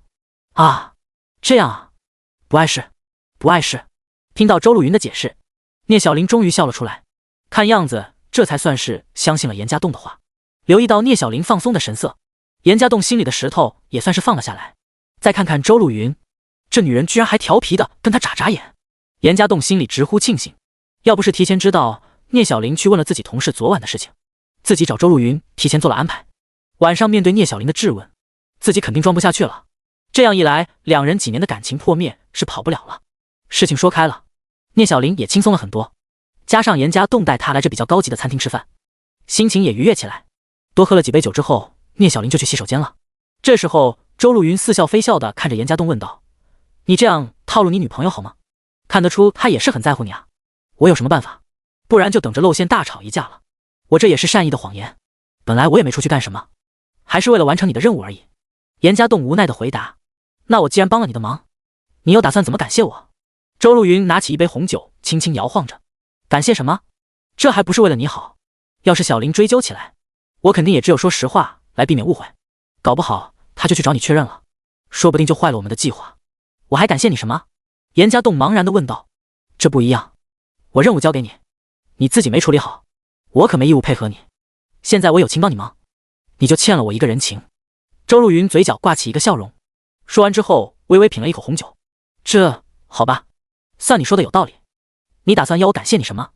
严家栋翻了翻白眼，无奈地问道：“我先前给你开的薪水待遇，不是为了应付你女朋友，你稍微考虑一下，我是认真的。而且你来我公司做事，我肯定也不会亏待，也方便给你任务的身份。”周露云提点道：“第67，我是认真的。”周露云的提议让严家栋微微皱起眉头，手指在桌面上有节奏地敲击了几下。“你是认真的？”“当然，我很认真。正巧你不也需要这个工作来忽悠你的女朋友吗？”周露云微微笑：“我不想忽悠她好吧？如果可以，我宁愿告诉她实情。不过你当初不是看不上我的提议吗？觉得我只是一个送外卖的，搞不懂商业上的东西。”严家栋严肃地提醒道：“随你吧，我承认我可能会判断错误，这不过是大多数人的想法，就跟看到一个在工地上搬砖的农民工，你认为他会懂电脑编程吗？当然，我没有轻视你们的意思，只是举个例子而已。你上次来我公司提出的建议，我后来得到反馈，确实很有用，所以我也由衷的希望你来帮我，协助我走出困境。”周露云耸耸肩，随后很认真地看着严家栋：“那任务怎么办？我以为你当前最想要的不就是让叶佳妮离开林浩然？”严家栋反问道：“这确实也是，不过两者应该没什么影响。你来为我工作，我给你工资；你帮我完成任务，给你佣金，而且应该也不互相占用时间。就算你的任务有需要，我们也方便商量，不是？”周露云好整以暇地问道：“确实是像你说的那样，不过你现在公司资金如此的紧缺，你确定还能有钱来雇佣我？”严家栋怀疑地问道：“这你大可放心，大不了我卖几套房子，只是这个是商业上的大忌，做生意的人都不希望沦落到要变卖家产，这对自己的信誉也是一个损失。你想，要是有人打听到展阳公司董事长需要靠变卖房子来维持公司运营了，谁还敢轻易跟你合作？还敢压货给你？”周露云解释道：“行，我考虑看看，不过我对这个待遇不满意。”严家栋点点头，随后一脸认真提出来：“哦，待遇不满意？你指的什么？”周露云挑起一道柳眉，颇有兴趣地问道：“工资太低了，如果我来做，我要3万底薪加提成，具体的百分比参照你们界内行情，同时我需要充分的自由度。”严家栋认真地说道：“3万？你这要求会不会有点过分了？你可以考虑一下，无底薪高提成，还有你充分的自由是什么意思？难道由着你在公司乱来吗？”周露云皱了皱眉头：“不行，现阶段我没办法接受无底薪制。你也知道我现在的情况，我每个月必须有保底收入，而贸易有些行情不是1-2个月能看出来的。另外，所谓的自由，大概意思就是我只受你一个人监管，就像你当初在公司给我的身份差不多的吧。我有采购计划的时候，会制定详细的计划给你过目，让你批准。”严家栋摇摇头：“你凭什么？你觉得你值3万1个月的工资？”周露云怀疑地问道：“我值不值不是我说了算，而是看我能给你公司带来多大的效益。但是要我正式入职，肯定就是这个价格。”严家栋自信地一笑：“如果不是人生境遇的问题，现在他或许早就是某个金融公司的入幕之宾了。想当初打算去考 CFA 的时候出车祸就放了下来，后来打算去打拼创业了，又遭遇家庭的变故，一件件的事情拖下来，让他一个原本有机会考研读博的人，硬生生的成了一个外卖小哥。这不得不感叹命运多舛。”周露云不清楚严家栋的底细，也不知男人哪来的自信笑容。如果是一个人才，难道还真沦落到送外卖的地步了？你开的条件太高了，我得考虑考虑。周露云有些动摇，5000块养一个员工对他来说不痛不痒，但是花3万甚至更多的来养一个自己不知道底细，也没有任何业绩的人，他就有些担心了。没关系，我能理解，这期间我也可以帮你出谋划策，算是我兼职吧。你确定我值这个价格了，随时可以跟我签订用工合同。严家栋耸耸肩，也不是很在意。那你的意思是，你边送外卖，一边来帮我？你忙得过来吗？周路云怀疑地问道。一些小单子，短线操作是没问题了。你想做大单子，高回报的就不行。不过就是这样，至少可以保证你公司有盈利，不会像我上次看到的单子一样，基本都是亏本的买卖。严家栋自若地回答。行，那就算你兼职吧。待遇呢？周路云点点头后问道。这个你看着给就行，我没意见，反正也占用不了我多少时间。严家栋毫不在乎地回答。这时候聂小玲也从洗手间里走了回来，严家栋和周路云自然地回避了一些话题。三人一起吃饭的时间并不长，用餐结束是周路云开车把严家栋小两口送了回去。宝马车本来也是他的，什么时候我们才能自己买一辆这样的车呢？看到周路云开车离开，聂小玲羡慕地说道。放心吧，我努力工作，一切都会有的。严家栋搂住了聂小玲。亲爱的，抱歉啊，我不该怀疑你，可能我最近压力太大了吧。聂小玲看着严家栋可怜兮兮的卖萌道歉。道歉要是有用，要警察干嘛？你可是让我心灵受伤了，只是道歉可没用。严家栋故意板着脸说道。那你想要什么？聂小玲红脸问道。一听严家栋的话就知道这男人心怀不轨。我想这样。严家栋贴在聂小玲耳边耳语了几句，这女人的脸越听越红。讨厌，你真是太坏了。不过就这一次，我们先回屋去洗澡吧。聂小玲脸红的快滴出水来了。嘿嘿，刚才吃饭的时候我看见你盯着周总一直看。你在看什么？严家栋嘿嘿一笑，搂着小玲开门进屋。他的耳环啊，施华洛世奇最新款的，我可喜欢了，可惜只能在电脑或者杂志上看看，没想到今天可以看到真品。聂小玲兴奋地回答。喜欢？没关系，等我有钱了买给你。严家栋拍着胸脯保证。别，这耳环好几十万呢，买这个可心疼了。而且等你有钱了，这都是老款式了吧？说不定又出了我更喜欢的新款呢。聂小玲赶紧摇摇头。好几十万？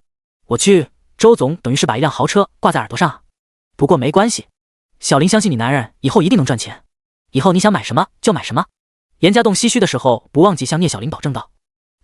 好了，快去洗澡了，错过了今晚我可不保证补偿你哦。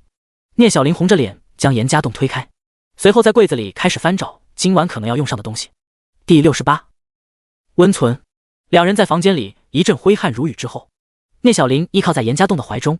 哎，亲爱的，你说你那老板结婚没有？聂小玲想了想后问道。问这个干嘛？我也才认识他，不怎么清楚。严家栋心生警惕，不得不又撒谎。我就是问问吗？那个周总看起来好漂亮，也好有气质，我担心他会对你有意思。聂小玲有些担忧的回答。对我有意思？这你就想多了，我几斤几两啊？也就你不嫌弃了，她那么漂亮，自然会有更适合她的人。严家栋满不在乎的回答。这可不一定，有钱的女人追求不一样。再说你现在虽然没有钱，可是你很帅啊，也很有型，当然对我也很好，不然你以为我是不是傻？你要什么都不值，我怎么会一直跟着你？聂小玲摇摇头否认道。哈哈，原来你还是有所图啊。哎，可怜我这个可以靠脸吃饭的人，偏偏却靠了才华。严家栋做出一副顾影自怜的样子。少臭美了，我问你，那个女老板看起来很优秀，如果她还是单身的话，你会不会就不要我了？或者说她想潜规则你，你就顺从了？聂小玲信誓旦旦地问道。嗨，怎么可能？别乱想了，我心里只有你一个人，你还不了解我吗？威武不能屈，贫贱不能移的。再说他的员工又不止我一个人，怎么可能单单就看上我，要潜规则我？你真的想多了。严家栋翻翻白眼，无奈地笑了笑。或许吧，谁知道呢？只是我看到他觉得很有危机感。我吃错了。聂小玲嘟起嘴，很直接地表达了他的不满了。那你想表达什么意思呢？觉得我不该去他公司上班吧？你要真的很担心话，我可以继续送外卖，不去就是了。严家栋认真地看着聂小玲。别，这工作对你来说比去送外卖好多了，我只是担心，胡思乱想而已。我们在一起好几年了，我怕你喜新厌旧了，而且我听说越是在一起的时间长，越是容易产生隔阂，然后就无疾而终了。聂小玲赶紧解释道。放心了，你对我那么好，我难道是一个没良心的家伙吗？小玲，对不起，我知道是有点委屈你了，如果不是家里那档子事，或许我们已经结婚了。你放心，我答应你，等我爸康复的差不多了，就算去借高利贷，我也把你家的聘礼给上，把你风风光光的娶过门。严家栋用力抱了抱聂小玲，心有所感。别，我相信你，我也知道情况，等你爸爸好了，我们再努力凑钱结婚，高利贷就别去考虑了，那东西太狠了，我知道的几个都要被逼得跳楼了。聂小玲劝阻道。好，都听你的，早点睡吧，我应该还要再送一段时间的外卖，把这个月工资拿满再说，不然换工作的话钱又会紧张一段时间，日子不好过。严家栋点点头。好，对了，亲爱的，公司可能又要安排我出差几天，你要一个人在家，要好好照顾自己。聂小玲突然说了一句。又出差？严家栋皱起了眉头。上次聂小玲出差，自己差点就以为她出轨了，这次又要出差，心里难免有些排斥。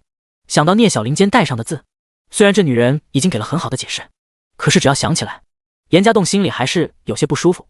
严家栋不笨，聂小玲和小丽的话语中其实还是有些漏洞，只是他也不想去费力追究了。是啊，没办法，公司安排的，而且出差补贴不错，工作也轻松，要拿下单子了，这个月还有奖金提成，工资也高些。聂小玲安慰道。那说没说去哪里？你一个人还是有其他人？要去多久？严家栋警惕地问道。这个还不知道，公司只是说了有这个计划安排了，好几个组要出去，任务要到时候分配，运气好的话可能就在城市周边，出差一般也就3-5天，不超过1周吧，可能特别远的地方要久一些。聂小玲想了想后回答。是吗？这个还没定下来，不管怎么说，你要出差要注意保护自己，也不要被人给占便宜了。严家栋严肃地提醒道。安了，我知道的，这次有可能还是小丽跟我一起去，毕竟上次我们一起拿下了一个大单子，公司觉得我们2个配合起来不错。聂小玲似乎为了稳定严家栋，把小丽提了出来。小丽，我知道了，不过你别跟她走太近了，那女人感觉有点妖，你别被她坑了。还有要陪客户应酬，能不喝酒就别喝酒了，指不定有人酒里给你下药，你被人坑了还不知道呢。严家栋脑海中自然想起了那一起吃饭的女人，别的不说，小丽给他感觉就是有一种妖媚的感觉。放心里，我心里有数，我跟她也是普通朋友而已，感觉好舍不得你啊，一去出差又会好几天看不见你。聂小玲摸了摸严家栋的脸。那你早点回来就好，放心吧，我会给你存粮的，等你回来了一块交给你。严家栋半真半假的开了一个荤玩笑。讨厌，不理你了，睡觉了。聂小玲面露羞涩，缩在严家栋的怀里闭上了眼睛。严家栋则是靠在了床头，微微眯着眼睛若有所思。聂小玲再去出差对他来说是个机会，没有聂小玲看着，他对叶佳妮的行动也方便了许多。答应周路云的事情已经耽误了太多了，严家栋打算趁着聂小玲出差这段时间，要尽快把任务给完成了，以免夜长梦多。第69祸不单行。第二天不出意料，严家栋在送外卖的时候接到聂小玲的电话，说他被公司安排去出差了，跟着就要走。稍微叮嘱了几句之后，严家栋心里反而有一种放松的感觉。聂小玲去出差，自己在城市也放开手脚来完成周路云的任务，加快速度送完了手上的单子。严家栋找了一个地方停下来的休息，嘴里叼了一根烟，脑中却仔细地盘算着最近跟叶佳妮的关系，考虑着是时候要安排一个机会，让周路云看到他想要的结果。心里有了决定，严家栋打算把上午工作就再去找叶佳妮培养感情。没想到用手机登录自己的外卖平台账号，却发现账号已经被封禁了。他试着重启登录，甚至是重启手机，还是一样的结果。严家栋明白这可不是系统故障了，赶紧给陈经理打了一个电话。喂，陈立行，怎么回事？我平台账号为什么被封了？严家栋的言语很不客气。和陈经理闹掰之后，他也绝没必要再给这个人面子。原本以为他会老老实实，不会作妖，没想到这才几天，自己账号就被封了。自己一直按照规矩在工作，没有任何违规的操作，甚至说这几天连差评都没有。平台不可能封他账号，这样一来，能封他账号的只有权限比他高的陈立行。没什么，你被公司开除罢了，自然账号就被封了。陈立行很平淡的回答。我被开除？为什么？严家栋怒目问道。不为什么，工作违规，被客户投诉，很多事情，反正你被开除了。陈立行不耐烦的回答。你胡说八道什么？我违规？我什么时候违规了？陈立行，你别以为我不知道你在搞鬼，你别逼我跟你拼个鱼死网破。严家栋愤怒的问道。随你好了，反正事情都这样了，你也别威胁我。明跟你说，明天我就走人了，但是在此之前，我肯定先把你给开掉。陈立行在电话里面冷笑：“你走人？辞职了？为什么？”严家栋有些奇怪，大家都是明白人，别睁着眼睛说瞎话，有些事情心知肚明，装着也没意思。你不让我好过，我能让你安稳，但是我在岗位1天，我还是这个片区的负责人。严家栋，你被开除了。明白。陈立行说完就挂断了电话。严家栋有些莫名其妙，还想问几句，却只能听到电话挂断的声音。想在工作群里问问情况，一点开看到的最后一条消息就是处理通知信息。陈立行这狗日的家伙，居然已经在全群通报开除严家栋的事情，这泼出去的水收不回来了。看样子陈立行还真是不管不顾了，这意味着严家栋是真被开除了，账号被封停，这个月努力送货的工资也全部打了水漂，1分钱都拿不到。严家栋有些发愣，心里更多的是愤怒。再给陈立行打电话，这家伙已经不接了。还好他手机里有几个同事的号码，打过去问问了情况才知道，原来陈立行把一个新来的同事逼得太狠，那家伙也是刺头，不知道哪里收集到了陈立行的猫腻，给举报上去了。虽然说还在审查阶段，陈立行心里明白，这个只要被举报了，举证坐实只是时间的问题，到时候闹个不好名声开除，还不如直接辞职。只是严家栋就背了黑锅，估计陈立行想着是严家栋给了那新来的证据，才让他被举报，临着辞职之前把严家栋给开除了。严家栋心里烦躁，这临着要发工资了，没想到被开除了，他连一个可以申诉的地方都没有，这一来几千块就没了。原本他还想靠着这个月的工资周转一下生活，然后去给周路云打工，现在看来他已经无路可走了。妈的，不干就不干！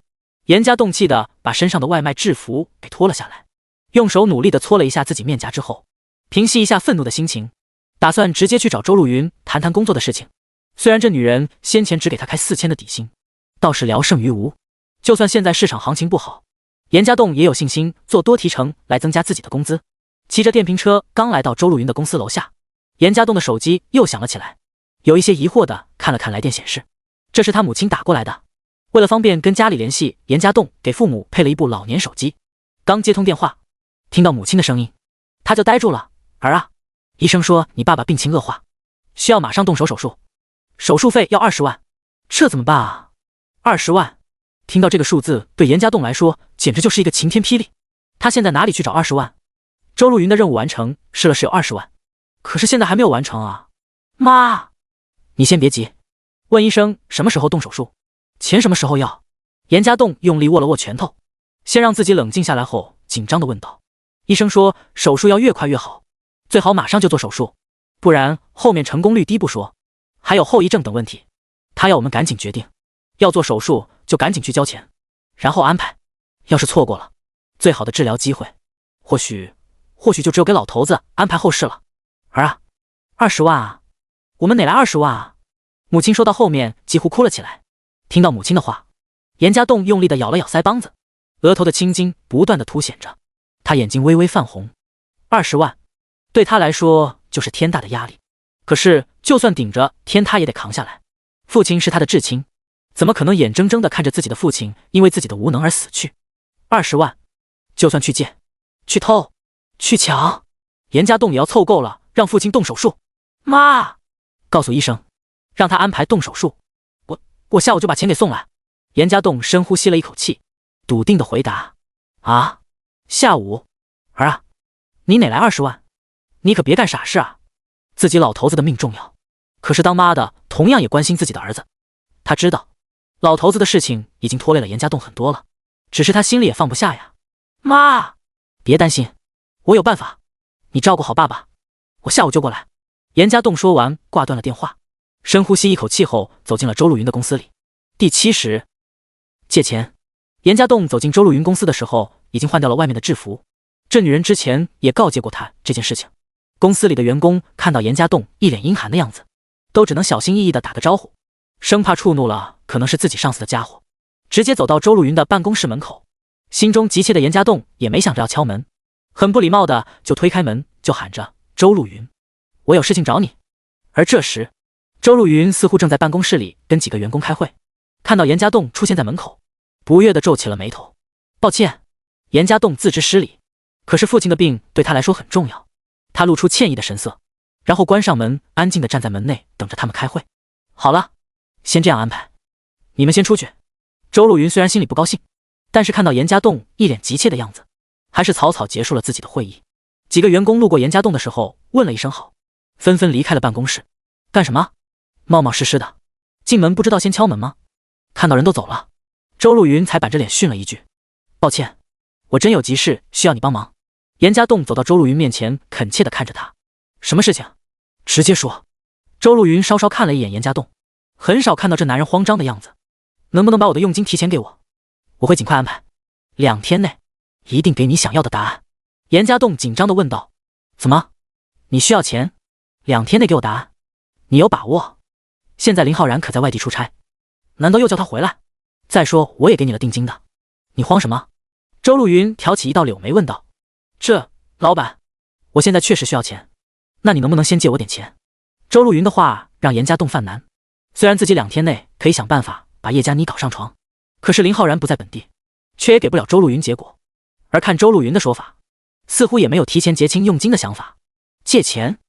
你也知道我公司现在比较紧张，借钱吗？你先说说看你要借多少。周路云歪着头想了想，随后正色问道：20万，我需要借20万。你放心，我肯定会还给你的，我一定会帮你完成任务，这样就可以抵账了。严家栋郑重地说道：20万，这可不是小数目，你要20万干什么？难道你打算跑路了？周路云瞪大了眼睛，他以为严家栋借钱不过3、5千上万，这一开口20万还是吓到他了。最后的调侃不过就是一句玩笑话。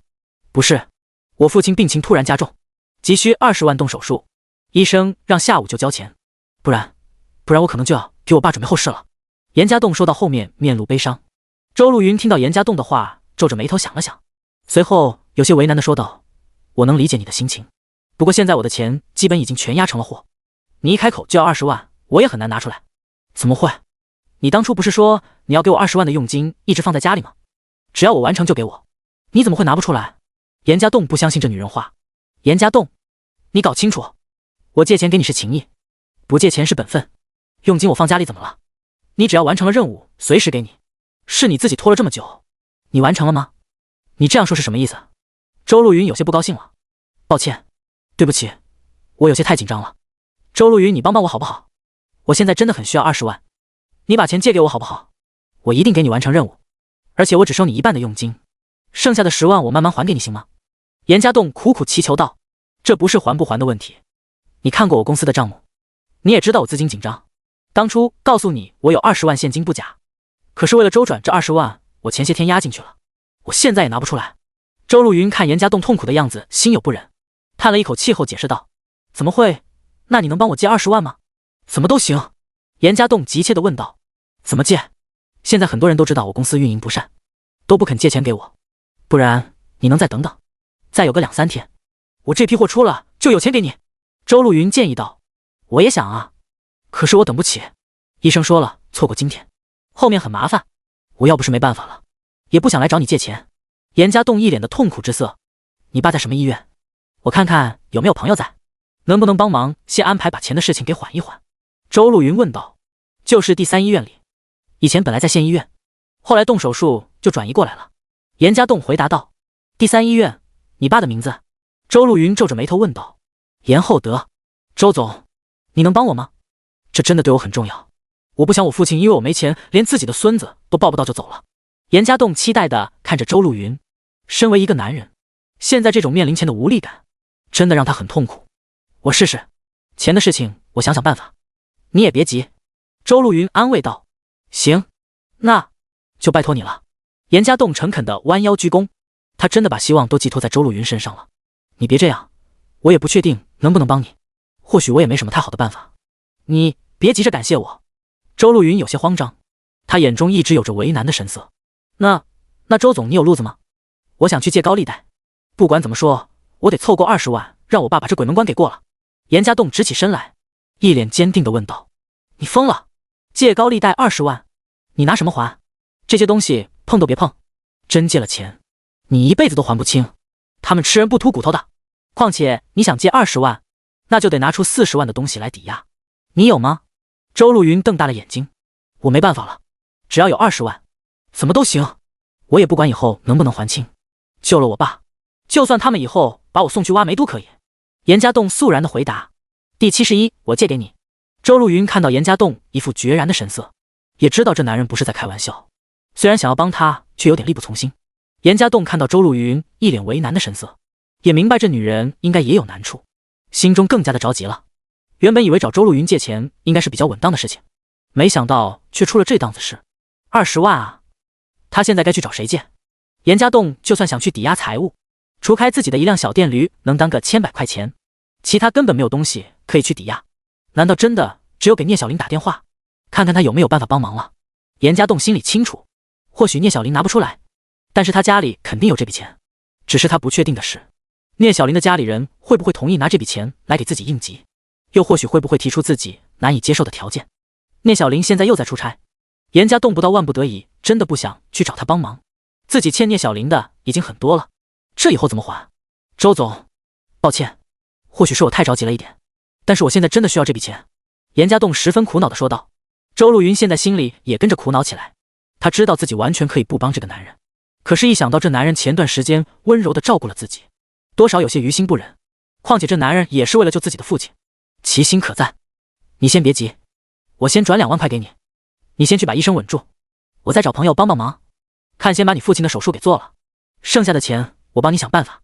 我试试看吧。周路云说得很犹豫，或许是他自己也清楚，自己可能没有办法严家栋筹到20万，或许当年风光的时候20万只是一个小数字而已，可是现在落难了，20万也是一笔不少的资金了。谢谢了，如果实在麻烦，那就算了吧，我自己再想办法。不管怎么说，谢谢你了。严家栋再次诚恳的道谢。没事，你别去做傻事，真的别去借高利贷，你也找找你朋友，能借多少算多少。周路云一边叮嘱着，一边拿出手机把钱转给了严家栋。严家栋拿出手机，看到转款到账的消息，努力挤出了一个笑容。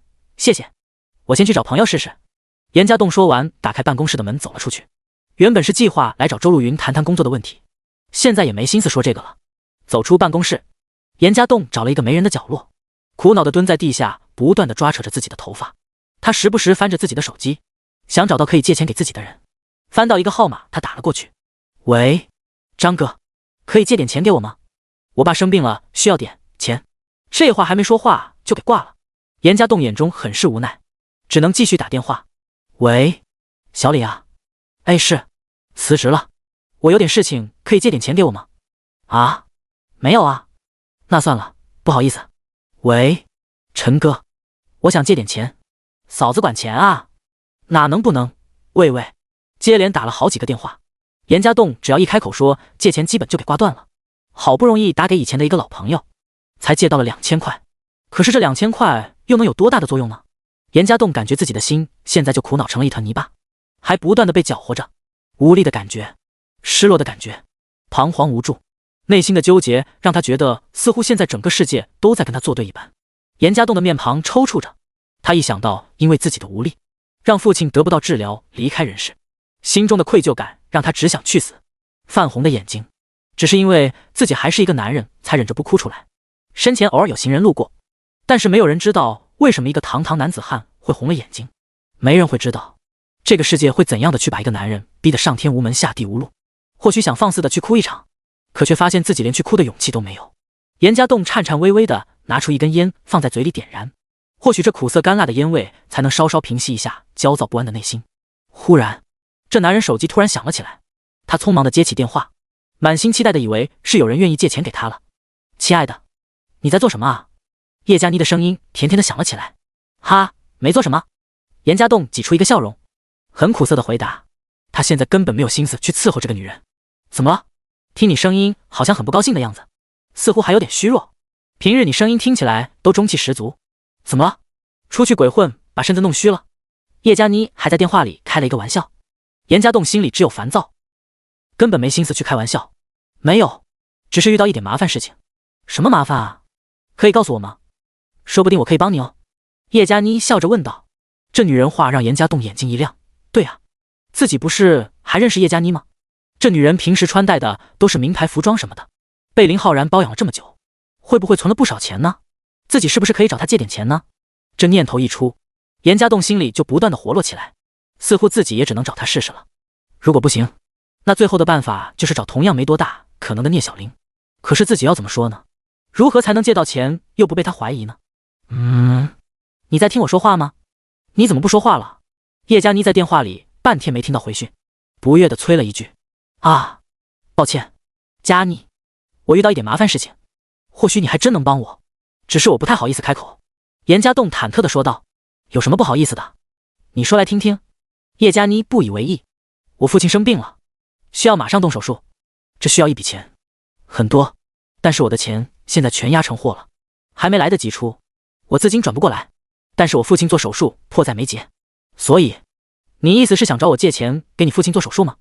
不等严家栋详细的说话，叶佳妮就把话头给接了过去。我是这个意思。严家栋点点头。你要借多少？叶佳妮的声音听起来很平静。我需要20万。严家栋说出这个数字的时候，感觉自己的声音都在颤抖，心里觉得叶佳妮应该不会这么容易的借自己钱，但是却又忍不住的抱着希望。严家栋他真的很需要这笔救命的钱啊。第72人情难还。电话里，叶佳妮的声音沉默了一会，短短的几秒钟对严家栋的来说就像是过了几个世纪一样漫长。20万，这有点多。叶佳妮有些为难的说道。果然吗？听到叶佳妮的话，严家栋只能再次露出一个苦涩的笑容。这才跟自己认识还不到1个月的女人，怎么可能就因为自己一句话借给他20万？是吗？那算。严家栋失望地说着，他已经没有这个想法了。你等等，你把卡号发给我，我跟着给你转钱过来。突然，原本以为叶佳妮应该是顺口拒绝的话，却没想到这女人居然直接答应了。那算了，等等，怎么？你愿意借给我？严家栋反应过来，他一脸惊喜地问道。他完全没想到自己根本不抱希望，只是随便问问的女人居然愿意借给他。是啊，20万怕是要去银行办理吧？我银行卡限额的，网银也没那么多的额度，只有去柜台弄了。你是要现金，还是说直接转你卡上？叶佳妮直白地问道。转我卡上就好了。你真的去给我转钱了？严家栋激动地说话都有点结巴了。是啊，不过你要等等了，我去银行家办好事情可能得1个小时左右吧，就算快也要半小时，能等吗？叶佳妮关心问道。能等，我答应医院今天下午就把钱给送过去。严家栋赶紧点头。这样啊，那我现在就出去了。对了，你忙不忙？要不是不忙的话，来跟我一起去办理好吗？叶佳妮期待地问道。我不怎么。叶佳妮愿意借给自己钱，严家栋当然愿意跑一趟，甚至为了证明说的是实话，他还想让叶佳妮直接把钱转到医院的账户上。可是话还没说出来，他的电话再次震动起来，这是有其他电话打进来的意思。你等等，我有一个电话来了，我一会给打过来。严家栋说完，先挂断叶佳妮的电话。如果是其他电话，他肯定都不会接了，而这个电话却是周路云打来的。你在哪里？不等严家栋开口，周路云听到电话接通了，就赶紧问道。我还没走远。怎么没了？严家栋疑惑地问道。很好，你先回公司来，不用上来了，在楼下等就好。周路云吩咐道。有事情？严家栋多问了一句，他现在更想的去是找叶佳妮，把钱的事情确定下来再说。虽然他相信叶佳妮应该会给他转钱，可是毕竟要1个小时，严家栋担心这1个小时再出什么变故，去盯着一点更好。甚至严家栋心里暗自想着，要是叶佳妮真的帮自己解决了这个麻烦，他或许会向这个女人摊牌，告知他周路云的计划。就算不这么做，严家栋应该也不会再狠下心来害他了，只等着想办法还清这笔钱再说。我帮你搞到一笔钱，虽然不多，应该可以应一下急，只是不好意思，我没联系上我朋友，医院那边我可能帮不上忙。周路云在电话里歉意地说道。你帮我借到钱了？严家栋错愕地问道。在看到周路云为难的神色之后，他已经不对这女人抱有希望了。听着他说帮忙的话，以为只是一个搪塞的借口，没想到周路云居然真的放在了心上。待会说吧，你先来，我跟着下楼。周路云说完就挂断了电话。挂断电话，严家栋皱起了眉头。他原本打算去找叶佳妮，可是这样一来自己是不能去了。叶佳妮说要转完账至少1个小时，而周路云则是跟着要他去拿钱。严家栋想了想，还是先把马上能拿到手的钱拿到手再说。稍微斟酌了一下说辞之后，严家栋给叶佳妮回另一个电话。佳妮，抱歉，我这手上有点急事，刚好有根单子可以出，如果货出掉了，我手头也有钱，就不用借那么多了。你先去银行，我等会来接你好吗？这样啊，那好吧。你事情办完了给我电话。对了，今天我们一起吃饭没问题吧？叶佳妮问道。当然没问题，今晚我请客。先这样，拜拜。严家栋说完就挂断了电话，把手机放在兜里。严家栋左右想了一下还有没有遗漏之后，转身走向周路云的公司门口。在楼下，严家栋并没有等多久，周路云就走下来楼来，看到这男人之后，脸上露出一个笑容。走吧，先开车送我回家。周路云吩咐道，随后把车钥匙丢给了严家栋。严家栋虽然不知道这女人打算干什么，却还是照办。只不过当车到周路云楼下的时候，这女人却吩咐他留在车里，不用跟上楼来。不多时，严家栋看到一辆黑色的奥迪 A8 从小区里开了出来，几乎跟他并行的时候，副驾驶的车窗摇了下来。严家栋转头一看，周路云居然坐在这辆奥迪车的驾驶室中。开车跟上我。周路云说完这句话，就继续把车开在了前面。严家栋有些疑惑，心里似乎猜到了这女人的想法，内心更是再次泛起了一阵波澜。不会吧，他不会是真打算这样做吧？严家栋喃喃自语。在没确认这女人的想法之前，他也不敢肯定周路云是不是真的为了帮他筹钱干了一件蠢事。严家栋开车跟在周路云的车后面。不多时，两人开到了一家信贷公司门口。看到周路云下了车，严家栋跟着追了上去。周总，你这是干什么？还能干什么？帮你凑钱啊。这家信贷公司我们合作过几次，信誉不错，也不坑人。我想了想，我又不是只有这一辆车，就把另外一辆车抵押给他们了，借了10万块，他们给现金。周路云平淡的回答。你把你的车抵押了？严家栋吃惊的问道。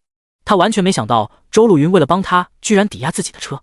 之前这女人的话严家栋都记得，他说过一个商人是不会不随便典当抵押自己财物的，这样是对自己信誉的损失。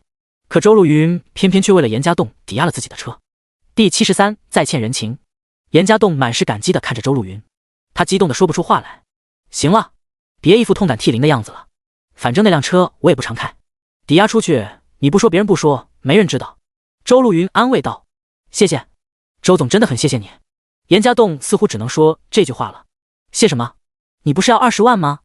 我才帮你解决10万，另外10万我真的有心无力了，总不能把这辆宝马也给抵押了吧？万一你任务还要用上怎么办？不过我想医院先给10万应该可以动手术吧，然后这几天我会把货出一点，尽快把另外10万给你补上。你也别慌，冷静下来就好。周路云摆摆手，眼中还带着一丝歉意。没，真的，周总，我真的很感谢你了，我没想到你会这样来帮我。严家栋诚挚地说道。好了，别说这些有的没了，你好好帮我做事才是真的。你想要是你之前就帮我完成了任务，这20万我也不会提前挪用，或许早就给你支付佣金了。跟进来吧，过一下手续他们就把钱给你。周路云抬抬手示意严家栋跟上。周路云的话让严家栋心里很复杂，他依稀听出了这女人在催他快点完成任务，却不要因为自己的原因把事情给搞糟了。可是再想想，先前叶佳妮也答应了帮忙，要是叶佳妮也借了自己钱，那这个人情怎么算？为任务，自己应该为周路云原本的完成才对，这是在事情之前。但是如果周路云没有用抵押车子来帮严家栋筹钱，或许严家栋心里也就没了这个意思了。可是偏偏周路云却做得这么尽职尽责，甚至带着严家栋亲自来看他典当了车子，这份恩情严家栋就是想推也推不了。而叶佳妮却是没理由的相信了严家栋的话，这男人说要借钱，面对20万这个数目几乎没有任何的犹豫。可以想象，叶佳妮似乎是真的对严家栋动了感情，那这样一来，严家栋反而不知道该怎么面对这份情感，这份恩情了。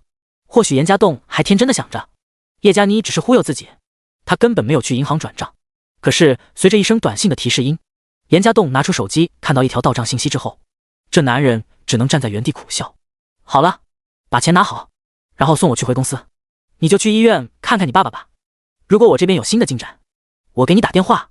在这男人走神的时候，周路云已经办好的手续，一叠装好的红票子塞给了严家栋。啊，好。手里拿着沉甸甸的钞票，严家栋百感陈杂，不过转儿的念头还是尽快先把父亲的事情处理好。至于这突然紊乱的关系，还是留作之后来理吧。周路云坐上了严家栋开来的宝马车上，两个人在路上基本没有再说话。严家栋看了看坐在副驾驶上的女人，只能看到周路云拄着下巴头一直看着车窗外，不知道在想着什么。将周路云送回了公司，严家栋赶紧先开车去了医院，在缴费窗口把医院要的钱全额给上之后，才松了一口气。看了看手机，还有些时间，严家栋来到病房，看了看昏迷中的父亲。母亲看到严家栋来了，显得有些意外，随后一脸期待地迎了上去：“你怎么来了？有办法了吗？”“妈，别担心，钱我已经交了，你好好在医院照顾吧。”严家栋安慰道。“钱交了？这可是20万啊，你哪来的钱？”母亲惊疑地问道。“别担心，妈，我换了一个工作，待遇不错，我老板是个好人，他知道的情况之后预付了我一笔的工资。妈，这还有些钱，你拿着开销，照顾爸爸也照顾好你自己，钱用了再给我打电话。”严家栋说着，将2万块交给了母亲，伸手理了理母亲因为照顾父亲显得更加沧桑的白发。“儿啊，你换的什么工作呀？可别干违法乱纪的事情，要真这样，你爸宁愿死都不会要你这笔钱的。儿啊，你可别一时糊涂啊！”母亲拿着钱紧紧地抓着严家栋的手，郑重地叮嘱着：“妈，你放心，我在一个外贸公司上班，工资待遇不错，还有提成呢。放心吧，我不会干违法乱纪的事情的。”严家栋安慰道，心中难免有些尴尬。父母始终是希望自己走在正道上的。“那就好，那就好。你老板是个好人，在我们危难的时候拿钱帮了我们，你以后要尽力心里给他办事才行。这个恩情我们得报。工作中就不要再多计较得失了，替你老板办好事才是最重要的。末了，母亲还不忘叮嘱一句：“妈，我知道了，我这还有事情在身上，就不能多陪你们了。父亲动手术的时候我再来，有什么事情给我打电话。”严家栋说完，再次走到父亲床边，替父亲理了理被子，带着一丝心酸和愧疚离开了医院。开车到医院到交钱，这花了严家栋1个多小时。虽然说都在一个城市里，他和父母的距离还是很远。回到车上，严家栋看了看车上还剩下的8万块，拿出手机给叶佳妮打了电话，确认了一下这女人的位置。随后在路过一个提款机的时候，又取了2万出来，凑了10万的整数。叶佳妮替严家栋赚了钱之后去的还是老地方，他来到了咖啡馆里喝咖啡。严家栋将车子停在附近之后走进了咖啡馆里。叶佳妮抬头之间看到严家栋来了，欣喜地朝他招了招手。等到这男人在自己面前坐下之后，才关心地问道：“怎么样？钱交给医院吗？给伯父安排手术没？”“谢谢，我刚才医院回来，交了钱之后医院已经开始安排了。真的很谢谢你，有你的帮忙，我才不至于让我爸爸错过最好的治疗机会。”严家栋感激地说道。“那就好，不过20万也是我身上全部的钱了，我连今天喝咖啡的钱都没了。要不是知道你来找我，我还不敢点咖啡呢。你得请客才行啊。”“哎，糟了！”叶佳妮说到最后，忽然意识到一件事情。在严家栋的疑惑的神色下，他继续解释道：“我突然想到，你也是穷的找我借钱了。你要是把钱都给了医院，岂不是我们都没钱喝咖啡了？这下惨了，我岂不是要吃喝霸王咖啡了？不知道这个老板能不能看在我是熟客的份上，让我赊账啊？”看到叶佳妮这调皮的样子，严家栋嘴角露出一个笑容：“放心吧，喝咖啡的钱我还留着有，就算没钱了，大不了我留下来帮你洗盘子还债。”听到严家栋的话，叶佳妮咯咯地笑了。第74，法国餐厅，两人随意谈笑了几句。严家栋看气氛差不多了，将一个鼓鼓的牛皮纸袋拿出来，放在了叶佳妮的面前。“什么东西？送礼物难道不能包装好看一点吗？”叶佳妮疑惑地将牛皮纸袋拿在手，一入手的厚实感，心里基本也猜到是什么东西了，不由得皱起眉头，打开牛皮纸袋的一个口子，看了一眼后，有些疑惑地问道：“你这是什么意思啊？我先还一些钱，这里面有10万，其他的我可能过几天还你。”严家栋笑着解释道。虽然这10万他大可拿在手里应急，可是心里却是不想借叶佳妮的钱太久，否则只要跟着女人接触，他心里就会有一个负罪感。“你这么快就有钱了？”叶佳妮疑惑地问道。“下午的时候不是说有点忙吗？不然都陪你去银行了。这就是接待了一个客户，把手头的一批货给出了，这10万是客户给的定金，我就拿来先还你了。”严家栋编了一个谎言。“是吗？你这10万给我了，你身上还有钱周转吗？维持公司运营不需要钱吗？你员工发工资怎么办？不然你还是先拿着吧。”叶佳妮关心地问道，同时把钱推了过去。“不碍事，货在手里，1、2天就送过去了，客户就会结清尾款，这样就有资金周转。再说距离发工资还有大半个月，这期间还有几笔生意会做，足够运转了。只是家里出事的时候，正巧遇到手头一个真空期，很麻烦。”严家栋摆摆手安慰道，心里有些感动叶佳妮能为自己考虑。“这样啊，那就好。那你一会跟我一起去存银行吧，拿这么多钱放身上也不安全。”叶佳妮点点头，心里宽慰了许多。不过看着女人若有所思的神色，似乎把严家栋找他借钱当成了一种考验吧。这没问题，晚上我请你吃饭呢，看你想吃什么了。你这次是帮了我大忙。严家栋表示同意。嘿嘿，那我就不客气了。正巧我听说有家很正宗的法国牛排餐厅开业了，我们去试试。叶佳妮微微笑。好。严家栋愣了一下，还是答应了，心里却在盘算这家餐厅吃一顿需要多少钱。这次他去见叶佳妮，周陆云是不知道的。严家栋来还这笔钱完全是私人的行为，就算是要请客，也是要他来掏腰包。他身上的钱基本全给了母亲，剩下的也不过2、3千应急用的，还是当初周陆云给的定金。走吧，我们先过去，等事情办完，再随便逛逛也该吃饭的时间了。叶佳妮收拾东西站了起来，将装钱的牛皮纸袋塞进了他的包里。严家栋很自觉地去买了单，随后带着叶佳妮存钱。如同计划中的一样，2个人逛了一会街之后，就去了法国餐厅里。值得一提的是，叶佳妮似乎知道严家栋并没有太多的钱了。逛街的时候，除开一些小吃，基本没要求买什么东西。法国餐厅的布置很西方化，走进去可以感觉满满的一股法兰西罗曼蒂克的味道，暧昧的灯光，漂亮的玫瑰花，还有一幅幅艺术品的画作，悠扬的音乐让人有带着舞伴随着翩翩起舞的冲动。餐厅里的座位也布置得很巧妙，借着盆栽花簇的阻挡，将一个个的座位分隔成了2人的小世界，让一对对的情侣能在享受用餐的惬意时，又不受周围人的影响。2人走进餐厅，一名帅气的有着金发碧眼的外国服务生穿着标准的管家服装，十分礼貌地接待了他们。只不过这服务生说着一口标准的法语，严家栋听得一愣一愣的，也不知道他在说什么。正想着该怎么在这一个全是外国人在服务的餐厅交流的时候，这服务员居然说出了一口流利的中文。听到这字正腔圆的中文，严家栋更加发愣了。好在叶佳妮暗中拉他一下，这才不算失态。在服务生的带领下，2人在一个靠窗的位置就坐。虽然隔着一扇窗户，窗外车水马龙喧闹的世界却和里面的静谧形成了鲜明的对比。这感觉好高端啊。严家栋左右看了一眼后说道。是啊，这用餐是需要预定的，还好我们运气好，你同意晚上一起吃饭时候我就定了位置，这最后一张桌子呢，再晚一点就没了。叶佳妮笑着回答道。啊，你什么时候定的？我怎么不知道？严家栋又愣了一下。2个人后面的时间基本在一起，没看到叶佳妮打电话呀。笨蛋，手机网上订啊，我刚好抢到了最后一个位置罢了，不然晚上我们就只有去其他地方了。叶佳妮很得意地回答。这地方怕是消费不低吧？严家栋忐忑地问道。他心里有些紧张，怕自己的钱不够给这笔饭钱，还要预定才能来用餐的地方，怕是只有土豪才能消费得起吧？还好吧，这里试营业，现在是对大众开放，后面据说要办会员卡才能来用餐。至于消费，那应该比大众餐厅高一些吧。不过像这种高端的餐厅东西也应该是十分不错的，只要愿意给钱，估计能吃到很正宗的神户牛排吧。其实我一直想吃吃看，但是听说神户牛排的价格是按克来说，比黄金还贵。叶佳妮有些期待地看着严家栋。哈哈哈，是吗？听到叶佳妮这么说，严家栋心里越来越没底了。正巧服务员把菜单也递了上来，精美的图片配合的是法文，还好知道严家栋他们不懂法文，餐单上有中文的翻译。这一看，严家栋有点坐不住了。最便宜的甜品开胃菜居然都是好几百，一块牛排动辄就是上千一份。严家栋想看看有没有便宜的东西，却看到了最后的神户牛肉价格1400块1克，而且要吃的需要提前预定。严家栋心里不断翻白眼，这神户牛肉哪是吃肉，完全就是吃金子啊！一片肉得好几克吧，这差不多就是一片肉吃掉他现在1个月左右的工资。你要吃的话，总不能吃一片肉吧？一顿吃下来，怕是1辆车的钱就没了。这个你替我点吧。也知不道点什么了。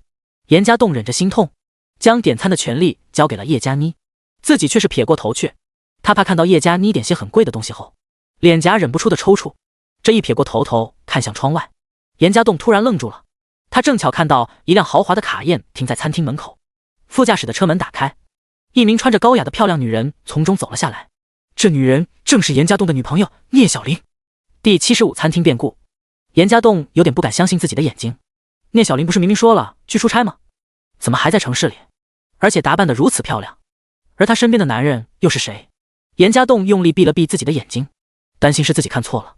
可是当他再次睁开的时候，依然清楚地看到了聂小玲的脸。这女人装扮之后更漂亮了，但是确定是聂小玲无疑。只是突然之间穿戴着名贵首饰的她，让严家栋完全不敢相信。这就是一直陪着自己过苦日子的女人。严家栋呆呆地看着聂小玲，上前亲昵地挽住那中年男人的胳膊，脸上的笑容是如此的满足，而在这男人心里产生的却是一股油然而生的愤怒。果然，聂小玲是背叛自己了吗？她撒谎了，说着去出差，实际上却是去和自己的姘头约会。这要走好几天的时间，指不定两个狗男女会干出什么事情来。这男人是谁？我要杀了他！不经意间，严家栋的眼睛因为愤怒开始赤红，双手也紧紧地握成了拳头。亲爱的，叶佳妮突然换了一句，这让差点被愤怒给燃烧的严家栋回过头来。他凶狠的眼神突然看向叶佳妮，让这女人吓了一跳。怎么了？看到叶佳妮的怯弱的样子，严家栋意识自己失态了，赶紧压制了一下愤怒的心情，缓和了眼神问道：餐点好了，你还需要点什么吗？叶佳妮眼中闪过一丝复杂的神色，随后挤出一个笑容提醒道：没有了，去上菜吧。严家栋有些不耐烦的回答，可是服务生似乎并没有离去的意思，一脸微笑的看着严家栋。还有呢？叶佳妮提醒了一下严家栋，暗中比了一个 OK 的手势，这手势在国内是代表的好，同意，但是在外国却是另外一个意思。打赏小费这种事情要交给男人来做，这是男人在外的颜面。好在严家栋也不是孤陋寡闻，知道叶佳妮的意思，要给这服务生小费。他兜里摸了摸，可是没有零钱，只能极不情愿的给递了一张100的红票子出去。再转过头看向窗外的时候，聂小玲和另外一个男人已经从窗外消失了。亲爱的，你刚才怎么了？你在看什么呢？眼神好可怕。叶佳妮疑惑地问道。啊，没事，可能是突然想起了一些不愉快的事情。严家栋挤出一个笑容。不愉快？难道你担心这顿饭消费太贵了？叶佳妮试探地询问。不是，怎么会呢？是我突然意识到公司的一个账目问题，我担心我的手下可能动了手脚。严家栋说了一个谎话。自从接了周露云的任务，这男人已经不知道自己编造了多少的谎言了。严家栋从心里来说并不喜欢说谎欺骗别人，可是没有谎言来维持，这些事情早就败露了。再说他跟叶佳妮的感情，一开始也就是从欺骗发展的，一个欺骗的开头，或者只有用不断的欺骗才能维持下去吧。这样啊，那你确实得仔细调查一下了，这样的员工公司里可留不得。亲爱的，我给你提过我有 CFA 的，或许我还能帮你查一查公司内部的情况，让你更好的管理你的公司。叶佳妮微笑的建议道。是啊，那改天我带你去公司看看吧。严家栋心中警觉，知道这是叶佳妮的暗示，公司的事情也不能一直搪塞过去，迟早要带叶佳妮去确认一下的。这是严家栋本能的反应。缓了一下之后，心里却有些无奈。他知道自己不应该继续欺骗叶佳妮了，可是自己同样也不能辜负周露云。一时间，严家栋在这个任务中陷入了两难的境界当中。他不想害叶佳妮，却也不能放弃这个任务，只能先顺其发展，以不作为而为之了。好啊，那我等你通知了。叶佳妮高兴地笑了笑，安慰好叶佳妮。严家栋心里再次陷入了纷乱之中。聂小玲的突然出现让他心里烦躁不堪，他很想追出去看看这女人到底去哪里了，会做什么。而这时，餐厅的门口发出了一声清脆的响铃声，这是有客人进来的提醒。帅气的服务生依然的礼貌地接待了他们。严家栋稍稍撇过头，透过身后的花簇盆栽微微的一瞥，当看清楚进来的人之后，他很惶恐地转过头来。聂小玲居然和那男人是过来用餐的，这也未免太巧了吧。在度假村也是，自己去聊叶佳妮遇到了聂小玲，而自己偶然间跟叶佳妮在这西餐厅用餐，居然也遇到了聂小玲。这到底是有人故意为之，还是说世界真的就这么奇妙，总是一步步的引导自己发现深爱的女人出轨吗？难道说上天真的跟他过不去，一直想要破坏这男人仅有的一些美好？严家栋的心思再次复杂起来，他想上去质问聂小玲，却又担心跟叶佳妮的事情露馅，想不去却又难以克制心中的愤怒。看到身后郁葱葱的盆栽花簇，严家栋感觉自己的头上也是一片绿。你怎么了？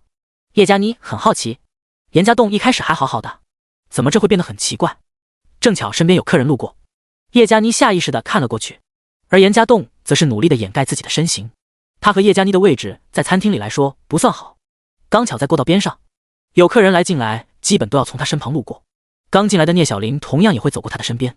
叶佳妮抬头看向聂小玲，同样挽着男人路过的聂小玲也看到了叶佳妮，两个女人的眼睛都亮了一下，似乎在惊叹对方的美丽。聂小玲礼貌地笑了笑，随后目光重新放在自己身边的男人身上，而就在他身侧1米处的严家栋，他仿佛完全没有看见。侧着身子的严家栋也只能留给聂小玲一个背影，或许聂小玲觉得这个背影有些熟悉，或许会让想到和这背影相似的男人，但是他绝对不会去想严家栋能来这么高端的地方吃饭，也绝对不会去想一个没什么能力的严家栋还能有一个漂亮贵气的女人会跟他一起用餐。聂小林随着男人走开了，去了服务员给他们安排的一个很不错的位置。严家栋这才有些不自在的对着一直盯着他的叶佳妮露出一个尴尬的笑容。第76，面对面。刚才那女人我们在度假村见过吧？叶佳妮盯着严家栋问道。是啊，好巧，没想到又遇见她了。严家栋讪笑着回答。这个世界真小，不过他身边的男人好像不是度假村的那位，是不是她的老公啊？叶佳妮试着回头看看，不过聂小林已经走远，加上一些装饰的阻挡，他没有办法再看清楚。当然不是，不然我至于还这样躲着他吗？严家栋顺势回答。是吗？看不出这漂亮的女人还是一朵交际花。叶佳妮满含深意地说着。哈哈，可能吧，反正我不去招惹她就行，有些事情能回避就回避。严家栋压住心里的一丝不悦。你也太小心了，别人压根没有看你好吧？而且我突然在想啊，你能确定当初你见到她的时候，她身边的男人就是她老公？或者说你根本都不确定她老公是谁？叶佳妮好奇地问道。我当然确定。严家栋完全是下意识的回答。哥？叶佳妮愣了愣。哦，那个可能吧，其实你说的也有道理。严家栋意识到自己反应过分了，赶紧解释了一下。算了，别管他们，我们吃我们的。不过有机会我还真想跟她认识认识，这女人一看就很厉害的样子。叶佳妮轻笑一声。算了吧，近朱者赤，近墨者黑，你要去跟她交朋友，小心她把你给带坏了。严家栋紧张地劝阻道。不会不会，她能在这么多男人之间游走，肯定有自己的手段。我是去接触，她是想着关系搞好了，说不定可以帮你联络一下业务，你事业蒸蒸日上，我以后日子也好过不是吗？叶佳妮笑着看着严家栋，这女人似乎已经把自己身份摆在严家栋夫人的位置。你真是有心了，男主外女主内，你只管在家里貌美如花，赚钱的事情还是交给男人，交给我好了。严家栋虽然很感激叶佳妮的心思，不过这种特殊的情况，他怎么敢让叶佳妮和聂小林结识？你真好，那不知道你考虑我们之间的关系没？叶佳妮端起桌上送的果汁，装作不怎么在意的问道。啊，我其实不需要太多的考虑，不过我也想问问你自己的关系处理好了吗？严家栋反问道。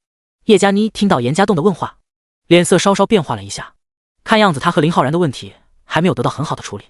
对不起，再给我点时间，或许是我太心急了吧，我也没找到合适的机会跟他把话说清楚。叶佳妮也不遮掩，倒也老实的说了出来。没事，我虽然不在意你的过去，但是没有男人能忍受自己的女人脚踏两只船吧。你也不用着急，我一个单身汪还有时间等你呢，找一个好的机会跟他谈谈，好聚好散吗？严家栋微微笑，他也不想把叶佳妮逼太紧，否则也是在逼自己要尽快做出一个选择来。或许你的这种坦然的性格也是吸引我的原因之一吧。来干杯。叶佳妮很高兴严家栋愿意给她时间，愿意等她，像这样的备胎可是很难找的。严家栋举杯相碰，浅尝一口之后，这男人又陷入了纷乱的思绪之中。服务员很快将两个人的食物送了上来，2份精心烹饪的牛排，还有1份水果拉沙，看卖相倒是很不错。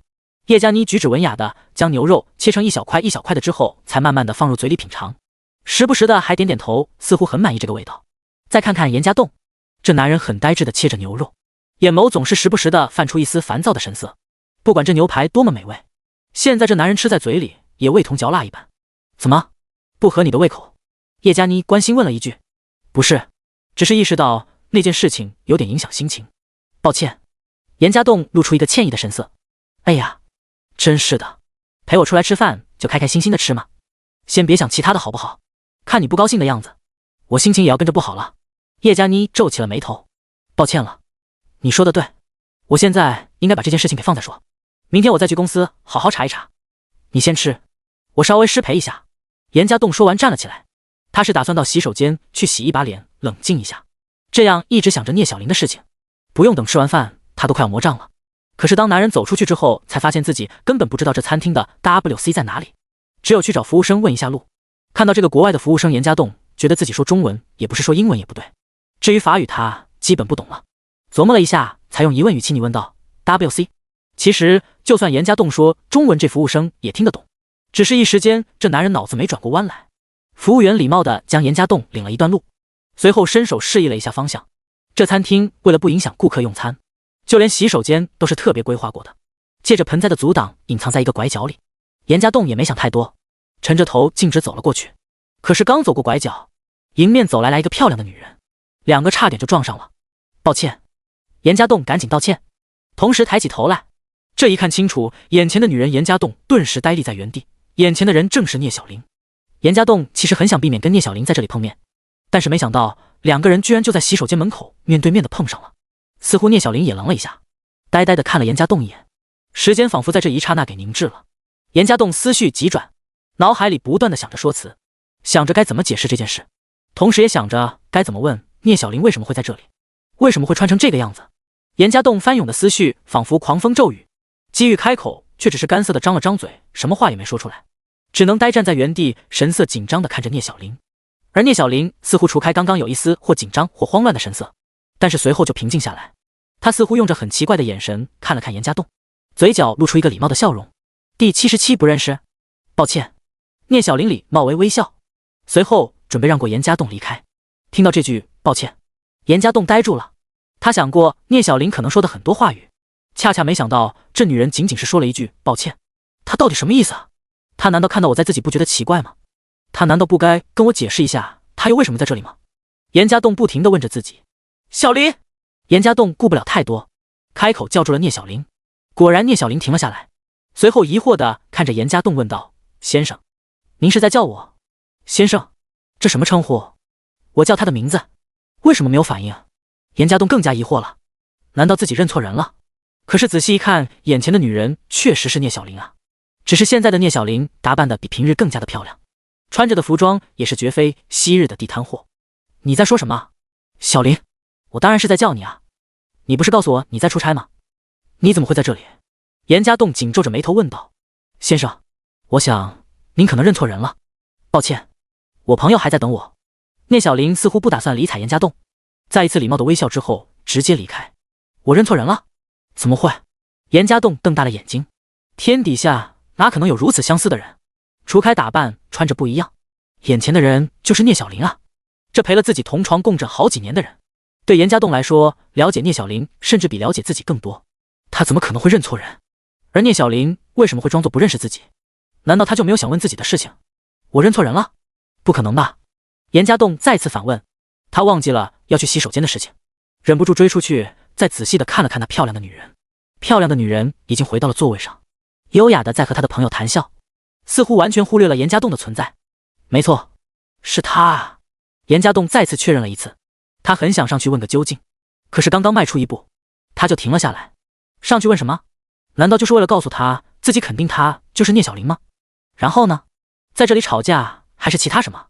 如果聂小玲质问自己为什么在这里，那他又该怎么回答？叶佳妮还在位置上坐着呢，自己吵起来了，他肯定也会被吸引过来吧？那到时候自己该怎么说？不能上去问，不能上去追究，甚至看到聂小玲对面的男人伸手握住了她的手，在占着聂小玲的便宜，严家栋都不能上去阻止。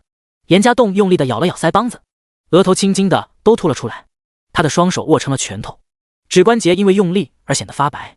片刻后，这男人叹了一口气，手指慢慢的松开，只能转身走进了洗手间里。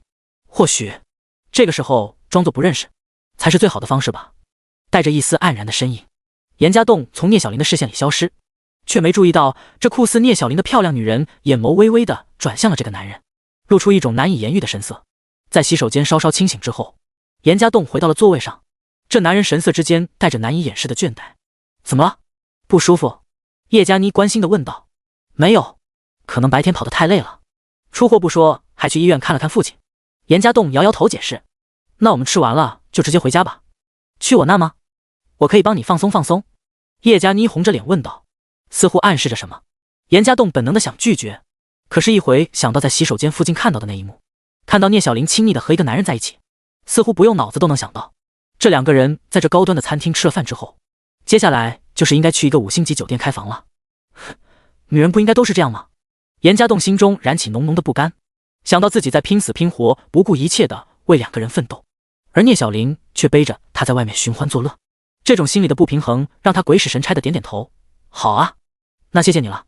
听到严家栋答应了，叶佳妮还愣了一下，他以为这男人还会如同往常一样拒绝自己，反应过来之后，满眼的欣喜之色。差不多了，你稍等一下，我去买单，然后回去吧。严家栋擦擦嘴，站了起来，准备去买单。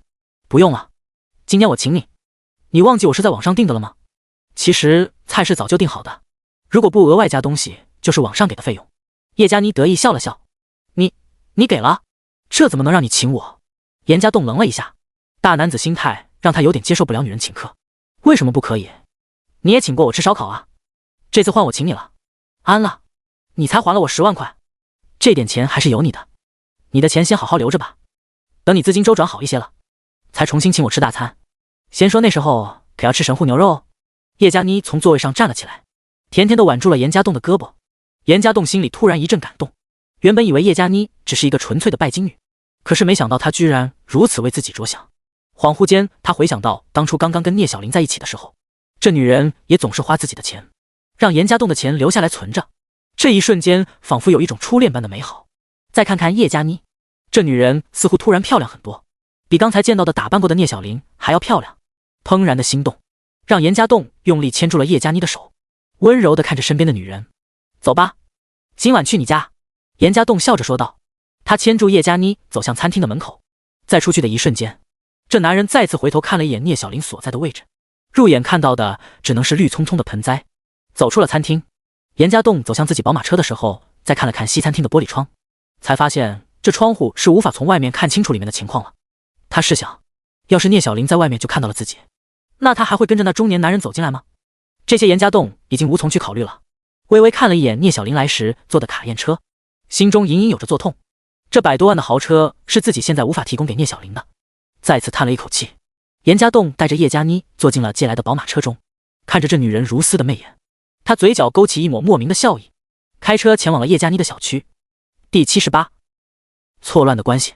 随着叶佳妮打开自己的家的门，两人立刻忍不住内心的激动，拥抱在一起。严家栋放纵着自己，受到今晚事情的影响，他只想借此发泄心中的压抑。擦，吃了，打火机的响声。严家栋靠在床头点燃了一根烟，随着烟头的明灭，吐出了寥寥的烟雾。他看了看靠在自己肩头的叶佳妮，这女人绯红的脸颊带着满足的愉悦，只是这男人却微微皱了皱眉头。放纵之后，他脑中也逐渐平静下来，自己这是怎么了？不是一直很排斥这样吗？为什么却把叶佳妮给上了？这以后该怎么办？当初接周路云这个任务的时候，严家栋就想着能不发生关系就最好别发生关系，而今晚自己偏偏在任务之外跟叶佳妮的上了床。叶佳妮很美好，自己也很享受，可是当一切结束之后，这男人心中却是只有浓浓的愧疚。他觉得自己对不起聂小玲，甚至往后会对不起叶佳妮。呵，严家栋发出了一声冷笑，有什么愧疚呢？现在说不定聂小玲正跟别的男人睡一起呢，自己这又算什么？不过扯平而已，大不了就是互相伤害罢了。可是这一切真是严家栋想要的吗？旁边睡着很多男人梦寐以求的女人，可是严家栋一点都开心不起来，他的心里更多的是压抑和困惑。为什么事情成了这个样子？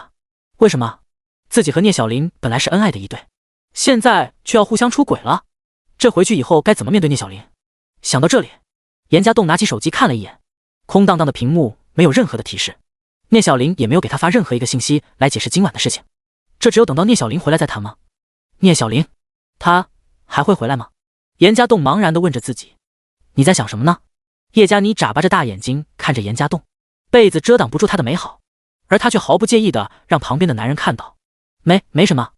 严家栋挤出一个笑容，这才注意到自己手上的烟头已经燃烧了不少，烟灰快要掉下来了。看了看这女人干净的房间，他左右没找到烟灰缸，只能手忙脚乱地把烟灰落进了烟盒之中。你还记得你说过的话吗？叶佳妮突然问了一句。啊？什么？严家栋愣了一下，他没反应过来这女人指的是什么。你这什么表情？忘记了吗？还是说你男人都这样？叶佳妮很幽怨地看着严家栋。你是指什么？我有点没反应过来。严家栋思绪刚转过来，也没意识到这女人到底在暗示什么。叶佳妮深深地看了一眼严家栋，似乎想看看这男人是不是在撒谎。不过片刻，他嘟着嘴，赤裸着身体走下床去。哼，不想理你了，我去洗澡，你自己好好想想吧。严家栋一脸的茫然，他有些摸不着头脑，只是这女人美好的身体让他又忍不住多看了一眼。仔细回忆一下自己和叶佳妮的交往经过之后，严家栋恍然大悟，当初他说过，要是跟女人发生了关系，那意味着是要负责到底了。难怪叶佳妮看起来很生气，这就像是男女完事之后，女人问男人会不会对自己负责一样。男人要是推脱不回答，女人肯定要生气啊。想到这里，严家栋又是一阵头疼。当初说这句话就是想尽量不跟叶佳妮发生关系，就算情到浓时，只要自己还把持得住，也有借口推脱解释。可是偏偏今晚，因为气上心头，把这件事情给忘了，嫉妒心作祟，就只想着睡叶佳妮来报复聂小玲了。而现在自己跟叶佳妮发生关系已经成了事实，那自己该怎么办呢？严家栋苦恼地想着办法。他现在的身份不可能一直维持下去，迟早有一天会穿帮。周路云也不可能让自己一直拖着不作为。出于男人的责任心，严家栋知道自己应该对叶佳妮负责才对。可是自己有聂小玲啊，两个人没有把事情说清楚之前，依然是情侣，依然还是有可能结婚。况且严家栋明白，现在他根本给不了叶佳妮想要的生活。事情一旦败露，不知道叶佳妮会疯狂成什么样子。想着叶佳妮这段时间一来一心一意的为他着想，严家栋越来越不忍心坑害这个女人了。第79，于心不忍。可是严家栋转念一想，自己接触叶佳妮，现在所做的一切不都是为了周路云的任务吗？自始至终自己不应该都是为完成周路云的任务服务的吗？没有这个任务，自己怎么可能有现在的身份？怎么可能套路到叶佳妮？如果叶佳妮不是贪慕自己的身份钱财，那又会不会借钱给他呢？没错，自己是成了叶佳妮的人情，那自己不同样也成了周路云的人情吗？叶佳妮是一次性借了他20万，解了燃眉之急，而周路云虽然没给够钱，却是抵押了财产来帮忙啊。这份人情似乎更加的厚重。或许自己不应该有那么多的情感，不应该对叶佳妮动情才对，自己只是需要完成任务而已。叶佳妮当了小三，或许理应受到惩罚吧。就算自己不做，或许也有别人来扮演相应的角色，做的甚至比自己更残忍更彻底。严家栋的眼中露出一丝痛苦之色，他或许知道自己该如何去选择，可是明白选择和去做这个选择却是两回事。看着房间里浴室门上的身影，严家栋真的很难狠下心继续帮着周路云去对付他。严家栋甚至很想不顾一切地告诉叶佳妮实情，只是他明白自己现在的处境根本不允许他这么做。他欠着叶佳妮10万，这代表的不仅仅是钱，也是一份信任和恩情。同样，他也欠着周路云10万，这是信任和后代。如果自己放下这件事情不做了，岂不是要对不起两个女人？那到时候两个女人都找他还钱，承担责任，严家栋又该怎么办？他现在无路可走，无路可选，定了定心神。严家栋拿出手机，快速的给周路云发了一条短信：明天我会带叶佳妮去公司，做好准备。没有选择余地的严家栋，只能继续把任务给进行下去。只有这样才能继续逃避那可能发生的残酷现实。或许这样能走一步算一步，直到无路可走了，那该面对的也只能面对。删了短信记录，严家栋把手机丢在一边，靠在床头望着天花板出神。他第一次觉得自己接下这个任务或许本身就是一个错误吧。不多时，叶佳妮洗完澡，带着沐浴后的香气走了出来，红润的肌肤带着一丝蒸腾的热气。刚刚出狱的女人有着别样的诱惑，只不过叶佳妮依然幽怨地看着严家栋，似乎并没有消气。严家栋抛开纷乱的心绪，在叶佳妮嘟着嘴回到床上之后，主动地抱住这个女人，柔声安慰道：刚才想事情没反应过来，我当然记得我说过的话，你放心，机会合适了，只要你不嫌弃我，我愿意给你一个交代。严家栋说得很巧妙，却是暗示着最后可能发生的事情。只不过叶佳妮并不知道这些情况，这男人的话让她转怒为笑，亲昵地靠在了这男人的身上。我怎么会嫌弃你？只要你不嫌弃我就好了。不会，只是我们都还需要一点时间吧。严家栋摇摇头，笑着说道。叶佳妮以为严家栋指的关系的处理问题，心里更高兴这男人的愿意等她。心情大好的叶佳妮调皮地把手探进床铺里，想捉摸严家栋一番，却意外地把自己的搞得很尴尬。她脸色微红，有些进退不能。严家栋斜斜的一笑，一把抓住这女人，把她又拉进了被子里。一夜的耕耘并没有使严家栋太过于疲惫。第二天一早，他便早早的醒来，看到叶佳妮还在熟睡，这男人并没有叫醒她的意思。熟睡中的叶佳妮依然漂亮，如同童话中的睡美人一般。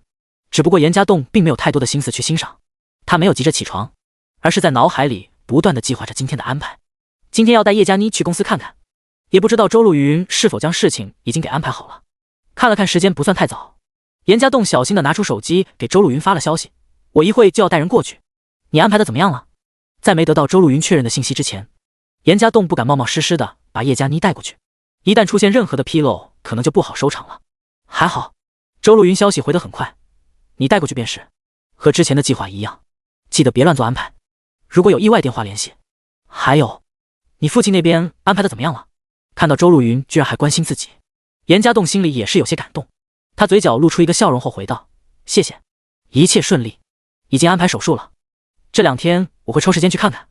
那就好，这2天林浩然在外面出差，你事情不用安排得太急，回来之后我会通知你，别再耗下去了。另外，你几点去接他？几点到公司？周路云叮嘱的同时，不忘记问了一句。等他睡醒，吃了早餐就去。严家栋也没多想，直接发了过去。当按下发送键钮之后，顿时露出了一丝苦恼之色。果然，本该结束的对话，周路云惊疑地问了一句：他在你身边？你们在一起？你把他睡了？严家栋苦恼的就是这个。刚才的没经大脑的回讯，等于是告诉周路云自己现在跟叶佳妮在一起的事情。这么早在一起，还等他睡醒，岂不是就是告诉周路云2个人发生的关系吗？这个机会比较合适，所以就顺势发展了一下。严家栋心里忐忑的不知道该怎么回答，他的本意并不想让周路云知道2个人已经发生了关系。很好，看样子他愿意让你睡他，应该是已经喜欢上你了。等林浩然回来再找机会睡他一次，这期间还有搞他的机会，你该给我留的证据要留下来。周路云的短信看不出这女人的情绪，同样严家栋看不到这女人回了这条短信之后眼中不经意间流露出的复杂情感，似乎是因为2个人发短信手机发出的震动音太频繁。叶佳妮呢喃一声之后，睫毛微微颤动，看样子就要醒过来了。第80，去公司。听到叶佳妮呢喃的声音，严家栋心中警觉，赶紧按出回聊2个字之后，就把手机放在了枕头边上，回过头带着一丝深情看着叶佳妮，直到这女人迷蒙地睁开了眼睛。叶佳妮微微睁开眼，看到身边的严家栋正温柔地注视着自己，露出一个慵懒和幸福的笑容之后，伸了一个长长的懒腰，美好的身材又一次展现在这男人眼前。你真漂亮，严家栋由衷地夸赞道，伸手替她理了理有些纷乱的头发，一睁眼就能看到你，真好。叶佳妮幸福地笑着，2人幸福的样子就像是刚刚结婚的夫妻一般。想吃点什么？我给你做早餐。严家栋笑着问道。你还会做饭啊？那我就不客气了。笑脸蛋炒饭有吗？叶佳妮歪着头想了想后问道。笑脸蛋炒饭，你别要求太高，这得看看你家里有这些材料吗？严家栋愣了一下后反问。哥哥，好像真没有啊。那你做什么我吃什么好了。叶佳妮轻笑着回答。那下面吃吗？严家栋弯着眼睛开了一个猥琐的玩笑。行啊，吃啊，昨晚不是才吃过吗？正好也饿了。叶佳妮倒是不以为意，说就这样扑下去。嘿嘿，开个玩笑，大早晨的还是要节制一点，一会还要去公司呢。你再休息一会，面煮好了我叫你。严家栋赶紧拦了一下，虽然很想再享受一次，不过昨晚放纵的太厉害，再来一次就太亏损身体了。安慰好叶佳妮，严家栋拿着手机走下床，找到了叶佳妮的厨房。还好该有的东西都有，也不至于去为食材犯难。煮面这种基本烹饪，严家栋也算很熟悉了。当初周路云醉酒的时候，他还帮着做过呢。找到相关的东西，严家栋很快就将2碗面给煮好。想到叶佳妮一开始的特别的要求，他还特地煎了一个蛋，用些蔬菜火腿肠在蛋面上摆了一个笑脸的表情，这才给叶佳妮端了过去。来来来，吃面了，独家秘制的笑脸煎蛋面，快尝尝。严家栋把面端到叶佳妮手上的时候，这女人已经披上了一件睡衣，倒不至于暴露太多的春光。哇，真的有笑脸。你的呢？叶佳妮看到笑脸煎蛋，很高兴地笑着。我的还在厨房呢，先给你端过来。面要趁热吃，一会坨了可不好吃了。严家栋叮嘱了一句后，去到厨房把面也端进了房间里，和叶佳妮一起吃了起来。不管严家栋这碗面的味道到底如何，叶佳妮却是吃得很高兴。2人吃过早餐，稍稍梳洗一番之后，严家栋便带着叶佳妮去了展阳贸易公司。叶佳妮或许知道去公司的时候要比较严谨，穿的衣服也要正规一点，没有那么多的风骚撩人的感觉。带着叶佳妮走进公司里，严家栋心里还是很忐忑，这种事情又不能预先彩排，对员工也不能说明的太多，万一有些员工不太懂事，把事情给搞糟了就麻烦了。正想着，迎面就走来一个女员工，她看到叶佳妮的时候愣了一下，再看看严家栋，眼中更是有些疑惑的神色。严家栋一脸严肃地看着眼前的女员工，他可不希望一开头就出事。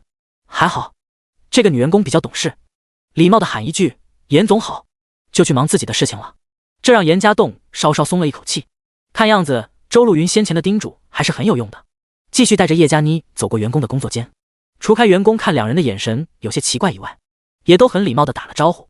看到一个个员工都很懂事，严家栋也更安心了一些，直接带着叶佳妮走进了办公室里，看了看房间中央位置，那以前是周路云的座位。严家栋没怎么考虑就坐了上去，快速地扫视了一下桌面，还好没留下周路云的什么痕迹。随便坐，想喝点什么？严家栋看着叶佳妮笑着示意。你这办公室装修的还不错，挺别致的。叶佳妮在门边的沙发上坐下，打量了一下办公室的装修，还好吧，毕竟办公室也算是一个私人空间了。严家栋笑着回答。私人空间？你想在这里干什么吗？叶佳妮颇有深意地问道。哪有，别乱想了。严家栋一本正经地回答。是吗？你的秘书呢？我还没见到你秘书呢。你不用管我，有事情你先处理，等你事情处理完了，我们再看看你公司的问题。叶佳妮倒不以为意。咚咚咚，这时正好响起了敲门声。请进。严家栋正色应了一句。这赶鸭子上架，其实他也不知道自己该在办公室里做什么，现在突然又要进来一个人，又到底是什么问题？办公室门打开了，一个穿着职业制服的女人手里拿着文件走了进来。这女人姿色一般，气质倒是不错，戴着一副无框眼镜，看起来很是文雅。女人扫了一眼坐在沙发的叶佳妮之后，就收回了目光，随后径直走到严家栋面前。严总，您看看这最近的货物清单，没意外的话，我就按照这个单子去下订单了。啊，好。严家栋愣了一下，接过资料看了看，还好他懂些商贸知识，不至于看不懂。这和当初周路云给他的资料信息差不多，只不过稍稍看了几页之后，这男人就皱起了眉头。严家栋不知道这单子是周路云安排来做戏的，还是真的就有这么一回事。但是现在看来，单子上好几笔货品都有问题。单子先放这里吧，我先看看。你忙你的，确定好了，我再叫你。严家栋也不敢擅作决定，毕竟这是周路云的公司。好的，我先出去了。早晨还是和往常一样给您泡卡布诺奇吗？女人礼貌地问道。一样吧，泡2杯。严家栋看了一眼叶佳妮后提点道。好的，您稍等。女人说着就走了出去。不知道这是不是周路云刻意的安排，但是至少现在看来，严家栋表面上应该很熟悉这个公司才是。他就是公司的老板，手下的秘书都了解自己老板的喜好。严家栋心里更加安慰了几分。这时叶佳妮笑着走到这男人身边。他是你秘书吧？还不错，看起来挺有能力的。他叫什么名字啊？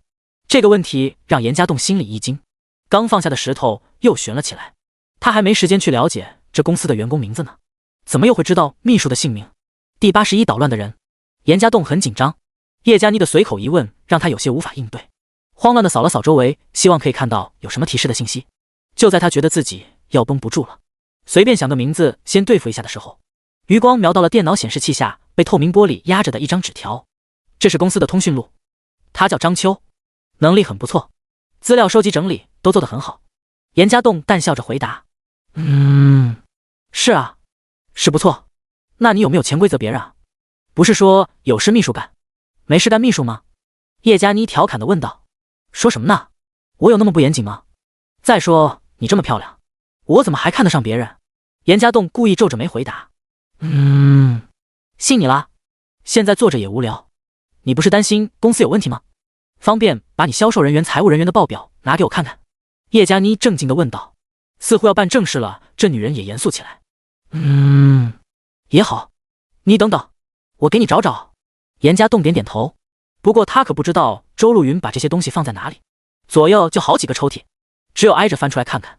打开左手第一个抽屉，严家栋就看到了周路云给他伪造的公司资料，公司营业执照等相关资料负责人的名字都上写着严家栋的名字。看到这些，严家栋也是心念一动，直接拿了出来，随意的摆在桌面上。果然叶佳妮似乎偷偷的看了看，当看到资料上严家栋的名字之后，便笑着收回了目光，继续翻找了一会，才找到一个类似账本的文件。严家栋打开看了看，还正是公司上个季度的开支情况。这个先看看吧。严家栋递了过去。纸质报表？你还真是严谨，现在不是都弄在电脑上吗？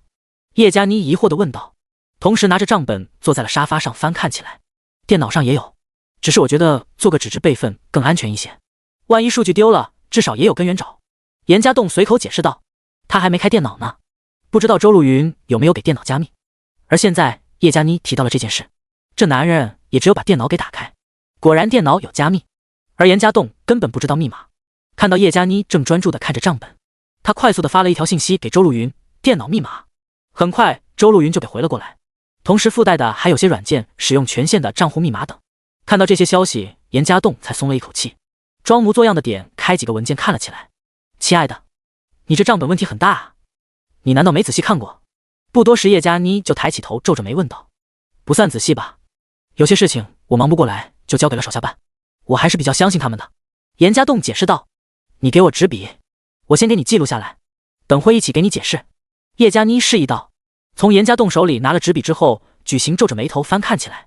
虽然严家栋当初看到周露云的货物清单就预感到公司可能存在问题，没想到还真有这么一回事。无聊之下，他也从电脑上找到一些公司的账目查看起来。这一看让严家栋同样皱起了眉头，难怪周露云现在公司经营的这么差，进出口货物选择是个问题，同样他的公司存在员工吃钱的问题在。为了确定自己想法，严家栋直接通过网站查询前几个月几个货物在国内外的报价情况。如此明显的幅差，周露云居然没看出来，还批了这货物的订单。真不知道这女人到底怎么想的。就在严家栋和叶佳妮都在办公室看报表的时候，展阳公司走进来一个嬉皮笑脸的年轻男人。这男人进门就开始跟周围的员工打招呼，散烟的散烟，调侃的调侃，看样子关系处得非常不错。正巧看到张秋端着咖啡准备进办公室，他赶紧喊住，秋妹子，周总呢？在办公室吧，告诉他我回来了。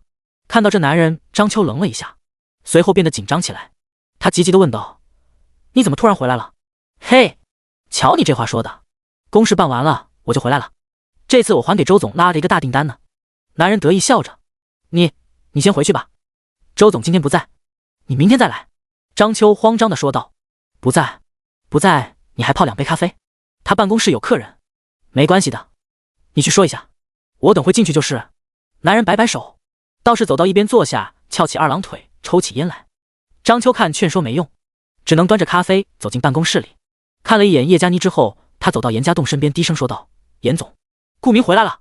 听到张秋的话，严家栋疑惑地抬起头看了这女人一眼，不过看到她紧张的神色，严家栋心里过了一下，就明白看样子这个叫顾明的家伙会有麻烦，同时低头看了看玻璃珠下通讯单子，上面写有了销售部顾明还有他联系电话，在顾明下面才是其他销售人员的号码。严家栋心里估计，这个顾明在公司里地位不低，或许还是周露云销售方面的依仗，而且在销售账目上，严家栋也好几次看到了顾明的名字，只不过这名字下账目所代表的意思却让严家栋心里很是奇怪。能把他支走吗？严家栋低声问道。有点麻烦，除非周。还不等张秋说话，门外就响起一个男人爽朗的声音，周总，我回来了，想我没？哈哈哈。顾明大笑着走了进来，不过一看清楚办公室里的人，他就愣住了。张秋他认识，只是他旁边坐在周露云位置上的男人是谁？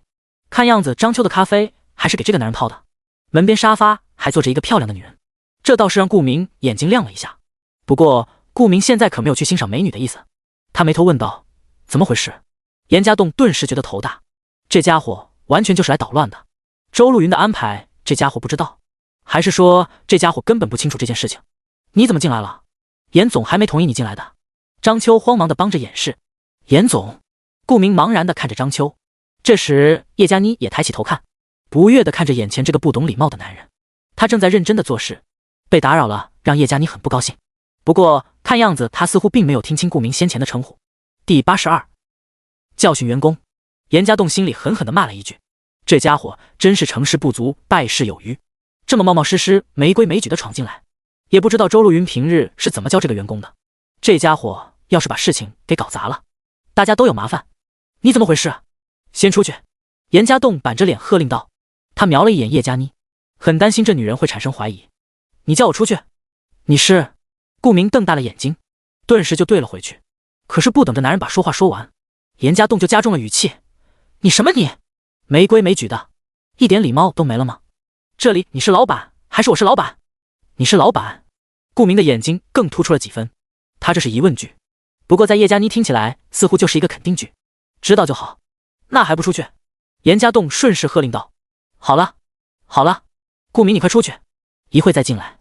没看严总正忙着吗？张秋赶紧上前推着顾明，把这个男人撵出了办公室。等到门关上之后，叶佳妮有些不悦地说道：“亲爱的，你这个员工也太没规矩了吧？你得加强一下平日的管理了。”严家栋讪讪地笑了笑：“抱歉，让你见笑了。这家伙平日业绩不错，我也没太跟他计较，毕竟还算是个有能力的人，也就放纵了一点了。业绩不错？刚才听到你叫他顾明，亲爱的，我有些话可能得跟你讲一下。”叶佳妮皱着眉头，拿着账本走到了严家栋身边，他将刚才记录的东西对应着翻给严家栋看。正巧这些账目都是记录在顾明名下的，也就是说是这个男人的销售业绩。不等叶佳妮说明，严家栋已经看出了端倪，而且他在电脑上也看到了这个叫做顾明的销售人员情况。看到了吧？账目上好几笔大单子都是他的，看起来好像给你公司带来了利润。实际上你看看。叶佳妮通过手机翻了几个数据给严家栋看后，接着说道：“我们不看最低值，看第三、第四，他下单的报价明显高于这个价格，我很怀疑他吃了回扣，不然这几笔单子公司的利润不应该才这么点。再看看后面，他后面的几个单子仅仅是持平，要是细算下来还亏了公关费用、人员管理费用的。我不知道这人跟你的关系怎么样，但是现在看来他可能是你公司里的蛀虫。”接下来的话叶佳妮不用说太明白，严家栋也懂得，这事应该将顾明给开除才是最好的选择。只不过严家栋只是在演戏，他又能真的有资格开除这个叫顾明的家伙？严家栋正在考虑这个问题，突然办公室的门居然被一脚大力踢开，顾明怒气冲冲地走了进来，指着严家栋骂道：“你谁啊？你当老板？你有这个资格吗？”听到这个骂声，严家栋一脸寒霜地瞪了过去，余光看到张秋着急地站在顾明身后，很是惶恐地看着严家栋，也不知道这女人到底怎么给顾明解释的。不过现在去猜测也没用了，顾明这家伙冲了进起来，看样子不好收拾了。听到骂声，叶佳妮也讶异地看向了顾明，同时疑惑地看了看严家栋。看到顾明这么没规矩，叶佳妮心里也有怒气，可是她很知趣的没有说话，毕竟她不是这个公司的人。我不够资格？难道你够资格了？别忘记，你现在的一切都是谁给的？你现在是越来越没规矩了，信不信我分分钟让你走人？严家栋冷着脸骂道：“你让我走人？你敢？你别忘了，你只是……”顾明脸色一阵红一阵白，一只手不断地指着严家栋：“我再怎么样也是你老板，别以为你当初业绩好，我不怎么管你，你就无法无天了。像你这样的员工，公司可容不下你。况且以前事情我不跟你计较，你自己做过什么心里没点数？难道要我新账旧账给你一起算？”严家栋抢过话骂道：“你管我？你！”顾明一时气急，指着严家栋骂不出话来：“小张，你先带我朋友去外面休息，等会再进来。”严家栋板着脸吩咐道，已经好几次化险为夷了，他不知道自己还能不能绷住，万一顾明口不择言的骂起来，就真的穿帮完蛋。现在还是把叶佳妮给支走的好。您好，抱歉，这边请。张秋很客气地走到叶佳妮身边请道。叶佳妮点点头，她理解的是这是严家栋公司的内部事情，或许不方便让她知晓，这是让她回避一下。叶佳妮是个懂事的女人，知道这时候也不该碍事，该建议的事情自己已经建议了，怎么选择是严家栋的事情，便随着张秋走出了办公室。你可以啊，狐假虎威，你当真以为你是老板了？看到张秋和叶佳妮都出去了，顾明冷笑说道：“现在这个时间我就是老板，而且我有权利处理公司的一切事情，我劝你最好别捣乱。今天放你假，你该干嘛干嘛去，别在这丢人现眼。”严家栋没给这男人面子，这家伙冲进来就指着他鼻子骂，没上去直接动手已经是给他面子了。要是顾明还不知趣，还待在这里胡说八道，破坏了他的计划，严家栋或许会真的忍不住亲手把这个男人给扔出公司去。我凭什么听你的？你以为你是谁？不过就是暂时代理周露云的位置而已，周总回来了一样听我的。你算哪根葱？你有什么资格坐在那？这个公司都是我打下来的江山，周露云不在了也是该我说了算。你要识趣的对我客气点，这公司还能容你，不然你早晚给我滚蛋。顾明理直气壮地骂着。听到这家伙的话，严家栋微微皱眉，看样子张秋并没有给顾明说实话，应该是编造了一个谎言。只不过严家栋看到这男人嚣张的样子就来气，再联想到这男人这段时间一直在查公司的账目，严家栋心里很清楚，只要这个男人还在公司里，周露云的公司就不可能顺利的发展下去，直到被这个家伙把公司住得差不多了，也就是顾明体盆满钵的离去，留下烂摊子给周露云收拾的时候了。再想想自己已经决定来好好帮周路云运营这个公司，那么势必就要清除掉公司里的蛀虫。想到这，严家栋心里有了决议。既然当初周路云批准过他在公司演戏的时候有权利决定事情，那现在就用一次吧。第83，我就是老板。心中有了决定，严家栋更加的冷静下来。他不带任何的感情看了看眼前一脸浮躁的顾明，平静的说道：看样子这个公司只能留你跟我了。呵，你这话意思差不多，不过能留在这个公司只能是我，而不是你。顾明冷笑着回答。那既然这样，我以公司老板的身份通知你，你被开除了，请尽快交接你的工作，去财务室结账走吧。严家栋郑重的告知。我被开除了？哈哈，笑死人了，你算哪根葱？你有什么资格开除我？兄弟，我告诉你，这公司不是你说了算。顾明听到严家栋的话，哈哈大笑，吊儿郎当的坐沙发上翘起二郎腿坐下。严家栋也懒得理会顾明，直接走到门口打开门喊道：张秋，过来一下。张秋才刚刚安顿好叶佳妮，也不知道是什么事情，一脸疑惑的走进来办公室里。周路云说过，他不在的时候，公司里我说了算对吧？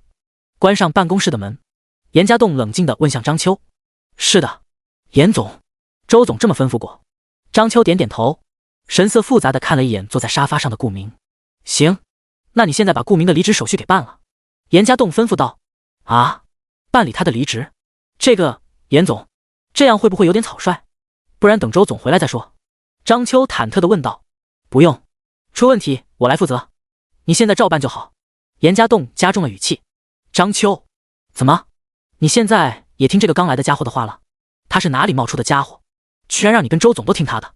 我这些年来给公司做的贡献，我想你也知道，难道你就看着他这样对我？要开除我也可以，当然，我不认为这个家伙有这个资格，要开除我，等周路云当面来跟我讲。顾明斜着眼睛，目中无人的说道。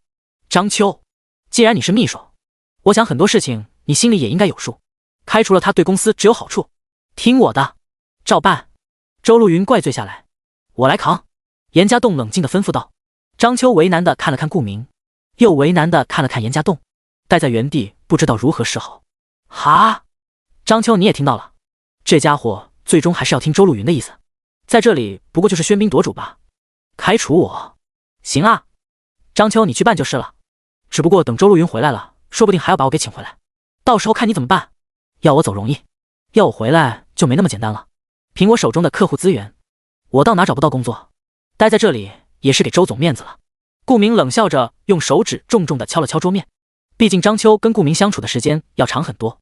这女人听了顾明话，神色微动，咬了咬牙后对严家栋建议道：严总，不然还是先通知一下周总吧，这事情没看起来那么简单，公司一大半的业务都是顾明在负责，他要是走了，公司可能会乱，他不走，公司才会乱。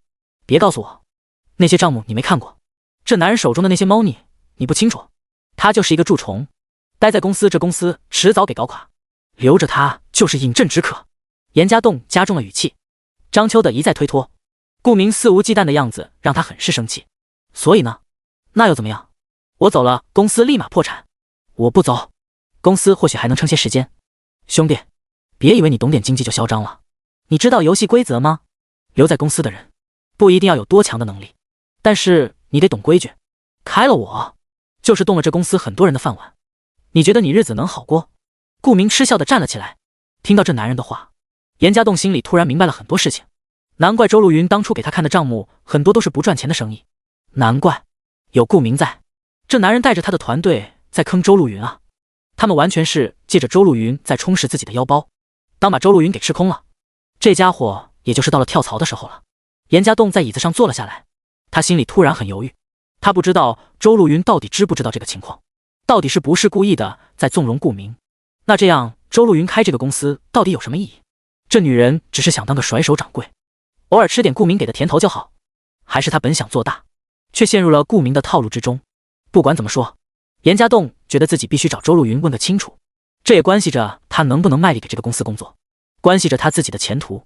想到这里，严家栋拿出电话来，淡定地拨出了周路云的号码。喂，是我在你公司里。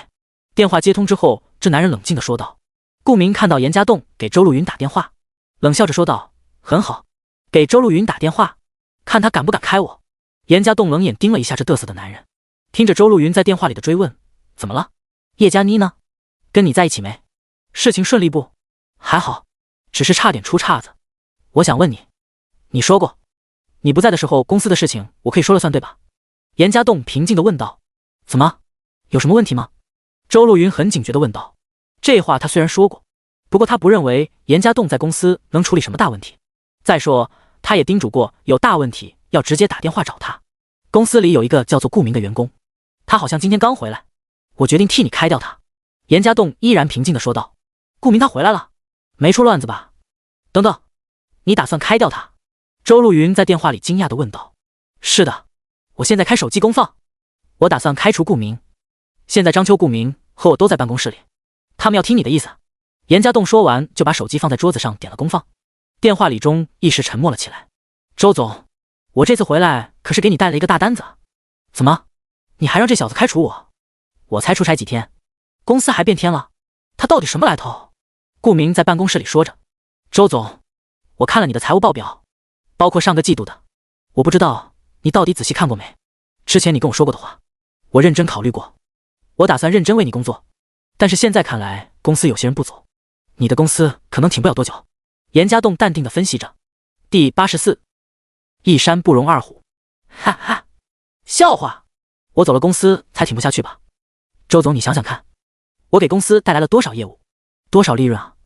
难道你真要让这个自以为是的家伙开掉我？顾明大笑起来。周总，我想你应该明白饮鸩止渴的意思，不管你是否相信我的能力，但是至少他走了，我肯定会全心全意地帮你。这个人刚才差点坏了我们的事情。严家栋末了不忘告示一声。屁的能力，合着你还不是公司的员工，你就这么嚣张的来开除我？周总他来公司了，估计这公司以后就跟你没什么关系了。顾明嗤笑起来。两个男人都是在游说周露云，虽然现在展阳公司日薄西山，可是公司依然是周露云说了算，怎么决定还是看这个女人的意思。严家栋，你这个决定会不会有些草率？现在要开除顾明合适吗？周露云的语气听不出这个女人的意思，她这完全是瞎做决定。刚来公司，他了解过公司吗？这完全就是来给我一个下马威。怎么，周总给你管理权力的时候，我没孝敬你，没给你拍马屁，你这一来就要给我点颜色看看？顾明嚣张的叫嚷着。严家栋沉了一口气，平静的对着电话说道：我提出我的意思，决定在你。那既然话说到这份上了，周总我也说一下我的意思，这个公司有我没他，要么我走，要么他走，一山不容二虎。现在我们关系闹僵了，以后也不可能好好合作。顾明也在电话里威胁道。电话里再次沉默了一会，才响起周露云平静的声音：顾明对我公司来说算是一个大功臣，当初公司发展的时候，他确实给公司带来了很多业务。哈哈，周总过誉了，我也是做分内的事情。没等周露云说话，顾明哈哈大笑，挑衅地看着严家栋，似乎已经胜券在握。严家栋，你让我怎么相信你呢？一开始还以为只是一件小事情，没想到还这么严重。周露云接着问道：我跟你在一条船上？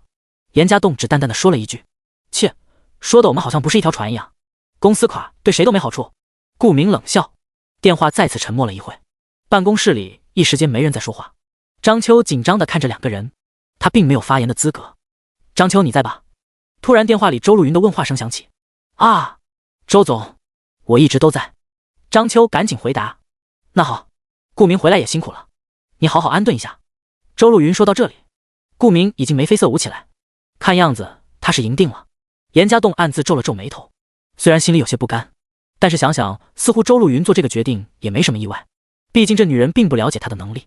可是周露云的话似乎还没说完，另外我先前给你交代的事情还是要继续做好，至于其他的，严家栋在的时候你全力协助他，若非其他重大事情，他的决议等于我的意思，不需要再来请示我的意思。周露云说完就挂断了电话。哈哈哈，你看，我说公司容不下你吧？啊，周露云，你这是什么意思？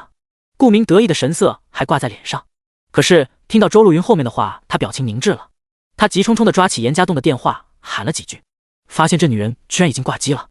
这是我的电话，我想你刚才应该听清楚周总的意思了。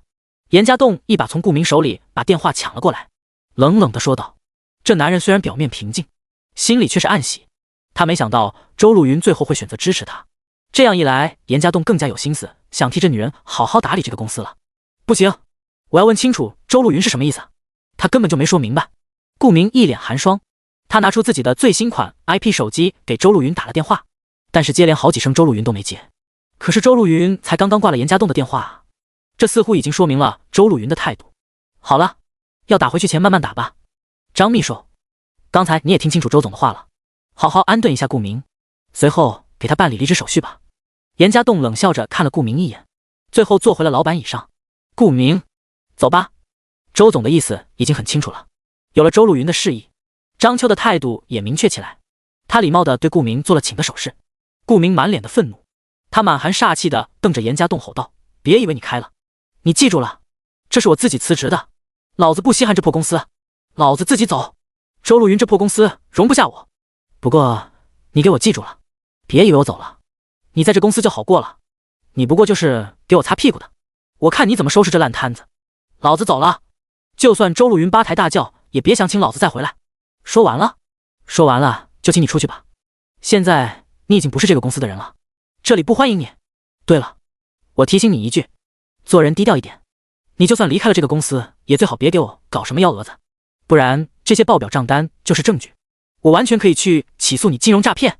严家栋冷漠地看了一眼顾明，手里拿着公司的报表轻轻晃了晃，或许是严家栋的话把这个男人给唬住了，顿时嚣张的气焰全无，只有在惊疑的眼神中脸色一白，随后憋闷地呼出一口气后摔门出去了办公室。张秋对严家栋点点头后也跟着走了出去。办公室里一时间只剩下严家栋一个人，这男人搓了搓自己的面颊，感觉有些疲惫，替周路云拔掉了公司的毒瘤，这也意味着公司马上就会有一次大变动。原本这女人的公司因为资金货物问题岌岌可危了，严家栋实在不确定自己能不能帮周路云度过这个难关。片刻后，办公室的门被敲响，叶佳妮再次走了进来。她看了看一脸疲倦的严家栋，微笑着走到这男人的身后，伸出手来替他按摩着太阳穴，狠下心来把男人给开掉了。公司想要发展，这种人留不得，也亏了你今天让我定下心来做这个决定。严家栋挤出一个笑容，反手抹在这女人的手背上。没事，走一个人不算什么，我也会帮你好好运营这个公司的。你先休息一会，我刚才看那人脾气挺嚣张的，似乎还要带着他的党羽一起走。你的公司可能马上会有些变动，不过没关系，等公司稳定下来，留下来人才是真的一心为公司的，到时候我们再好好发展运作，重新招兵买马。叶佳妮安慰道。第85员工闹事，都说一个成功的男人背后肯定会有一个成功的女人，而叶佳妮现在似乎就扮演着这样的角色。听到叶佳妮这番话，严家栋感动地将这女人抱在怀里，深情的注视之下，叶佳妮的俏脸也开始泛红，轻咬贝齿却是微微抬起头来，欲拒还迎。严家栋食指大动，忍不住的亲吻上去。在叶佳妮的训练之下，这男人的吻技也是突飞猛进，灵活的舌头很容易的撬开叶佳妮的贝齿，他像鱿鱼一般钻了进去，与另外一条鱿鱼交织在一起。不多时，叶佳妮忍不住的喘息起来，更是主动的揽住了严家栋，不停的回应着。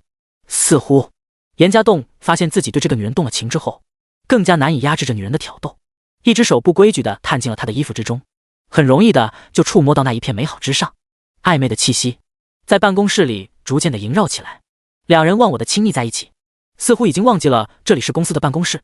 就在严家栋快要压制不住想要剥掉叶佳妮衣服的时候，办公室敲门的声音响了起来。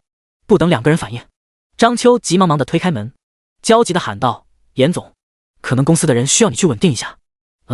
抱歉，事情比较急。张秋也没能等到严家栋得应，貌似的闯进来，正巧看到了这男人抱着叶佳妮在老板椅上亲热。张秋脸色一红，道歉同时赶紧带上门退了出去。听到声音，两个人也是快速的分开，似乎只有叶佳妮绯红的脸颊说明了期间发生的事情。严家栋虽然很尴尬，倒也脸皮够厚，他整理了一下衣服之后，从椅子上站起来，将叶佳妮安排坐下。你先这坐一会，我出去看看什么情况。打开门，严家栋走了出去，看到张秋还红着脸等在门口。怎么了？抱歉，只是现在很多员工有些激动，叫嚷着要跟顾明一起辞职，现在怎么办？张秋道歉之后，着急地说明了事情缘由，只是红着脸还偷偷地打量了一下眼前一本正经的男人。行，你先跟一起去看看吧。严家栋点点头，强绷着脸皮子，自然而然的两个人都先把刚才的事情给忘记，带着张秋走到员工大厅。不少员工都站了起来，顾明更是站在中间说着什么。看到严家栋来了之后，满是不屑地看着，怎么？你们不工作，在起什么哄？严家栋冷静地问道。说什么呢？你把我们老大都赶走了，我们还做什么工作？一个看样子跟顾明比较铁的员工大声地喊了一句。就是，你一来就开我们兄弟，那以后我们怎么混？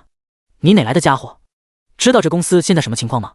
把明哥开了，你花钱维持公司运作呀。没明哥跑销售，这公司早垮了。现在开掉明哥，卸磨杀驴，你给我们开工资？有人带头了，跟顾明关系好的员工一个个叫嚷起来。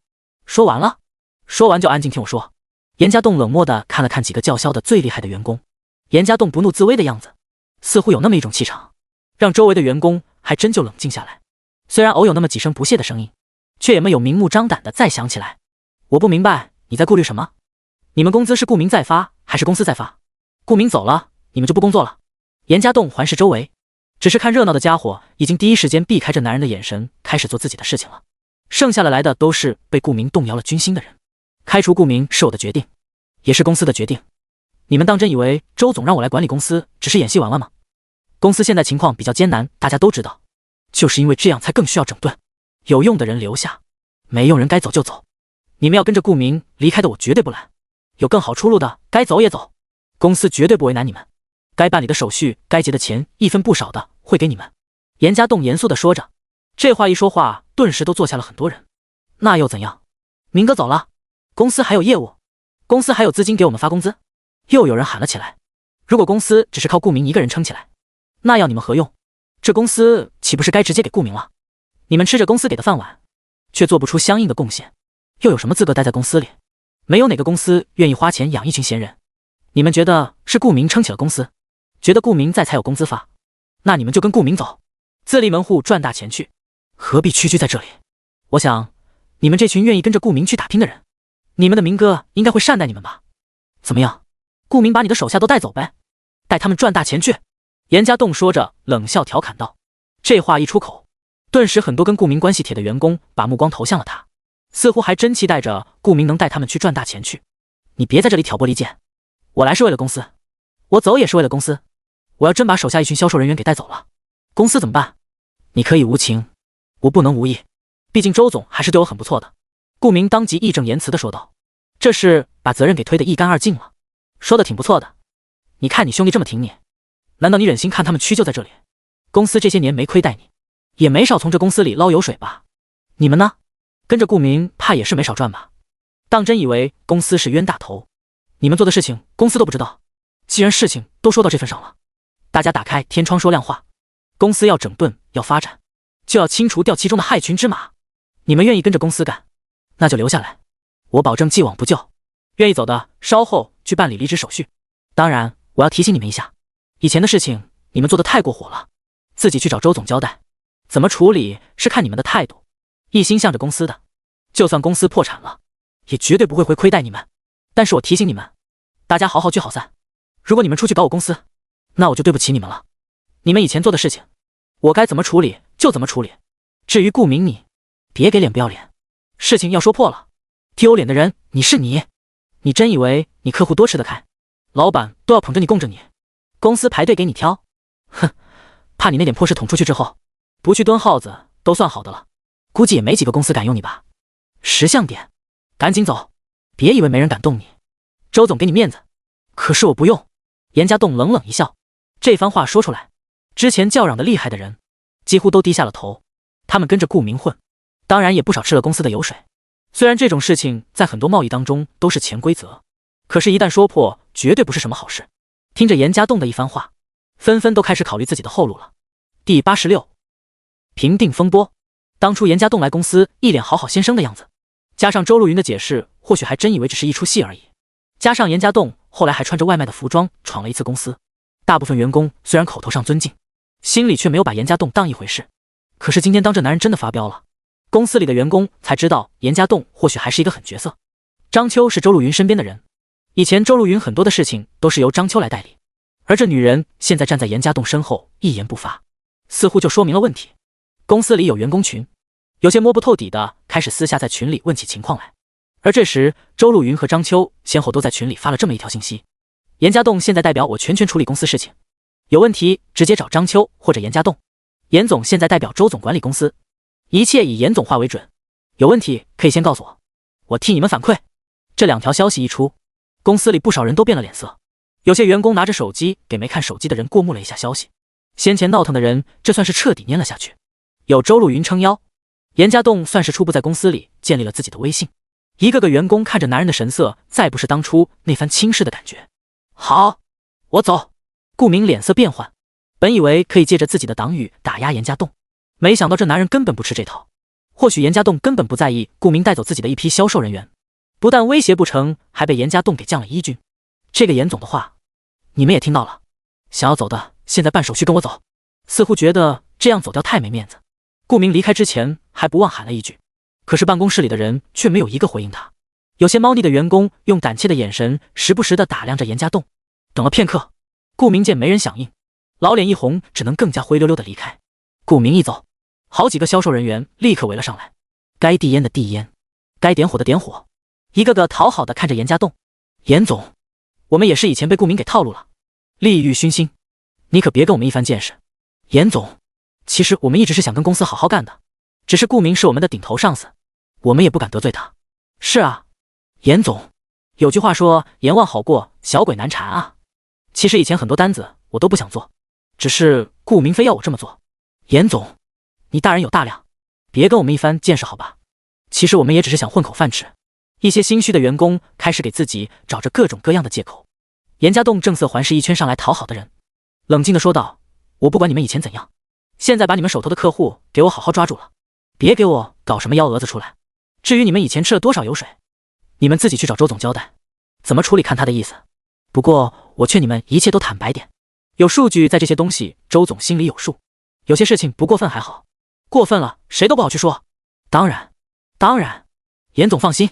听到严家栋话，一个个陪笑的赶紧应承。严家栋现在一番威逼顾明的话，倒是把这群胆小的销售员给唬住了，一个个认为严家栋会去告他们，让他们蹲耗子什么的。为了避免这些麻烦，也只有妥协。而实际上严家栋却并没有这个心思，他只是想肃清周路云公司里的人员，也不想整个公司的销售都跟着顾明跑掉，那样一样销售系统一时间瘫痪了，对周路云的公司来说可是一个噩耗。严家栋也没有预料到，自己这番话居然起了很不错的效果，而且还有额外的回报。这男人在跟张秋点点头之后，转身走进了办公室里。一进门就听到叶佳妮鼓掌的声音，亲爱的，你刚才好有魄力，这才是一个当老板该有的样子。像你以前放纵员工，对公司确实没有好处。还好吧，只是遇到你让我觉得有些压力了，不把公司好好运营好，以后靠什么养你啊？我可舍不得让你跟我一起去吃苦。严家栋笑着回答，这番话让叶佳妮笑得更甜，上前亲昵地拥抱了一下严家栋之后，他很好奇地问道，不过我刚才一直听到你说一个叫周总的人，他是谁啊？叶佳妮的问题让严家栋心里有些紧张，刚才只想着去震慑员工，倒也把这件事给疏漏了。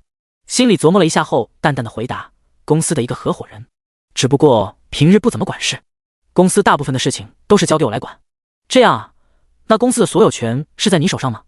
叶佳妮稍稍皱了皱眉头，当然，公司法人可是写的我名字，只不过当时创立公司的时候，他支援了我一笔钱，我也是感谢他才给了他公司职务和分红。严家栋不得不继续圆这个谎言。这样啊，那就好。不过亲爱的，听你刚才说公司现在情况不是很好吧？需要我帮你什么吧？钱的话我也就只有10万了，如果是要货源或者销售渠道什么的，我或许还能帮你。叶佳妮担忧地问道。这样啊，或许我还真需要你帮忙，不然你先理一下看看有什么渠道和货源。现在公司有些动荡，还真需要几笔单子来稳定一下。叶佳妮的话让严家栋意外，稳定公司是个原因，同意他需要实际的操作来向周路云证明自己的能力。叶佳妮的帮助就是瞌睡来了送枕头般及时。两人稍稍在公司里待了一会，临近中午的时候，严家栋便带着叶佳妮去吃午饭。只不过叶佳妮答应帮助严家栋之后，两个人下午都有了事情要做。严家栋将叶佳妮送回了小区，自己再次开车回到了公司。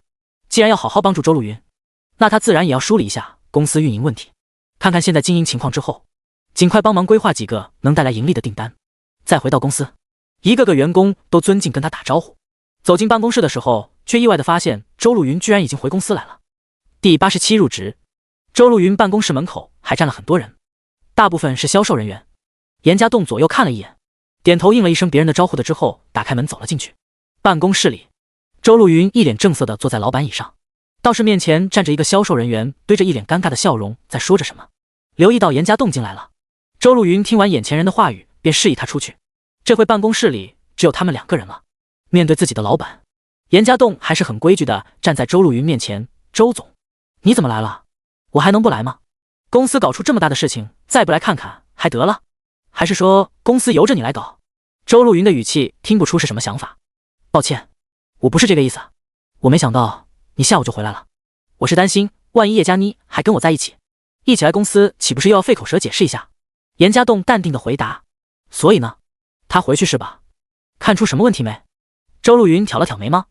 还没有，而且他以为我公司出了点问题，很热心的打算帮忙。严家栋老实回答。帮忙？呵呵，得了吧，我可受不起。周路云发出一声冷笑，这话让严家栋皱了皱眉头。如果叶佳妮真能帮忙，那对公司来说肯定是好事。但是看周路云的态度，要是这女人坚持拒绝的话，也很没面子。先看看情况吧，万一她真能帮忙，利用一下，对我们也没事没有害处的。你觉得呢？严家栋试探地问道。周路云歪着头想了想，随后点点头，好像有道理。你先看着安排吧，你做事我也放心，不然我也不会这么积极来公司给你善后。而且我想，就算你下午要带叶佳妮来，想必也会先给我发消息吧？那是，谢谢。那顾明的事情，你现在是一个什么态度？人我已经明言开除了，我想你应该不会再想着把他给请回来吧？严家栋严肃地问道。怎么，你心里没有底气吗？周路云没急着回答严家栋，反而问了一句其他的事情。不是没底气，你公司的情况也算有个具体的了解。你真想把公司做起来，势必要是肃清一些人的。严家栋淡定地回答。所以你就把顾明开了？还是说你根本就是觉得一山不容二虎，顾明再会妨碍你？你到底是有什么样的底气来开掉他？你既然看了我的公司的报表，难道你不知道现在公司基本是靠顾明撑着？开掉顾明，你让我怎么办？周路云说到后面有些激动，但是严家栋却一点都不慌张。他微微一笑，老板，上午给你打电话的时候你没有拒绝，我想你心里其实早就有这个想法吧？或许你是借着我帮忙开掉他，要你亲自下命令可能很为难吧？严家栋的话让周路云深深地看了这男人一眼，转而眼中闪过一丝落寞，稍稍叹了一口气后慢慢地说道。你说的不错，如果是我，还真没办法开掉他。顾明他。周路云犹豫了一下后继续说道。早在我开这个公司的时候，是林浩然在支持我，我也想证明我可以做出点事情来。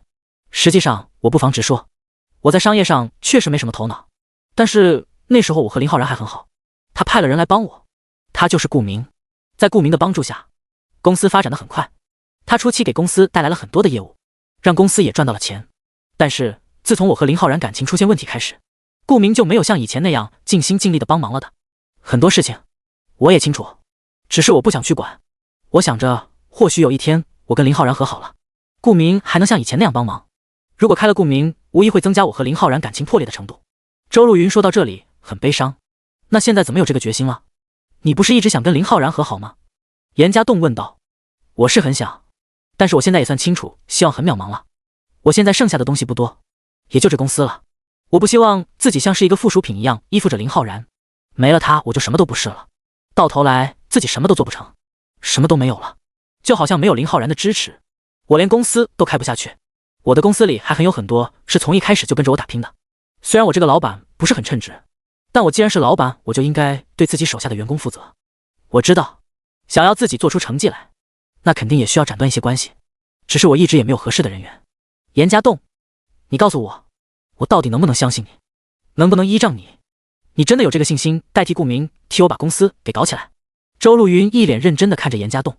严家栋表情很肃穆，一双眼睛诚挚地看着周路云。周总，我在电话里就说了，我们是一条船上的，我欠了你20万，我需要还。我欠了你很大的人情，也需要还。我父亲后续治疗需要多少费用我不知道，我只有努力的工作。之前来找你，其实本不是想说借钱的事情，只是一个突发意外。我原本就是想告诉你，我愿意来为你工作，就按照你先前说的待遇也行。我外卖的工作辞职了，我现在只有为你工作。我需要钱，很需要钱。如果你公司破产了，我也只有走上绝路，只有把你公司经营好了，我才能赚到钱，才能赚到更多的钱。4000块一个月根本不够我现在的开销，所以你信任我，我必不辜负你的信任。开除顾明，不是你想的要肃清对手，而是他现在对公司真的一点用都没。还有他带出来的手下，继续下去，只能是他们把公司给一点点吃空了。公司破产不说，你搞不好还会欠一屁股的债务。你愿意自立，我也很愿意帮你。或许说句不该说的，林浩然离开你，或许跟你太没有自我也有关系。这样，你做好了这个公司，也是向林浩然证明，你并不是没有他不行，不会再让他看不起你。周总，我在帮你，也是在帮我自己，而我需要你完全的相信我，哪怕先前我只是一个送外卖的，哪怕我给不出你我任何的学历来。听完严家栋的自白，周路云露出一个灿烂的笑容。或许当初点那份外卖对我来说可能是一件很幸运的事情吧。我正式聘用你了，而且刚入职的你已经给公司赚到2笔资金了。第88，2笔资金。周路云的话让严家栋一愣，整顿了公司还说得通，这赚了2笔资金是什么意思？别奇怪，你上次来的时候替我理了一个单子，我照你的单子进了一批货，已经销售出去了。虽然利润不多，但也算这几个月来公司先有的盈利单了。只不过这个单子暂时给你算不了提成。周路云微笑着解释道，这没什么，当初也就是建议而已，你听进去了，能盈利那是你运气。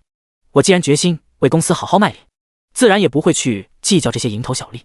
严家栋摆摆手说道，不错，我还真有点看不透你了。难道现在外卖小哥真的就像网上说的那样无所不能了吧？你随便指点一下都能给我带来盈利。周路云好奇地看着严家栋，严家栋腼腆一笑，却没有回答。另外就是你整顿公司的事情，我不知道你说了什么。我下午来公司，那群以前跟着顾明的销售人员就积极地找我。周路云继续说道，找你？替顾明开脱，开始喊冤？严家栋皱了皱眉头，都不是，他们是找我来坦白来着，竟然一个个主动的把吃掉公司资金回扣的数据报给了我。周路云说到这里也是一脸苦笑，这看来他们还是挺有诚意的吧，想在公司继续工作。严家栋也没想到还有这一出，这吃掉的钱还真有人给吐出来。也不全是，主要就是表达让我们不要计较他们以前的事情。我想他们是怕吃官司吧，毕竟每个人吃掉的钱数目都不小。周路云摇摇头，那你打算什么办？让他们全部都还给公司？严家栋疑惑地问道。不，有些事情都过去很久了，钱说不定他们都用掉了，让还也不太现实。我的意思算给他们高提成吧，将以前的资金退回来一半就行。周路云回答道，这不错，退一半压力应该也不大。那如果有些人把钱都花没钱还呢？严家栋追问道，还能怎么办？难道真去计较啊？我的意思是，如果没钱还，那就继续给公司上班呗，用以后的提成工资抵账就行。别人都有悔过之意了，难道还真报警抓他们？周路云反问道。那大概退回了多少资金？严家栋关心地问道。还没具体统计下来，不过现在看来资金数目应该不低于100万吧。哎，我也没想到就这1年多的时间里居然让他们吃掉了这么多钱。周路云说到这里显得有些沮丧，他一个当老板的人被人不吭不响吃掉这么多钱居然都没发现。不低于100万，等于是他们吃掉公司超过200万的钱，这才几个销售人员，这也太夸张了吧。其中还没算顾明账单。严家栋瞪大了眼睛，难怪顾明要走的时候这些人一个个义愤填膺，把利害关系说清楚了，一个个又噤若寒蝉，同时心里真的很想吐槽周路云，公司这样给管理下去不破产才怪，利润都给公司人员吃掉了，还有什么盈利可言？能拖到现在还真是奇迹。也难怪林浩然要跟周路云离婚的情况下都不管这些公司的事情。顾明的事情先放放吧，我不想把关系拉得太僵硬，况且顾明有些客户跟公司还是长期合作的。周路云脸色有些不自然，先放放，我想他一个人搞不好都吃掉公司超过200万的资金，你这放放意思是不追究了，要多要回100万来，公司有充足的资金运营起来也方便啊。严家栋激动地说道，我知道，这事情你别管，我会去处理。还有这次事情你办得不错，我打算给你一笔奖励，追回100多万都是你功劳，你觉得我给你多少合适？周路云有些不悦地呵斥了一句中会后，正色看向严家栋。奖励？听到这个词，严家栋心里有些激动，心里不断地喊着，既然给奖励，那就把债务给免了吧，20万压在他身上就是一座山啊。不过这男人心里一番挣扎之后，却有些不舍地说道，这次奖励就算了吧，当做我投诚的意思，你要真觉得我做得不错了，给我尽快涨工资加提成就好。投诚？哈哈，你的话还真有意思，我还以为你打算让我给你免了10万的欠款呢，你只要开口，我肯定会同意的。周路云好整以暇地看着严家栋，严家栋打心底来说，他真的很想提这个要求啊，不过看到周路云这似笑非笑的表情，再想想之前说的话，他还是正色的回答道：“我虽然很想提，但是我想了想，我欠你也是对自己的一个压力，有这个压力会让我拼命把你公司给做好。如果你想给我奖励，那就给我公司股份吧，这样一来，我努力帮你经营好公司，得到的回报也更多。”这主意不错，我会考虑看看。对了，我跟着转10万给你，你父亲做手术不是要20万吗？先前才给了你10万，估计你不够用。周路云眼睛一亮，拿出手机，很快给严家栋转了10万块钱过去。谢谢了。看到到账信息提示，严家栋没有推脱，诚挚的感谢道：“钱我不催你还，也不计你利息，以后你的奖金提成也可以从当中抵。你虽然为我工作了，但是你任务依然还是有效，完成了20万的佣金照样给你。你上次告诉我，你把他搞上床了，那再跟他上床应该很容易了吧？这任务拖到现在也该是一个了结的时候。完成了任务，你也好心意好好放在工作上面。”周路云淡淡的问道：“问题应该不大，不过老板，你一定非要整他吗？”严家栋犹豫了一下后忐忑问道：“当然，如果不是他，林浩然怎么会离开我？我怎么可能放过他？”周路云毫不犹豫的回答：“可是，你想没想过，或许你自己也有原因呢？就算没有叶佳妮，说不定也会出现其他女人骗走林浩然，那你怎么办？叶佳妮离开林浩然，那男人还是不回来，又跟其他女人在一起，你还要套路其他女人吗？”严家栋严肃地问道。第89规劝。严家栋的话让周路云刚刚还嬉笑的表情变得有些愠怒，眼中闪过一些复杂的神色之后，他冷冰冰地说道：“做好你自己的事情就行，我是你老板，不需要给你这些解释。我知道，我就是想问问，叶佳妮离开林浩然了，你还是无法跟林浩然和好怎么办？或者我不妨直说了，我觉得你跟林浩然没有复合的可能了，那男人心思根本不在你身上了。”严家栋激动地说道：“你什么意思？怎么，跟叶佳妮搞完了之后，你就开始替那贱人着想了？还是说那贱人有什么魅力把你也给迷住了？你居然替他说话？”周路云面若寒霜地问道。“没有，我只是说明一个事实，我觉得这样去坑害一个女人不好。”严家栋摇摇头，平息了一下情绪。突然他意识到自己的有些失态了，不好跟我有什么关系？他当小三他就罪有应得，你同情他干什么？你又知不知道我当初得知林浩然被那贱人骗走的时候又有多么痛苦？你觉得不好？难道你就不去完成任务了？你不要那20万佣金了？别忘记了，我们可是有协议的。周路云严肃起来。严家栋咬了咬腮帮子，他真有一个冲动想要放弃这个任务。钱财易得，人情难还。他现在没钱不说，人情也还不了。有些时候严家栋真的不知道自己该怎么去面对叶佳妮。最后这男人只能叹一口气，淡淡的说道：“我明白了，我会尽快的。不过就算任务完成了，林浩然也回不来，你不后悔？其实我并不介意我们和平取消这个任务，我可以不要那笔佣金，我依然好好为你工作。”严家栋，你这是怎么了？你什么时候这么正气凛然了？因为于心不忍就要放弃任务了？我告诉你，不可能的，我不管林浩然回不回来，我就是要整那贱人，我就要他知道痛苦是什么感觉。你别去浪费那些没用的心思，任务我不会取消，如果你动了其他什么念头，我们就按照协议来办，而且我会要求你立刻还清我所有的钱，还有你给我公司造成的损失。刚刚还跟严家栋好好说话的周路云立刻变了脸色，他警觉地意识到这男人说的话有些不对的苗头。严家栋暗中捏了捏拳头，果然女人心海底针，根本猜不透到底想的什么。这翻脸的时候比翻书还快，想到自己违反协议要承担的后果，严家栋也是一阵头疼。留意到周路云警惕的神色，他挤出一个笑容说道：“你放心，我心里清楚，我只是做一个建议。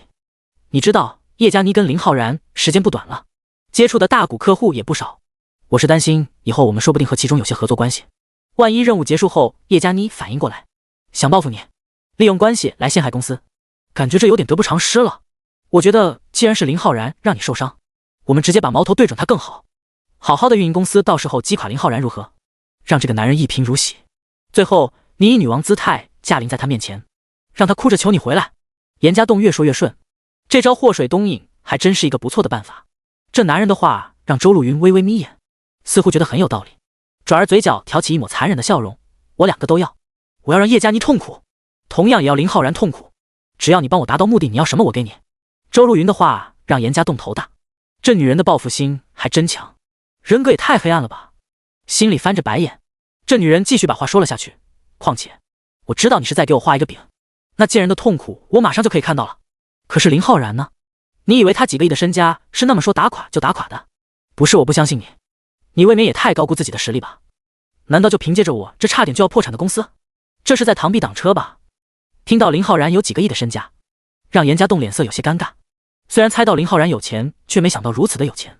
要惹毛了林浩然，这男人花钱买他的命也不是什么难事吧？严家栋第一次琢磨着这任务的危险程度，要是把叶佳妮给挖走了，林浩然会不会暴跳如雷呢？不顾一切的报复他呢？怎么？你在想什么？看到严家栋犹豫的样子，周路云嗤笑地问了一句：没，我只是没想到林浩然会这么有钱，这倒让我有些担心你了。严家栋脑筋一转，顺势说道：担心我？我有什么好担心的？周路云茫然地笑了笑，你想，如果我们坑了叶佳妮，最后事情完结了，叶佳妮肯定知道情况，这样一来林浩然也会知道情况，钱多办事也容易。以林浩然的身价，想要调查一下这件事应该不难吧？到时候肯定知道你是幕后主使，那你想想看，他会怎么对你？到时候又怎么处置我？严家栋话说得很巧妙，把对自己人身安全的担心变成了对周路云的关心。你在怕这个？你觉得几个亿的钱算多？周路云哈哈大笑。几个亿不算多？严家栋忐忑地问道。他要有个零头，现在也不会这么狼狈了。当然，几个亿只是一个小数目，对真正的有钱人来说不过一点小意思。你觉得几个亿身价就很厉害了，就可以无视法律法规了？我告诉你，这还早得很。他身价比我多，但是都得按照规矩来办事。报复我，他不敢，最多也就是冲到我面前来发发脾气。况且我跟他夫妻一场，你难道觉得我手里能没点可以制约他的东西？周路云底气十足地回答。你是没事，我想我可能就惨了吧，应该会被他当作出气筒泄愤了。严家栋无奈地说道。放心吧，没你想的那么严重。再说，你以为几十万真那么好赚？让你去搞一搞漂亮妹子，还能全额报销所有费用？当然有一定风险了，不过你也放心，他最多就是打你一顿，受点皮肉之苦，到时候我给你报销汤药费、医疗费就好了。周路云满不在乎地说道。呵呵，严家栋挤出一个皮笑肉不笑的表情。怎么，现在害怕了？是不是想着当初还不如答应我第一个条件，跟我睡了，拿5万块走人是了？周路云说着，从老板椅上站了起来，走到严家栋身前，伸手摸了摸这男人宽阔的胸膛。不过嘛，任务已经开始了，你后悔也没用了。只是我依然可以给你第一个条件的福利。我也想知道把那贱人搞上床的你，那方面功夫怎么样？第90看错了。严家栋呆站在原地，脑子里分析着周路云说过话的，似乎可以看出来这女人的心性有了很大的转变。眼前是哭喊着想求林浩然回到她身边，现在看来已经不是那么重要了。这女人现在只是一味的想报复，想让曾经让她痛苦的人也痛苦。女人报复心实在有些可怕。周路云见严家栋没什么反应，亲昵的贴了上去，伸出手抚摸着这男人的脸颊，想要亲吻一番。可是还没等他凑上去，严家栋就警惕的一把抓住了周路云的手腕。老板，你忘记我当初说的了吗？我不卖身的，况且这里是办公室，难道你想让你的员工看我们表演吗？那又如何？周路云用力甩开严家栋的手，原本还妩媚的表情顿时变色质问。我就搞不明白了，难道我哪点比不上那贱人吗？你一定要这样排斥我？没有，你很好。严家栋摇摇头。那为什么？你既然跟叶佳妮上床了，为什么不能跟我亲热？周路云追问道。抱歉，我只是不想背叛。严家栋说到这里突然说不下去的了，他想到了聂小玲，而聂小玲现在也是背叛了他。不想背叛你女朋友，你跟叶佳妮搞了不就是背叛了吗？再和我亲热有什么关系？我又不会对别人说。周路云不解地问道。我只是为了任务的需要。严家栋很没底气地回答。是吗？任务的需要？严家栋，我很明确地告诉你，我把你当作自己人才愿意跟你亲热。我们在一条船上，你别也不识抬举。周路云冷笑。抱歉，周总，可能我没做好准备。你很好，真的很好。我先失陪了。严家栋心里有些乱。周路云同样个漂亮的女人，能一亲芳泽也是一种荣幸。只是在这女人强势的态度下，让严家栋很不自在，心里同样也没对聂小玲的事情释怀。看着严家栋仓皇地跑出办公室，周路云恼怒地骂道：假正经，叶佳妮能跟你上床，我同样能上。那贱抢走我的男人，我就要抢走他的一切。严家栋逃似的离开了公司，回到了他和聂小玲的小屋，只不过一天晚上没有回家。再次回来之后，严家栋觉得感觉这个房子异常的陌生。忙于周露云和父亲的事情，转移了他的注意力。当冷静下来之后，心中才空旷的厉害。躺在两人相拥入眠的床上，严家栋不禁再次回忆到餐厅里所见到的一切。聂小玲真的背叛了自己，为什么在餐厅里却装作不认识？拿出手机看了看，聂小玲也没有给他发什么消息，难道是在逃避自己？如果是以前，这一天多的时间里，两个人怎么都该打过电话了吧？严家栋心乱如麻，却始终猜不透聂小玲到底是什么一个情况，被自己撞破了劈腿，同时也应该发现了自己跟其他女人约会吧？聂小玲会不会也在怀疑自己出轨了？可是严家栋心里却喊着，自己并不是出轨，这一切都只是为了任务的需要，为了赚钱啊！得不到聂小玲的消息，严家栋更加的心乱如麻。几年前的感情难道就这样算了？过去的两人如此的甜蜜恩爱，严家栋放不下，也不想就这么一句话都没就这样算了。拿起手机，严家栋几番犹豫之后，还是拨出了聂小玲的号码。想了好一会，电话才接通。喂，小玲吗？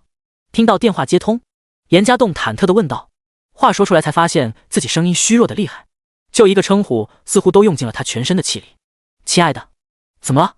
声音这么虚弱，生病了？聂小玲的声音听起来很正常，仿佛什么事情都没发生过一样。我没事。你在哪呀？严家栋眼中带着错愕的神色，原本以为聂小玲会不知道该怎么跟自己说话，为什么她声音听起来如此的正常？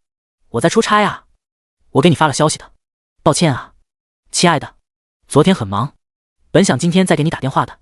聂小玲弱弱的解释道。你在出差？昨天很忙？你……听完聂小玲的话，严家栋一脸的茫然，这女人的意思是当做昨天的事情没发生吗？就好像昨天根本没在西餐厅见过自己一样。如果不是亲眼所见，严家栋还真就相信了。聂小玲，这女人怎么会如此的淡定？是啊，你怎么了？怎么奇奇怪怪的？聂小玲疑惑地问道。你在哪里出差？你昨天什么时候去的？严家栋皱着眉头追问道。在 CH 啊，昨天给你发了消息就走了。小丽跟我一起的。聂小玲很直接回答。昨天就走了？那你昨晚没有去新开的法国西餐厅？我见到的不是你。严家栋一脸惊讶地问道。在说什么呢？什么法国西餐厅啊？我给你发消息的时候已经上车了，小丽跟我一起呢，不信你可以问她的。聂小玲茫然地问道。没有去？怎么会？严家栋有点不相信聂小玲的话，昨天看到的女人明明就是聂小玲啊，除了穿着打扮不一样，其他没有什么不同，难道真有人能相似到这种程度？你又不相信我了，不然等小丽忙完回来，让她给你打电话。聂小玲听起来有些不高兴了。不是，昨天我跟客户去西餐厅吃饭，我以为我见到你了，跟你一模一样的人。严家栋赶紧解释道。听聂小玲这么一说，他开始怀疑到底是不是自己看错了，跟我一模一样？不会吧？难道你连我都能认错了？西餐厅？你说的是新开的那家很贵的法国餐厅吧？你居然去那么贵的地方吃饭？聂小玲接连问了几个问题。是客户请客，我换工作了，外卖那边辞职了，昨天是去跟客户谈生意上的事情。严家栋心念急转，想好了说辞。不管怎么说，他觉得和叶佳妮吃饭不是因为自己劈腿，而是为了任务。是吗？你运气真好，其实我也很想去那里吃哎，只是太贵了，消费不起。亲爱的，你要在周总的公司好好工作哦，争取能带我去吃。聂小玲羡慕地说道。哥，我知道，不过你昨天真的没去过西餐厅？严家栋抽了抽嘴角，再一次确认道。第91真是错觉。亲爱的，你怎么了？难道你认为我在骗你吗？给你发了消息之后，我就跟小丽一起走了。你要是不相信我，我就只有等小丽回来，让她给你打电话确认了。再次被严家栋质问，聂小玲听起来有些不高兴了。没，我只是觉得很奇怪，那个看起来真的很像你，难道是我看错了？严家栋越来越疑惑了。聂小玲的话听起来不像是在说谎，可是为什么他自己心里依然有些不确信？肯定是你看错了，或许是你太想我，下意识的把跟我相似的人当成是我了。你也不想想看，我怎么可能去那么高档的餐厅吃饭啊？聂小玲很确定的说道。哈，是吗？可能真是这样吧。对了，你什么时候回来？严家栋又扯了一下嘴角，在聂小玲肯定的语气下，似乎他也开始相信是自己看错了人，可能还要过2天吧。这边业务比较麻烦，很多东西都要跟客户再谈一下，事情忙完我马上就回来哦。聂小玲笑着回答。那好，还是说要注意安全，一个人在外要懂得保护自己。那先这样，你忙。严家栋说完就挂断了电话，手里拿着手机。严家栋呆站在原地，周这套眉头再次仔细思考了一下西餐厅见到聂小玲的细节，似乎仔细想想，西餐厅见到的人虽然跟聂小玲很相似，但是却漂亮了很多。这真是自己的错觉？难道因为自己套路叶佳妮，弄得自己也有点阴谋论的感觉了？想到这里，严家栋用力地摇了摇头，想把那些莫名其妙的念头从脑子里甩出去。是啊，跟自己如此恩爱的聂小玲怎么会背叛自己呢？看样子真是自己想多了。而这时聂小玲也发了一条短信给严家栋，上面有小丽的号码，说着如果不相信就让他自己打电话问小丽。严家栋自然不会再打电话过去。得到聂小玲的解释之后，他也相信了自己女朋友说的话。长吁了一口气之后，严家栋觉得自己轻松了很多，因为聂小玲出轨的困扰烟消云散。想到现在自己有了一个轻松高薪的工作，父亲的难关也暂时解决了，心情也大好起来。抽了根烟，看了看自己租来的30平米的小房子，或许不久以后他就能拥有属于自己的大房子了吧。想到这里，严家栋的眼色稍稍变得锐利起来。私人的事情是暂时解决了，可是工作上的事情却又是一个新的压力压在了这男人的肩头。既然决定要好好帮周路云经营公司，那要付出的心血可不会少。现在周路云回收了一笔资金，正是用来运作的好时机。一根烟抽完，严家栋把烟头摁进一个空的易拉罐里，拿出自己便宜的智能机，开始上网查看一些资料。虽然严家栋的手机很老旧，上网卡也慢，但是不影响他把自己需要的信息一条条的从手机上记录下来。当忙完这一切，时间不知不觉已经到了晚上。如果不是感觉自己肚子饿得咕咕叫，或许这男人还会继续工作下去。满意的看了看自己记录下来的一些数据，只需要明天去公司跟周路云确认一下，那么就可以正式开始运作了。而现在当然还是先自己煮一碗面填饱肚子再说。叶佳妮在和严家栋分别之后，回到家中也很努力的在联系自己认识的朋友，想要替这男人联络一些生意。他也很认真的将一些信息记录下来，准备拿给严家栋看看有用没。这一忙也忙到了晚上，叶佳妮在翻着手机看呆，看到确实没有可以联系的朋友之后，也长出了一口气，算是完成了任务。留一下时间，已经错过晚餐很久了。忽然这女人有些不悦的撅起了嘴，想着自己忙里忙外的帮忙，严家栋这没良心的家伙居然一个信息也没有，也不问问人家饿不饿，有没有吃饭什么的。正想着，房子里响起了敲门的声音。叶佳妮脸色一喜，嘴里念着还算你有良心的话语，欣喜的跑去打开了房门。可是仔细一看，叶佳妮脸色还保持着这笑容，眼神却愣了一下。门口站着一个中年男人，却不是他想看到的严家栋。宝贝，我回来了，想我没？林浩然眼神火热地看着叶佳妮。这女人在家里穿了一身宽松的睡衣，林浩然的赤果果的眼神不断地扫着这女人美好的肌肤。啊，浩然，你怎么回来了？叶佳妮有些意外，下意识地收拢了一下领口。因为太想你啊，所以就回来了。林浩然说着就走进来，不管不顾地抱着叶佳妮，嘴巴往这女人的脸上凑着。别这样！叶佳妮心里突然很排斥和林浩然亲热，下意识地别过头去，双手也用力阻碍着他。怎么了？才几天不见，你就对我这么陌生了？林浩然奇怪地看了这女人一样。不是，你才回来要好好休息啊，这门还开着呢，别人看着不好。叶佳妮尴尬地找着借口。哈哈，你这是害羞呢？没事，我们进去说。林浩然搂着叶佳妮，顺手关上了门。叶佳妮心情很复杂，却只有跟着林浩然走进了房子里。林浩然搂着叶佳妮坐在沙发上，双手就开始不规矩的在这女人身上探索着，鼻息在这女人身上乱嗅，眼中满是赤果果的欲望。别这样，亲爱的，你先休息一下好不好？叶佳妮眼中闪过一丝痛苦之色，试着想推开林浩然。你这是怎么了？我忙着回来不就是想多跟你培养感情吗？之前我们还好好的，怎么我这次回来你就这么陌生了？林浩然有些不悦了，2次索取都被这女人推开，让他很不高兴。没有，我是担心你，怕你太累了。你这么晚回来吃饭了吗？我给你做点吃的吧。叶佳妮说着想要逃开。不用了，吃你就好了。林浩然根本不给叶佳妮这个机会，一把她拉回了怀抱里，野蛮地占有了她。叶佳妮咬着嘴唇，眼中有着一丝痛苦与之色。她知道自己现在应该拒绝林浩然，但是却是不知道该怎么说出口。仿佛间叶佳妮还能记起严家栋让她快点处理好和林浩然关系的话语。可是叶佳妮不是不想，而是现在还做不到啊。第92，难以拒绝。叶佳妮现在的心情既复杂又痛苦，她何尝不想尽快按照严家栋说的那样和林浩然撇清关系。可是她跟林浩然不是情侣，叶佳妮心里清楚，不管林浩然有多爱她，他现在只是一个小三，是他的情人。想要跟林浩然断绝关系，不是简单一句我们分手吧就能结束的。况且他现在住的房子，他身上的名牌衣服，甚至连他当初借给严家栋的钱都是林浩然给的。叶佳妮想跟严家栋在一起，这男人给她的安全感，宛如初恋一般的体验，都让她怦然心动。可是现在已经不是上学的时候了，只要两个人感情好就可以相爱，就可以谈朋友。叶佳妮也要生活，但是她现在只要离开了林浩然，就什么都不是。在叶佳妮看来，恋爱的双方是需要对等的，如果自己什么都没有，什么都不是了，她又怎么敢肯定严家栋一定还会喜欢她？一会就能接着一穷二白的她，叶佳妮也不想孤注一掷，不想冒冒失失的离开林浩，然后去可怜兮兮的巴结严家栋。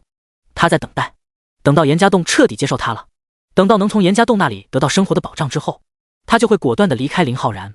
只是现在叶佳妮还不能感觉到林浩然在自己身上糊弄着，这男人发出的喘息声在她听来犹如猪叫一般，厌恶的心情也是越来越重。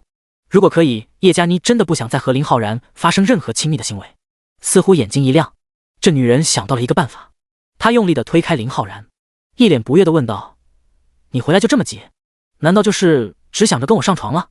当然不是，我可是想着你才急急忙忙地回来了，当然和你亲热亲热才能更好地表达我的爱啊。来吧。林浩然嬉笑着回答，张开手又要抱上去。别，我还不知道你的花花肠子，谁知道你在外面又没去偷偷开荤，怎么外面的女人没有满足你？叶佳妮操起手板着脸问道。哎，别胡说八道，我就只有你，怎么会有别人呢？很快我就跟那黄脸婆离婚，然后就把你娶进门。林浩然眼中有些急色，火热的目光只想快点得到叶佳妮。哼，嘴上说的好听，既然你想着我，那你出差这些天回来给我带礼物了。叶佳妮装作不高兴的样子，只要林浩然说没有礼物，那就可以借此拒绝这男人的亲热，就算佯装生气把这男人赶出去也可以吧。这还是叶佳妮第一次希望林浩然不像以前那样送礼物给她。嘿嘿嘿，就知道你要问，我早准备好了，你是我的小宝贝，我出去怎么会不记得给你带礼物呢？看看。林浩然得意的一笑，说完就从衣兜里掏出一个精致的小盒子来。叶佳妮愣了一下，看着这男人空手进来，没想到居然还是带了礼物的。不打开看看？我可没忘记哦。看着叶佳妮发愣，林浩然晃了晃手中的盒子，真的有礼物。叶佳妮回过神来，装作欣喜的样子抢过盒子，打开一看，里面是一对精致耳环，漂亮的耳环吸引了叶佳妮的目光。这精致的款式让她很是欣喜，忍不住拿出来戴上试试。戴上耳环的叶佳妮走到镜子面前欣赏了一下，似乎整个人在耳环的衬托下都显得更加光彩夺目。不用问价格也知道这耳环的价值不菲。高兴吗？林浩然从身后抱住叶佳妮，一只手很不规矩地动着。高兴。叶佳妮神色复杂地回答，她知道自己现在没有拒绝的理由。那你现在该让我高兴高兴了。林浩然说着，将这女人重新拉到自己的身前。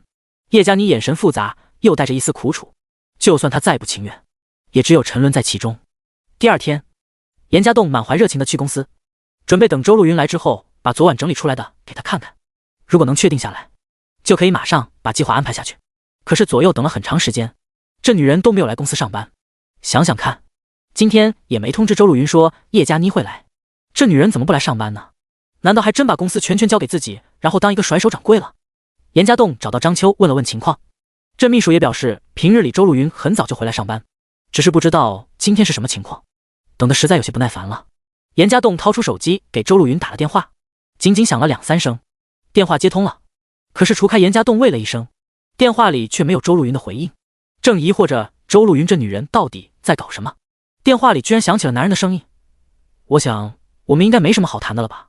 突如其来的声音让严家栋皱起了眉头，这声音很熟悉，似乎在哪里听过。是没什么好谈的，你今天来找我是什么意思？周路云声音很平静的响起。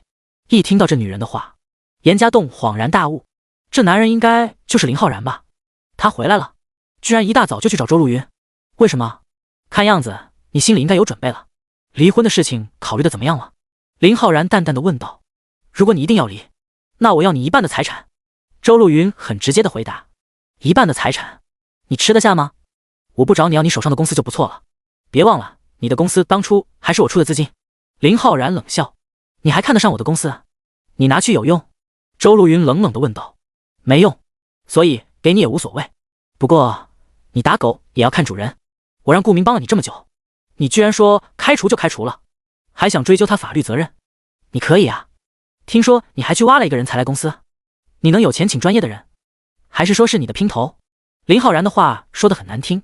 第93电话里的对白，听到电话里周露云林浩然的对话，严家栋突然明白是这个女人故意让他听听看两人之间的交涉，也不知道算不算他运气好，居然打电话的时候就碰巧也遇上了。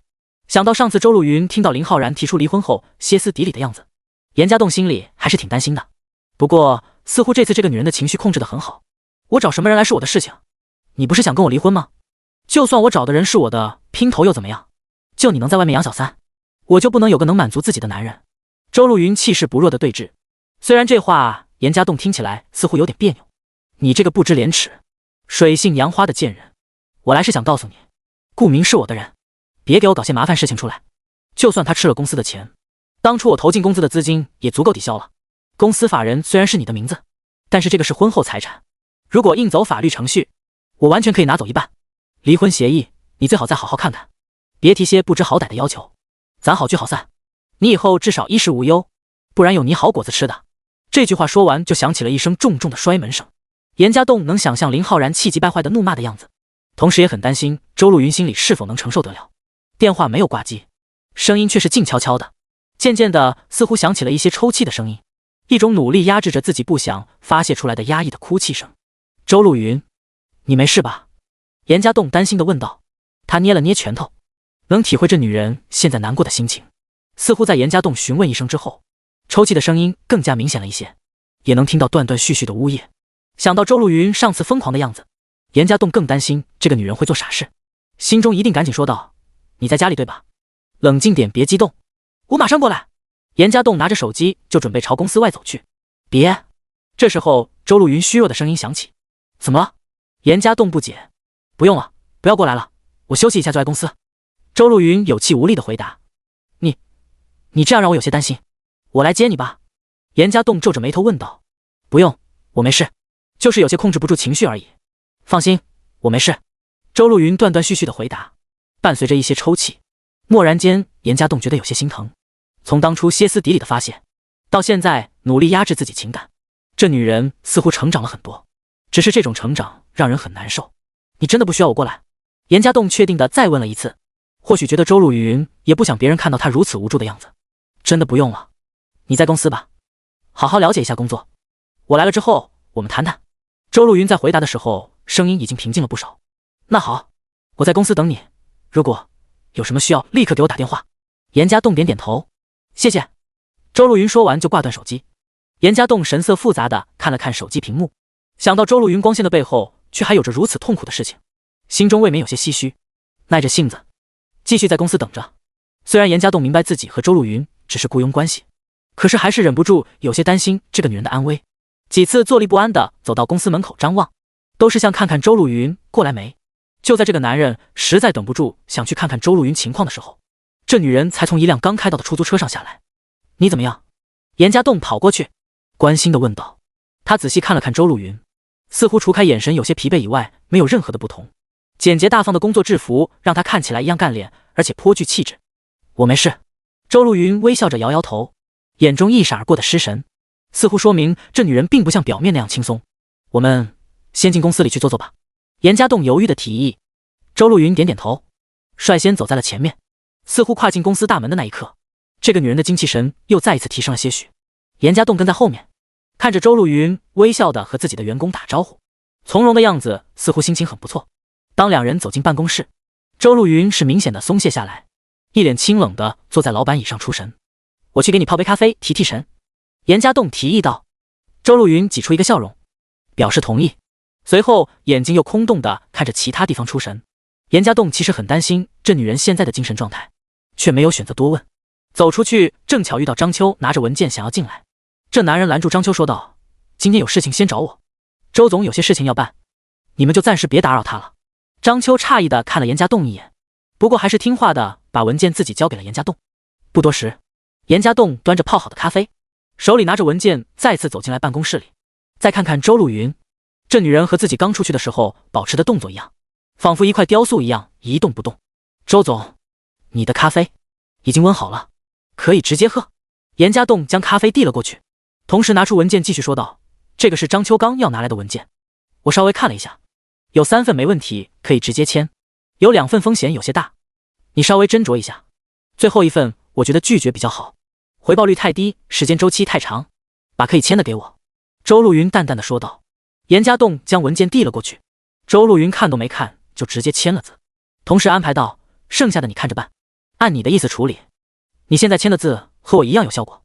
”3份文件签完，周路云将文件拿起来递给严家栋，很自然的动作却让这女人的袖口收了一些，露出手臂上的肌肤。严家栋注意力本来就在这个女人身上，周路云手臂的肌肤只是短短的露出了一些时间，却让这男人顿时皱紧了眉头。他眼神一急，一把抓住周路云的手臂，不由分说的把她的袖子给挤了上去。当看到这女人手臂时候，严家栋倒吸了一口凉气。第94自残。周路云的左手腕以上全是密密麻麻的血痕，一条条的血痕触目惊心，不难看出这些血痕都是爪印。在房间里能造成这样残痕的只有他自己。你干什么？周路云挣扎着收回手腕，赶紧用衣袖把手臂给遮住。我干什么？我是想问问你在干什么。严家栋怒了，他很心疼却又很愤怒地看着周路云，根本不管这女人是否愿意，强行把她的右手臂也拿出来看看。还好右手臂没有伤痕，才让他松了一口气。我不要你管。周路云撇过头，伤感地抗拒着。这样值得吗？拿别人的过错惩罚自己，身体发肤受之父母，不敢毁伤。你这样算什么？你这样作践自己，伤害自己，林浩然又能知道？你觉得他会为你担心，会关心你，还是会回心转意？你这样只能伤害自己，让关心你的人也伤心。严家栋严厉地苛责周路云。周路云眼中尽是难过之色，嘴角微微颤抖之后，眼泪无声地从眼睛里流了出来。抱歉，我不是想责怪你什么，只是你这样伤害自己实在太不应该了，这根本是一件没有任何意义的事情。严家栋看到女人流泪就有点心乱，虽然想好好苛责一下周路云，到后面却不知道该怎么说他了。你是在关心我吗？周路云转头认真地看着严家栋，眼泪虽然还不断地流着，可是他脸上却没有任何的表情。我只是不想看你这样伤害自己，好吧，也算是一种关心吧。谁叫你是我老板呢？严家栋有点不敢看周路云的眼睛，稍稍辩解了一下，还是直接承认了。是吗？对啊，我是你老板，严家栋你知道吗？我强撑着和林浩然对峙，已经用尽了我的全部的勇气，我已经失去过尊严了，不想失去第2次。我知道我跟他已经不可能了，但是看着他摔门离开，我的心还是好痛，痛得都无法呼吸了。只有这样，我的心才不那么的痛。周路云说着抬了抬左手臂，既然回不去，那就散了吧，没必要为难他，也没必要再为难你自己了。你这样过日子会很累的。严家栋安慰道。我知道，我只是不甘心，凭什么他能那么轻松，拍拍屁股就走了？凭什么我却要这样的痛苦？我不甘心啊！周路云说到最后几乎是吼了出来。那就拿走你应该拿走的，他伤害了你，也应该给你补偿。严家栋平静地说道。补偿？呵呵，你想的太简单了。如果不是这家公司对他没什么价值了，或许这公司都不是我的，他要给我的补偿不过就是一点点施舍罢了。正因为这样，我才更加的恨他。周路云冷笑着回答。怎么会？如果你去法院起诉他，按理应该是平分家产才对。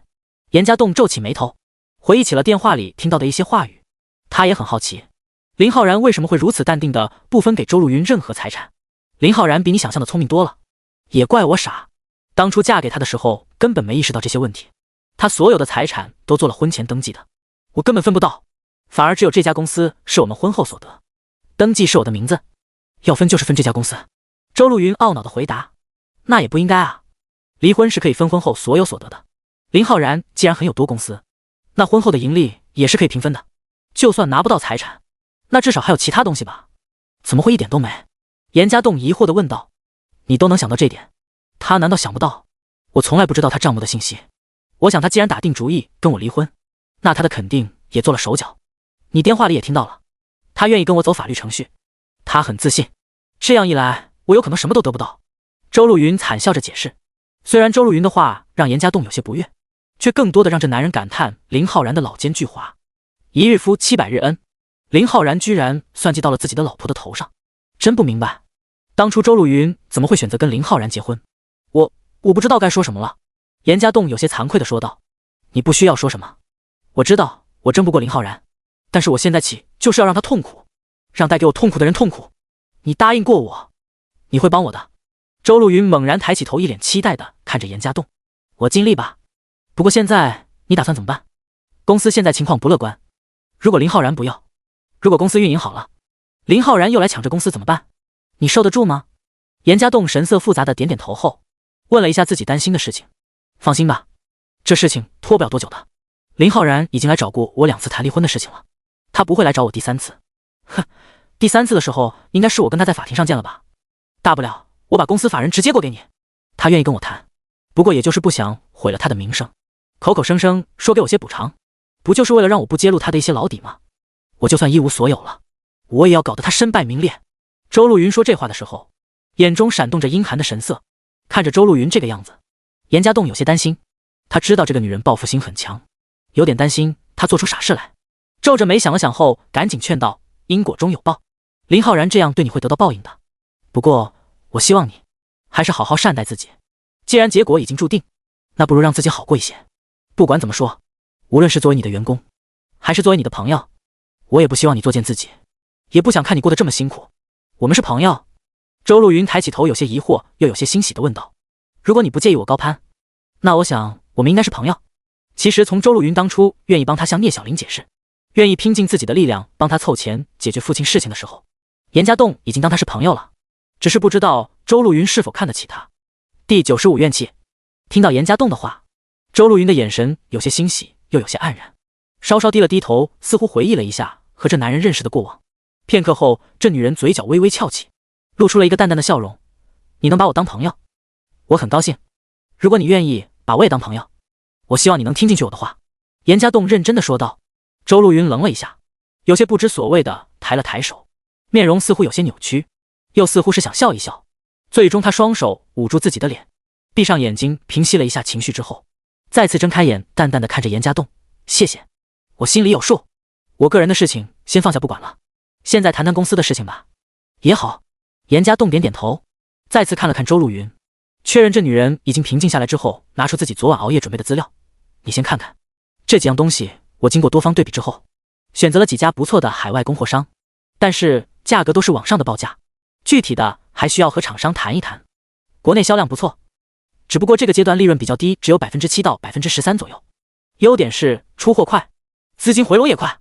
销售渠道谈好了吗？周陆云看着资料，随口问了一句。这个还没有，我昨晚才整理出来资料。至于销售问题，可能需要跑一下市场去了解一下，因为这里面很多是新产品，我们以前的客户用不上。这样的话，可以考虑再让利几个百分点给客户，先建立一条初步的出货渠道再说。严家栋有些惭愧的回答，人都有自己的短板，分析市场严家栋还算在行，但是要求去跑销售，他就有点不自信了。可以，我先进一些样品，然后让销售去跑市场看看，如果没问题，就按照你的单子进货。费用总价格估算过没？周陆云点点头。如果资金充足，这一批大概是280万的货物，如果不行，可以删减到130万左右。严家栋如实的回答。这价格让周陆云稍微犹豫了一下。公司发展好的时候，这100-200万只是一个小意思，可是现在公司资金很紧，而且马上还要发工资了，还有些其他费用，就算收回了一笔资金，可是钱依然还是很紧张。怎么？有问题吗？看到周陆云为难的神色，严家栋多问了一句。没，先这样吧。另外，你做完自己的事情之后，不用一直待在公司里。林浩然现在回来了，那你给我抓紧机会把任务给了解了，别以为我不知道，跟我急着离婚，说不定就是急着跟那狐狸精在一起。今天下午，你有没有把握把叶佳妮给骗出来，带她去开房？我找机会带林浩然过来。周陆云认真的问道。我不是很确定，不然我先去找叶佳妮看看情况，要是机会合适，我给你发信息。严家栋试探的问道。行，你去吧。周陆云刚挥挥手示意严家栋离开，突然又想起了一件事情。对了，上次事情之后，你女朋友没怀疑吧？没有，谢谢了。况且她这2天在出差，我跟叶佳妮接触也方便。严家栋解释道。这样啊，也好。叶佳妮既然愿意跟你搞了，我想对你应该也没有多少怀疑了。稳当起见，你什么时候带她去我给你提供的房子里看看？该做什么就做什么，不要犹豫。女人看到一个男人有车有房有事业，才能真正的放心。周路云说这话的时候，微微眯了眯眼，不知道打着什么算盘。好，有机会我会带去。严家栋愣了一下，觉得是周路云过于小心了。在严家栋离开之后，周路云打开电脑，进行一番操作之后，屏幕上出现了一个空荡荡的房间，一个个分镜头中还有其他房间的情况，似乎这是从一个个监控摄像头里传来的。对着电脑的周路云，嘴角露出了一个阴险的笑容。严家栋虽然听吩咐离开了公司，可是他却在车里狠抽了好几根烟，才下定决定去找叶佳妮。这男人能理解周路云痛苦的心情，可真要去套路自己欠了人情的叶佳妮，又是另外一回事。虽说去找叶佳妮了，可是严家栋依然没有狠下心要按照周路云的吩咐去做。面对一心帮过他的叶佳妮，严家栋依然很是犹豫。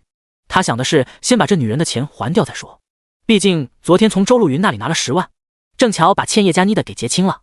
来到叶佳妮楼下，这男人定了定心神之后，坐电梯走了上去。已经不是第一次来这里，严家栋也算记得路。走出电梯，正准备去敲门，顺便给叶佳妮的一个惊喜，没想到还没走近，叶佳妮的房门就开了。宝贝乖，我一会就回来，晚上带你去新开的那家西餐厅试试。还没见到人，严家栋就听到一个男人的声音响起来。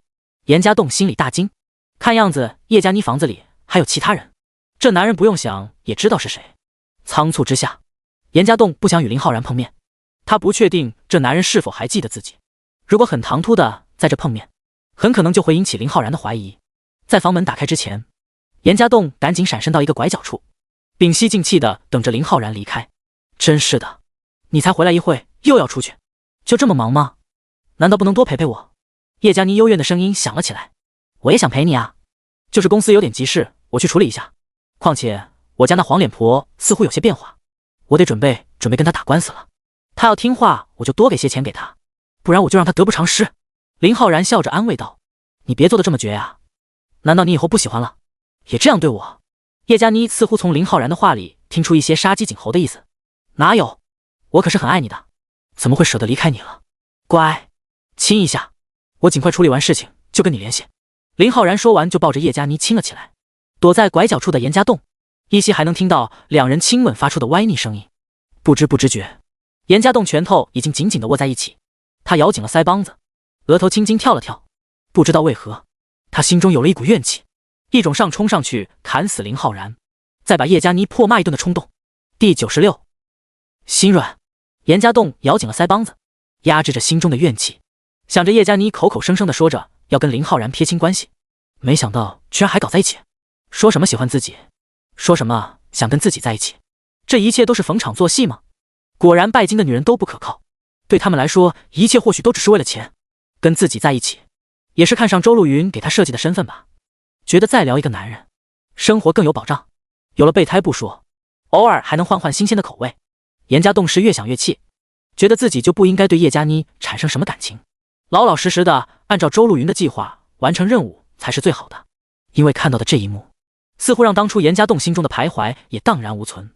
听到电梯下去的声音，严家栋一脸阴沉的从拐角处走了出来，径直的走向叶佳妮的门口，用力的敲了3下门。来了来了，亲爱的，有什么忘记了吗？叶佳妮嘴里还说着什么就开门了。原本以为林浩然返回了，没想到打开门看到的却是阴沉着脸的严家栋。你怎么来了？叶佳妮有些心虚，特别是看到严家栋阴沉的可怕的脸色，她眼眸左右闪动，似乎已经意识到了什么。严家栋都没有说话，冷冷地看了一眼叶佳妮之后，直接走了进去，坐在沙发上。你刚才都看到了？叶佳妮试探地问道。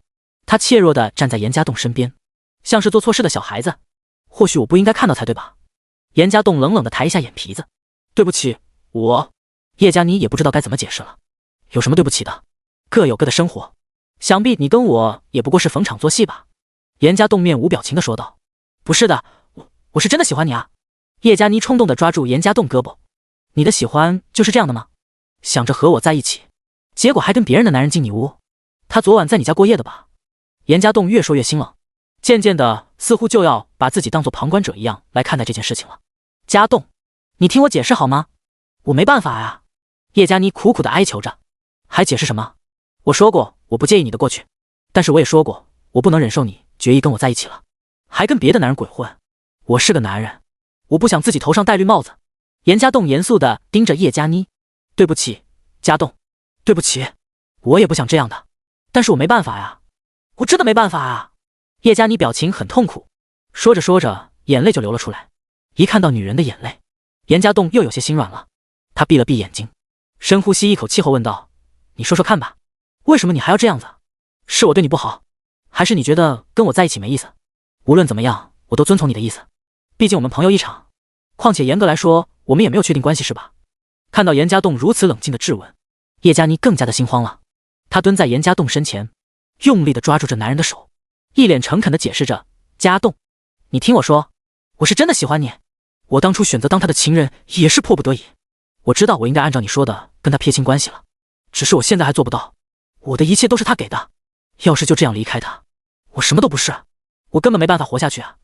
我想过要离开他，我是希望能从你这里得到一点保证之后，我才能离开的更果决一些。这样说还怪我了，我应该早点把你养起来，这样你才不会又跟他在一起。”严家栋冷笑：“我不是这个意思，我吃的、住的、穿的都是他的，甚至说当初借给你的钱，有一部分都是他卡上我挪用的。我要就这样一声不吭的跟你走了，他肯定会报复我的。”叶佳妮苦苦的解释着：“那你要我怎么办？难道继续忍受现在的情况？明知道头上会有绿帽子也要戴下去？早知道你要用他的钱，我根本不会找你借。呵呵，说到这里，对了，我现在把剩下的10万块还给你，我不想用他的钱。”严家栋说着拿出手机，以前记过叶佳妮的账号，转账过去也不算难。家栋，你别这样，你钱留着还有用，不用还给我，他的钱我已经退回去了，你现在留着的只是我自己存下来的。叶佳妮说着就要去抢严家栋的手机。别闹！严家栋很坚定地把叶佳妮的推开。当这男人把转账成功的信息拿给这女人看了之后，叶佳妮的眼泪滑落得更快了。家栋，别这样，别离开我，我真的很喜欢你，我也真的很用心的在帮你。对了，你看，叶佳妮说着脸上还挂着眼泪，却跑进房间里拿出一个本子来。她翻给严家栋看了看，上面全是他花费时间联系朋友之后记下的数据。这是什么？严家栋疑惑地问道。我说过想帮你的，想帮你一起经营好公司，这些都是我朋友需要的东西，只要你能提供货物，价格我还可以帮你谈的。叶佳妮由衷地说着，看着本子上一行行的数据，严家栋似乎能想到这女人一边打电话一边记录的样子，想到这女人依然向着自己，严家栋有些心软了。谢谢，不过这样下去也不是办法吧？我是个男人，你让我怎么能够接受这种事情？严家栋有些黯然地问道。我知道，求你了，再给我点时间，我一定处理好这一切，会离开林浩然的。叶佳妮用力地咬着嘴唇哀求着。严家栋深深地看着叶佳妮，脑中闪过了很多的念头，不单单是自己真实的身份，还有是否与叶佳妮发展下去的可能，亦或者是周露云的任务。他很茫然，甚至想过不然就借此和林浩然碰面，故意把任务给失败好了。可是想想任务失败后面临的赔偿，确实严家栋根本无法支付的。就算周露云不追究这个问题，欠下的人情严家栋也觉得很无奈。严家栋目光越来越犹豫，他黯然地问道：我不知道我该怎么办了，第97能过下去吗？看到严家栋犹豫了，叶佳妮脸色稍稍露出一丝喜色，她紧紧地握住这男人的手后，真诚地看着他的眼睛问道：家栋，你告诉我，你喜欢我吗？严家栋愣了一下，最后还是点点头。虽然不想承认，就算严家栋觉得自己一门心思在聂小玲身上，可是心里多多少少有了一些叶佳妮的影子。谢谢，我也是真的很喜欢你，真的想跟你在一起。我知道我这样做很对不起你，但是请你再给我一次机会，我一定把这件事情给好好处理。叶佳妮用力地握住严家栋的手。其实你没必要这样，林浩然他应该也会娶你吧？我听到他说要跟自己老婆离婚了，他实力比我强，就算你跟他在一起，日子也会过得很好。严家栋无奈地劝说道。叶佳妮厚重的感情让他觉得自己有些无法承受。不一样的，或许你觉得我是为了钱，但是我也有自己的追求，我是想过好日子，但是我也希望能跟我心里喜欢的人在一起。或许你觉得林浩然更有钱，但是我并不是贪得无厌，只要日子过得去不就好了吗？叶佳妮着急地解释道。日子过得去，如果不是锦衣玉食的生活，你能过得下去吗？如果住的不是这种大房子，只能挤在一个20-30平米的小屋子里熬日子，你过得下去吗？你身上名牌的衣服、昂贵的首饰都不要，煮菜做饭要下市场去跟大妈大爷讨价还价，这日子你过得下去吗？严家栋抬起头，一脸认真地质问了3个问题。我没想过这个问题，我以为如果是你的话，生活就算再差，至少也是衣食无忧吧。我可以不去追求名牌，不要那些昂贵的手包首饰，我也不需要多奢华的生活，甚至说，我也不一定要你有豪车和豪宅。我只想跟你在一起，你就现在这个样子，踏踏实实的生活就好了。叶佳妮眼神有些躲闪，但说到最后却是越发的坚定。就我现在这个样子，你真的知道我现在是什么样子吗？严家栋怅然的笑了笑，没关系的，就算你现在有困难，我也愿意跟你一起扛过去。叶佳妮并没有意识到严家栋暗示的其他事情，反而更加坚定地表示自己的决心。或许吧。严家栋咧着嘴笑了笑，只是笑得很苦。听到叶佳妮的这番话，他就肯定这女人是不会有心思跟自己一起吃苦的。或许自己有些滥情了，确实也不应该因为叶佳妮对自己好过而产生这多余的感情。完成周露云的任务，从此叶佳妮天涯路人才是最好的选择吧。就算知道这样可能会伤害叶佳妮，严家栋心里也只有默默地说句对不起，哪怕知道这3个字并没有任何的用处。别生气了好吗？我真的愿意为你做一切，愿意给你我的一切。叶佳妮看严家栋神色缓和，撒娇地说道：先这样吧，我要得静下来想一想。你说这房子是他的，我也不想待在这里了。严家栋说着站了起来。你要去哪里？叶佳妮紧张地问道。先出去吧，我不想留在这了。严家栋淡淡地回答。我不想让你走，不想让你一个人。你说要去想一想，我怕你想着想着就不要我了。叶佳妮轻柔地拉着严家栋的手。你可以跟我一起出去，但是一会林浩然回来怎么办？他说过还要回来找你是吧？严家栋冷冷地问道。我不理他好吗？跟你在一起的时候我就不理他，不管后果怎么样，我只是想好好的跟你在一起。叶佳妮坚定地说道。那好，你去换衣服吧。严家栋稍稍看了一眼叶佳妮的身体，刚才一番苦求，叶佳妮衣衫有些散乱，暴露了大片风光。这原本是旖旎的景色，严家栋却没有一点心思。想到这样的身体被林浩然刚刚才用过，心里有些没由来的厌恶。严家栋安慰着自己，说着自己已经给过叶佳妮机会了，只是这女人没有意识到，这样一来就算自己坑害了她，也怨不得谁。那你进来，到我房间里来。叶佳妮拉着严家栋没有放手。这男人讶异地看了叶佳妮一眼，他红着脸解释道：我是怕你趁我换衣服的时候走掉，我要看着你才放心。放心吧，我不会走。严家栋安慰道。不行，我一定要看着你。叶佳妮不由分说地拉着严家栋走进了他的房间里。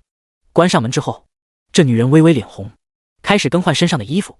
严家栋稍稍看了看就撇过眼去，虽然安慰了叶佳妮，心里却还是有那么几分排斥。帮我扣上好吗？听到声音，严家栋在转过头的时候，这女人背对着自己，上身带着一个没有扣好的衣衫，一脸祈求地看着严家栋。严家栋有些为难，但是看到叶佳妮祈求的神色又有些不忍，犹豫着却没有动手。你果然还是嫌弃我了对吗？叶佳妮黯然伤神。没有，我没有嫌弃你。严家栋赶紧解释，伸手替他扣好了扣子。或许心有不忍，这男人怜惜地从身后抱住了他，虽然抱着心情却是相当的复杂。对不起，我不想让你伤心，但是遇到这种事情，我心里也不好受，对不起。严家栋紧紧地抱着叶佳妮呢喃道。没事的，没事，只要你还在我身边就好，只要你不离开我就好，给我些时间，我一定给你一个交代。叶佳妮摇摇头，眼中噙着泪，脸上却露出了一丝淡淡的笑容。她能感觉到严家栋对自己的用心，能感觉到这个男人的温暖，也能感觉到这男人的真情实意。如果想要敷衍自己，这男人完全不用显得这么为难，完全可以顺着他就行。但是严家栋没有，虽然叶佳妮心里苦，却能感觉到这苦味之中的一丝甘甜。没关系的，我只是不想让你伤心，也不想让你为难。我其实就是喜欢你，我也担心失去你。严家栋感慨地说道。感觉到这男人的真情，叶佳妮眼中露出了一丝喜色。只要严家栋不计较就好，心里也释然了很多。他转过身，亲密地拥抱着严家栋，只是弱弱地说道：亲爱的，对不起，我知道你不喜欢林浩然，我现在身子脏，等我们去宾馆里，我把自己洗干净了再给你好吗？第98，去宾馆吧。叶佳妮的柔情让严家栋心里一阵感动，他伸出手将这女人拉了起来。怎么了？还是我哪里做的不好？叶佳妮有些茫然地看着严家栋。够了，你做的很好，我只是不想在这里。你先换好衣服，我们出去吧。严家栋笑着安慰。叶佳妮点点头，幸福地笑了笑之后，终于老老实实地把衣服给穿好。穿上衣服的叶佳妮，仿佛又变成了女神一般，自信而高贵的气质让众多男人仰望。如果不是自己亲身体会了，严家栋也难以相信叶佳妮和刚才给他服务的女人就是一个人。走吧。叶佳妮亲昵挽着严家栋走出了屋子，已经确定好自己是打算带叶佳妮去开房了。严家栋还是下定了决定，事先通知了周露云一声，剩下的就是等这女人安排了。看着心情很好的叶佳妮，严家栋只能心里替她叹了一口气。这女人还不知道接下来会发生些什么事吧？要怪只能怪她遇人不淑了。带着叶佳妮出了门，严家栋也没有急的就要去开房，或许是想着要补偿一下这个女人，他先带着叶佳妮去逛了会街，只要这个女人喜欢的东西，他都尽量给买了下来。觉得时候差不多了，严家栋带着叶佳妮走进了一家5星级宾馆。趁着办理房卡的空隙，这男人把地址也发给了周露云。房卡办好了，我们去房间吧。严家栋走到在一旁等待的叶佳妮身边说道。叶佳妮红着脸点点头，心里似乎知道这男人待会想要什么。两个人亲昵地走进电梯，按下了房间，坐在的5楼。严家栋特地开了520这个房间，似乎也是想表示那一句自己心里无法说出来的话语。电梯门关上了，严家栋能感觉到自己兜里的手机震动了一下，如果不出意外，应该是周露云回复的消息。不一会，周露云就会带着林浩然来捉奸吧。只要让林浩然看到了他和叶佳妮亲热的场面，接下来的事情就跟他没关系了。往后自己该怎么办呢？反正是没脸再面对叶佳妮了。或许叶佳妮事后会去公司找自己吧，这一切的谎言就由周露云来说破吧。自己应该会出去避避风头，等事情平息一段时间后再回来。至于工作的问题，就算在网上也能帮着周露云处理吧。周露云也应该能理解自己的难处，不会强迫自己留下来，只是可能又需要对聂小玲找个借口离开了，或者拿了任务的佣金，带着聂小玲出去旅游一段时间也行。20万，治疗父亲病的钱应该够了，自己应该还剩了不少。至于欠周露云的钱，先等他放着吧，反正自己也会替他打工还债。自己或许也应该出去走走，让外面的风景和聂小玲的陪伴平息自己对叶佳妮的愧疚吧。想到这里，严家栋深呼吸了一口气，抬起头来，目光平静地看着正在不断地合上电梯门。就在这一刹那间，这男人的眼睛顿时瞪大，竟是不可思议地看着宾馆接待大厅门口走向吧台的一男一女。当严家栋想更仔细看清楚的之后，电梯门合上了。严家栋慌忙地想掰开电梯门，却发现这根本没有用。反应过来的他着急地按着电梯开门键，而电梯已经开始往上运行了，这根本没有用。你怎么了？叶佳妮有些疑惑地看着严家栋。我有点急事，我想起一件很重要的事情。严家栋脑子有些乱，当看到那对男女之后，这男人的心思根本就不在和叶佳妮开房上面了。还好严家栋并没有被慌乱冲昏了头，他看了看楼层，赶紧按下了4楼。终于电梯在4楼打开了，你先去房间里休息，我一会来找你。严家栋把房卡塞给叶佳妮，就急急忙忙地从楼梯跑了出去。叶佳妮还不知道怎么回事，电梯已经再一次的合上了。严家栋急急忙忙地跑回大厅，吧台上除开服务员以外已经没有了其他人。刚才是不是有一男一女来开房？严家栋急匆匆地走过去，神色不善地问道。是的，先生有什么问题吗？服务员礼貌地回答。他们在哪个房间？告诉我。严家栋很不客气地问道。先生，请问您认识他们吗？服务员并没有因此不高兴，依然很礼貌地询问。我不认识男的，但是那女人是不是叫聂小玲？严家栋皱着眉头回答。对不起先生，刚才登记的是魏先生，我不确定女士的名字。服务员歉意地回答。我不管这些，告诉我她在哪个房间？严家栋愤怒地问道。抱歉先生，按规定我不能泄露客人的信息，如果您认识他们，还请您电话和他们联系，他们自然会告诉你房间号码。服务员礼貌却又果决地回答道。去你妈的规定，告诉他们在几号房间，不然我投诉你。严家栋管不了那么多，他现在只想知道刚才那男女在哪个房间，然后自己就追上去看个究竟。第99座时的欺骗。就在严家栋坐电梯上去的那一刻，电梯门关上的那一刻，严家栋居然看到了聂小玲挽着一个男人的手腕走了进来。虽然只是短短的一瞬间，可是严家栋不认为自己是眼花了。聂小玲和别人男人来宾馆能干什么？这还用说，除了开房上床，难道还能在这里谈工作？想到聂小玲才信誓旦旦告诉他在出差，还有小丽在作证，严家栋心里就更觉得愤怒。这是赤裸裸的欺骗，自己居然一次又一次的相信了聂小玲的话。在法国餐厅看到聂小玲的时候，严家栋已经觉得不对劲了，怎么可能有这么相似的人？偏偏聂小玲却说不是。好吧，严家栋相信了，因为聂小玲有证据，因为他可以让小丽证明他在出差，证明跟他在一起。什么小丽？这根本就是串通好的吧？现在严家栋开始怀疑，最早的时候在度假村看到聂小玲，这女人是不是已经开始跟别人的男人搞在一起了？小丽，这也不是一个好女人，肯定在帮聂小玲打掩护。这一次，自己再一次看到聂小玲开房了，聂小玲还能骗自己，还能说在出差？她一定要找到这个房间，亲自去抓到这对狗男女。她要让聂小玲知道自己不是傻逼，能一而再再而三的被欺骗。你别给我说什么规定，要钱是吧？这些给你，告诉我刚才那两人的房间。严家栋气急败坏的从兜里掏出几百块钱的拍在吧台上。抱歉先生，请您冷静一点，这不是钱的问题，就算您给我再多的钱也不行，还请您不要为难我。服务员根本没看严家栋摸出的红票子，依然不卑不亢的回答：去你妈的！严家栋彻底怒了，一再的受挫让他压制不住心里的愤怒，冲动的想要翻进吧台里查看刚才的住房记录。先生，请您冷静点，您再这样我要叫保安了。保安，保安！看到严家栋如此的冲动，服务员一脸惊慌的劝了一句之后，就叫起了保安来。5星级宾馆保安岂是一般的摆设，看到这边情况不对，已经走了过来。两个壮汉毫不客气的把严家栋给架到一边。放开我！你们干什么？我也是这个宾馆的客人，我也才开了房间。严家栋愤怒的吼着。这大厅的骚乱很快就引起了周围过往人员的注意，对这个似乎是发疯的男人难免指指点点。先生，请你冷静点，不然我们将通知派出所的人来带你离开。保安严肃地提醒道。或许是被两个保安架着不能动弹，又或者是严家栋逐渐冷静下来，知道自己根本没办法知晓聂小玲开房的情况，这男人终于平息下来，努力做了几个深呼吸之后，严家栋眼中的躁动之色逐渐消退。他平静地看了看按住自己的两个保安。放开我！先生，请你保持冷静，否则……我说了，放开我！不等着保安说完，严家栋再一次冷冷地提醒，他的声音阴寒的可怕。或许看到严家栋冷静下来，又或许被这男人眼中的煞气给稍稍镇住，两个保安稍微犹豫了一下，对视一眼之后放开了严家栋。只是他们依然和这男人保持着距离，警惕地盯着他。我知道我在做什么，我不会再冲动了，你们该做什么做什么去。难道我连留在这里的权利都没有吗？严家栋冷漠地质问道。先生，请您注意自己的形象，不要影响了我们其他的客人，不然我们有权利把你请出去，拒绝为你提供任何服务。保安再次严厉地告诫了一番。行，我知道了，去给我倒杯茶，我在这里打个电话可以吗？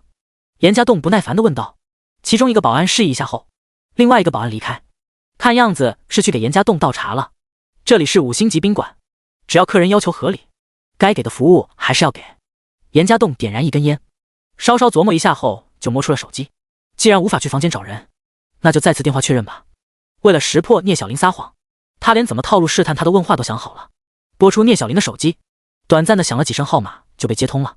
仔细听了听，话里的声音很近，似乎聂小玲就在一个安静的地方。这除了宾馆里的房间还能有哪呢？你在哪里？严家栋并不想墨迹，直接开门见山地问道。亲爱的，怎么了？我刚想给你打电话呢，没想到你居然先给我打过来了。难道是我们有心灵感应？聂小玲声音很自然，从容不迫的样子，还能跟严家栋打情骂俏。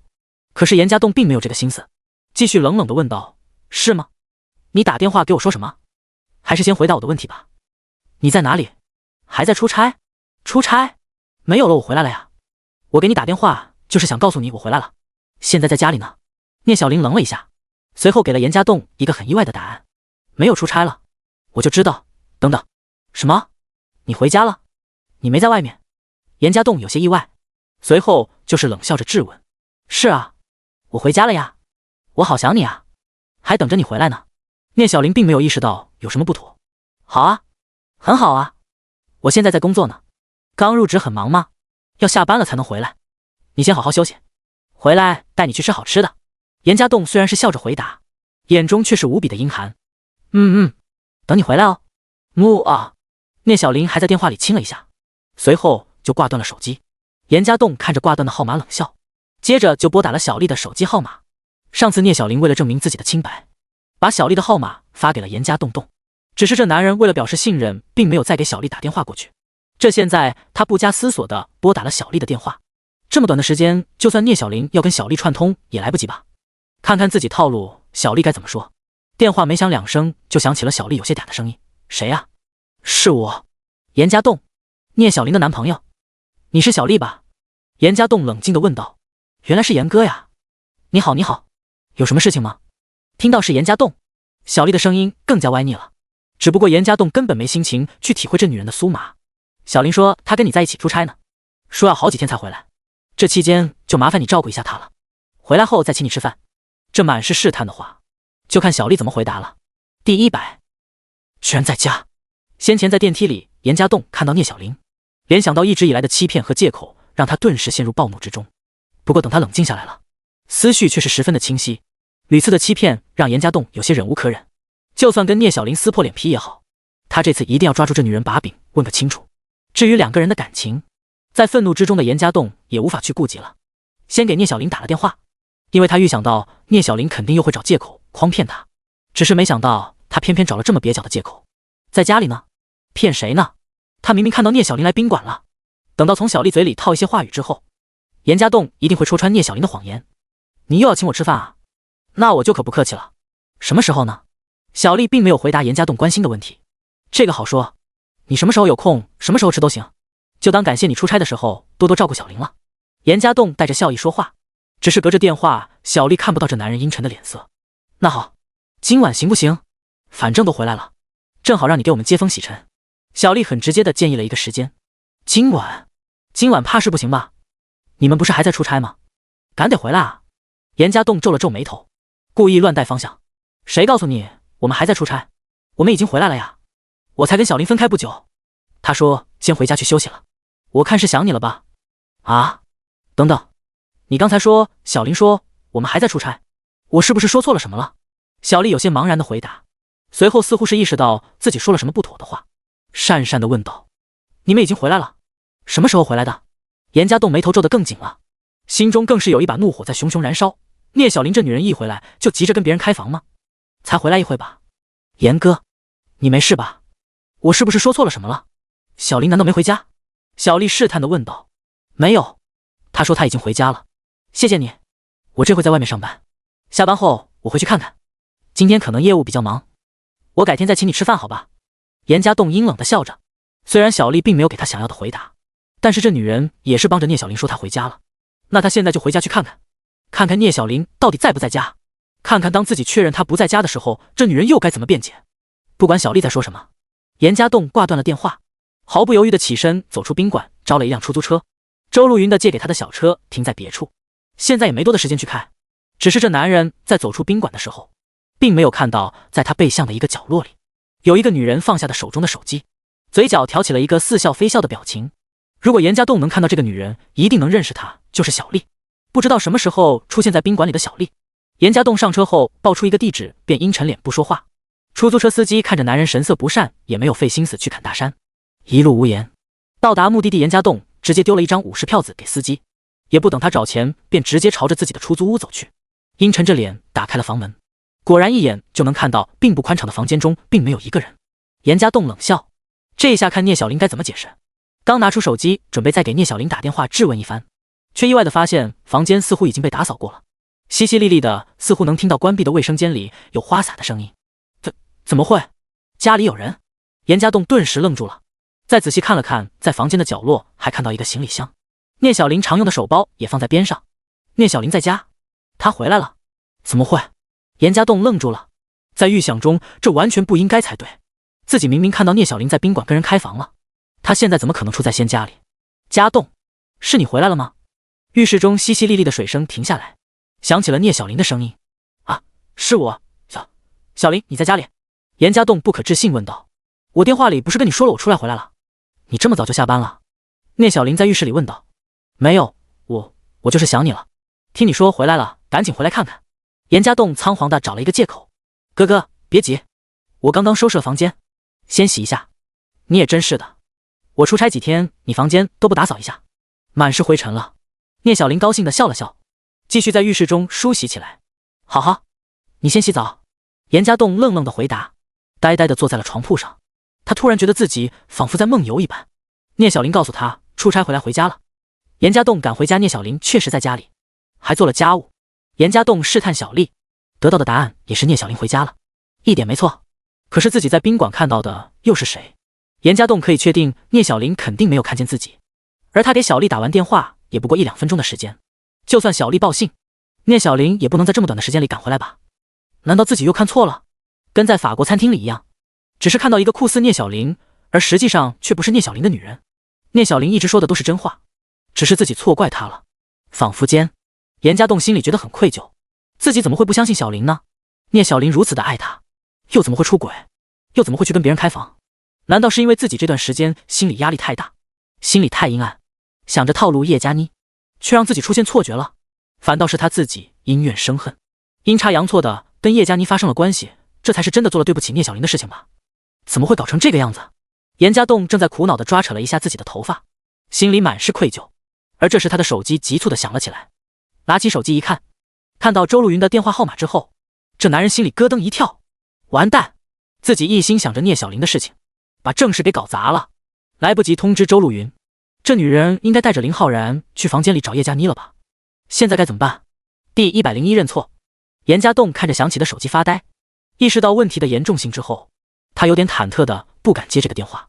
这时候聂小玲头发湿漉漉的走出浴室，她身上只穿着内衣，颇有一番诱人的风光。只是严家栋完全没心思注意，同样也没在意这女人走出浴室后手里抱着一团换下来的衣服。看到严家栋对着不断响起的手机发呆，这女人眼中闪过一丝奇怪的神色之后问道：谁打的？怎么不接电话？老板打过来的，我在想找我什么事情？严家栋讪讪的笑了笑，拿起手机把屏幕对着聂小玲晃了晃，示意自己没说谎。既然是周总打来的，你赶紧接啊，还愣着干什么？是不是你私自跑回来被他发现了，打电话来训你了？都让你别这么着急回来了，我又不会跑掉。聂小玲催促了一句。呵呵，是啊，我得先走了，毕竟还在上班。他问起来，我至少也能说我在去公司的路上。严家栋忐忑拿着手机准备出门，回头看到一身内衣的撩人的聂小玲，似乎觉得这样走掉又不是滋味，抓紧时间上去占了点便宜之后，急急地说道：乖，晚上回来疼你。讨厌，你路上慢点。聂小玲一脸羞涩，似乎还想说点什么，但是眼中闪过一丝犹豫之后，最终没有开口。严家栋的手机响个不停，这男人一出门就赶紧接通，不等他说话，就听到周露云气急败坏的骂声：严家栋，你个混蛋，你在哪里？你最好给我一个合理的解释，不然我饶不了你。周总，抱歉，我回家了。你现在在哪？我来找你当面解释吧。这是我的错，我愿意接受任何惩罚。严家栋歉意的回答。我在家。你马上给我滚过来。周露云骂完之后就挂了电话，似乎严家栋最后听到的是东西摔在地上的声音，可以相信这女人正在发很大的脾气。严家栋有些心虚，知道这时候要去找周露云肯定没有好下场，但是这件事是不可能逃避过去的，没办法，只能硬着头皮打车去了周露云家。敲开门，严家栋就看到一脸寒霜的周露云，这女人愠怒的样子，一看就是在极力压制着自己的怒气。再看看屋子里，已经是一片狼藉，地上不少碎裂的东西，凳子座椅也是东倒西歪，不难想象这女人在摔东西发泄的样子。严家栋，你是不是在玩我？周露云甩手就关上了门，两人站在门口就直接开始质问。对不起，请你听我解释一下。严家栋很是紧张，额头竟然出现了细密的冷汗。解释？别给我说什么机会不合适，时间不对。你拖了多久了？这次你居然这样耍我！我死皮赖脸的把林浩然带去宾馆了，居然只有叶佳妮一个人。你呢？你人呢？你跟我说好的呢？你这让我怎么解释？你这是存心让我下不了台，出丑是吧？周露云劈头盖脸的骂着。对不起，这是我的错，我愿意接受你所有的处罚。如果任务失败了，我愿意赔偿你，只是我没有钱，我可以给你打工，直到还完为止。严家栋很诚恳的道歉，他心里也很不好受，特别是想到自己要给周露云的赔偿，那简直就是一笔巨款。赔偿？你赔得起？给我打工打一辈子吗？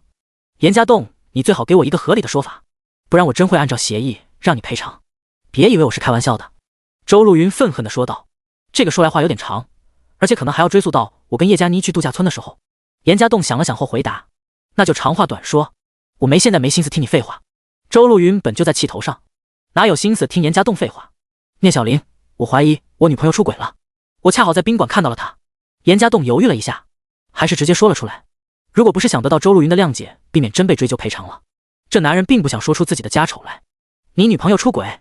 周露云愣了一下，眼眸左右晃了一下，依然是冷冷的问道。那这跟你继续和叶佳妮开房有什么关系？当场抓住了吗？既然你在宾馆看到的，你回家是什么意思？我是在电梯关门的那一刻看到的，没能去抓现场，我下楼的时候人已经不在了。吧台又不给我他们的房号，我打电话问我女朋友，她说在家里，所以我赶回去想戳破她的谎话。严家栋一五一十地回答道。然后呢？戳破了？确定你女朋友出轨了？你意思是你现在也很难过？我该可怜你，不该跟你计较了。周路云接连语气不善地反问。没有，我赶回去。他在家里刚出差回来。严家栋都有点不敢说这句实话。在家里？你意思是你在宾馆看错了？你根本就不确定宾馆里的人是你女朋友，你就急着跑去抓奸，不管我的任务，让我出丑？周路云瞪大了眼睛，听男人一句话更是怒火中烧。不是的，我想我确定是他，只是我也不知道他为什么会在家里。这说来有些话长，你能耐心听我解释一下吗？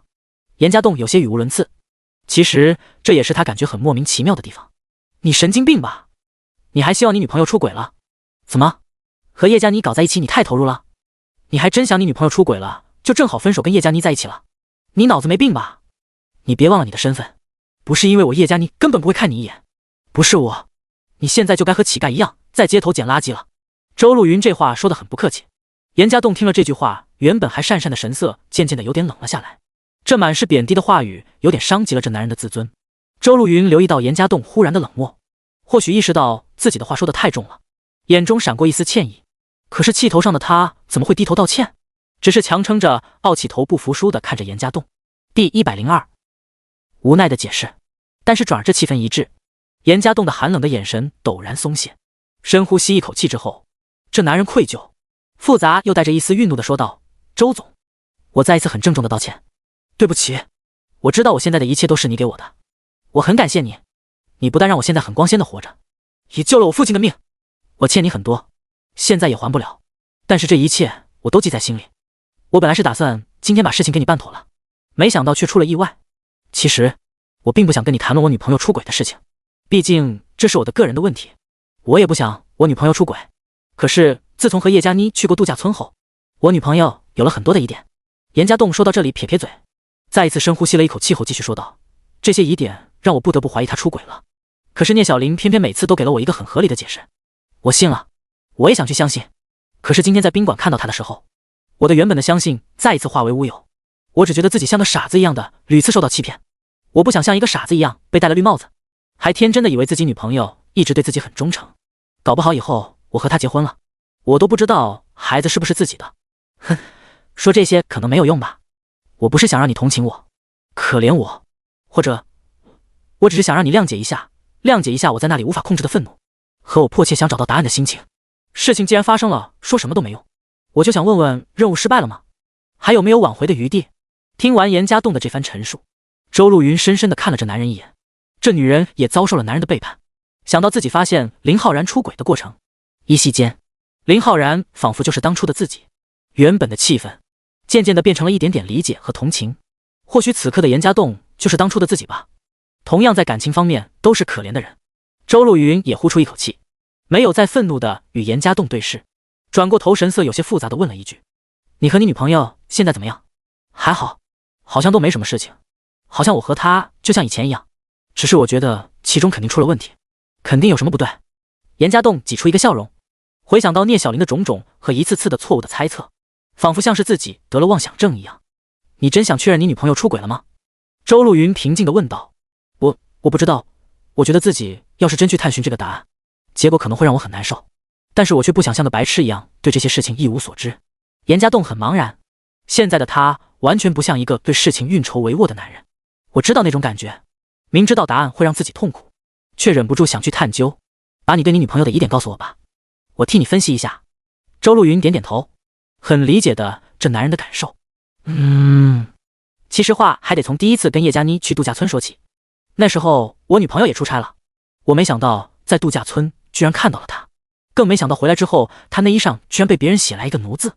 她给了我解释，说是客户的安排，说只是一个喝酒不伤大雅的游戏，字也是女人写的，还找人给了证明。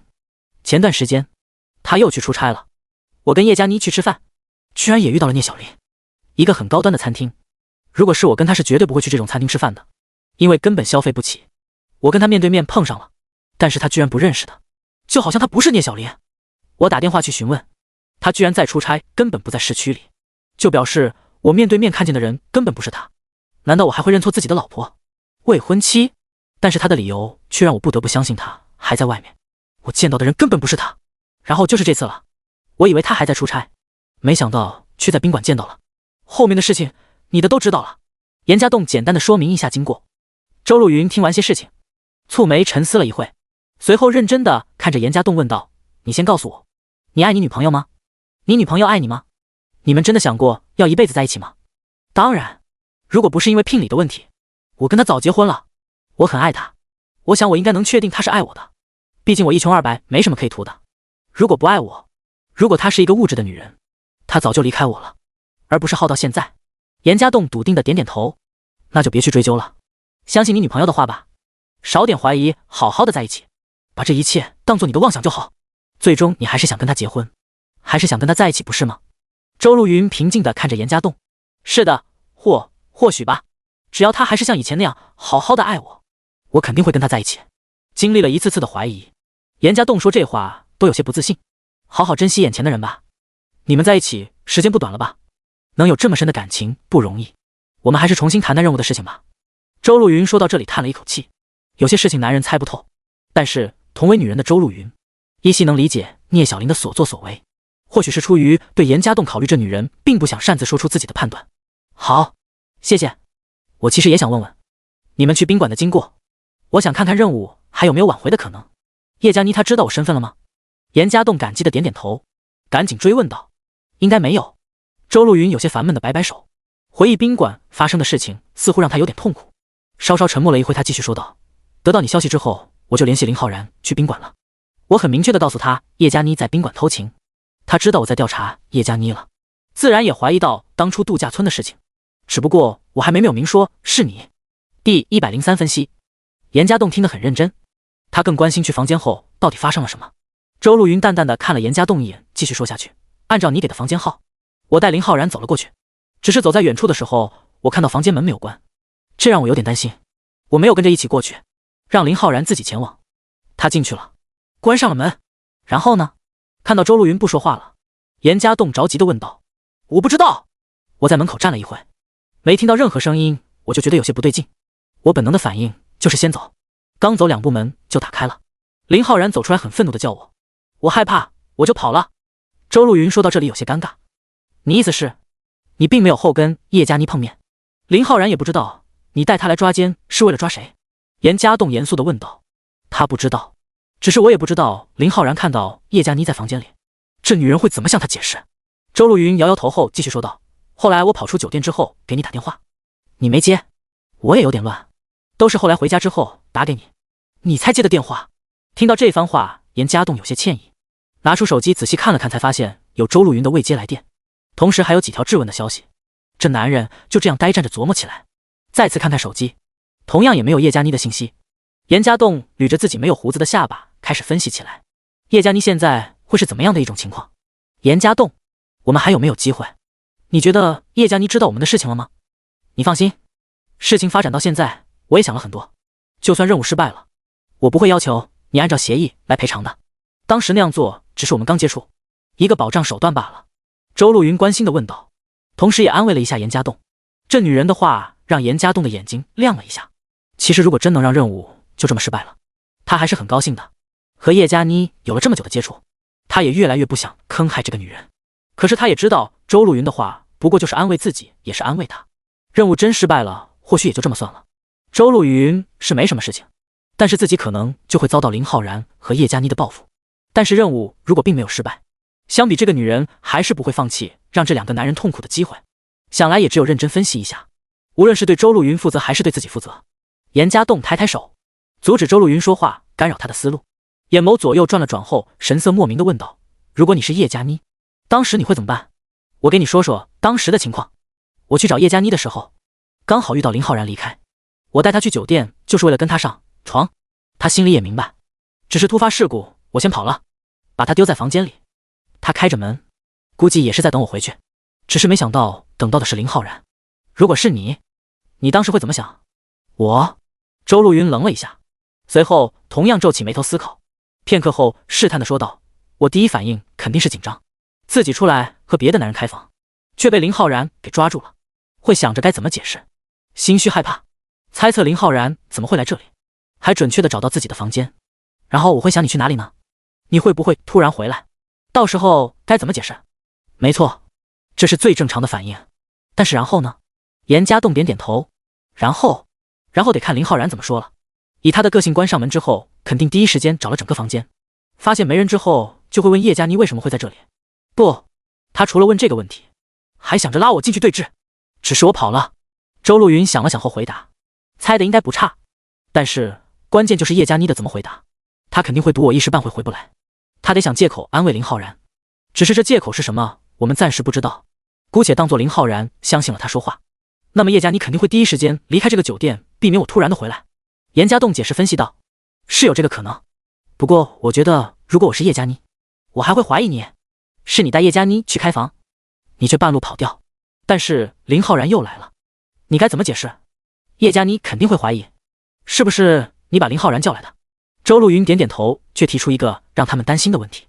你这想法没错，但是他这个怀疑肯定不坚定，要真让林浩然抓奸，我肯定要在场，不然他绝对会找借口解释。他最多就是怀疑我跟林浩然是不是串通好了，但是他很清楚我跟林浩然没关系，不可能串通。除了怀疑我，他会怀疑是不是其他人泄露了行踪，甚至怀疑是不是林浩然怀疑他不忠找人调查他。严家栋沉吟道，不管是不是，如果任务没有失败，你肯定要给叶佳妮一个合理的解释。那女人现在跟你联系没？周路云严肃地提醒道。还没有，我会去想借口。如果叶佳妮怀疑我了，那还确实比较麻烦，得想办法转移她的注意力。或许我们需要暴露一个人。严家栋摇摇头，暴露一个人？你什么意思？周路云疑惑地问道。叶佳妮喜欢我，她想跟我在一起，潜意识里是不希望我出卖她的，所以她更希望是有其他人在陷害她。如果这个期望中的人出现，那她对我的怀疑就会少很多。只是为了安全起见，最近可能不会跟我有太多的亲密行为。叶佳妮告诉过我，她想离开林浩然，想跟我在一起。严家栋肯定地说道。是吗？这样啊，他已经想离开林浩然了吗？就为了跟你在一起？只是他要知道你真实的身份，肯定会很失望吧。哈哈。周路云嘴角抽了抽，突然很苍白地笑了笑，一种比哭还难看的笑容。他很复杂地看了看严家栋，心里不知道在想着什么。好吧，姑且我们不管叶佳妮怎么找的借口，那林浩然呢？他去了房间又该怎么说？得到了叶佳妮的解释，他又该怎么安慰自己为什么会出现在这里？严家栋继续问道。我想他应该会直接说是有人离间他们，有可能直接说是我跟踪调查了他们，不然我怎么会知道你们开房的房间？周路云想了想后回答，是的，关键就是这里。叶佳妮听到有人跟踪调查，心里肯定很担心，她怕林浩然知道我，但是以这女人的聪明，一番试探之后肯定清楚林浩然不知道我的存在，甚至会让林浩然觉得叶佳妮是被陷害的。当然这前提是叶佳妮给了一个足够说服林浩然的借口。严家栋慎重地分析道，你的意思是现在要判断任务是否失败，还得从叶佳妮下手？周路云问道。是的。严家栋刚点头，这时候手机就响了起来，屏幕上赫然就是叶佳妮的名字。第104，没破绽的谎言。严家栋和周路云彼此对视一眼，都能看出其严重的一丝紧张。你想好怎么解释没？周路云担心地问道。事情发生就急急地把严家栋叫来了，说要给借口解释。实际上这男人现在应该还没有考虑吧。而现在叶佳妮打电话来，如果不是任务暴露来骂严家栋，那就是质问原因了。严家栋微微摇头，他心里也是十分的紧张。原本以为叶佳妮不会这么快打电话来，这样他才有时间思考，可是现在这情况让他脑子里只能是一团雾水。铃声已经响了好几声了，再等一会手机就会自动挂断了。可是严家栋依然没有接通电话的意思。不接吗？他还会再打的吧？周路云试探地问道。你先别说话。严家栋皱了皱眉头，这事情是没法逃避的。向周路云示意之后，这男人在屏幕上拨了一下，把手机放在了耳边。喂，佳妮，抱歉，我突然有点急事。家栋，你在哪里？叶佳妮声音很平淡，一时间严家栋也听不出这女人是什么情绪。在外面呢，和一个朋友在一起。严家栋忐忑地回答。朋友？什么重要的事情让你就这样把我给丢下了？叶佳妮声音听起来有点生气。对不起佳妮，我这马上处理完了就回来。你还在酒店吧？严家栋赶紧道歉。虽然知道叶佳妮80%已经不在酒店了，可是他依然得装作不知道一样的询问。不，我没在酒店了，遇到点事情，我先走了。叶佳妮赶紧回答。怎么了？出什么事情了？严家栋关心地问道。没事，只是你让我有点失望。你怎么可以就这样把我给丢下了？叶佳妮愠怒地问道。严家栋眼神很慌乱，他完全没想到怎么解释这个事情。周露云的房间很安静，虽然通话的声音很小，但是他依稀也能听到叶佳妮的话。同样听到这个问题之后，他也很紧张地看着严家栋。对不起，我不是故意这样，你愿意听我解释吗？严家栋想办法地拖延着时间，脑海中却不断地想着可以利用的借口。行，我听你解释，希望你能给我一个让我满意的答案。叶佳妮的声音听起来有些冷。我其实想跟你一起去房间的，毕竟我也很想要你的，只是我在电梯门关上的时候看到一个人。严家栋断断续续地回答。看到人很正常，可是什么人让你可以直接丢下我？别告诉我又是什么你客户的老婆。我不是笨蛋，我信你一次两次，不会傻傻的还让你骗第三次。其实我现在都还在怀疑，我们见过的那女人和你到底什么关系？你这次平时躲着她，这次看到她就急急忙忙地跑出去，你是怕她看到我们开房吗？严家栋，我不在乎你有过去，但是我希望你不要骗我。叶佳妮失望地问道。听到叶佳妮这番独白，严家栋没有太过的感想，只是其中的一句话让他愣了一下，赶忙问道，你看到什么人了呢？上次的女人你在电梯里也看到了吗？我不知道，我没看清，但是我看你着急跑出去的样子，我很怀疑。电梯关门时候有一对男女走了进来，你认识吧？叶佳妮老实的回答。听到叶佳妮的话，严家栋心中震动，果然不是自己看错了，叶佳妮也应该看到的聂小玲吧？那这就不是自己的幻觉，聂小玲确实在宾馆出现过，可是她怎么又回到家里了？被这个事情所触动的严家栋甚至忘了现在是要想办法应付叶佳妮的时候。周露云看到严家栋突然发呆，心中也很着急，伸出手在这男人眼前挥了挥，狠狠地瞪了他一眼，让这男人回过神来。怎么不说话了？在想借口？叶佳妮冷漠地问道。不是，佳妮，你听我解释，我在电梯关门的时候是看到了他们了，但是我这次跑出去不是因为我那客户的老婆，而是那女人身边的男人。严家栋这时候突然灵光一闪，如果一再把借口用在聂小玲身上，叶佳妮肯定会怀疑。那既然这样，最好的办法就是把目标给转移了。女人不行就用男人，可是男人用什么借口好呢？家庭、女人、金钱、事业。好在严家栋大学时候选修过心理学，快速的排除一个个不靠谱的选项，最后确定的方向让他眼睛一亮。男人跟你有什么关系？因为你没见过，但那女人开房你吃醋了？叶佳妮冷笑。不是，我都说过那女人以前是我客户的老婆，几次见她跟其他男人在一起我都没反应，我怎么可能吃醋？你当时也看到了，我在电梯里很着急，我着急着出去找那个男人。严家栋一本正经的回答。听到这男人的话，不仅是叶佳妮愣住了，一旁的周露云也愣住了，她疑惑的挑着眉毛看严家栋，不知道这男人到底想了一个什么借口。那男人怎么了？叶佳妮淡淡的问道。他是我朋友，或者说以前是我朋友吧，我没想到还能见到他，本来他是跟我一起创业的，如果不是他，我现在事业不会发展的这么艰难。当初他诓骗着我投资，结果他卷了钱就跑了，从此了无音讯。我当时背负了很大的压力，其中很多钱是我找朋友借的，他跑了，这些债务只有我来还。我郁闷了很久，还好我挺过来了。我现在只想找他问问当初为什么欺骗我。严家栋语气很沉重，似乎真有这么一回事一样。是吗？那你找到他了？叶佳妮话语听不出来是不是相信了严家栋的话。没有，他跑了，我没能逮到他，我现在还在外面，就是想看看他的朋友知不知道他回来的事情。严家栋摇摇头。那你为什么不问问你那客户的老婆？既然跟他在一起，或许他应该知道什么。叶佳妮提点道。我也没能找到他，不过或许我会去问问，就是不知道结果如何了。所以佳妮，你别生我气好吗？我当时也是怒上心头，我没能告诉过你这些，我希望你能理解我的心情。你根本不知道那些年头我是怎么扛过来的。严家栋带着一丝祈求的语气。第105，你爱我吗？严家栋信口边来的谎话让周露云目瞪口呆，先前还说着想到借口，现在却说出一个让人无法反驳的谎话。是啊，男人能愤怒冲动，无非就是女人和钱。既然女人已经无法当做借口，那和钱扯上关系不就行了？严家栋这家伙居然还编了这么一个狗血的剧情，被朋友欺骗，骗走了所有的钱，还要还清债务，这真够可以的。说的绘声绘色，演得跟真的似的。如果不是亲眼看到，周路云都要相信严家栋这番鬼话了。周路云有些唏嘘，一个老实人说起谎话来，还真让人找不到破绽。这女人想归想，还是偷偷给严家栋比出了一个大拇指，示意这个谎话靠谱。哎，好吧，我能理解你的感受。其实我以前也有过和你类似的经历，其实也好，或许是天意吧。幸亏你走掉了，不然我们两个都会很麻烦。叶佳妮叹一口，淡淡的说道。麻烦？怎么了？严家栋赶紧追问。我在房间里等你，但是林浩然居然来了。我不知道他怎么找到这里的，他像是知道我在这里开房，他进房间就直接找人，只不过房间里根本没人，他找也找不到。叶佳妮直接把事情的经过告诉了严家栋。林浩然来了？怎么会？他没为难你吧？严家栋关心的询问。没有，我在房间里什么都没做。他为难我什么？只不过是问我为什么会在酒店罢了。叶佳妮声音听起来有些疲惫。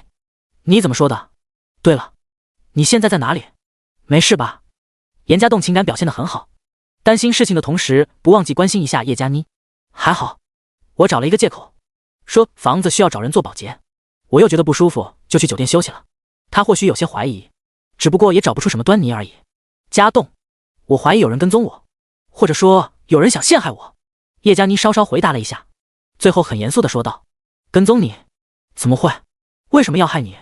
严家栋听到叶佳妮的回答后，刚刚松一口气，却又被他的严肃的话语吊起了石头。你不觉得很奇怪吗？我们去度假村的时候，林浩然还在出差，就跑来度假村了，而这次我们刚出去开房，他就找来了。难道不是有人跟踪？酒店里，林浩然进来没找到人之后，我看到气冲冲的出去喊了某个人的名字，只不过人似乎跑了，也没能抓到。我在想，是不是有人不希望看到我跟林浩然在一起？叶佳妮仿佛对严家栋没有任何的提防，直接说出了心里的疑惑。照你这样说来，还真有可能。你听清楚林浩然喊的是谁的吗？又或者林浩然告诉你什么没？听到这番话，严家栋额头不知不觉密布了一丝冷汗，他心里的紧张可想而知。虽然听起来像是叶佳妮很信任严家栋，只有这男人才知道自己现在是在薄冰上行走，小心翼翼的不踩碎任何一块冰块。严家栋要在极短的时间分析叶佳妮的每一句话，然后想出合理的回答，避免引起这女人的怀疑。严家栋也不确定叶佳妮向他说明这个问题，又是不是在试探他？没有，他什么都没说，只是骂几句贱人。我不知道他们害我有什么意义，我已经决定要离开林浩然，和你在一起了。陷害我还有用吗？叶佳妮问道。佳妮，听你这么说似乎有点问题，但是你有没有想过，他们想要害的人不是你，而是我呢？你想想看，林浩然出现都是我跟你在一起的时候，再仔细想想，我们很多次约会都会出现一个奇怪的人，你不觉得奇怪吗？严家栋灵光一闪，说出这番引导的话语之后，自己都点佩服自己。你的意思是，其实是有人针对你？叶佳妮疑惑地问道。我也不确定，你想想看，我们从度假村约会过后，遇到我那朋友的客户过后，你发现没，林浩然就来了，好几次在我们餐厅的偶遇，难道真这要巧，我们在哪他就在哪了？你觉得这会不会是一个阴谋？因为撞破了他不好的事情，所以想换个法子来整我，报复我？严家栋疑问道。可是为什么要找林浩然呢？听你这么说来，似乎还真有那么点问题。叶佳妮皱着眉头琢磨后点点头。我也不确定，或许因为林浩然比我厉害吧，又或许因为你的关系，林浩然看到我跟你亲热，肯定会愤怒的，然后报复我，这样借刀杀人。严家栋解释道。可是林浩然好像不知道你的存在，他似乎怀疑我跟谁在一起，但是却不知道是谁，你不觉得奇怪吗？要报复你的话，不应该让林浩然直接知道你吗？叶佳妮问道。听到这女人话，严家栋心里暗叫一声糟糕，这女人太聪明，虽然引导方向是对了，可是叶佳妮也直接意识到其中不妥的地方。这个我也不清楚，或许只是想警告我呢，他不想把事情做得太绝，不然明明我们开房就是让林浩然发现的最好机会，怎么会故意找一个会激怒我的人把我引走？严家栋很巧妙将前面的借口串联在一起。家栋，你是不是做了什么事情，招惹了不该招惹的人了？叶佳妮关心地问道。我不清楚，其实我也很想知道是为什么，但是我们刚才所说的都是我的分析，我也不确定是不是真的，又或许这个只是我的臆想，但是无论怎么样，肯定其中有人作祟，不然林浩然不会来得这妖巧妙。严家栋赶紧把话题转走。其实家栋，如果不是我对你有所了解，今天的事情让我甚至有点怀疑是不是你在陷害我，毕竟我们的偶遇同样很意外，你也有很多让我疑惑的地方。只是我不愿意相信这是真的，不愿意去相信你会害我。我真的喜欢你，也真的想跟你在一起。我已经决意要离开林浩然了，就算有人从中作梗，也得不到什么好处吧。家栋，你告诉我，你是爱我的？这一切真的只是一个意外。叶佳妮这饱含情意的话语，再一次让严家栋呆住了。他拿着手机的手微微有些颤抖，干涩的嘴唇苍白的张了张，说不出任何的话来。第106，分开一段时间吧。很简单的一个问题，严家栋却纠结的不知道该怎么回答。或许简单的回答一个我爱你，就能安抚叶佳妮的担忧的情绪。可是越是和这女人相处，越感觉到叶佳妮对自己真心实意的付出之后，严家栋越是觉得自己难以去害这个女人。我想我是喜欢你的吧。严家栋弱弱的回答，这简单点的一句话，不知道是疑问句还是陈述句。电话里沉默了，严家栋心里很紧张，眼中满是忐忑的神色。他稍稍看了一眼周露云，这女人从电话开始就一直盯着他，直到这男人说出这句话后，眼中同样流露出了一个复杂的神色，随后又强颜欢笑地看着严家栋，嘴角挤出了一个很难看的笑容。电话里并没有沉默太久，叶佳妮再次说话了，只是这语气听起来很虚弱。谢谢你能这么说，其实我也能理解你的感受，毕竟是我不对，我不该同时跟两个男人有着暧昧的关系。没事，我想其实从内心来说，你应该是喜欢我的。严家栋心情也很复杂，他实在不忍心伤害这个女人，不想让她伤心落泪。谢谢，有你这句话就够了。只是家栋，叶佳妮说到这里，似乎发出了一声轻微的呜咽，这微不可察的声音被严家栋敏锐地捕捉到，心里跟着抽痛了一下。佳妮，怎么了？你在哭？是不是林浩然欺负你了？严家栋关心地问道，他的拳头握紧，或许自己也不知道，他在这一刻真的开始紧张这个女人了。没有，只是我想了想，其实我们都有很多事情需要考虑吧。我们到底合不合适？我们在一起到底会不会给对方增添麻烦？我想，或许我们应该分开一段时间了，为了我们都好，为了我们那些不必要的麻烦。叶佳妮颤抖地说道。佳妮，你是要跟我分手了？严家栋紧张地询问。不，我们并没有开始，怎么又能算分手呢？或许我只是需要时间冷静一下，想想这段时间发生的事情，想想我们以后该怎么过，又或许是想想看我到底怎么才能真正的摆脱林浩然。家栋，亲爱的，我们分开一段时间好吗？让彼此都静静，谁也别联系谁，直到我忍不住对你的思念，那时候我再联系你好吗？叶佳妮祈求道。可是那我想你怎么办？我想见你怎么办？我也不能联系你吗？严家栋听到这番话，心里突然空洞了不少。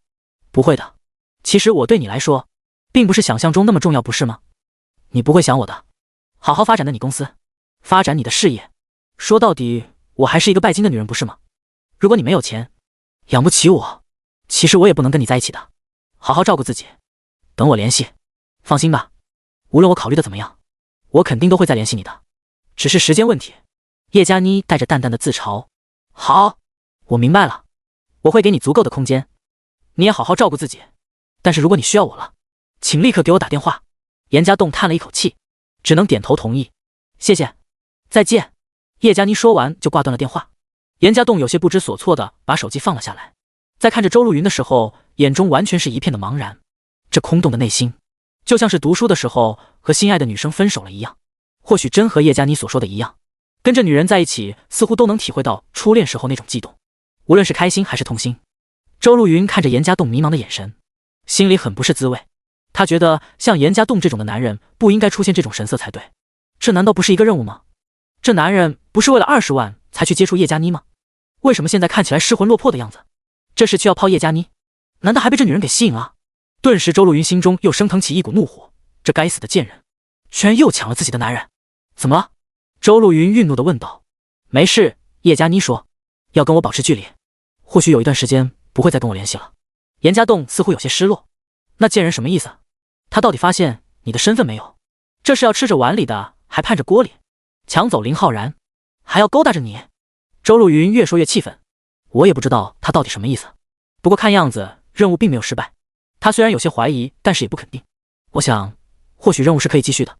严家栋神色复杂的回答，既然确认任务可以继续，那按照周露云的性子来说，是不可能放弃坑害叶佳妮的。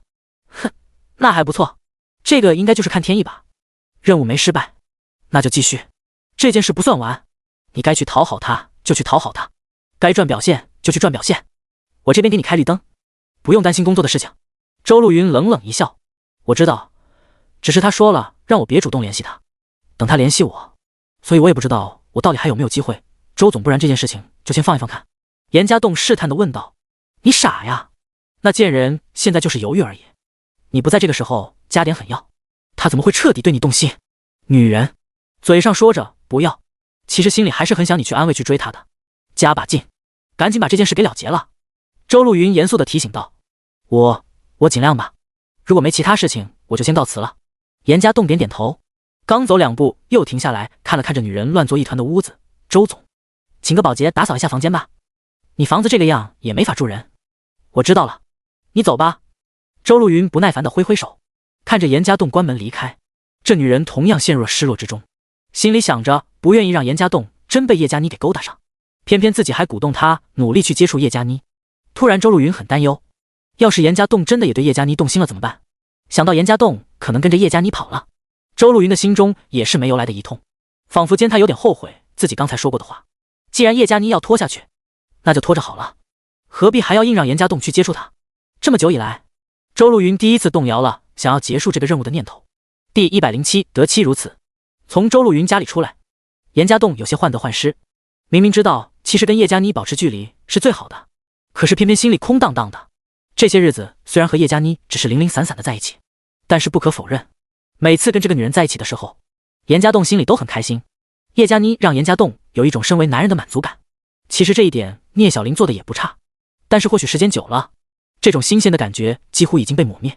另外就是预感到这女人背叛，让严家栋对她也没有了以前那种专一。严家栋明白这也是不对的，自己已经是有女朋友的人，严格来说应该是未婚妻，还是一个同自己共患难的女人。这也心猿意马的去想着其他女人绝对不是一个好男人的作为。可是感情这种事情似乎真的不能由人去控制，有时候越是去压制他，他反而反弹得更加厉害。再次回到家里，聂小玲已经给严家栋做好了一桌晚餐。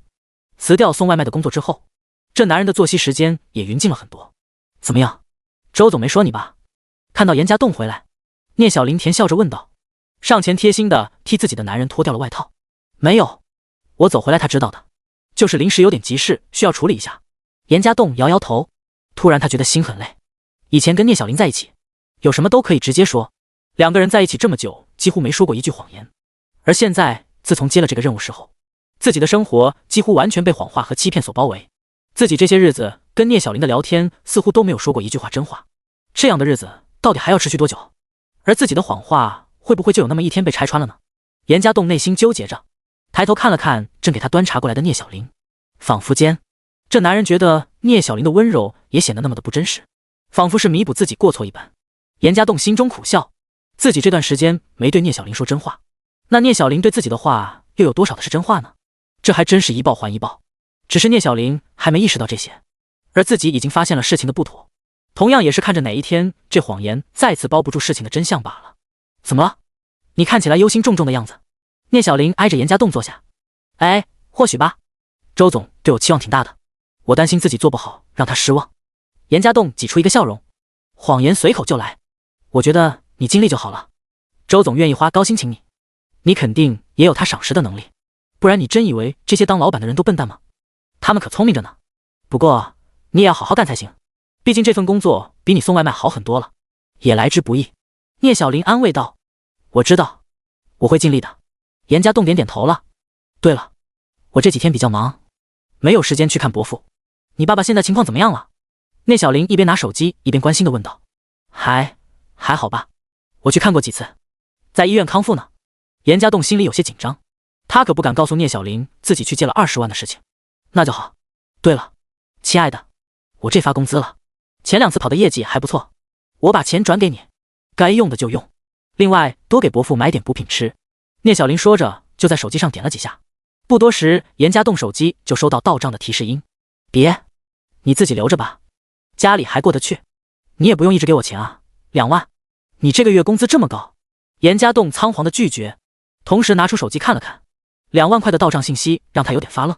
都说了业绩不错嘛，不然怎么会连着去出差呢？肯定提成高嘛。聂小玲笑着解释，把头轻轻靠在了这男人的肩膀上。小玲，你不用每次发工资了就把钱给我，你自己留着呀，有喜欢的东西就买啊。我不想我家里的事情一直拖累着你。如果不是你一直把自己赚的钱给我，你穿戴的不会比那个小丽差吧？